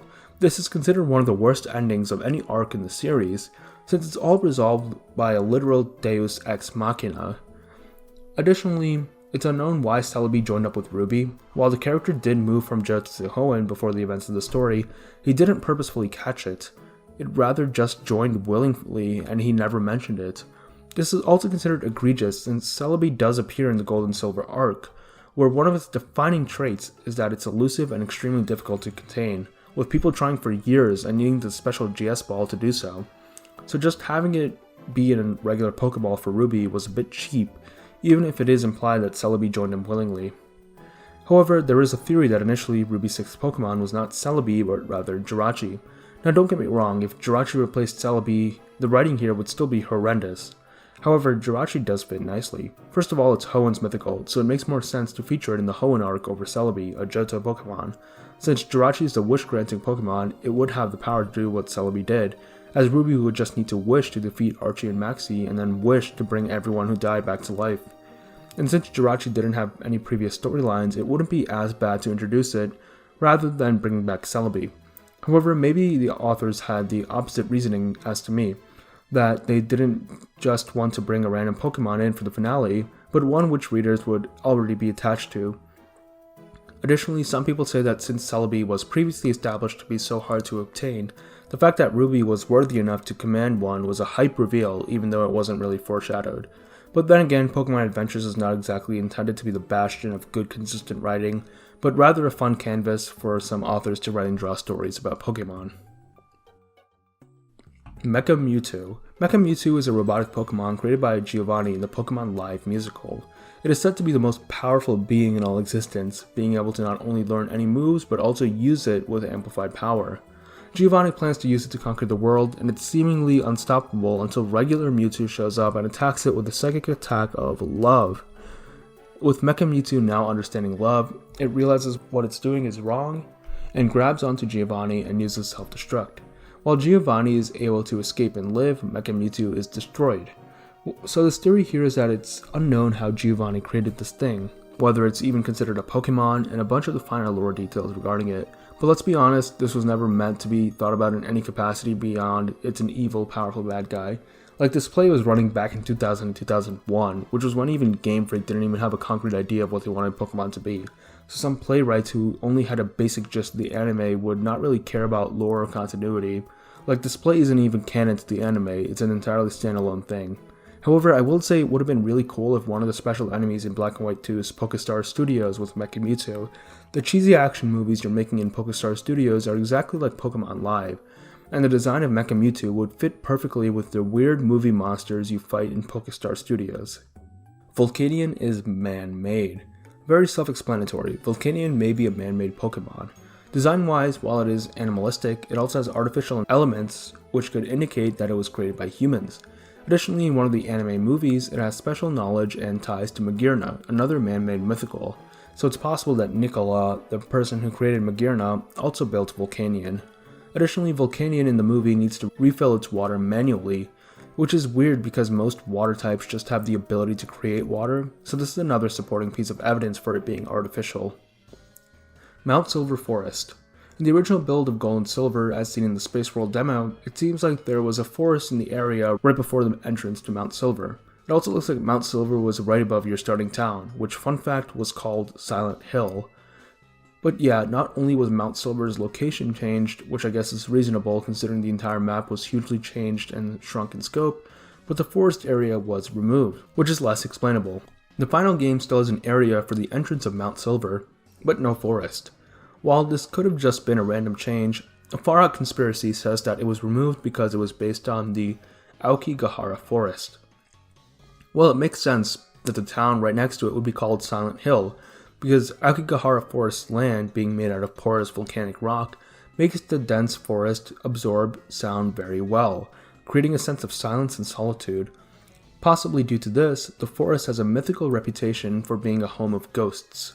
However, it has sadly gained another reputation for being a place where people go to take their own lives, to the point where entrances to the forest urge any people visiting to seek help if they are having suicidal thoughts.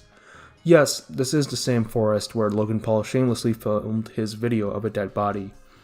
Well, the reputation had already existed at the time of Gold and Silver's development, and it's possible that some Game Freak employees realized that while the forest's mythical reputation could have made it a nice in-game location to pick up ghost-type Pokemon, its more depressing reputation would have made it insensitive to depict it as a place where you can catch ghosts, especially since some Pokedex entries imply that ghost Pokemon are dead humans.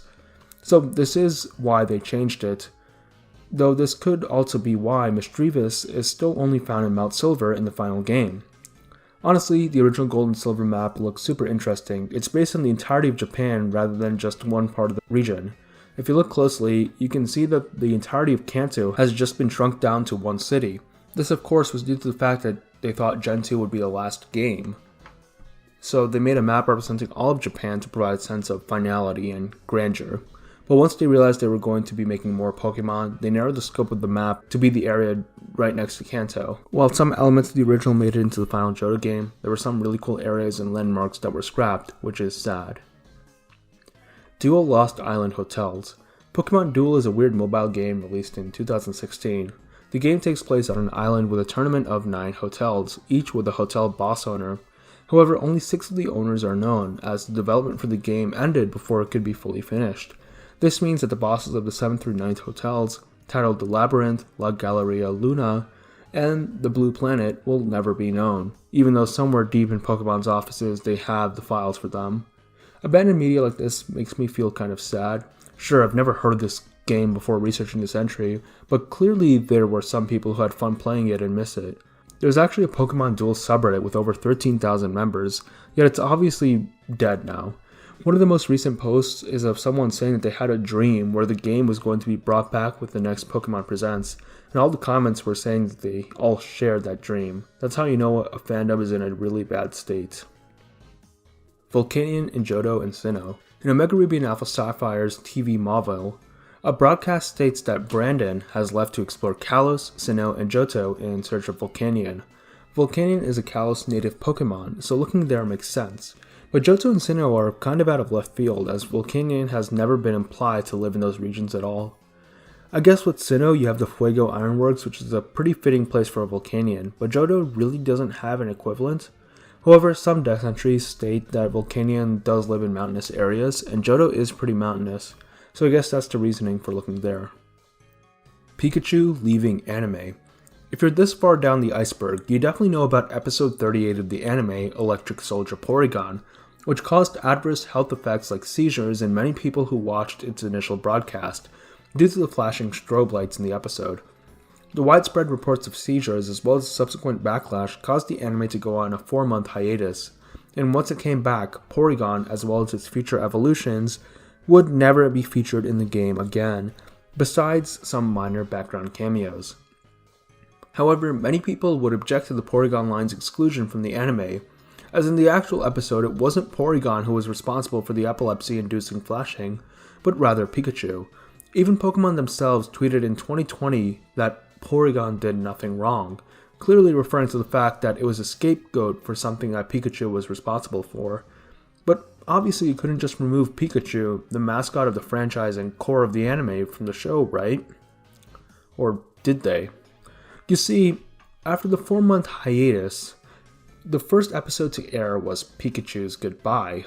This episode was not actually a part of the initial schedule for anime episodes, meaning it was not planned and was created during the 4-month hiatus after Electric Soldier Porygon. The episode's plot revolves around Ash's Pikachu finding a group of wild Pikachu and running away to be with them. While Ash initially searches for his Pikachu, he sadly accepts that Pikachu will likely be happier living with other Pikachu and abandons the search. However, his Pikachu runs back to him and the two have an emotional reunion. The theory states that there could have been some secret audience testing that ended the anime episode early, so that Pikachu does never come back, to see how kids would react to Pikachu truly leaving Ash. After all, the episode's title is similar to that of Bye Bye Butterfrees, which does have an emotional and permanent goodbye between Ash and Butterfree. Additionally, this episode aired as a 1-hour special alongside episode 40, The Battling Eevee Brothers, which begins with Ash and friends finding an Eevee tied up to a tree, which they presume is abandoned, with Ash also wanting to catch the Eevee before it's pointed out that it already has an owner. This makes me think that if they did go ahead with Pikachu leaving Ash in episode 39, then episode 40 would have began with Ash catching an Eevee to be his new partner Pokemon. After all, Eevee, as we said before, is one of the few Pokemon that can perfectly fill in Pikachu's role as the franchise's mascot. In fact, a lot of people, including me, think that it's actually a better fit to be the mascot of Pokemon over Pikachu. So, Ash having a non-evolving Eevee as his partner would be a good substitute. However, they did go ahead with keeping Pikachu, and they probably scrapped the potential plot of Ash getting an Eevee.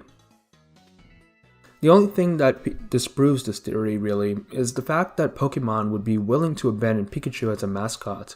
At that point, Pokemon was already incredibly popular, with Pikachu being an iconic character worldwide, so getting rid of it and replacing it with Eevee would be an incredibly risky move. Some people say that episode 39 being added had some other ulterior motives, such as acting as a soft reintroduction to the series, and Ash's and Pikachu's bond after the hiatus, or being an emotional feel-good story so that any parents watching the anime after hearing about the controversy would be extra convinced that it's a good show for their children. I think this is more likely. Guzma was a golfer. A more tame theory regarding the bent golf clubs in Guzma's house is that he was a golfer. While he tried to get good, he would often fail to be the best, which is why he bent his clubs in anger. The bronze and silver trophies in his room are from golf tournaments which he got close to winning but lost, likely to Kahili. There's a bit of a meta-irony here. Guzma, being a bug-type trainer, would of course lose to the flying-type trainer Kahili, and also naturally be at a disadvantage at golf since he would not be able to get all the golf scores named after birds like birdie, eagle, and albatross. Additionally, Guzma and Kahili have similar poses during battle. Honestly, I can see that there could have been a connection between the two, since Guzma has an obvious connection with golfing, and Kahili being a prominent character that is entirely about golfing. I think that it's possible that alongside just playing golf, the two were rivals when they underwent the island trial as children.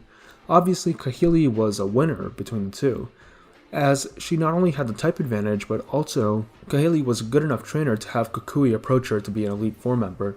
High praise considering that the other Elite Four members were either kahunas or trial captains. So Kahili likely succeeded in her island trial while Guzma failed. Evil Mew. The story in the original Japanese version of movie 1 was quite different. Here, Mew is not necessarily a benevolent and kind being who preaches peace and love, but rather shows up to destroy all the cloned Pokemon as it believes they're an abomination and not true Pokemon. Of course, this was supposed to be a reflection of how Mewtwo felt that cloned Pokemon were superior. Though in the Japanese version of the movie, Mewtwo was less outright evil and more of a tragic, misguided character, the movie ended with both Mewtwo and Mew realizing that their respective ideologies were wrong, and learning to coexist with each other with the help of the human characters. I guess when dubbing it to English, they made it a lot more morally black and white because I guess they thought American kids couldn't handle more nuanced conflicts.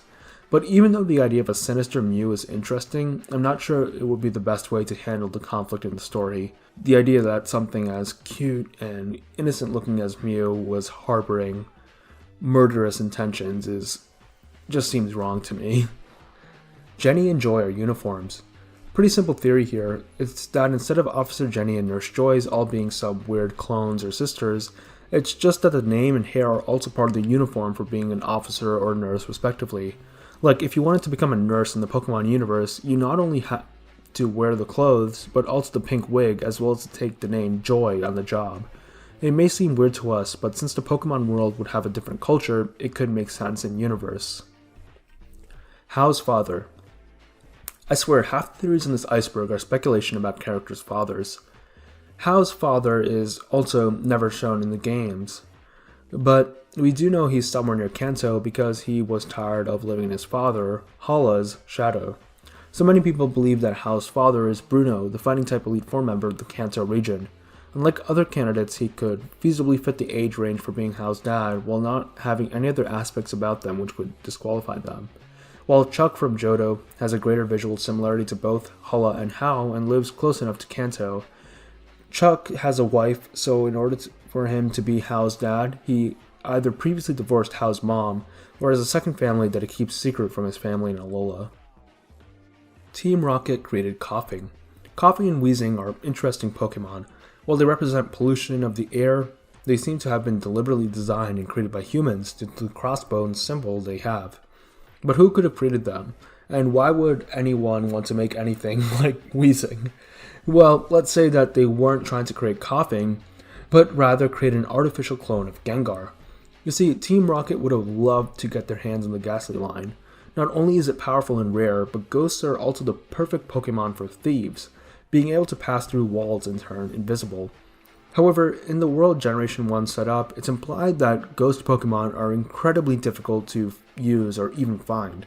We only see one powerful trainer use ghosts, Agatha, and it's implied the only way you can use them is either by being a channeler and letting them possess you, or using the Self Scope to actually be able to see them. This is why Team Rocket tried to go for the Self Scope. However, even before then, they realized that if you couldn't catch them, why not just make your own that you can mass produce? So Team Rocket's scientists got to work. They knew that Ghastly was basically just a floating ball of poisonous gas, so they made their own, Coughing, though it was lacking the ghost type. The scientists also added the skull and bone symbol as a visual warning of its toxicity. Next up, they tried to make even more powerful Coughing to rival Gengar by combining multiple Coughing. But what they ended up with was Wheezing, a horrific body horror abomination of multiple Coughing stuck together in agony. With the project a failure, they scrapped it and left the Coughing. In the Gen 1 games, the only place you can find Coughing is the Pokemon Mansion, where we know that people were doing the genetic experiments to clone Mew. So it makes sense that people may have also been doing genetic experiments to clone Ghastly as well, and the failure of this project being Coughing and Wheezing would have been left to roam the halls of the mansion. This theory is actually pretty good, especially considering the time when I first saw it being posted 10 years ago. However, nowadays with the release of Sword and Shield and Galarian Wheezing, this theory is disproved.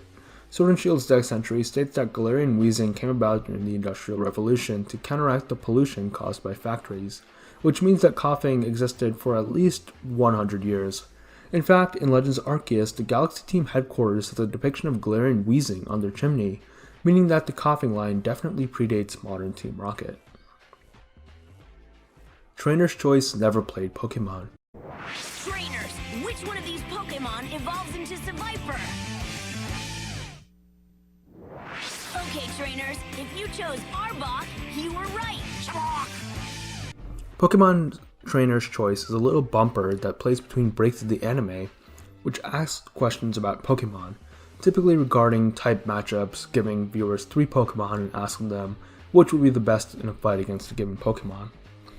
However, people have noticed that the answers they would give for these questions were often just straight up wrong, or the question being proposed had 2 correct answers. The most infamous example of how incorrect Trainer's Choice questions was the clip I showed you in the beginning of the entry, asking which Pokemon evolved into Seviper. Well, the question itself is flawed because Seviper is a single-stage Pokemon. It doesn't evolve from anything else at all. One of my favorite examples of a Trainer's Choice question is this one, where they ask which Pokemon is the best to fight Tyrogue. They answer Exploud, which is not true because Exploud's normal type is weak to Tyrogue's fighting type. Also, for some reason they call Celio Nuzleaf. Here's another incorrect answer. They ask which Pokemon is best to fight Metatites. They answered Combuskin, which once again is incorrect because Combuskin's fighting type is weak to Metatite's psychic type. The correct answer here is Beautifly, whose bug flying type beats both of Metatite's types. Oh wait, but the anime tells me that's Nuzleaf. Seriously, what's with these guys in Nuzleaf? Another interesting question is this one, where they ask which Pokemon is the best against Kirlia, which they answer with Combuskin. Of course, this is once again false due to the psychic type of Kirlia. But there isn't even a correct answer. None of the other choices are super effective against Kirlia. This is just the tip of the iceberg. There are a bunch of videos on YouTube going over all these mistakes and pointing out all the errors in these questions and answers. So what's going on here? Why is the Pokemon anime broadcasting blatantly false information about Pokemon? Well, the simple answer is that the people behind Trainer's Choice just never played Pokemon or even bothered to look into it. Trainer's Choice was a dub-only addition to the anime, meaning that 4Kids was in charge of it rather than anybody working directly under Pokemon, which meant that it's likely that some employee who never actually interacted meaningfully with Pokemon was put in charge of creating some questions for these bumper segments. And rather than actually doing research and making sure the questions and answers were correct, they just went off of personal intuition, and nobody during the entire production process bothered to fact check them. With this in mind, some of these errors start to make sense.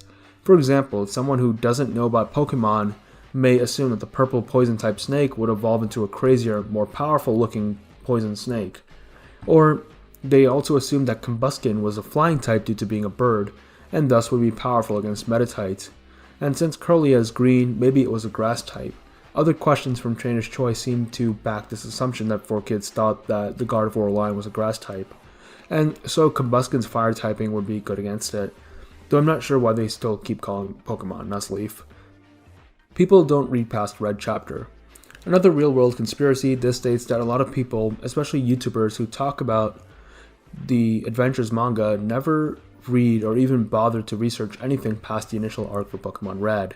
They all just mentioned Arbok being cut in half, the zombie Psyduck, and maybe touch on how some of the gym leaders, as well as the Elite Four, are evil and working with Team Rocket. However, anything beyond that is usually never mentioned. This was pretty common around a decade ago, when a bunch of PokeTubers were doing short commentary content, and almost all of them would inevitably make a video titled something like The Darkest Things in Pokemon, and then talk about small parts of the first manga arc and call it a day. This doesn't happen a lot anymore, and there are a lot of people who just read the whole thing, or at the very least watch YouTubers like Vvolt or Hybrid Hero who recap manga arcs, or talk about the manga in general. Rose evaded police. In the games, Chairman Rose turned himself into the authorities after the whole Eternatus debacle. However, in the anime, he doesn't turn himself in, but rather escapes.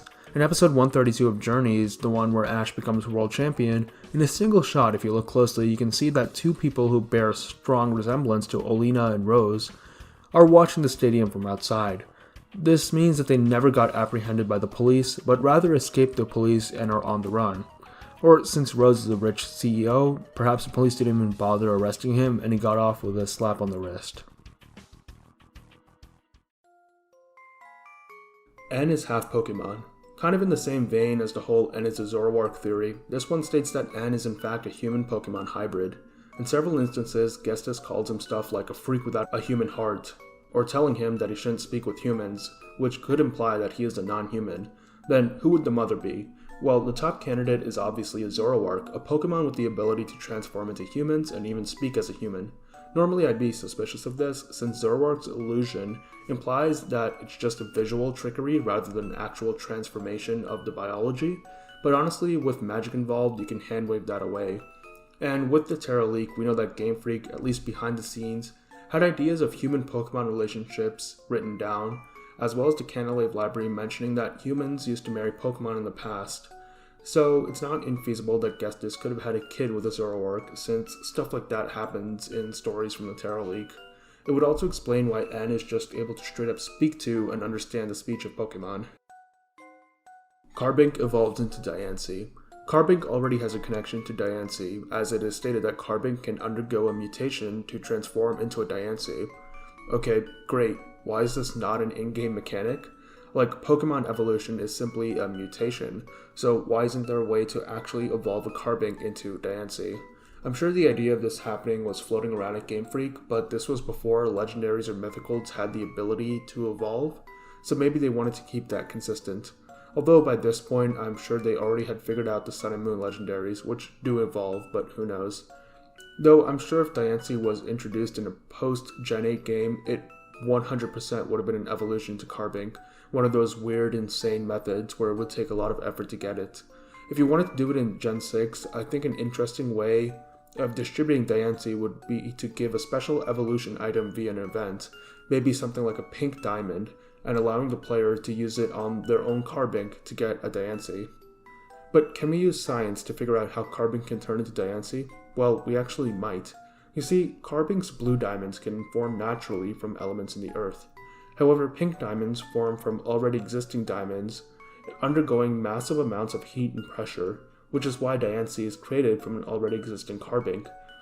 Considering that the process is very extreme, I can see Carbink evolving through a story event like Cupfu in the Isle of Armor, where you're made to bond with a Carbink over time and have it undergo a difficult trial, and after successfully surviving that pressure, it gets the ability to evolve into a Diancie. I would love to see something like this in Legend ZA. Ash dies in Movie 1. The original Japanese trailer for the first Pokemon movie is a bit enigmatic, showing two women and a child watching the clouds, before cutting to a Pikachu in the same field looking back at them. One of the women strongly resembles an adult Misty, even having a very similar hairstyle to the older version of Game Misty in the Generation 2 games. The trailer has a pretty strange tone overall, with most of the runtime being these random women, only interspersed shortly with some clips from the movie, almost like the adult women are telling the child the story of the movie as a flashback. Also, this entire scene here is never shown in the movie, only in this one trailer. The Pikachu in the field can be implied to be Ash's Pikachu, so if we see Ash's Pikachu without Ash himself, as well as a potentially adult Misty, it could imply that Ash is dead, and the older Misty took care of his Pikachu and is now telling the story of Ash's death to the child. Potentially, Ash could have died when he turned to stone in the movie, at least in some original version of the script. However, in a later interview with the director of the movie, he says that this is a random woman in the trailer and not Misty, and didn't really elaborate further, so that's all we have regarding some sort of conclusive answer.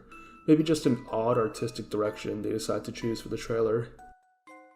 Phoebe's room Ghost Kid.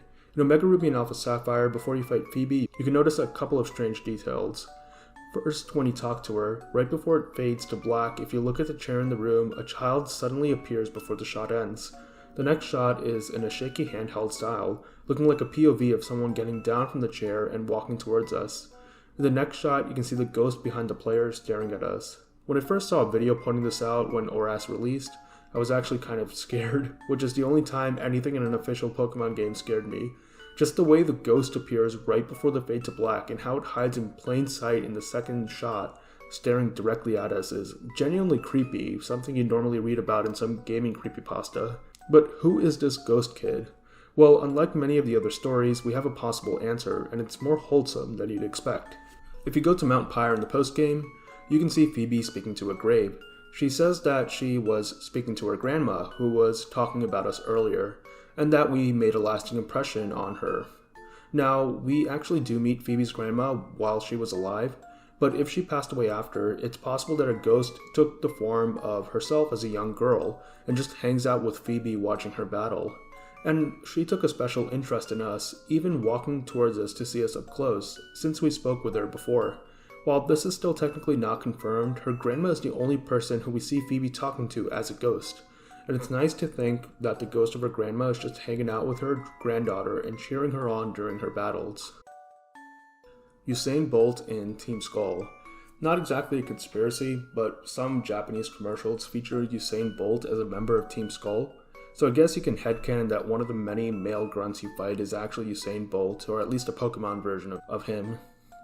It would be funny if there was one random grunt who used really fast Pokemon, but it's kind of ironic that they used the fastest man alive to advertise a region that's infamous for how many of its Pokemon are slow. Movie 10 Darkrai from Mystery Dungeon.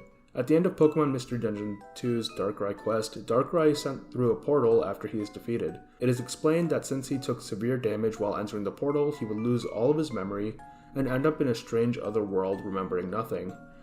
And in the movie The Rise of Darkrai, Darkrai appears from a portal, also having memory issues. Interestingly, in both cases, the cause of Darkrai's injuries are Palkia, and in the movie, Palkia and Darkrai continue to fight. However, despite the connections, I don't think this is the case. Like in Mystery Dungeon, Darkrai is just straight up evil while Palkia is righteous. And in the movie, we see that Darkrai's situation is caused by Dialga and Palkia fighting, not by Palkia deliberately sending Dialga through the portal. Additionally, in the film, Darkrai is not evil, but rather someone trying to help, but falsely blamed for the town's troubles. Funnily enough, like Grovyle in Mystery Dungeon. So yes, while this theory is not true, there are many parallels between the two. Ash unstoning made him immortal. Pretty simple theory here. In the first movie, Ash got turned to stone, but then turned back into human when the tears of Pokemon fell on him. Since this is clearly some magic, perhaps this unstoning process also made him immortal. Don't think about it too much.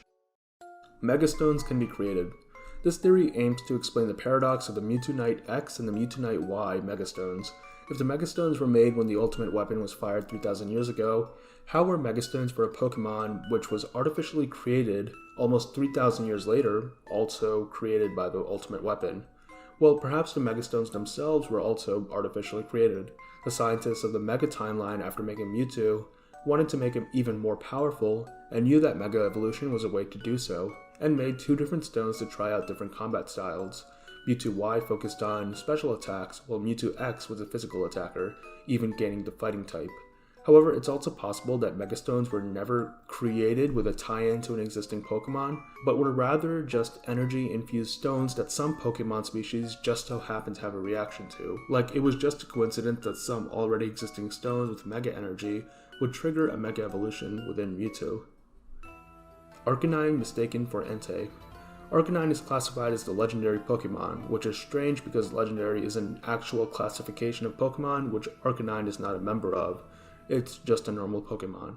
However, Entei is a legendary Pokemon, and being a fire-type dog-like creature, it's possible that some people saw this and thought it was an Arcanine, or vice versa, where people saw a wild Arcanine and thought it was an Entei. Either way, the confusion people had regarding Arcanine and Entei may have led to Arcanine being falsely classified as a legendary Pokemon. Fossils have altered DNA. The vast majority of fossil Pokemon have the rock type. Many people wonder why they all have the rock type instead of being more diverse, and come up with the theory that the revived versions of the fossils have been altered in some way. For example, the bones being in rock for so long may have infused them with rock-type energy, which manifests as a type when being revived. Or somehow the fossil restoration process is imperfect and fuses the actual Pokemon with the rock its fossil was in, which is why they're all rock types. These are both great theories, but I personally believe in something else. In the real world, not every animal or plant fossilizes. Whether or not a creature's bones become fossils not only depend on the environment the creature died in, but also specific biological components of the animal. Only a minority of all animals and plants actually have the capability for their remains to become fossils. So maybe in the Pokemon world, the only Pokemon which have the correct biology to become fossils are rock-type Pokemon.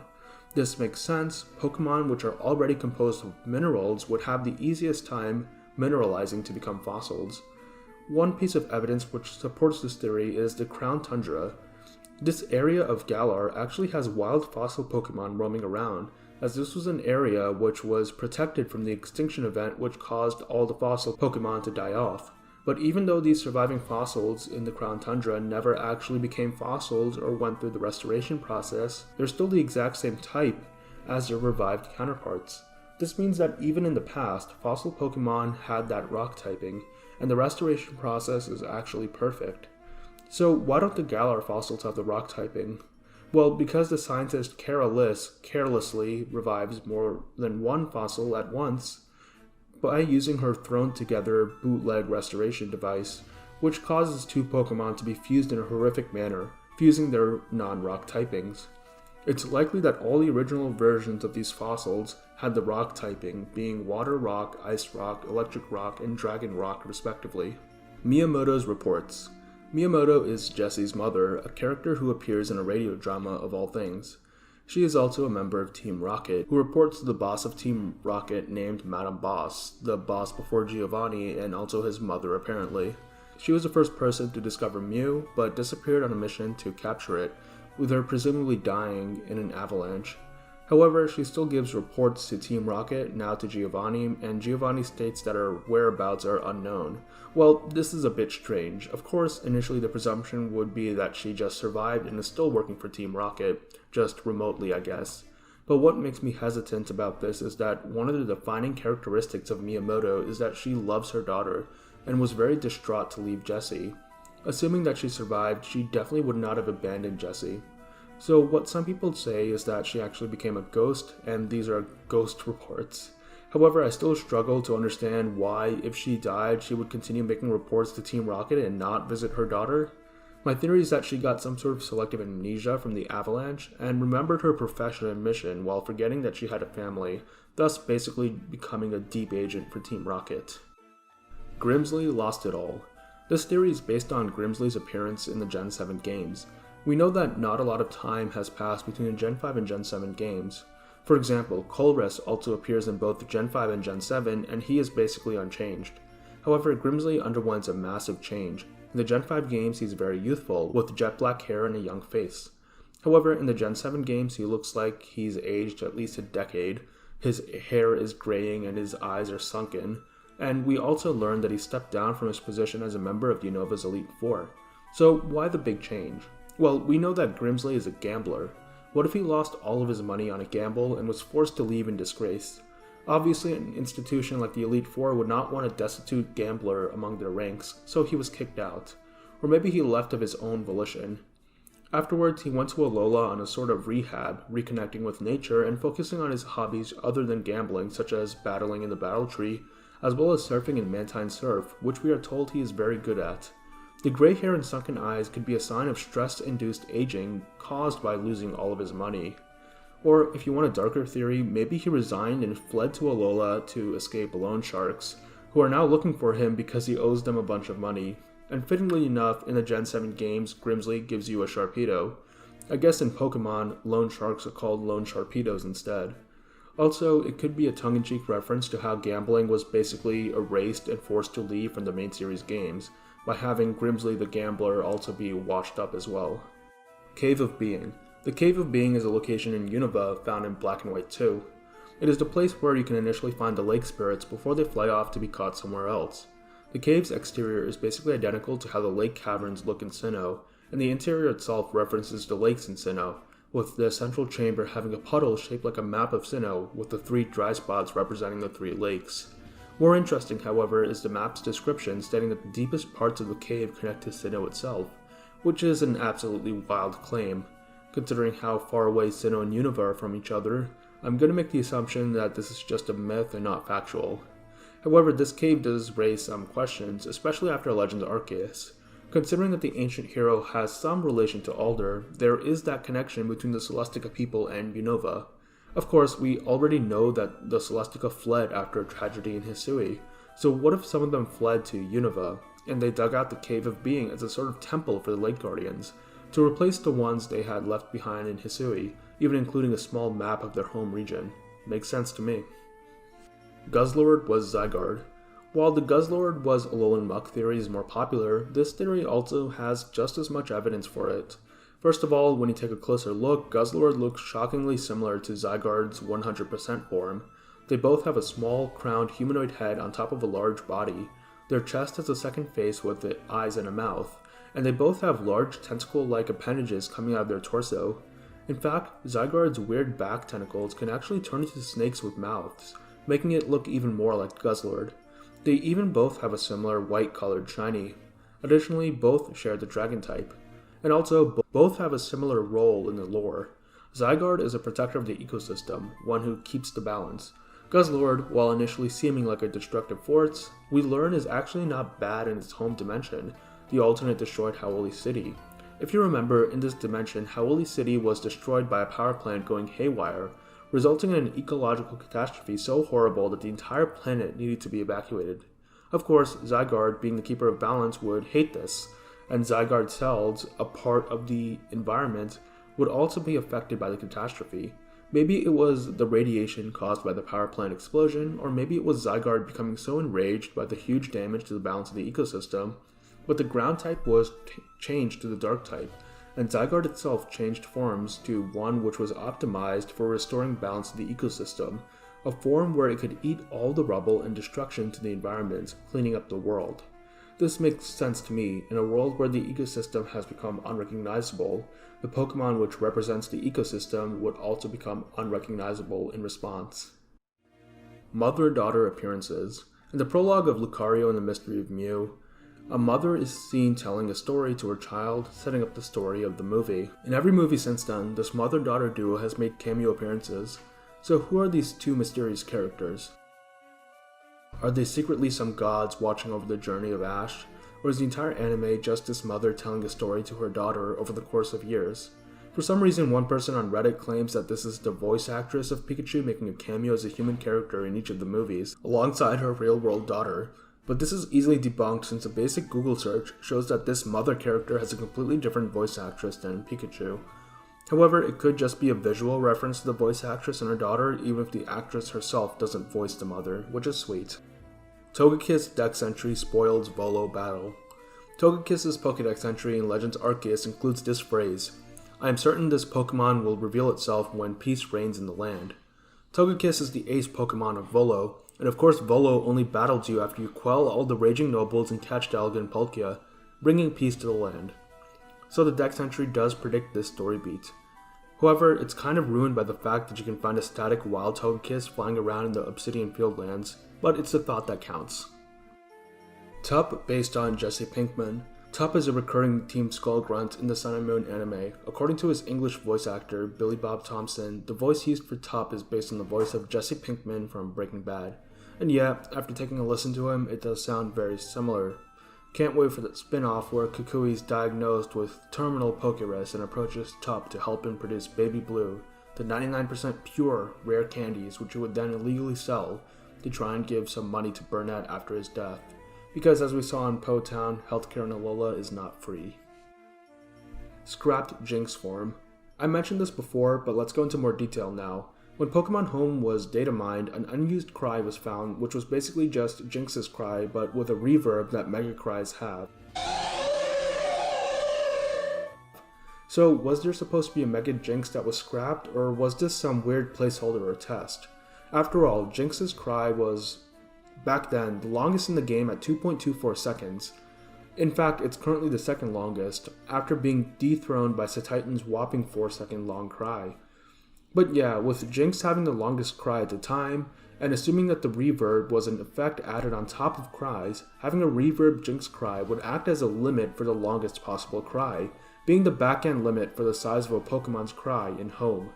I think this theory was actually accepted, until we got the Terra leak earlier, where we learned that it was a Mega Jinx all along. We even found concept art for it, and yeah, I'm glad this thing was scrapped. In fact, in the Terra leak, we saw the developers' notes as to why they scrapped it, and they directly cite the potential of the resurgence of controversy it would cause from overseas, referring to when Jinx initially released in Gen 1, with the design causing controversy due to looking very similar to racial stereotypes of black people, specifically blackface done in old minstrel shows. The initial controversy actually caused them to redesign Jinx, changing the original black skin to purple skin, but it's still an uncomfortable design, which makes this Mega design even more wild, because if you look online at fan designs of a Mega Jinx or even just redesigns of Jinx, you can see that a bunch of people made designs that make it look less like a caricature, with them making it into more of an Ice Queen or even a Gyaru like what the design was initially intended to be. But no, for some reason the artists at Game Freak seem to have enhanced the racist elements of the initial design, which is just an absolutely baffling decision. I legitimately don't know what they were thinking here.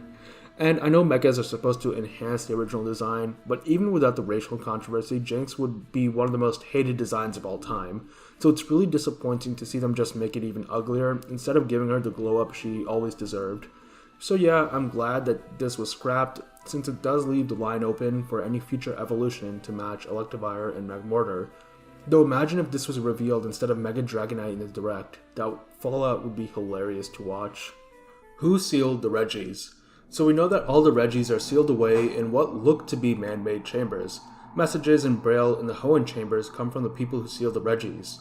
In this cave we have lived, we owe all to the Pokemon, but we sealed the Pokemon away, we feared it. So the Regis helped out these ancient people who lived in caves, but they came to fear the Regis, which is why they sealed them away. However, the Regis are sealed away across the world, 3 of them in Hoenn, 2 of them in Galar, and 1 of them in Sinnoh. So what ancient civilization was spanning multiple regions while also having the ability to seal away legendaries?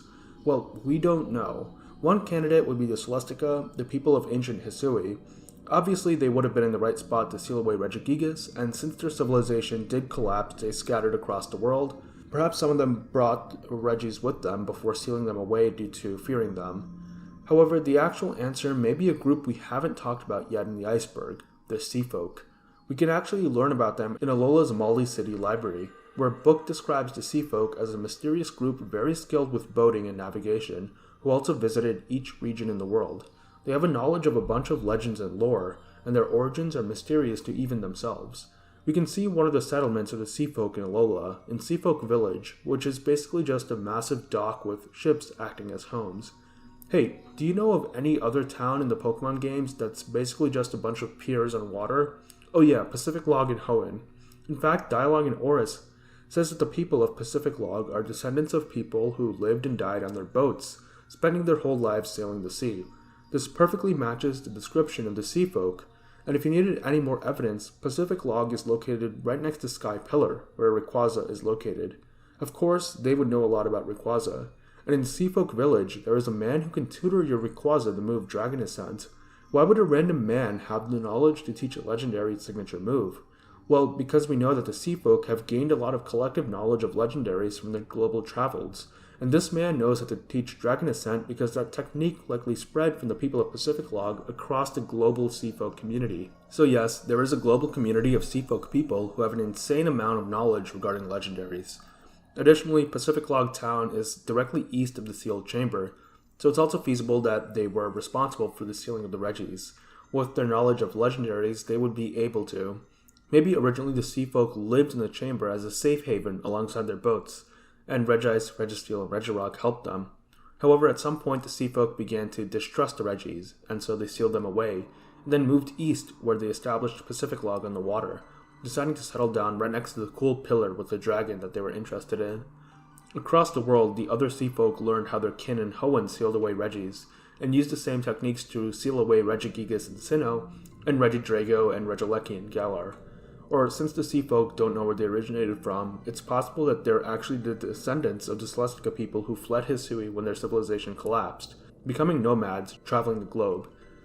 Stories were passed down as to how their ancestors sealed away Regigigas, and later the sea folk in Hoenn and Galar would use those same techniques to seal away the minor Reggies. Oh, this is such a cool theory. It's like the Pokemon version of the Sea People. It's this mysterious group of people who sailed around the Mediterranean in the Bronze Age and caused the collapse of like every civilization they came across, before disappearing with almost no trace. Honestly, with a name like the Sea Folk, I wonder if they were an explicit reference to the Sea Peoples. Wally doesn't age. So it's known that the Gen 1 and Gen 3 games take place at the same point in the timeline, which means that Red and Blue are around the same age as Wally, even in the Let's Go version of the timeline where Red and Blue are a couple years older. However, all three of these characters show up in the Gen 7 games, which can take place 10 years after. Red and Blue age appropriately, now looking like adults in their early 20s. However, Wally still looks exactly the same as he did in Omega Ruby and Alpha Sapphire. While it's likely that Game Freak just forgot that Wally needed to be aged up, it's possible that Wally's sickness that he had earlier stunted his growth, meaning that he'll look childlike for his entire life. Sandy Shocks is an alien. So one of the paradoxical aspects of the Paradox Pokemon Sandy Shocks is the fact that it's a seemingly man-made object from millions of years ago, before man-made objects were made. Of course, we see similar things in other Pokemon, and then it's implied that the Pokemon's biology just resembles a man-made object, rather than actually being man-made. However, what if Sandy Shocks is not man-made, but rather alien-made? We talked before about how Magnezone has that alien connection, so it's possible that they extended that connection to the line's weird cousin, Sandy Shocks.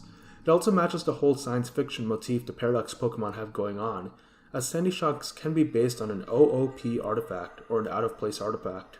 This is a term used to refer to real-world artifacts that are from the ancient world, but are also technology that would be far ahead of their time.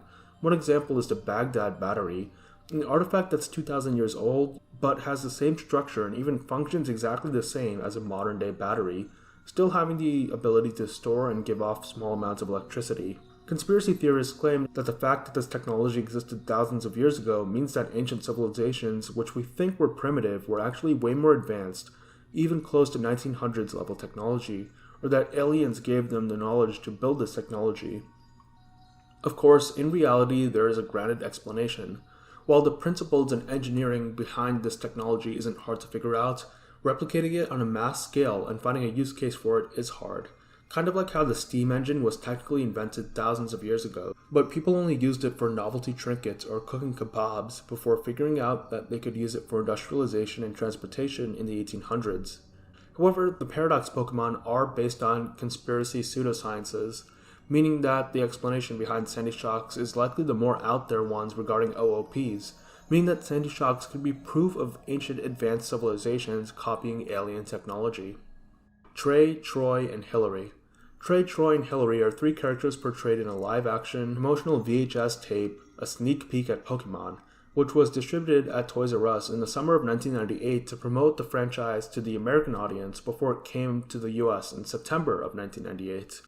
What makes these three characters notable is that they're supposedly the cousins and aunts of Ash Ketchum. The theory here is that despite the fact that they come from this bizarre promotional material, since there is nothing explicitly making them not canon, these characters are part of the anime canon. Honestly, I think this entry was just kind of an excuse to mention this strange piece of media, and I'm glad the creator did this since I've never heard about it before. I've said it before, but the late 90s and early 2000s era of Pokemon will always fascinate me. It was such a weird time for Pokemon with no cohesive identity and just a bunch of gimmicky stuff. And this weirdness is compounded by the fact that this era was the most popular Pokemon's ever been. Even the card craze of today and Pokemon Go 10 years ago was nothing compared to the Pokemania of the late 90s. Pokemon Stars. Oh man, this brings back nostalgia for when I was most obsessed with Pokemon during the Sun and Moon days. Pokemon Stars was the name Pokemon fans gave to the hypothetical third game for Sun and Moon. I never really liked this name. I always thought Pokemon Eclipse would be way cooler and more fitting. But anyways, what made speculation about this game interesting was the fact that Pokemon Stars was rumored to not only be a third version, but also a port to the Switch. Of course, we instead got Ultra Sun and Ultra Moon, basically third versions if they were split into two games, and they were on the 3DS. However, some people say that Stars was real, but just a code name for the internal testing Game Freak did to see how well the Sun and Moon engine ran on the Switch. This could have been a way for Game Freak to scope out the capabilities of the Switch for Pokemon games, and also be able to see what parts of the Sun and Moon engine they could have reused for the Switch games. Evidently not a lot if the Let's Go games in Gen 8 are anything to go off of. Others said that this was meant to be a fully functional port of Gen 7 to the Switch to be sold as a game, but only if initial Switch sales were lackluster, at which point Game Freak would pull this out to try and get Pokemon fans to buy the Switch. But since the Switch was a huge success at launch, this plan was scrapped. I also doubt this, since I don't think Game Freak would have a fully finished game on their hands they wouldn't release. It would just be a waste of money, and honestly a lot of people would have bought a Switch version of Gen 7, including me. If you look at some of the HD models for the Gen 7 games, they actually look pretty decent when they're not held back by the handheld hardware, and are good enough for the Switch if the graphics of the Gen 8 and Gen 9 games are their standards. And of course, there were also theories that Stars was like Black and White 2, a full-blown sequel to Sun and Moon. This fake leak of an older Gladion who runs the Aether Foundation was spread everywhere, and was basically the face of Pokemon Stars discussion back then. The conspiracies ran wild when Amazon UK accidentally listed a game called Pokemon Stars for a pre-order. Though there was little information, the game was apparently slated for release in 2030. So this was, once again, some dude accidentally publicizing a placeholder project with erroneous information, or a troll making a fake listing. But eventually, Ultra Sun and Ultra Moon is likely what all the Pokemon Stars rumors were about. Hisuian Typhlosion and Spiritomb. The Legends Arceus website mentions that Hisuian Typhlosion attacks with 108 Ghost Flames. Of course, there is another Ghost-type Pokemon with ties to the number 108, Spiritomb, which is a Pokemon created when 108 spirits are sealed in a vessel. So, is there a connection here? Well, Hisuian Typhlosion's signature move is Infernal Parade, which is based off an old legend where at night you can potentially be unlucky and see a parade of around 100 evil spirits. So maybe Typhlosion's flames are actually the wisps of Spiritomb, but free and in some sort of symbiotic relationship with Typhlosion. Additionally, it's also possible that Typhlosion and Hisui are natural predators of ghosts, specifically Spiritomb, and they attack with 108 flames to take down all of Spiritomb's spirits at once. However, 108 is just a sacred number in mythologies across Asia, so it's not too far-fetched for the number to just show up twice in unrelated contexts as a spiritual number. Celebi and Kokopelli. Kokopelli is a god of fertility and spring found in the mythologies of indigenous America, specifically those living in the Southwest. He is usually depicted as a simple black stick figure, with long black hair-like protrusions on his head, and he also plays a flute. Well, Celebi's design in the 1998 Space World demo looks basically identical to Kokopelli, so it would be shocking if there was no relation. Also, since Kokopelli is a fertility god of spring, that would be the reason why Celebi is a grass type. Xerneas prevented a Weather Trio meteor. So in the lore of the Pokemon games, two events that are tied together happen on an interval of every 1,000 years. Groudon and Kyogre fight, and around the same time a meteor threatens to hit the planet. We're not really sure if one causes the other, or if Game Freak just likes using 1,000-year intervals to denote events. But in New Pokemon Snap, 2,000 years ago, Xerneas saved the Lental region from being hit by a meteorite. Given that this is a 1,000-year interval, it's possible that this meteor was the one tied to the Groudon and Kyogre fight. And while in the lore, a meteor did hit the Earth 2,000 years ago, forming the crater that would become Pseutopolis, the game says meteors in plural, so it's likely multiple meteors striking the planet at once. While the Pseutopolis one hit, the Lental one was prevented by Xerneas. Pinkin Sea Monster. In the anime episode about Pinkin Island, we see an old-fashioned map of the location, and in the corner we see a creature labeled Sea Monster. This drawing does not resemble any existing Pokemon. It's closest to Gyarados or even Huntail. It's pretty clear that this is a reference to real-world maps of the Age of Exploration, many of which contain drawings of fictional sea monsters to add some flair. So it makes sense that the Pokemon world would have a map that also has sea monsters that are fictional in their world, not a real animal or Pokemon. Shamudi Island treasures are Megastones.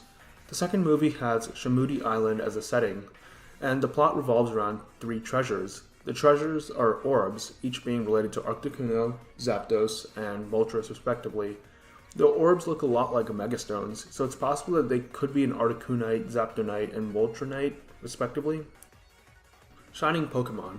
Shining Pokemon are a type of Pokemon in the TCG, basically being shiny art of a Pokemon that have a random rare chance to appear in a deck, similar to how shinies in the games are found. However, unlike in-game shinies, which are just a color change, these shining cards actually have mechanics changed, being able to use special moves that have multiple types of energy. So some people say that this means that shining Pokemon are proof that shinies have the potential to be a greater change in a Pokemon species, possibly similar to how real-world mutations can lead to evolution. Maybe this is how regional forms start off. Luzamine won in the non-Mega timeline.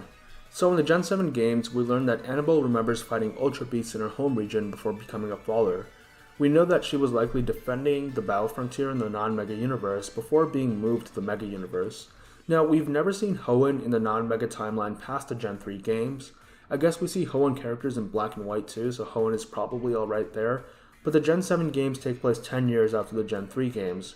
Hoenn being attacked by Ultra Beasts in the non-Mega timeline is interesting, since the events of Gen 7 imply that the Ultra Beasts are initially only confined to Alola, and are successfully contained by the player working with the Aether Foundation and Interpol. But if the UB invasion became worldwide in the non-Mega timeline, it shows that a version of Luzamine in that timeline messed things up a lot worse than in the Mega timeline. It could be a similar situation to Oras, where the fact that the non-Mega timeline is weaker means that they don't have the capacity to deal with threats like the Mega timeline. Oras for Switch. So the entry on the iceberg states that data was found in Pokemon Home, which implies that there was a port of a Mega Ruby and Alpha Sapphire for the Switch that was abandoned. However, I couldn't find anything about this online, though I think I remember reading something about this from like random leaks discussion like 10 years ago. But yeah, I doubt that they were working on a port for the same reason I mentioned in the Pokemon Stars entry, and if there was data from Oras found in Home, it was likely just some back-end stuff left over. Colosseum cloned beasts. In Pokemon Colosseum, admins of Team Cypher use a shadow version of Raikou, Entei, and Suicune. When you play through the lab section of the game, you can find DNA of various Pokemon in the lab, including the DNA of the beasts. However, I believe the DNA samples in these games are randomly generated, as in they theoretically can be of any Pokemon except Mightyena, interestingly enough, according to Bulbapedia. But yeah, Cypher having access to the DNA of the beasts is possible, so it makes sense that the beasts that they used are clones of the original, since that is more plausible than Cypher admins actually going out and catching the beasts themselves. XY Aliens. The original plot of Pokemon X and Y revolved around aliens, with Xerneas and Yveltal actually being alien biological superweapons. Basically, Team Flare were aliens undercover acting as humans, plotting to take over the world. Their goal is to locate AZ, who was an alien sent to the Pokemon world thousands of years ago to conquer the planet, which was in a state of war, but decided against it after meeting a Floette which he befriended. So he went AWOL, which angered the rest of the aliens. His Floette went AWOL with him, unlike the final game where Floette left him, and he kept Floette close because it held the key to the Xerneas and Yveltal superweapon. The alien plot would be a justification to add the fairy type, with the in-game explanation as to why fairies exist being that they literally came from space far in the past. Also, the older Pokemon that got retconned as fairy types, such as Clefairy and Wigglytuff, got that classification because they were originally from space. However, as there are other fairies that got reclassified, which probably don't come from space, such as Whimsicott, this isn't a really hard rule for what the type is. Additionally, some other characters were also aliens. Supposedly, Diantha was a benevolent alien leader from the moon, and Valerie, the fairy-type gym leader, was also an alien, which makes sense since her design is very alien-like. Like, look at her pure black eyes, that girl is not a human. Additionally, Mega Evolution was also meant to be of alien origin. I actually have a theory later down in the iceberg about how Megastones originate from space, but that is completely unrelated to this original premise. Basically, Megastones were actually just pieces of AZ's spaceship which scattered across Kalos when it crash-landed there. The original designs for Mega Evolutions were much more alien-like, with elements similar to Deoxys, before being changed after the alien plotline was dropped. So yeah, Megas are basically Pokemon being mutated by cosmic radiation, which I guess fits more with later descriptions of Mega Evolutions being a change which harms the Pokemon or sends them into a rage. Of course, this aspect of the story was likely scrapped because Game Freak thought it would be way too weird for the fans to swallow, especially after they experimented with a more interesting story in Gen 5, which they got huge amounts of backlash for. so they likely scaled back the story to a really simple Gen 1 style, as it's clear the whole point of Gen 6 was to make a more basic and accessible game with a lot of nostalgia bait. Maybe if the original reception to Gen 5 was better, we could have gotten the insane alien plot of X and Y. Overall, its original plan for the Gen 6 game shows how all the weird, incoherent plot points of the final X and Y games were originally meant to be a part of a plot before this retcon. It's a real shame that X and Y got shafted like this. Plumeria's parent founded Team Skull. We are told that Team Skull started off as a group which followed one of the island kahunas before the said kahuna angered a tapu and was disgraced, with those who remained after this conflict becoming Team Skull. It's possible that this original team was actually a dangerous, villainous group, but after the tapu defeated them, they were weakened severely and became a laughingstock in Alola, with only outcast losers joining. So, who was this kahuna? It could be Plumeria's parent, who was a poison-type kahuna. This is because Plumeria gives you a spare Poisonium Z, and Z crystals typically are only meant to be given out by kahunas and trial captains, with normal people not distributing them except for really rare occasions. So Plumeria definitely could have gotten a couple extra Poison Z crystals from her parents, since as a poison-type kahuna they would have had plenty. And it would also explain why Plumeria is an admin, since she's the daughter of the founder. She probably doesn't want to be the leader because I got the impression she's not as passionate about the crime aspect of Skull and just enjoys the community helping each other out. She probably let Guzma take the leadership since it was less work for her, and the spotlight for the criminal activity wouldn't be on her. And her parent was likely the kahuna of Ula Ula Island. The original Team Skull was maybe taken down by Tapu Bulu with the help of Nanu, a police officer. After their defeat, they retreated to Po Town and isolated themselves from the rest of the island, while Nanu was promoted to the new kahuna of Ula Ula, a position which he really didn't want but took because Bulu wanted him to. Jessie is Hoennian. When Jessie visits Little Root Town in the anime, she says that it hasn't changed at all since she was last here. Later in the series, she also has an old, expired contest hall pass from Hoenn. Both of these could be evidence that Jessie grew up in Hoenn as a child. Ash is 11. So the Pokemon anime officially states that Ash, even after all this time, is still 10 years old, despite this contradicting some of the timeline stuff in the anime, such as stated time jumps. However, another part of the lore which contradicts his age is the fact that he participated in the Alolan Island Challenge, which requires the challenger to be at least 11 years old. So Ash has to be 11 here, no way around it. James forgot Gyarados and Growlithe. In one of the final episodes of Ash's saga, Rocket Revengers, Jessie and James are reunited with many of the Pokemon they befriended over the series, and reminisce about their remaining Pokemon which they said goodbye to previously. However, one of two Pokemon that was missing was James's Growlithe, Growly, which did not return physically and was also not remembered in the little flashback. However, while this was James's Pokemon technically, it was never a part of Team Rocket nor his active party. However, his Gyarados was, and yet was still not remembered in this episode. Pretty sad he forgot about them. Origin Balls are Cherish Balls. Yeah, I covered this in a prior entry, but it's worth mentioning again. The Origin Ball, a special ball made out of Origin Ore to capture the origin form of Dialga and Palkia, looks very similar to the Cherish Ball, a special Pokemon only found on event distribution Pokemon. I think the similarity is intentional, and since we established before that the Cherish Ball is technically canon in the world of Pokemon, I personally think the Cherish Ball is the modern, refined version of the Origin Ball, and works effectively the same as a Master Ball. However, the Cherish Ball, requiring Origin Ore to manufacture, is very expensive to produce, and when Silph Co. was able to produce the Master Ball, a Pokeball that did the same thing as the Cherish Ball but was much cheaper to make, the already rare Cherish Ball became less common as most people opted to try and get a Master Ball instead. Rotom was a legendary. Now, for the final theory of this layer, we have one that many people may have thought was true, the assumption that Rotom is a legendary. Rotom is, by classification, just an ordinary Pokemon. However, in its first appearance in the Gen 4 games, the way it was presented made it seem like a legendary, or at least a mythical. It's a static encounter in a dungeon, its battle music is the legendary battle theme instead of the normal wild battle theme, and in the Pokédex it is located in the same part as the legendaries and mythicals. Additionally, in Platinum, it has key items that allow it to change form. So, was it initially supposed to be a legendary or mythical? Well, I don't think so. First of all, Rotom was always able to breed with other ordinary Pokemon in the Amorphous Egg group, which is something legendaries or mythicals cannot do. Yes, I know Manaphy, but that's not the same thing. Additionally, its stats are not up to par with a legendary, and in the games it is available extremely early, like right after Gym 2, which is uncharacteristic for a legendary. Static encounters were never something exclusive to legendary Pokemon. Drifloon is also only available as a static encounter in the same game, and the legendary theme is just to indicate that this is a unique encounter, and to make it feel more important.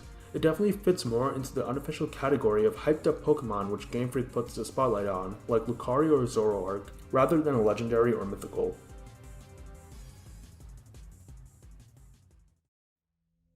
Silphco worker bombing. In a room with Silphco, there is a lady hiding in the corner. When you talk to her, she initially sounds very frightened, but upon realizing that you're not a member of Team Rocket, she calms down and gives you the TM for self-destruct. This is what happens in the original Red, Blue, and Yellow, as well as the Let's Go games, but in Fire Red and Leaf Green, she is instead the tutor for Thunderwave, which I assumed was because she was paralyzed in fear. But why self-destruct in the other games? I mean, there has to be a reason why they had this specific NPC give you that specific TM. Some people speculate that she was using the self-destruct TM to create and set off a bomb using a Pokemon, to try and avert Team Rocket's takeover, which honestly seems rather extreme to me. At that point, you're harming the company more than Team Rocket. It's also a bit weird that she'd be willing to do something like that when we see that she's skittish and scared. Maybe she fought through despite the fear. Damn, she deserves a raise if that's the case. Mewtwo was created from Ditto. Kind of the opposite of the Ditto was a failed Mewtwo theory, this theory states that the scientists used Ditto to clone Mew, and then modified that Ditto to create Mewtwo. Think about it, if you're a scientist wanting to clone a Pokemon, you would start off by using the Pokemon with malleable DNA that can literally copy any other Pokemon. By getting a Ditto to copy Mew, they were then able to experiment on the now transformed Ditto and modify it to eventually get Mewtwo, creating a whole new species of Pokemon. Pokemopolis was for Dynamax. Pokemopolis is an ancient ruined city in Kanto, only found in the anime. In this episode, Ancient Relics release a giant Gengar, Alakazam, and Jigglypuff. Retroactively, it's possible that Pokemopolis was built on a power spot in Kanto, which caused wild Pokemon to Dynamax and go berserk like in the games, which we see in the anime. The ceremonial markings on the Pokemon could be that some ancient Kantonians saw these giant Pokemon and worshipped them, while another faction sealed them away using special devices, possibly a very early version of whatever system is used in the Dynamax Pokeball. Hyena Man is a faller. There's this mysterious man in the Hyena Desert of Alola who asks you to bring him either a Solrock or Lunatone based on the version you're playing, which is a bit odd for an in-game quest since neither Solrock or Lunatone are even catchable in Sun and Moon or the Ultra versions. You'd need to transfer them in from another game through Pokemon Bank. But if you do give them to him, he says that the Pokemon helped him remember the time before he was abducted, and that the star pulses given to him by Lunatone or Solrock 30 years ago have been made safe, as he entrusted them to a group of men. Then he says he'd never forget the people of this world, gives you either a Sun or Moonstone, and then pulls a "My people need me" and levitates out of there. This theory states that he's a faller since he had memory loss and also traveled through space, which could be ultra space, especially considering the games he's in. However, I don't really think this is the case, especially after that weird cutscene. It seems to be related to the O powers, as the group of men he mentioned could be the old guys in Omega Ruby and Alpha Sapphire who gave their powers to Mr. Bonding. I mean, Bulbapedia mentions the Hyena Man in their article about O powers, so at least they think that this is the case, and that's a pretty good source. Latios, Latias, and Togepi. Latios and Latias have some odd similarities to the Togepi line, mostly in visuals, with all of them sharing the same shades of red, white, and blue colors, as well as the general body shape even. They also have a similar theme of healing, peace, and happiness. While some people theorize that somehow Latios and Latias created the Togepi line, I think their connection is much more abstract. To fully understand it, we'll need to take a dive into Gnosticism. In Gnosticism, there exist emanations of God called aeons, which are basically perfect souls that can manifest themselves in the mortal world, incorruptible unlike angels. Aeons are literally extensions of God, while angels are separate, lesser beings that serve it. Aeons usually come in duos, one masculine and one feminine, and through their combinations they ascend this binary, becoming something more perfect.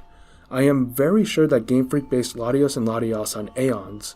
First of all, they're both called the Eon Pokemon, similar to Aeon, and unlike most legendaries, they actually both have genders, with Latios being female while Latios is male, so they're a male-female duo like Aeons are. Additionally, they're also both tied to souls, as their signature item is the Soul Dew, and like Aeons, when they ascend, aka Mega Evolve, they lose the imperfect, gender-based distinctions that make them separate and become literally the same exact design, the masculine blue and feminine red mixed to become a single androgynous purple. So I think it's pretty established that the Eon twins are based on the Gnostic Aeons. So where does that leave the Togepi line? Well, if the Eon twins are the superior Aeons, the Togepi line represent lesser angels.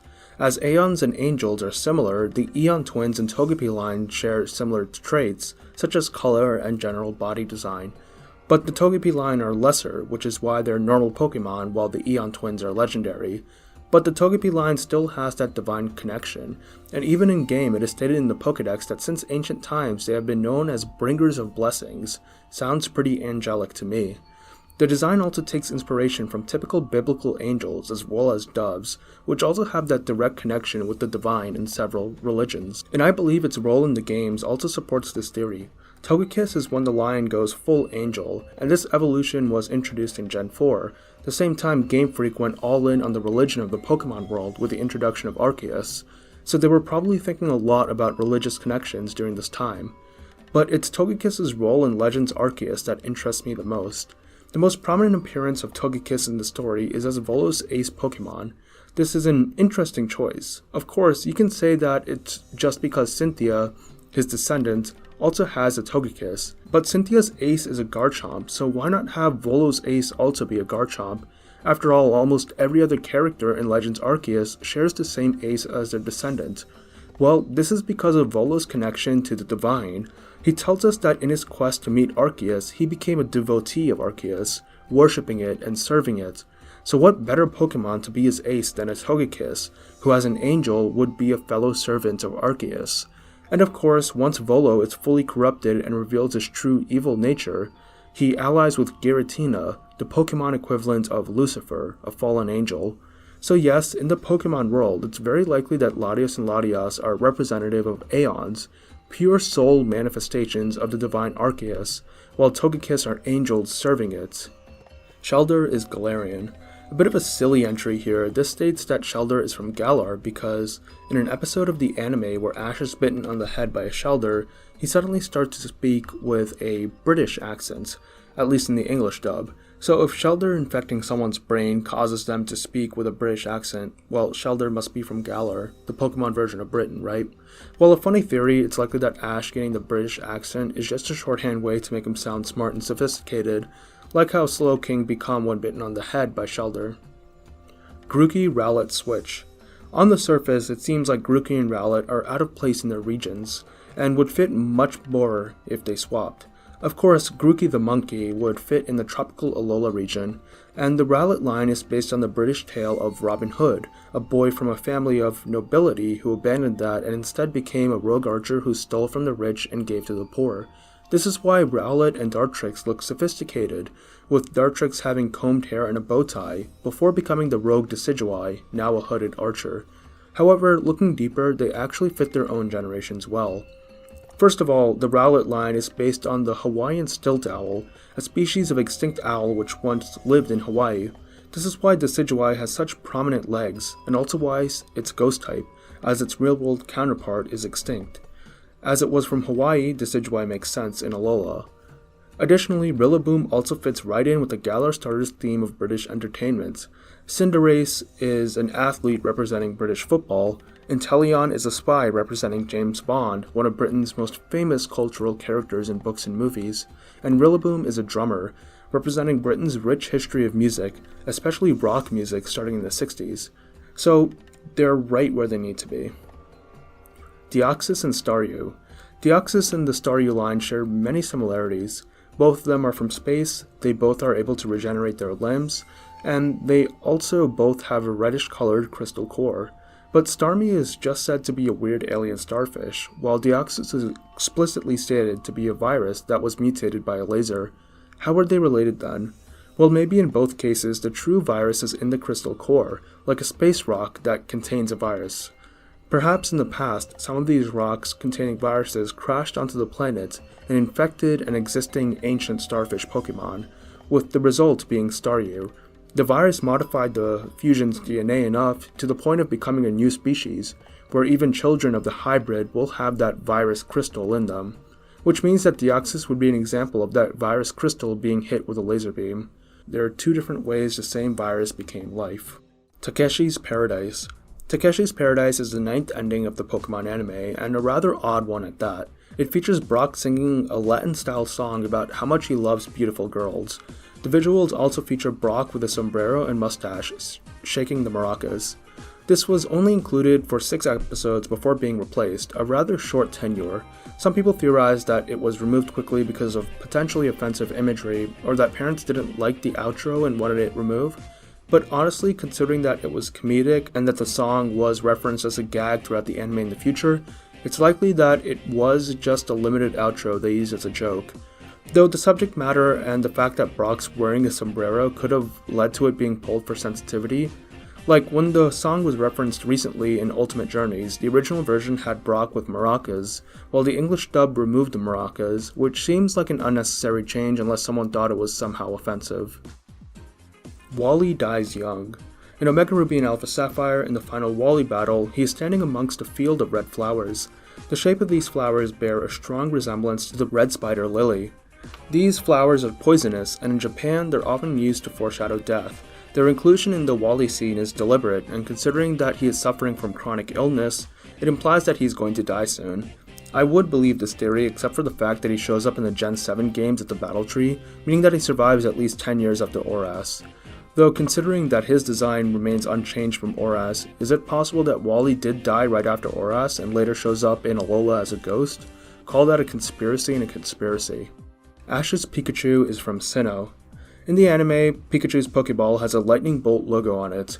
There is no Pokeball that resembles this. I guess you can make an argument for the fastball, but let's be honest, the ball in the anime looks nothing like the fastball. And it's just a regular Pokeball with a logo in the anime. However, we have seen similar things before. In the Gen 4 games, there was a feature to add seals and stickers onto your Pokeballs, which would add visual effects when deploying your Pokemon. It's entirely possible that Pikachu's Pokeball had a sticker on it. In fact, there are stickers in the game that resemble this, specifically the Ellis Sticker C, a yellow lightning bolt. This would mean that Ash's Pikachu was caught in Sinnoh, specifically in the Trophy Garden, and then was sent to Oak. Only one Rainbow Rocket. Pretty simple theory, there is only one Rainbow Rocket across the Pokemon multiverse, including all the different mediums. We've only ever seen them twice, once in Ultra Sun and Ultra Moon, and once in Pokemon Go, if you believe the theory from before in the iceberg. And yeah, this makes sense. Rainbow Rocket is already consisted of members from across the multiverse, so there would only be one. Unknown and Ultra Beasts. Pokemon Daisuke Club Mystery Files was a series of promotional videos released by the official Japanese fan club in the lead up to Ultra Sun and Ultra Moon, investigating mysterious Pokemon such as those from space, those from different dimensions, etc. The in-universe researchers in one of the videos mentions that Unknown may be related to the Ultra Beasts. Honestly, I'm not sure of how canon these videos are, but even if they're 100% canon, this is still a researcher speculating. But there is some basis to it, at least if you take a look at all the different mediums of Pokemon. Unknown in the movies are known to live in their own dimension, and use wormholes to travel between dimensions, very similar to Ultra Beasts. Also, in the Unknown movie, Professor Hale travels through one of these wormholes, and upon his return, he has some memory loss, and Unknown are attracted to him, which is very similar to what happens to Fallers, getting amnesia and attracting Ultra Beasts towards them. Also, Unknown just look completely bizarre and out of place in the Pokemon world, similar to Ultra Beasts. And while they don't have Beast Boost, keep in mind the Cosmog line and Necrozma are also Ultra Beasts, but don't have that ability as well. So yeah, it could be possible that Unknown are actually Ultra Beasts. Lost Shiny Toy. In the prototype of a playset called the Battle Dome, there is a model of a shiny Kingdra as part of the set. Since this was only a prototype and was modified before being put into production, with the Kingdra being removed, it's very likely that this is the only shiny Kingdra toy out there, and with the only proof of its existence being old photos. It's probably lost in some landfill somewhere right now. Fittingly, official merch of shiny Pokemon, specifically physical merch, is pretty rare. There have been some plushies, but usually of more popular Pokemon, and I think toys other than plushies don't have many shiny Pokemon represented. So a less popular Pokemon like Kingdra getting a shiny toy is a bit of a weird choice, but a welcome one, and hopefully that physical toy is found. It's a long shot though. Berserk Gene. The Berserk Gene was a held item only in the Generation 2 games, which was immediately consumed upon battle, raising your attack by 2 stages but confusing you. And it keeps you confused for 256 turns, so it's not like you can just wait to snap out of it. In the Gen 2 games, you can only find one Berserk Gene outside of Cerulean Cave. Additionally, it was apparently coded to appear as a potential held item on Wild Mewtwo, which of course is not in the final game since Mewtwo is not a random wild encounter. So clearly a connection to Mewtwo, even the name hints at that. So some people speculate that the Berserk Gene was actually meant to be Mewtwo's ability. Of course, abilities were first introduced in Gen 3, so they did not exist in Gen 2. But they still wanted to give Mewtwo something unique, and the best way to do that would be a held item, maybe even one which activates upon entering battle, such as if Mewtwo was already holding it when you encounter it. It makes sense with Mewtwo's lore, since Mewtwo is powerful, but as a genetic aberration, it would constantly be in a state of confusion and self-harm, on a physical and mental level. I guess they didn't have this as Mewtwo's signature ability Gen 3 onwards because it doesn't really fit well into the metagame, especially since a held berry could cure the confusion, basically giving it a free sword stance upon switching. Glad Pokemon would never do something overpowered like that, right? Right? Porygon 2 became Deoxys. A more out there theory, this one is based on the numerous Pokédex entries that state that Porygon 2 was developed as a Pokemon that could help with space exploration, being sent off into space. However, the Pokédex entries stated that this program failed. But why? Well, maybe they did launch one Porygon 2 as a test subject, but the test went wrong. Porygon 2 was hit by a stray laser beam of radiation and was mutated into Deoxys. Well, isn't Deoxys a mutated space virus? Well, what if the space virus wasn't biological, but rather a computer virus that hid within Porygon 2's programming? That can count. Also, one of Porygon 2's abilities is Download, which automatically raises either attack or special attack. Maybe this aspect of Porygon 2, boosting a specific stat, was amplified when it was mutated into Deoxys, as Deoxys has the ability to change forms, each form boosting one specific stat. Also, both have a red and blue color scheme. Honestly, not the worst theory out there. Dragon Force at Shamudi Island. The Dragon Force is a concept introduced in the 14th Pokemon movie. Well, technically movies. Yeah, I just found out that they made separate movie versions for Black and White, which, like the game versions, were the exact same movie with some minor differences. I would actually think that this idea would be interesting if it wasn't a blatant cash grab. According to a post on Reddit, it seems like most major differences were some specific exposition scenes, which took place at different locations, but other than that, the Pokemon which appeared in the movies differed. It's pretty cool that a lot of the Pokemon swapped out were actual version exclusives in the games, such as Mandibuzz and Braviary, or Reuniclus and Gothitelle. But yeah, the Dragon Force, back to that. In the movie, they were basically ley lines that circled the globe, keeping it in balance. If they were disturbed or used for evil, it could endanger the whole world. In the second movie, Shamudi Island is a location which is said to be responsible for the balance of nature, and when it was disturbed, there were global consequences. So perhaps Shamudi Island is on one of the Dragon Force lines. Gestas starved Zweilous. So we've established the theory that levels are just a game mechanic, and that in the Pokemon world different training techniques exist that can cause Pokemon to grow and evolve faster. Gestas is one trainer who has an underleveled Pokemon, with him having a Hydreigon before its usual evolved level of 64. But how did he get this? Well, considering some information we know about the Dino line, as well as the fact that Gestas is evil, we can make a theory. Hydreigon's pre-evolution Zweilous has 2 heads, both of which are fully sentient and don't get along with each other, often fighting each other for food. This is stated in Zweilous' dex entries. However, despite Hydreigon having 3 heads, only its main head is sentient with a brain. The other 2 are just glorified arms with mouths, who only have instinctual levels of intelligence driving them to simply attack and eat anything that moves. This raises a disturbing question. If Zweilous has 2 sentient heads, while Hydreigon only has 1, what happens to the extra consciousness of Zweilous? They could have merged, but it's entirely possible that one of them died or became lobotomized, regressing into one of the brainless hand heads. The way the dominant head is chosen is likely based on which of them gets the most food and becomes stronger, and which becomes weaker due to lack of food, with the evolution into Hydreigon occurring when one head definitively becomes more powerful than the other. Well, what if Gestas decided to accelerate this process to get the Hydreigon faster? Normally, in the wild or under a good trainer, the Zweilous heads would both have a fair shot at getting enough food. But Gestas, with his captive Zweilous, may have forcefully fed one head while starving the other, causing the neglected head to die faster, forcing Zweilous to evolve earlier. It's completely in character for him to mistreat his Pokemon. After all, his Hydreigon in Black and White 2 has a max-powered frustration, meaning that it absolutely hates him, and keep in mind that's supposedly the head that he didn't starve. So pretty disturbing implications here. Makes you question how Iris got her underleveled Hydreigon. Embedded Tower Builders. The Embedded Tower is a structure from Heart Gold and Soul Silver found in Johto.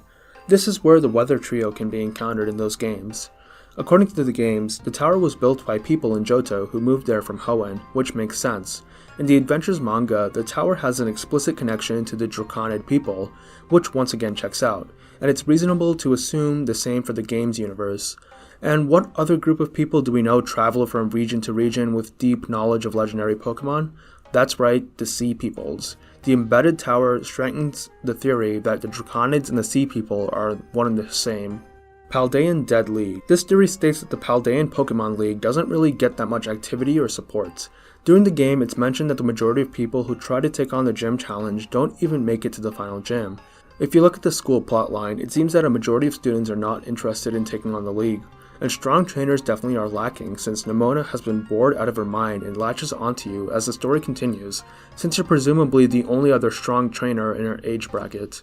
It's a bit interesting, since Paldea is the only region we've seen so far where champion is a rank of trainer, rather than a title an individual holds. So you would expect that we'd be seeing multiple champion rank trainers, but we only ever see Gita and Nemona. Speaking of Gita, it also seems like almost everybody else in the Paldean League hates her. When rematching them, all the gym leaders talk about how overbearing they find her. They all have other jobs they'd rather do other than being a gym leader. But it seems like Gita is somehow forcing them to stay as their boss. Brassius was ready to cancel on his inspection with her just to be with us. And keep in mind, inspections are mandated to keep their job as leader, so obviously he doesn't care and would rather do something else. Tulip says that she doesn't like Gita and was glad we came in her stead. Grusha says that he doesn't really like being a gym leader, but since he can't snowboard anymore due to his injury, he basically needs to put up with the gym leader job, since if he doesn't, he has no career paths left and will basically go homeless. And Larry just openly despises her, but still listens to what he says due to her being his boss and him needing the job. The Elite Four is also rather interesting. First of all, compared to many other regions, where the League building has a built-in Pokemon Center, shop, and employees to check badges, the Paldean League has one of the Elite Four members, Rika, basically acting as a secretary, which is unusual. Rika also mentions that Gita strong-armed all the Elite Four into being the Elite Four, meaning that they were all initially unwilling to join the Elite Four but were forced into it by Gita. And that's not the only anomaly. One of the Elite Four members, Poppy, is a literal toddler, a very talented toddler, but still a toddler. And if Gita strong-armed the entire Elite Four into joining, it means that she literally forced a toddler into working for her. Of course, Larry is also here as an Elite Four member, while also being a gym leader, while also having a regular job. This means that the League is so desperate for members that they had to reuse a gym leader as an Elite Four member, something never seen before. No, the Galar tournament doesn't count, that's a different format. And keep in mind that Larry was also forced into doing this, meaning that he's being forced into working 2 extra jobs against his will. All of these disturbing details about the League are in contrast with every depiction of the League we've seen before, which were all positive, with leaders and Elite Four members generally being happy to be a part of it. It honestly makes me think, especially with Larry's character, that the Paldean League is based on Japanese black companies. Obviously, companies like this exist all over the world, but they're especially a problem in Japan. Black companies are those which have a highly abusive workplace environments, trampling all over the rights of employees. Unlike sweatshops, which are also abusive but mostly are in businesses that require unskilled manual labor, black companies usually employ white-collar, skilled jobs. And looking at the common signs of black companies, the Paldean League fits them well. First of all, being a gym leader is a skilled job. Black companies usually force the worker to work long hours of unpaid overtime, going over the responsibilities required. Makes sense, given that Larry and Rika both need to work 2 roles within the league. Black companies usually force employees to stay quiet about the abuse they face, saying that they should listen to their bosses and endure the mistreatment. Larry explicitly says this. He doesn't like what Geeta does and what she makes him do, but he still puts up with it because she's his boss. And there are usually high turnover rates since not many people want to work for the company, but the company will force however many they can to stay with the company, either through straight up just refusing resignation letters, telling the employees that if they leave they'll ensure that they'll never get a job with another company by poorly reviewing them, or by exploiting people who need the job, such as those in desperate need of money, or immigrants who need employment for their visa, or may not know their employee rights within Japan. This checks out for the Paldean League as well. As we saw, there aren't a lot of employees, meaning people who don't want to work for them. Geeta is forcing the gym leaders and Elite Four to stay at the job, requiring them to pass multiple inspections in the process, despite the fact that leaders like Brassius want to quit, and people like Larry, who need to work multiple jobs to survive, or Grusha, whose position as a gym leader is literally the only job option he has, are forced to stay and endure the bad working environment. So yeah, no wonder why the Paldean League is dead. It's a pretty sharp contrast from the previous gen's Galar League. Man, I remember all those layers up, there's a theory that Geeta was a villain, and I said it wasn't true, but with this theory, it seems like Geeta is the most real villain out of any we've ever seen in Pokemon. Hoopa knows Emerald is unique. In the Oras arc of the Adventures manga, Hoopa befriends Emerald pretty quickly. This theory states that the reason why Hoopa takes a special interest in Emerald is because he's unique amongst the multiverse. Obviously, Hoopa is the multiverse Pokemon. In the games, it brings legendaries from alternate timelines over to ours, and in Pokemon Masters EX, it's the reason why all those trainers from different iterations of the game and anime exist in the same world. As such, Hoopa has seen multiple variations of the same person. For example, Red and Ash are both in Masters, despite both being the same person in different timelines. The same goes for our manga characters. Sapphire is the manga version of May from the anime and the games. However, Emerald is a character who does not have an alternate universe counterpart in any other medium. He is totally unique, which is why Hoopa would take an interest to him, as Hoopa would think that he would have some importance as a unique character in the multiverse. Jesse James inconsistencies. So the Pokemon anime, despite issues with adherence to the games and the whole Ash not aging thing, tends to be pretty good at staying consistent with the timeline it's set up, which is pretty impressive considering all the different specials, movies, and the fact that it's an episodic TV show not too concerned with serious writing. However, one major inconsistency is how Jesse and James met. They have 2 separate stories for this. One is that they met during school and joined a biker gang together, while the other is that they met later in life at the Team Rocket Academy. Yeah, I guess Team Rocket is a whole university where people go to learn to be criminals. Here we just call that business school. There have been some headcanons that combine both of these stories, but generally the latter is the canon-accepted backstory to their meeting. Digimon is canon. In the Latin American dub of the Pokemon anime, Hunter J directly mentions Digimon, telling her henchmen to go to Digimon since they're so useless. Obviously this is a gag poking fun of Digimon and insinuating that it's basically an off-brand version of Pokemon. The Latin American dub has been known to break the fourth wall like this for jokes, but if you want to treat it as canon, maybe Digimon itself is a show within the Pokemon world. After all, Digimon is basically just crazier Pokemon, so it would make sense that there would be a kid show in Pokemon that's basically what if Pokemon were more cool and powerful, kind of like how Pokemon is just what if animals were more cool and powerful. Your Pokemon can sense red. On Mount Silver, on Heart Gold and Soul Silver, if you have a Pokemon on you that matches 1 on Red's team, specifically either a Snorlax, Charizard, or Pikachu, you would get a special message when interacting with them following you, saying that they are feeling very eager. It's a nice touch and mirrors the player's feeling of eagerness in the lead up to fighting Red, aka fighting themselves, just like these Pokemon will be. The theory itself states that these Pokemon can somehow sense Red and know that he has another one of their species on his team, but this is honestly more of a fun fact than a conspiracy.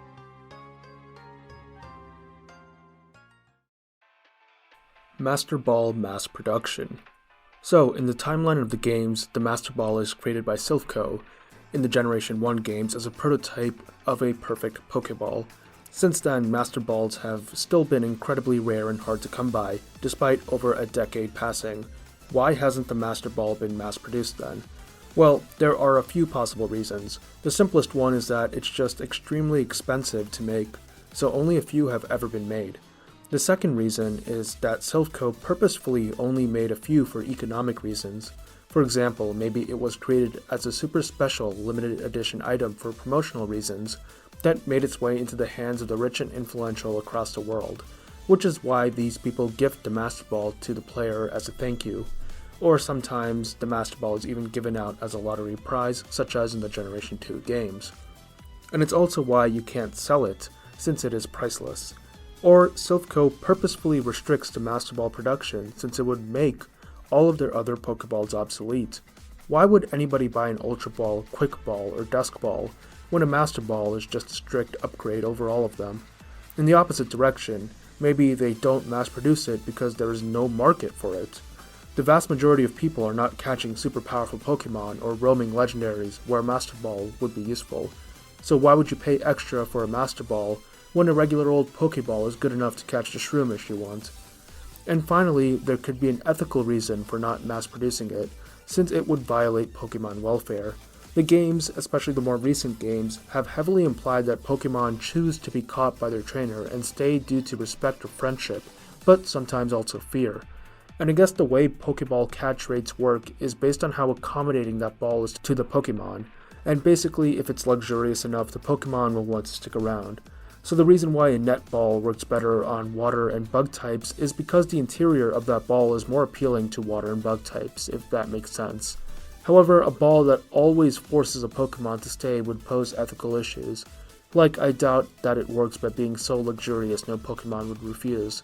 While we have seen a Pokemon in the main series games break out of a Master Ball, Terapagos, most Pokemon aren't as powerful as Terapagos, as it did some sort of special attack to refuse returning to Kieran's Master Ball. So it's also possible that Pokemon welfare is the reason why Master Balls are not mass-produced. Blue joined Team Rocket. After crossing the Nugget Bridge, a Team Rocket member asks you to join the team. Of course, the player says no. However, note that before crossing the bridge, we see Blue walking back from the other side, meaning that he likely already talked to the Rocket member. And considering that the Rocket member was in high spirits when asking you, and did not have a team damaged from battle, it's likely that Blue did not battle him and instead took him up on the offer. Additionally, he also coincidentally shows up where Team Rocket is. For example, he's at the Pokemon Tower when Team Rocket was taking it over, and the strongest piece of evidence is his presence at Silph. He's in an area near the top, right before the room with Giovanni, and he's also in an area only accessible by a key card, which at the time were only in the hands of Rocket members who stole them from Silph employees. Finally, after beating him in that battle, he even calls Giovanni Boss Rocket, implying that he sees him as a boss, and he also knows that Giovanni is in the next room. There's also additional evidence, such as in the fact that in his final battles, Blue uses the Rhyhorn line, which is the ace of the gym leader Giovanni as part of his gym battle. Also, in the Gen 2 games, Blue is the leader of the Viridian Gym after Giovanni vacates the position. While this could just be the league deciding to fill a gym leader spot with a former champion who lived in the area, maybe Blue, as a Rocket member, had some connections in the gym that helped him get that position. But even if he is a member of Team Rocket, I don't think he actually participated in criminal activity directly. He probably thought that it would be a way for him to get better at battling and get his hands on better Pokemon. First Dead Faller. I've previously mentioned, all the way back in the first layer even, about a Dead Faller that was mentioned in the games. She was apparently a member of the International Police in a team alongside Looker and Nanu, and was killed by a Guzzlord which targeted her. Apparently the Interpol used her as bait to attract Ultra Beasts, as they sent her out against them despite not being trained well. So who exactly is this Faller? It's possible that it's just some random girl, but Pokemon doesn't really like to make characters such as these unknowns. With Fallers, they tend to be someone important in the story or a previous character in the games. There's a video uploaded actually quite recently by Krillic VA, which speculates that this Faller is Green, the female protagonist of the Generation 1 games. In the Generation 7 games, we see an adult Red and Blue show up, but no adult Green. And since Sun and Moon are in the same mega timeline as Let's Go Pikachu and Eevee, we know that Green exists as a canon character in this timeline. So why is she missing? Well, what if right after the events of Let's Go Pikachu and Eevee, Green became a faller, losing her memories, and then got swept up by the international police and deployed as an agent despite being a young teenager, for the sole purpose of being bait.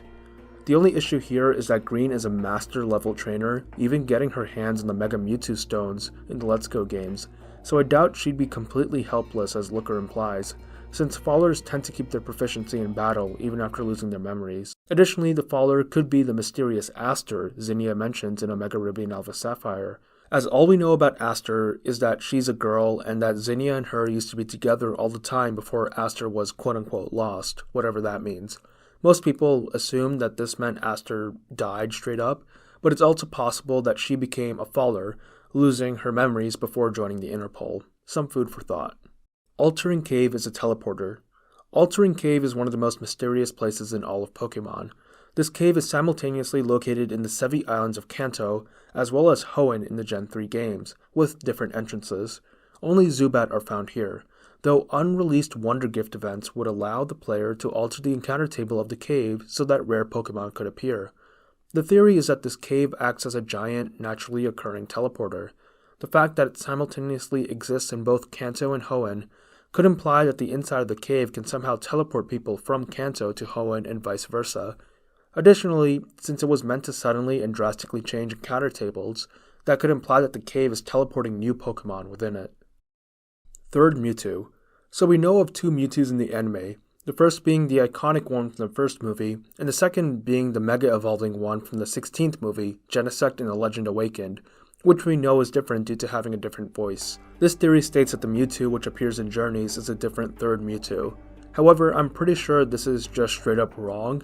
Like, it's clearly meant to be the Mewtwo from the first movie, even has the same voice actor and backstory.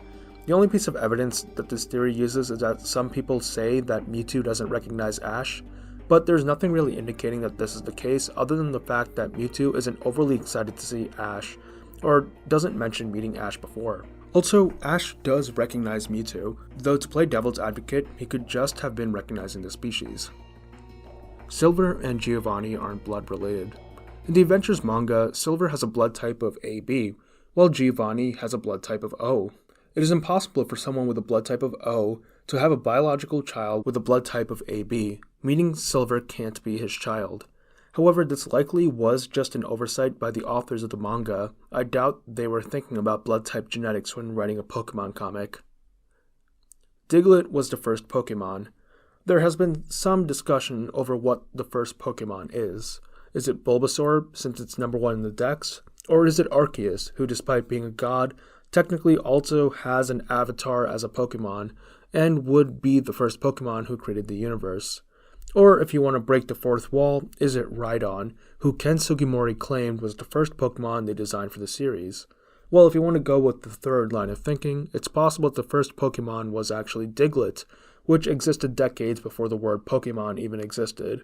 You see, if you take a Diglett, which originated in red, blue, or yellow, to Morimoto in the Game Freak office of the Gen 7 games, he will say that Diglett was a character he made up when he was a kid, even drawing it in his flipbook.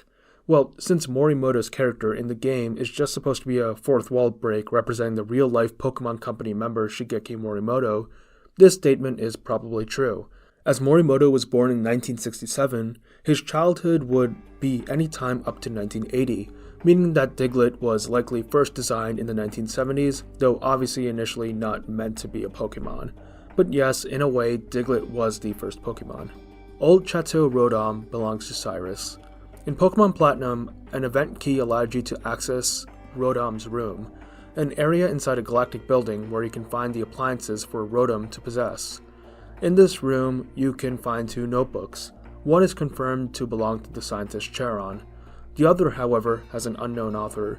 While the text in this notebook is too long to timely read aloud, let me summarize. The author recalls encountering a Rotom as a kid and becoming fascinated by it. They talk about bonding with the Rotom, becoming friends with it even. One day, the author scares the Rotom, and Rotom, in shock, shocks the author, knocking them unconscious. When the author comes to, Rotom disappears. The author searches everywhere for Rotom, worried that they can't find it. But eventually the author does find it, and they have a happy reunion. So, who wrote this? The best answer right now is Cyrus. First of all, the notebook was found in a galactic building, meaning that it likely belonged to a Team Galactic member. But Cyrus is known for hating emotion. That's his whole motivation. So why does he speak of friendship and bonds with Rotom?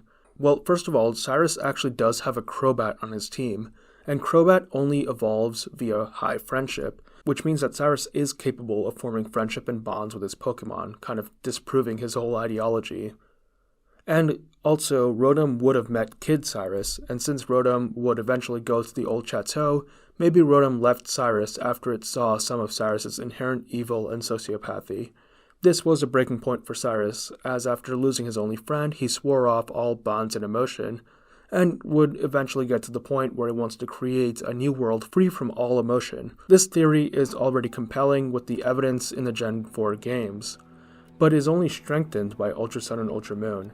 In these games, the alternate universe Cyrus takes a special interest in your Rotom dex, noting that in this world, even the Pokédexes have spirits.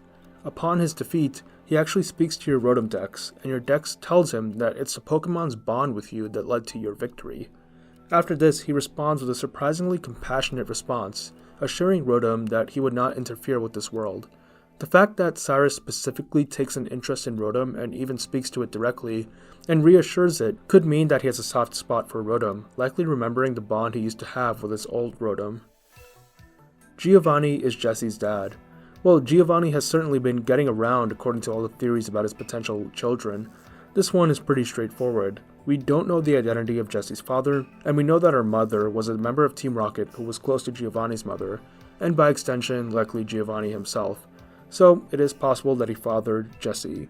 This also could be the reason why Giovanni lets Jesse and James stay in Team Rocket despite always failing their mission, while also just goofing off all the time. He just wants to let his daughter and her friends have a good time while also being able to keep an eye on her. Though, if this is the case, he certainly has a favorite child compared to how he treats Silver. Mystery Dungeon takes place in a Rainbow Rocket universe. The world of Pokemon Mystery Dungeon is pretty mysterious if you think about it. On the surface, you can just call it an alternate universe where Pokemon are more sentient and form their own society. I mean, I wouldn't fault you for believing that Pokemon just wanted to make a roguelike game and use their existing creatures as characters without lore consideration. However, how these games treat humans is strange. Humans aren't common in the Mystery Dungeon universe, but it seems like all the Pokemon know about them. And there are humans that exist within the Mystery Dungeon universe without any cross-dimensional shenanigans, such as Gengar in Rescue Team being a cursed human, or the player in Explorers being a regular human in the far future who worked with Grovyle before being turned into a Pokemon and sent back in time. So what world would have majority Pokemon with humans being exceptionally rare? It could be one of the timelines where a Rainbow Rocket member won. For example, both Archie and Maxie's timeline would be disastrous for humans while Pokemon would thrive. Lysander's timeline could also be similar. Some humans would still survive though, just really rare. And as for humans turning into Pokemon, well, maybe Build's fusion machine went haywire in this timeline. Gestus plans for you to meet Arceus. In the post-game of Pokemon Black and White, the Shadow Triad give you the orbs of the Creation Trio, stating that Gestus specifically requested that the player be given them. But why? How did Gestus even get his hands on these? Well, in universe, the easiest explanation is that multiple sets of Adamant, Lustrous, and Grishus orbs exist. I mean, you can literally get them at an auction in Paldea. But why give them to the player? Well, maybe Gestus wanted the player to summon the Creation Trio, which is when he would swoop in, defeat the player, and take control of the three for himself. It's a similar plan to what he did with N and the player in the main story, letting them summon Reshiram and Zekrom as people who are worthy before swooping in and trying to take control of them for himself. And for some reason, he believed the same exact plan would work the second time against the person who foiled said plan the first time. New Pokemon brought by Celebi. Multiple dex entries state that Celebi leaves eggs which it brought from the future. Of course, this is implied to be an egg of a species which would be undiscovered at the time.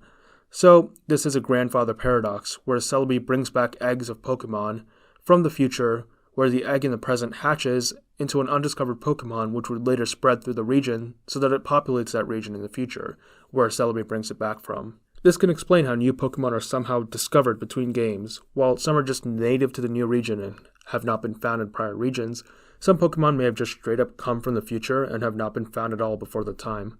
For example, Houndoom may have been one of these eggs brought back in time between Gens 1 and 2. This explains why Houndour are found in Kanto in the Gen 2 games, despite not being found there in the Gen 1 games, and Houndour are even wild encounters in modern Sinnoh, yet they don't exist in Hisui in the past.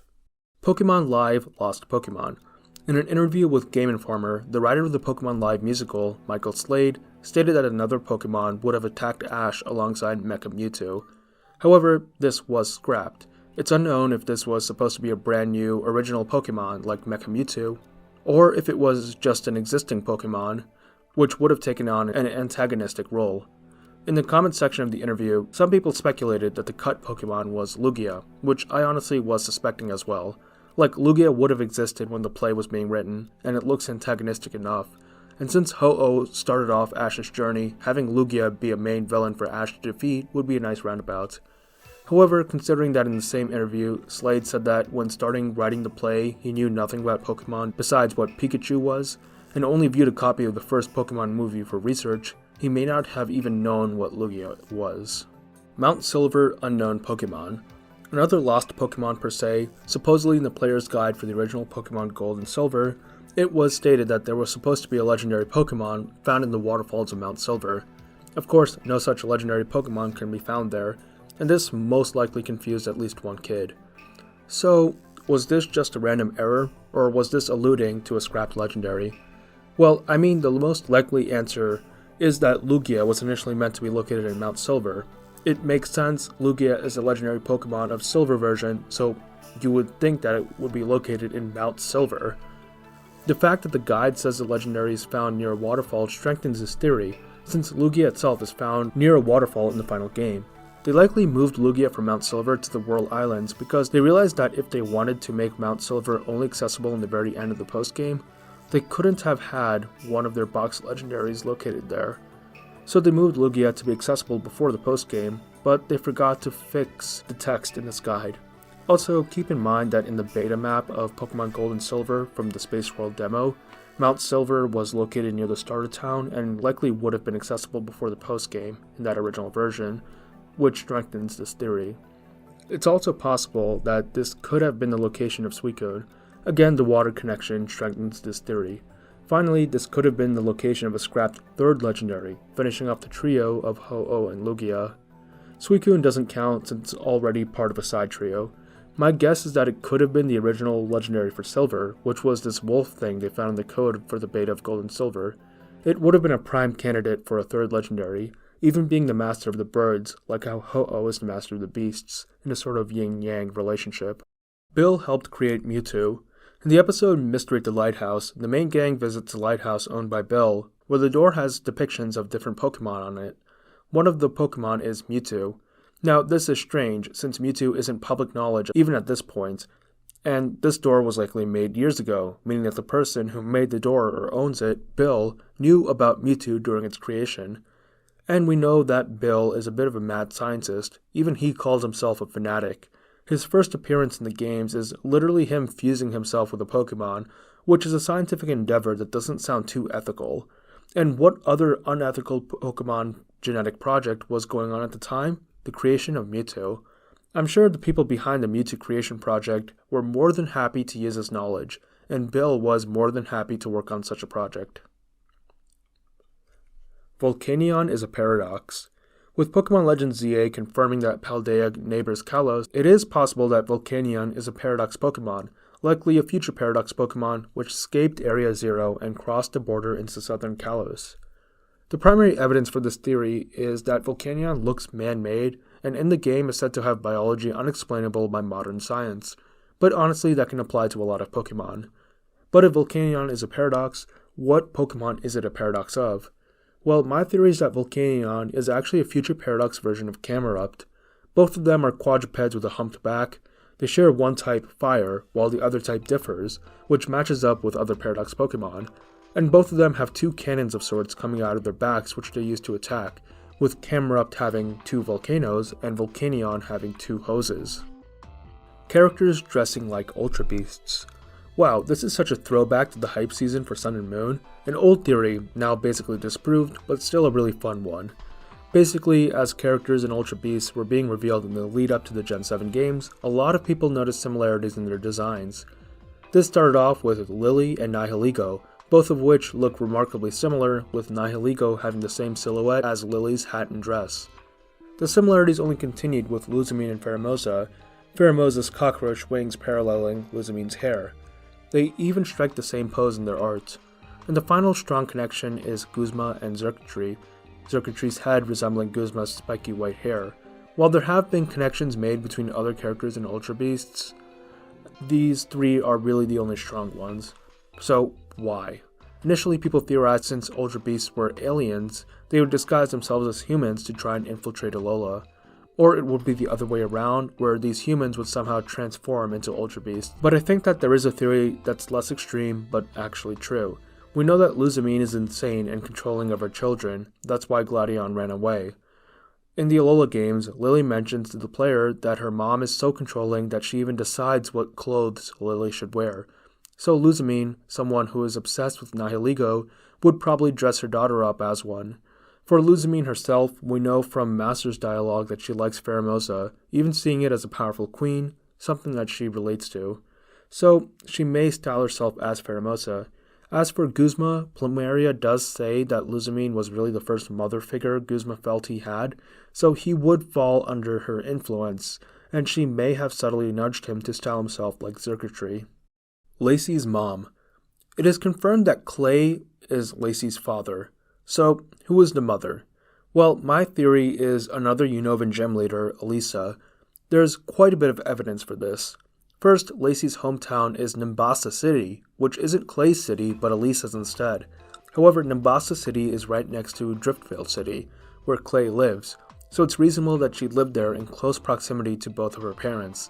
And it's also reasonable that Clay and Elisa could have fallen in love and have a kid after working together so closely. Additionally, it's pretty common knowledge that the name Lacey is almost a rearrangement of letters in Clay's name, just with an added E. However, Lacey also sounds like Elisa. Just remove the first E and they're almost the same. Additionally, while the Excadrill on Lacey's Elite Four team is a reference to her dad's ace, there's also potentially a reference to her mom in her first battle against you. In her first battle, she uses an Excadrill, but she also uses a Plusle and Minun, two electric-type Pokemon, the type Elisa uses. This could be a reference to Elisa using two Emolga in her Black and White gym battle, which means both of them use two basically identical Pika clones on their team. Additionally, the Plusle and Minun could also reference Elisa's headphones, with one ear being red while the other is blue.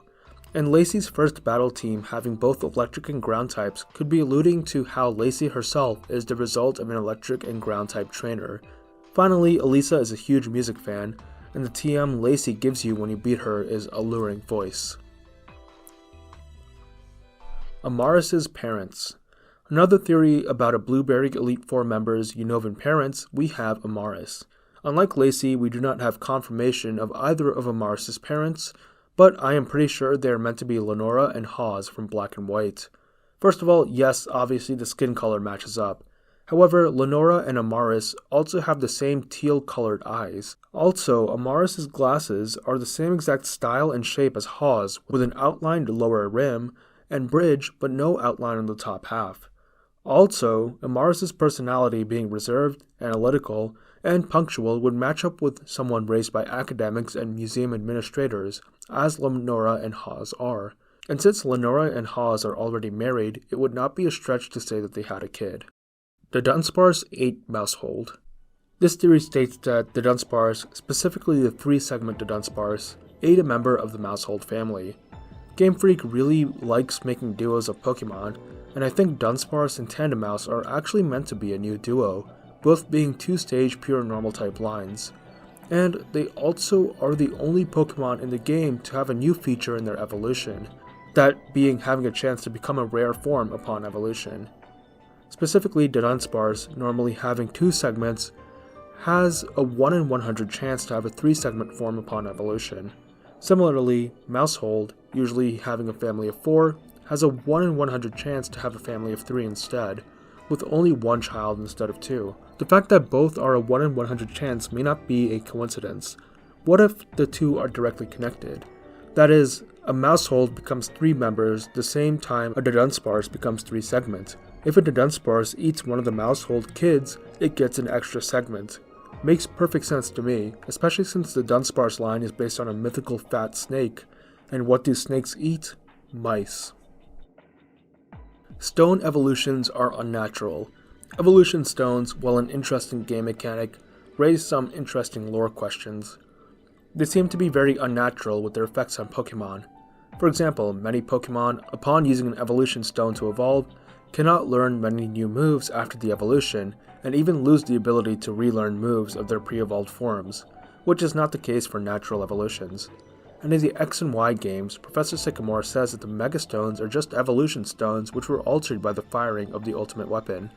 We know that Mega Evolution itself is an unnatural extension of a Pokemon line, so perhaps regular stone evolution is as well.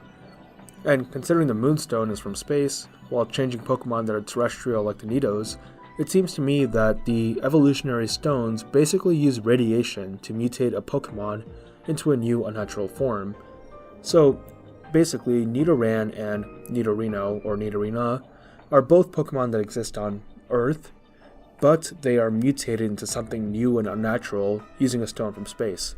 And even if all the other evolution stones aren't from space, they could trigger some sort of evolutionary mutation. This is further exemplified by Eevee, which we know to have unstable DNA that can easily be manipulated, and that's why it has multiple split evolutions. The only evolutions which aren't stone-based are Espeon, Umbreon, and Sylveon, which could be the natural evolutions of Eevee. This lines up with some other lines with 3 split evolutions, like Tyrogue and Applin, implying that this is the normal maximum Pokemon of one evolution can evolve into. But since Eevee has that unstable DNA, it can react to basically all the evolution stones, creating unnatural mutant forms of itself with different types. And this can extend to basically every stone evolution. While not all are as drastic of a change as Eevee's evolutions, it's possible that they are all kind of mutations that would not have naturally occurred. This theory is strengthened by the Paradox Pokemon of all things. All the Paradox Pokemon are based on fully evolved Pokemon. Well, all except for 3, Sandyshox, Screamtail, and Fluttermane. These 3 are all past Paradox Pokemon, and are all based on Pokemon which evolved via Stone. Sandyshock's counterpart is Magneton, which evolves into Magnezone via Thunderstone. Screamtail's counterpart Jigglypuff evolves via a Moonstone, and Fluttermane's counterpart Mischievous evolves via Duskstone. So the fact that in an alternate timeline, specifically a timeline that is more primal and in tune with nature, these species remain uninvolved could imply that the main timeline is unique in that we have these weird, unnatural evolution stones, potentially from space, that create abominations of evolutions that are kind of just mutations. Spectrier Glastrier Fusion. In the Crown Tundra DLC, Calyrex mentions that it used to ride around on a steed before humans lost faith in it, which is when the steed abandoned it. The steed, depending on your choice, is either Spectrier or Glastrier. But why did Game Freak make 2 potential steeds, when Calyrex only talks about one when reminiscing? Well, it does admit that its memory is hazy, as it does not even know the typing of the steed. However, what if Spectrier and Glastrier were once one Pokemon that split into 2? Let's say that in the past, there was one steed Pokemon, before it abandoned Calyrex after humans lost faith. What also happened after humans lost faith in Calyrex? The Crown Tundra went from a lush, fertile land, tended to by Calyrex, to a barren, frozen wasteland. So, what if the steed Pokemon left Calyrex, and when the Crown Tundra became barren and frozen, the steed could not survive and died? And then the steed turned into 2 different Pokemon. Spectrier was the ghost of the steed, while Glastrier was the corpse of the steed, now frozen over in the cold of the tundra. This makes sense to me. Sigilyph and Archeops. Sigilyph and Archeops are 2 Gen 5 flying types, but tend to be more connected than that. Looking at them both, it's a bit odd that they have very similar coloration, featuring the same shades of yellow, red, green, and blue. Sigilyph is based on the real-world Nazca lines, which were these huge man-made portrayals of various objects, including animals, etched into the deserts of Peru. It could be possible that Sigilyph would then be an ancient civilization's man-made recreation of Archeops in a very stylistic way. The only issue is that Archeops is a fossil Pokemon, Its real-life inspiration, the Archaeopteryx, went extinct 150 million years ago, long before humans even existed, so we'd assume Archaeops went extinct pre-humanity as well, though it is possible that some survived, like in the Crown Tundra, or they could have depicted a descendant of Archaeops. Ho-Oh resurrected fossils. In the ruins of Alf, you can find 4 murals depicting Kabuto, Ammonite, Aerodactyl, and Ho-Oh. Of course, the first 3 are fossil Pokemon which went extinct millions of years ago, so how were the ancient people of Johto able to know how they looked? Well, the 4th mural may provide the answer. While in the modern day fossils are revived with technology, it's possible that in the past, Ho-Oh, with its ability to revive the dead, also revived some fossil Pokemon. The ancient Johtonians were amazed by the strange revived creatures, and so immortalized them in murals alongside Ho-Oh. Original Dragon doesn't exist. So we've already discussed the idea of an original dragon.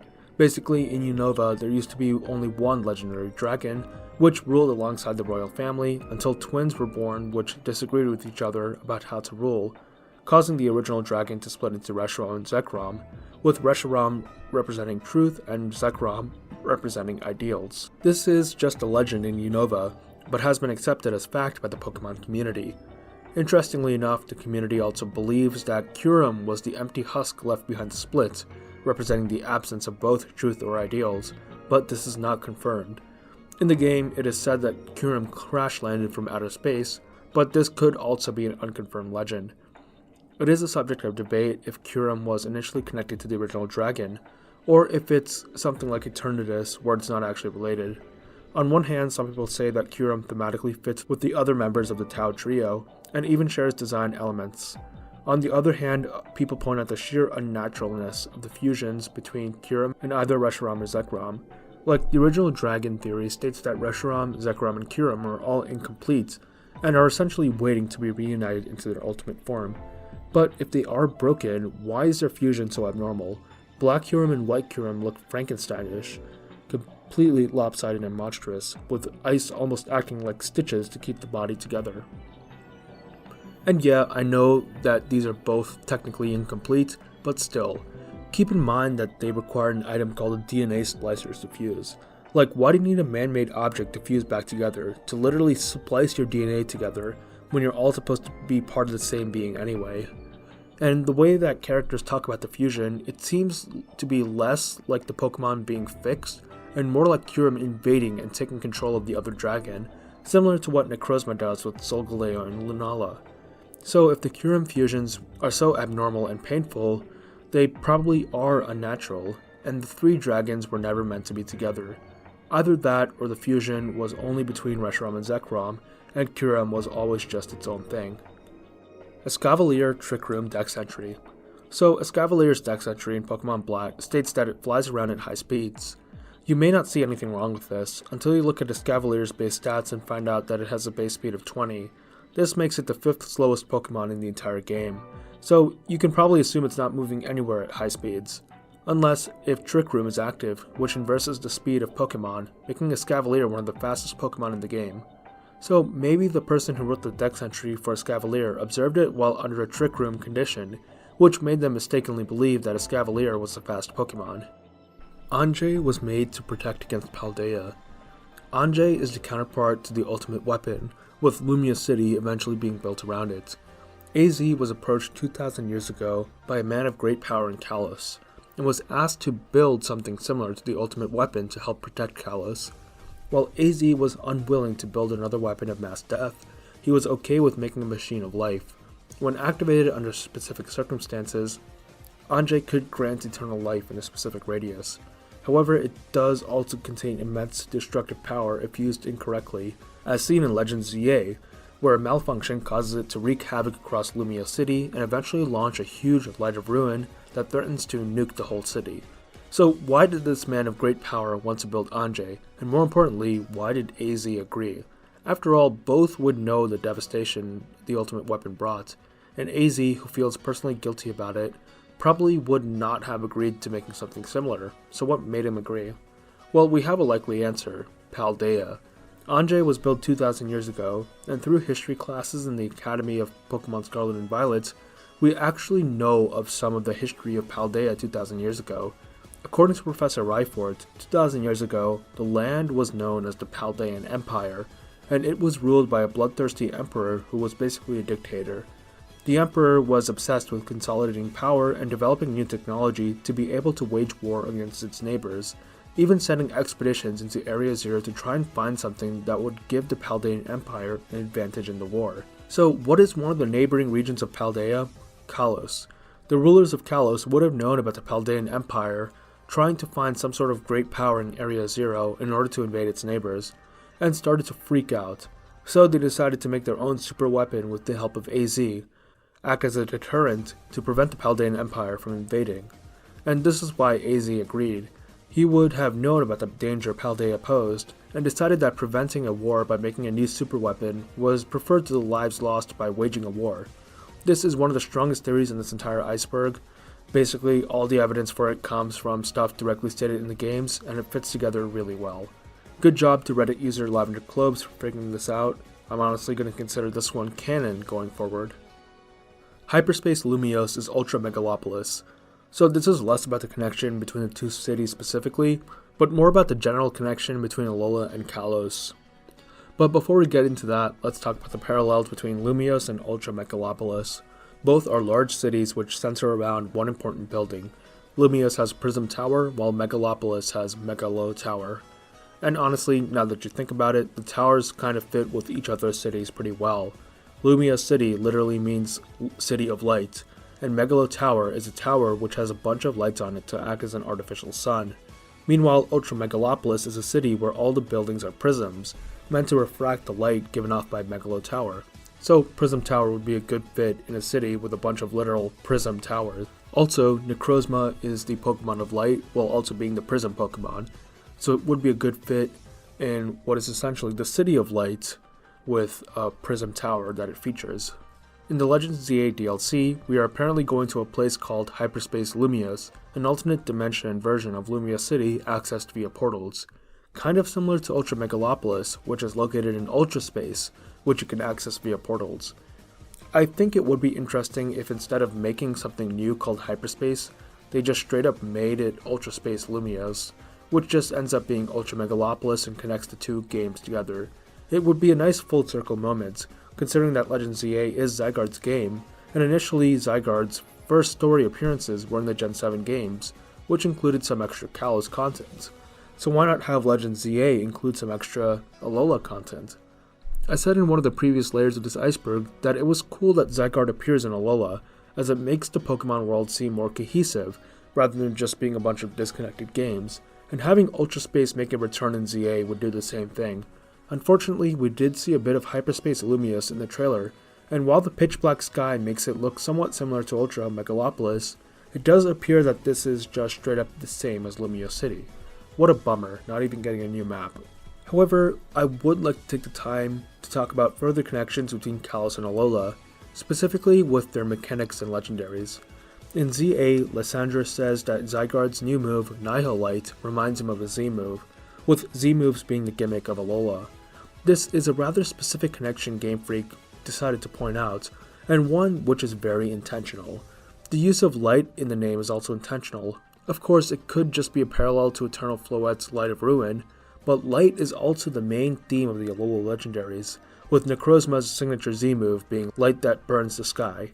In fact, the similarity is even more apparent in the original Japanese language of the game, since Nihilite's name there is Light that returns to nothing, which is definitely meant to be a callback to Light that burns the sky. So maybe Zygarde learned some stuff while in Alola, and was somehow able to use Mega Evolution to recreate a Z move, as Nihilite is an upgraded version of its move Core Enforcer, only accessible while Zygarde is in its Mega form. This is the same as to how a Z move is an upgraded version of a regular move a Pokemon has. And all this, I noticed, is a direct foil to the Gen 7 third legendary, Necrozma, because while Zygarde is able to access a pseudo Z move through Mega Evolution, Necrozma is able to access a pseudo Mega Evolution through Z moves. I'm talking about Ultra Necrozma. Ultra Necrozma is not a permanent form of Necrozma, but rather a temporary, battle-only form of Necrozma that is only accessible when one of the Necrozma forms holds an Ultra Necrozium Z, a Z move. While holding the Ultra Necrozium Z, Necrozma can access Ultra Burst, which can temporarily turn it into Ultra Necrozma during the battle. Hey, what does this all sound like? Oh yeah, this is just Mega Evolution with a different name. All this makes me believe that there is a connection between Necrozma and Zygarde, between Z moves and Mega Evolution, and between Kalos and Alola as a whole. I think Game Freak definitely is trying to hint at a connection here, and maybe implying that all gimmicks have something underlying that makes them all part of the same system. The Fallen Giants. On the flame plate in Legends Arceus, there is an engraving which states the power of defeated giants infuses this plate. So who are these giants? One common theory is that they were old Regis. Basically, Regigigas had 17 brothers, one of each of the types. They were once incredibly powerful beings that opposed Arceus. Arceus decided to fight and take down all of them, and upon defeating them, infused their power into a plate that would not only allow it to change into that type, but also boost any moves of that type while holding that plate. At the end, only one of the giants remained, Regigigas. While Arceus defeated Regigigas, he did not kill it. Regigigas was severely weakened, and its power was put into the blank plate, which allows Arceus to turn into a normal type. However, the blank plate does not give a boost to normal type moves, since it wasn't powered up with a full life essence like the other plates. Instead, to punish Regigigas, Arceus forced it to toe the continents, and it was also punished by being given the slow start ability, severely weakening it. Regigigas would try to recreate its fallen elemental brothers by creating the minor Regis, but they would never replace his lost brothers, and they all ended up being sealed away regardless. Poor Regigigas. Another common theory is that these defeated giants were creatures which lived in the primordial void that Arceus came from, or are otherwise some sort of primordial beings that were on the same level as Arceus. This cosmic level of power is alluded to in the Earth Plate's description, which states that the plates are the shards of the universe. So if they are both shards of the universe as well as the power of fallen giants, the fallen giants are shards of the universe, and this is furthermore supported by Lore Dump in the Terra Leak, which states that the giants were actually fragments of the egg Arceus hatched from, which then immediately attacked the newborn Arceus. However, a rather meta theory for the identity of the giants is that they are what the glitch Pokemon used to be. Glitch Pokemon are, in the context of the game, unofficial Pokemon that are the result of leftover data or bad code in the game, which essentially manifests as something that can be represented as Pokemon, data-wise. So, if you perform some exploits or glitches, you would be able to encounter and even catch these Pokemon, at least in Gen 1. Of course, the most famous glitch Pokemon is MissingNo, but there are dozens of them, though only a few of them can be captured. However, what is notable about a lot of these glitch Pokemon is their stats. Some of them have absolutely insane base stat totals, which are on the same level or even surpass Arceus. So, what if these super powerful glitch Pokemon were once the giants?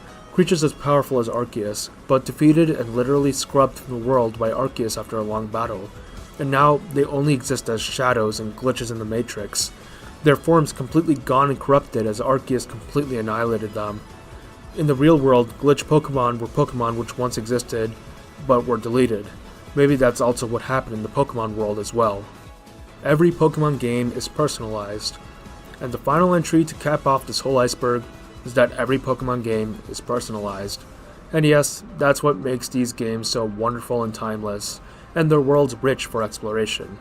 Thank you so much for watching all this way. This entire iceberg has been in the works for like over 2 years, and I'm so happy that I was able to see it all the way through. Please like, comment, and subscribe since I do have another pretty big Pokemon series coming up, but I'm deciding to finish all the videos in that series before uploading them so it can hit a consistent upload schedule instead of making you guys wait.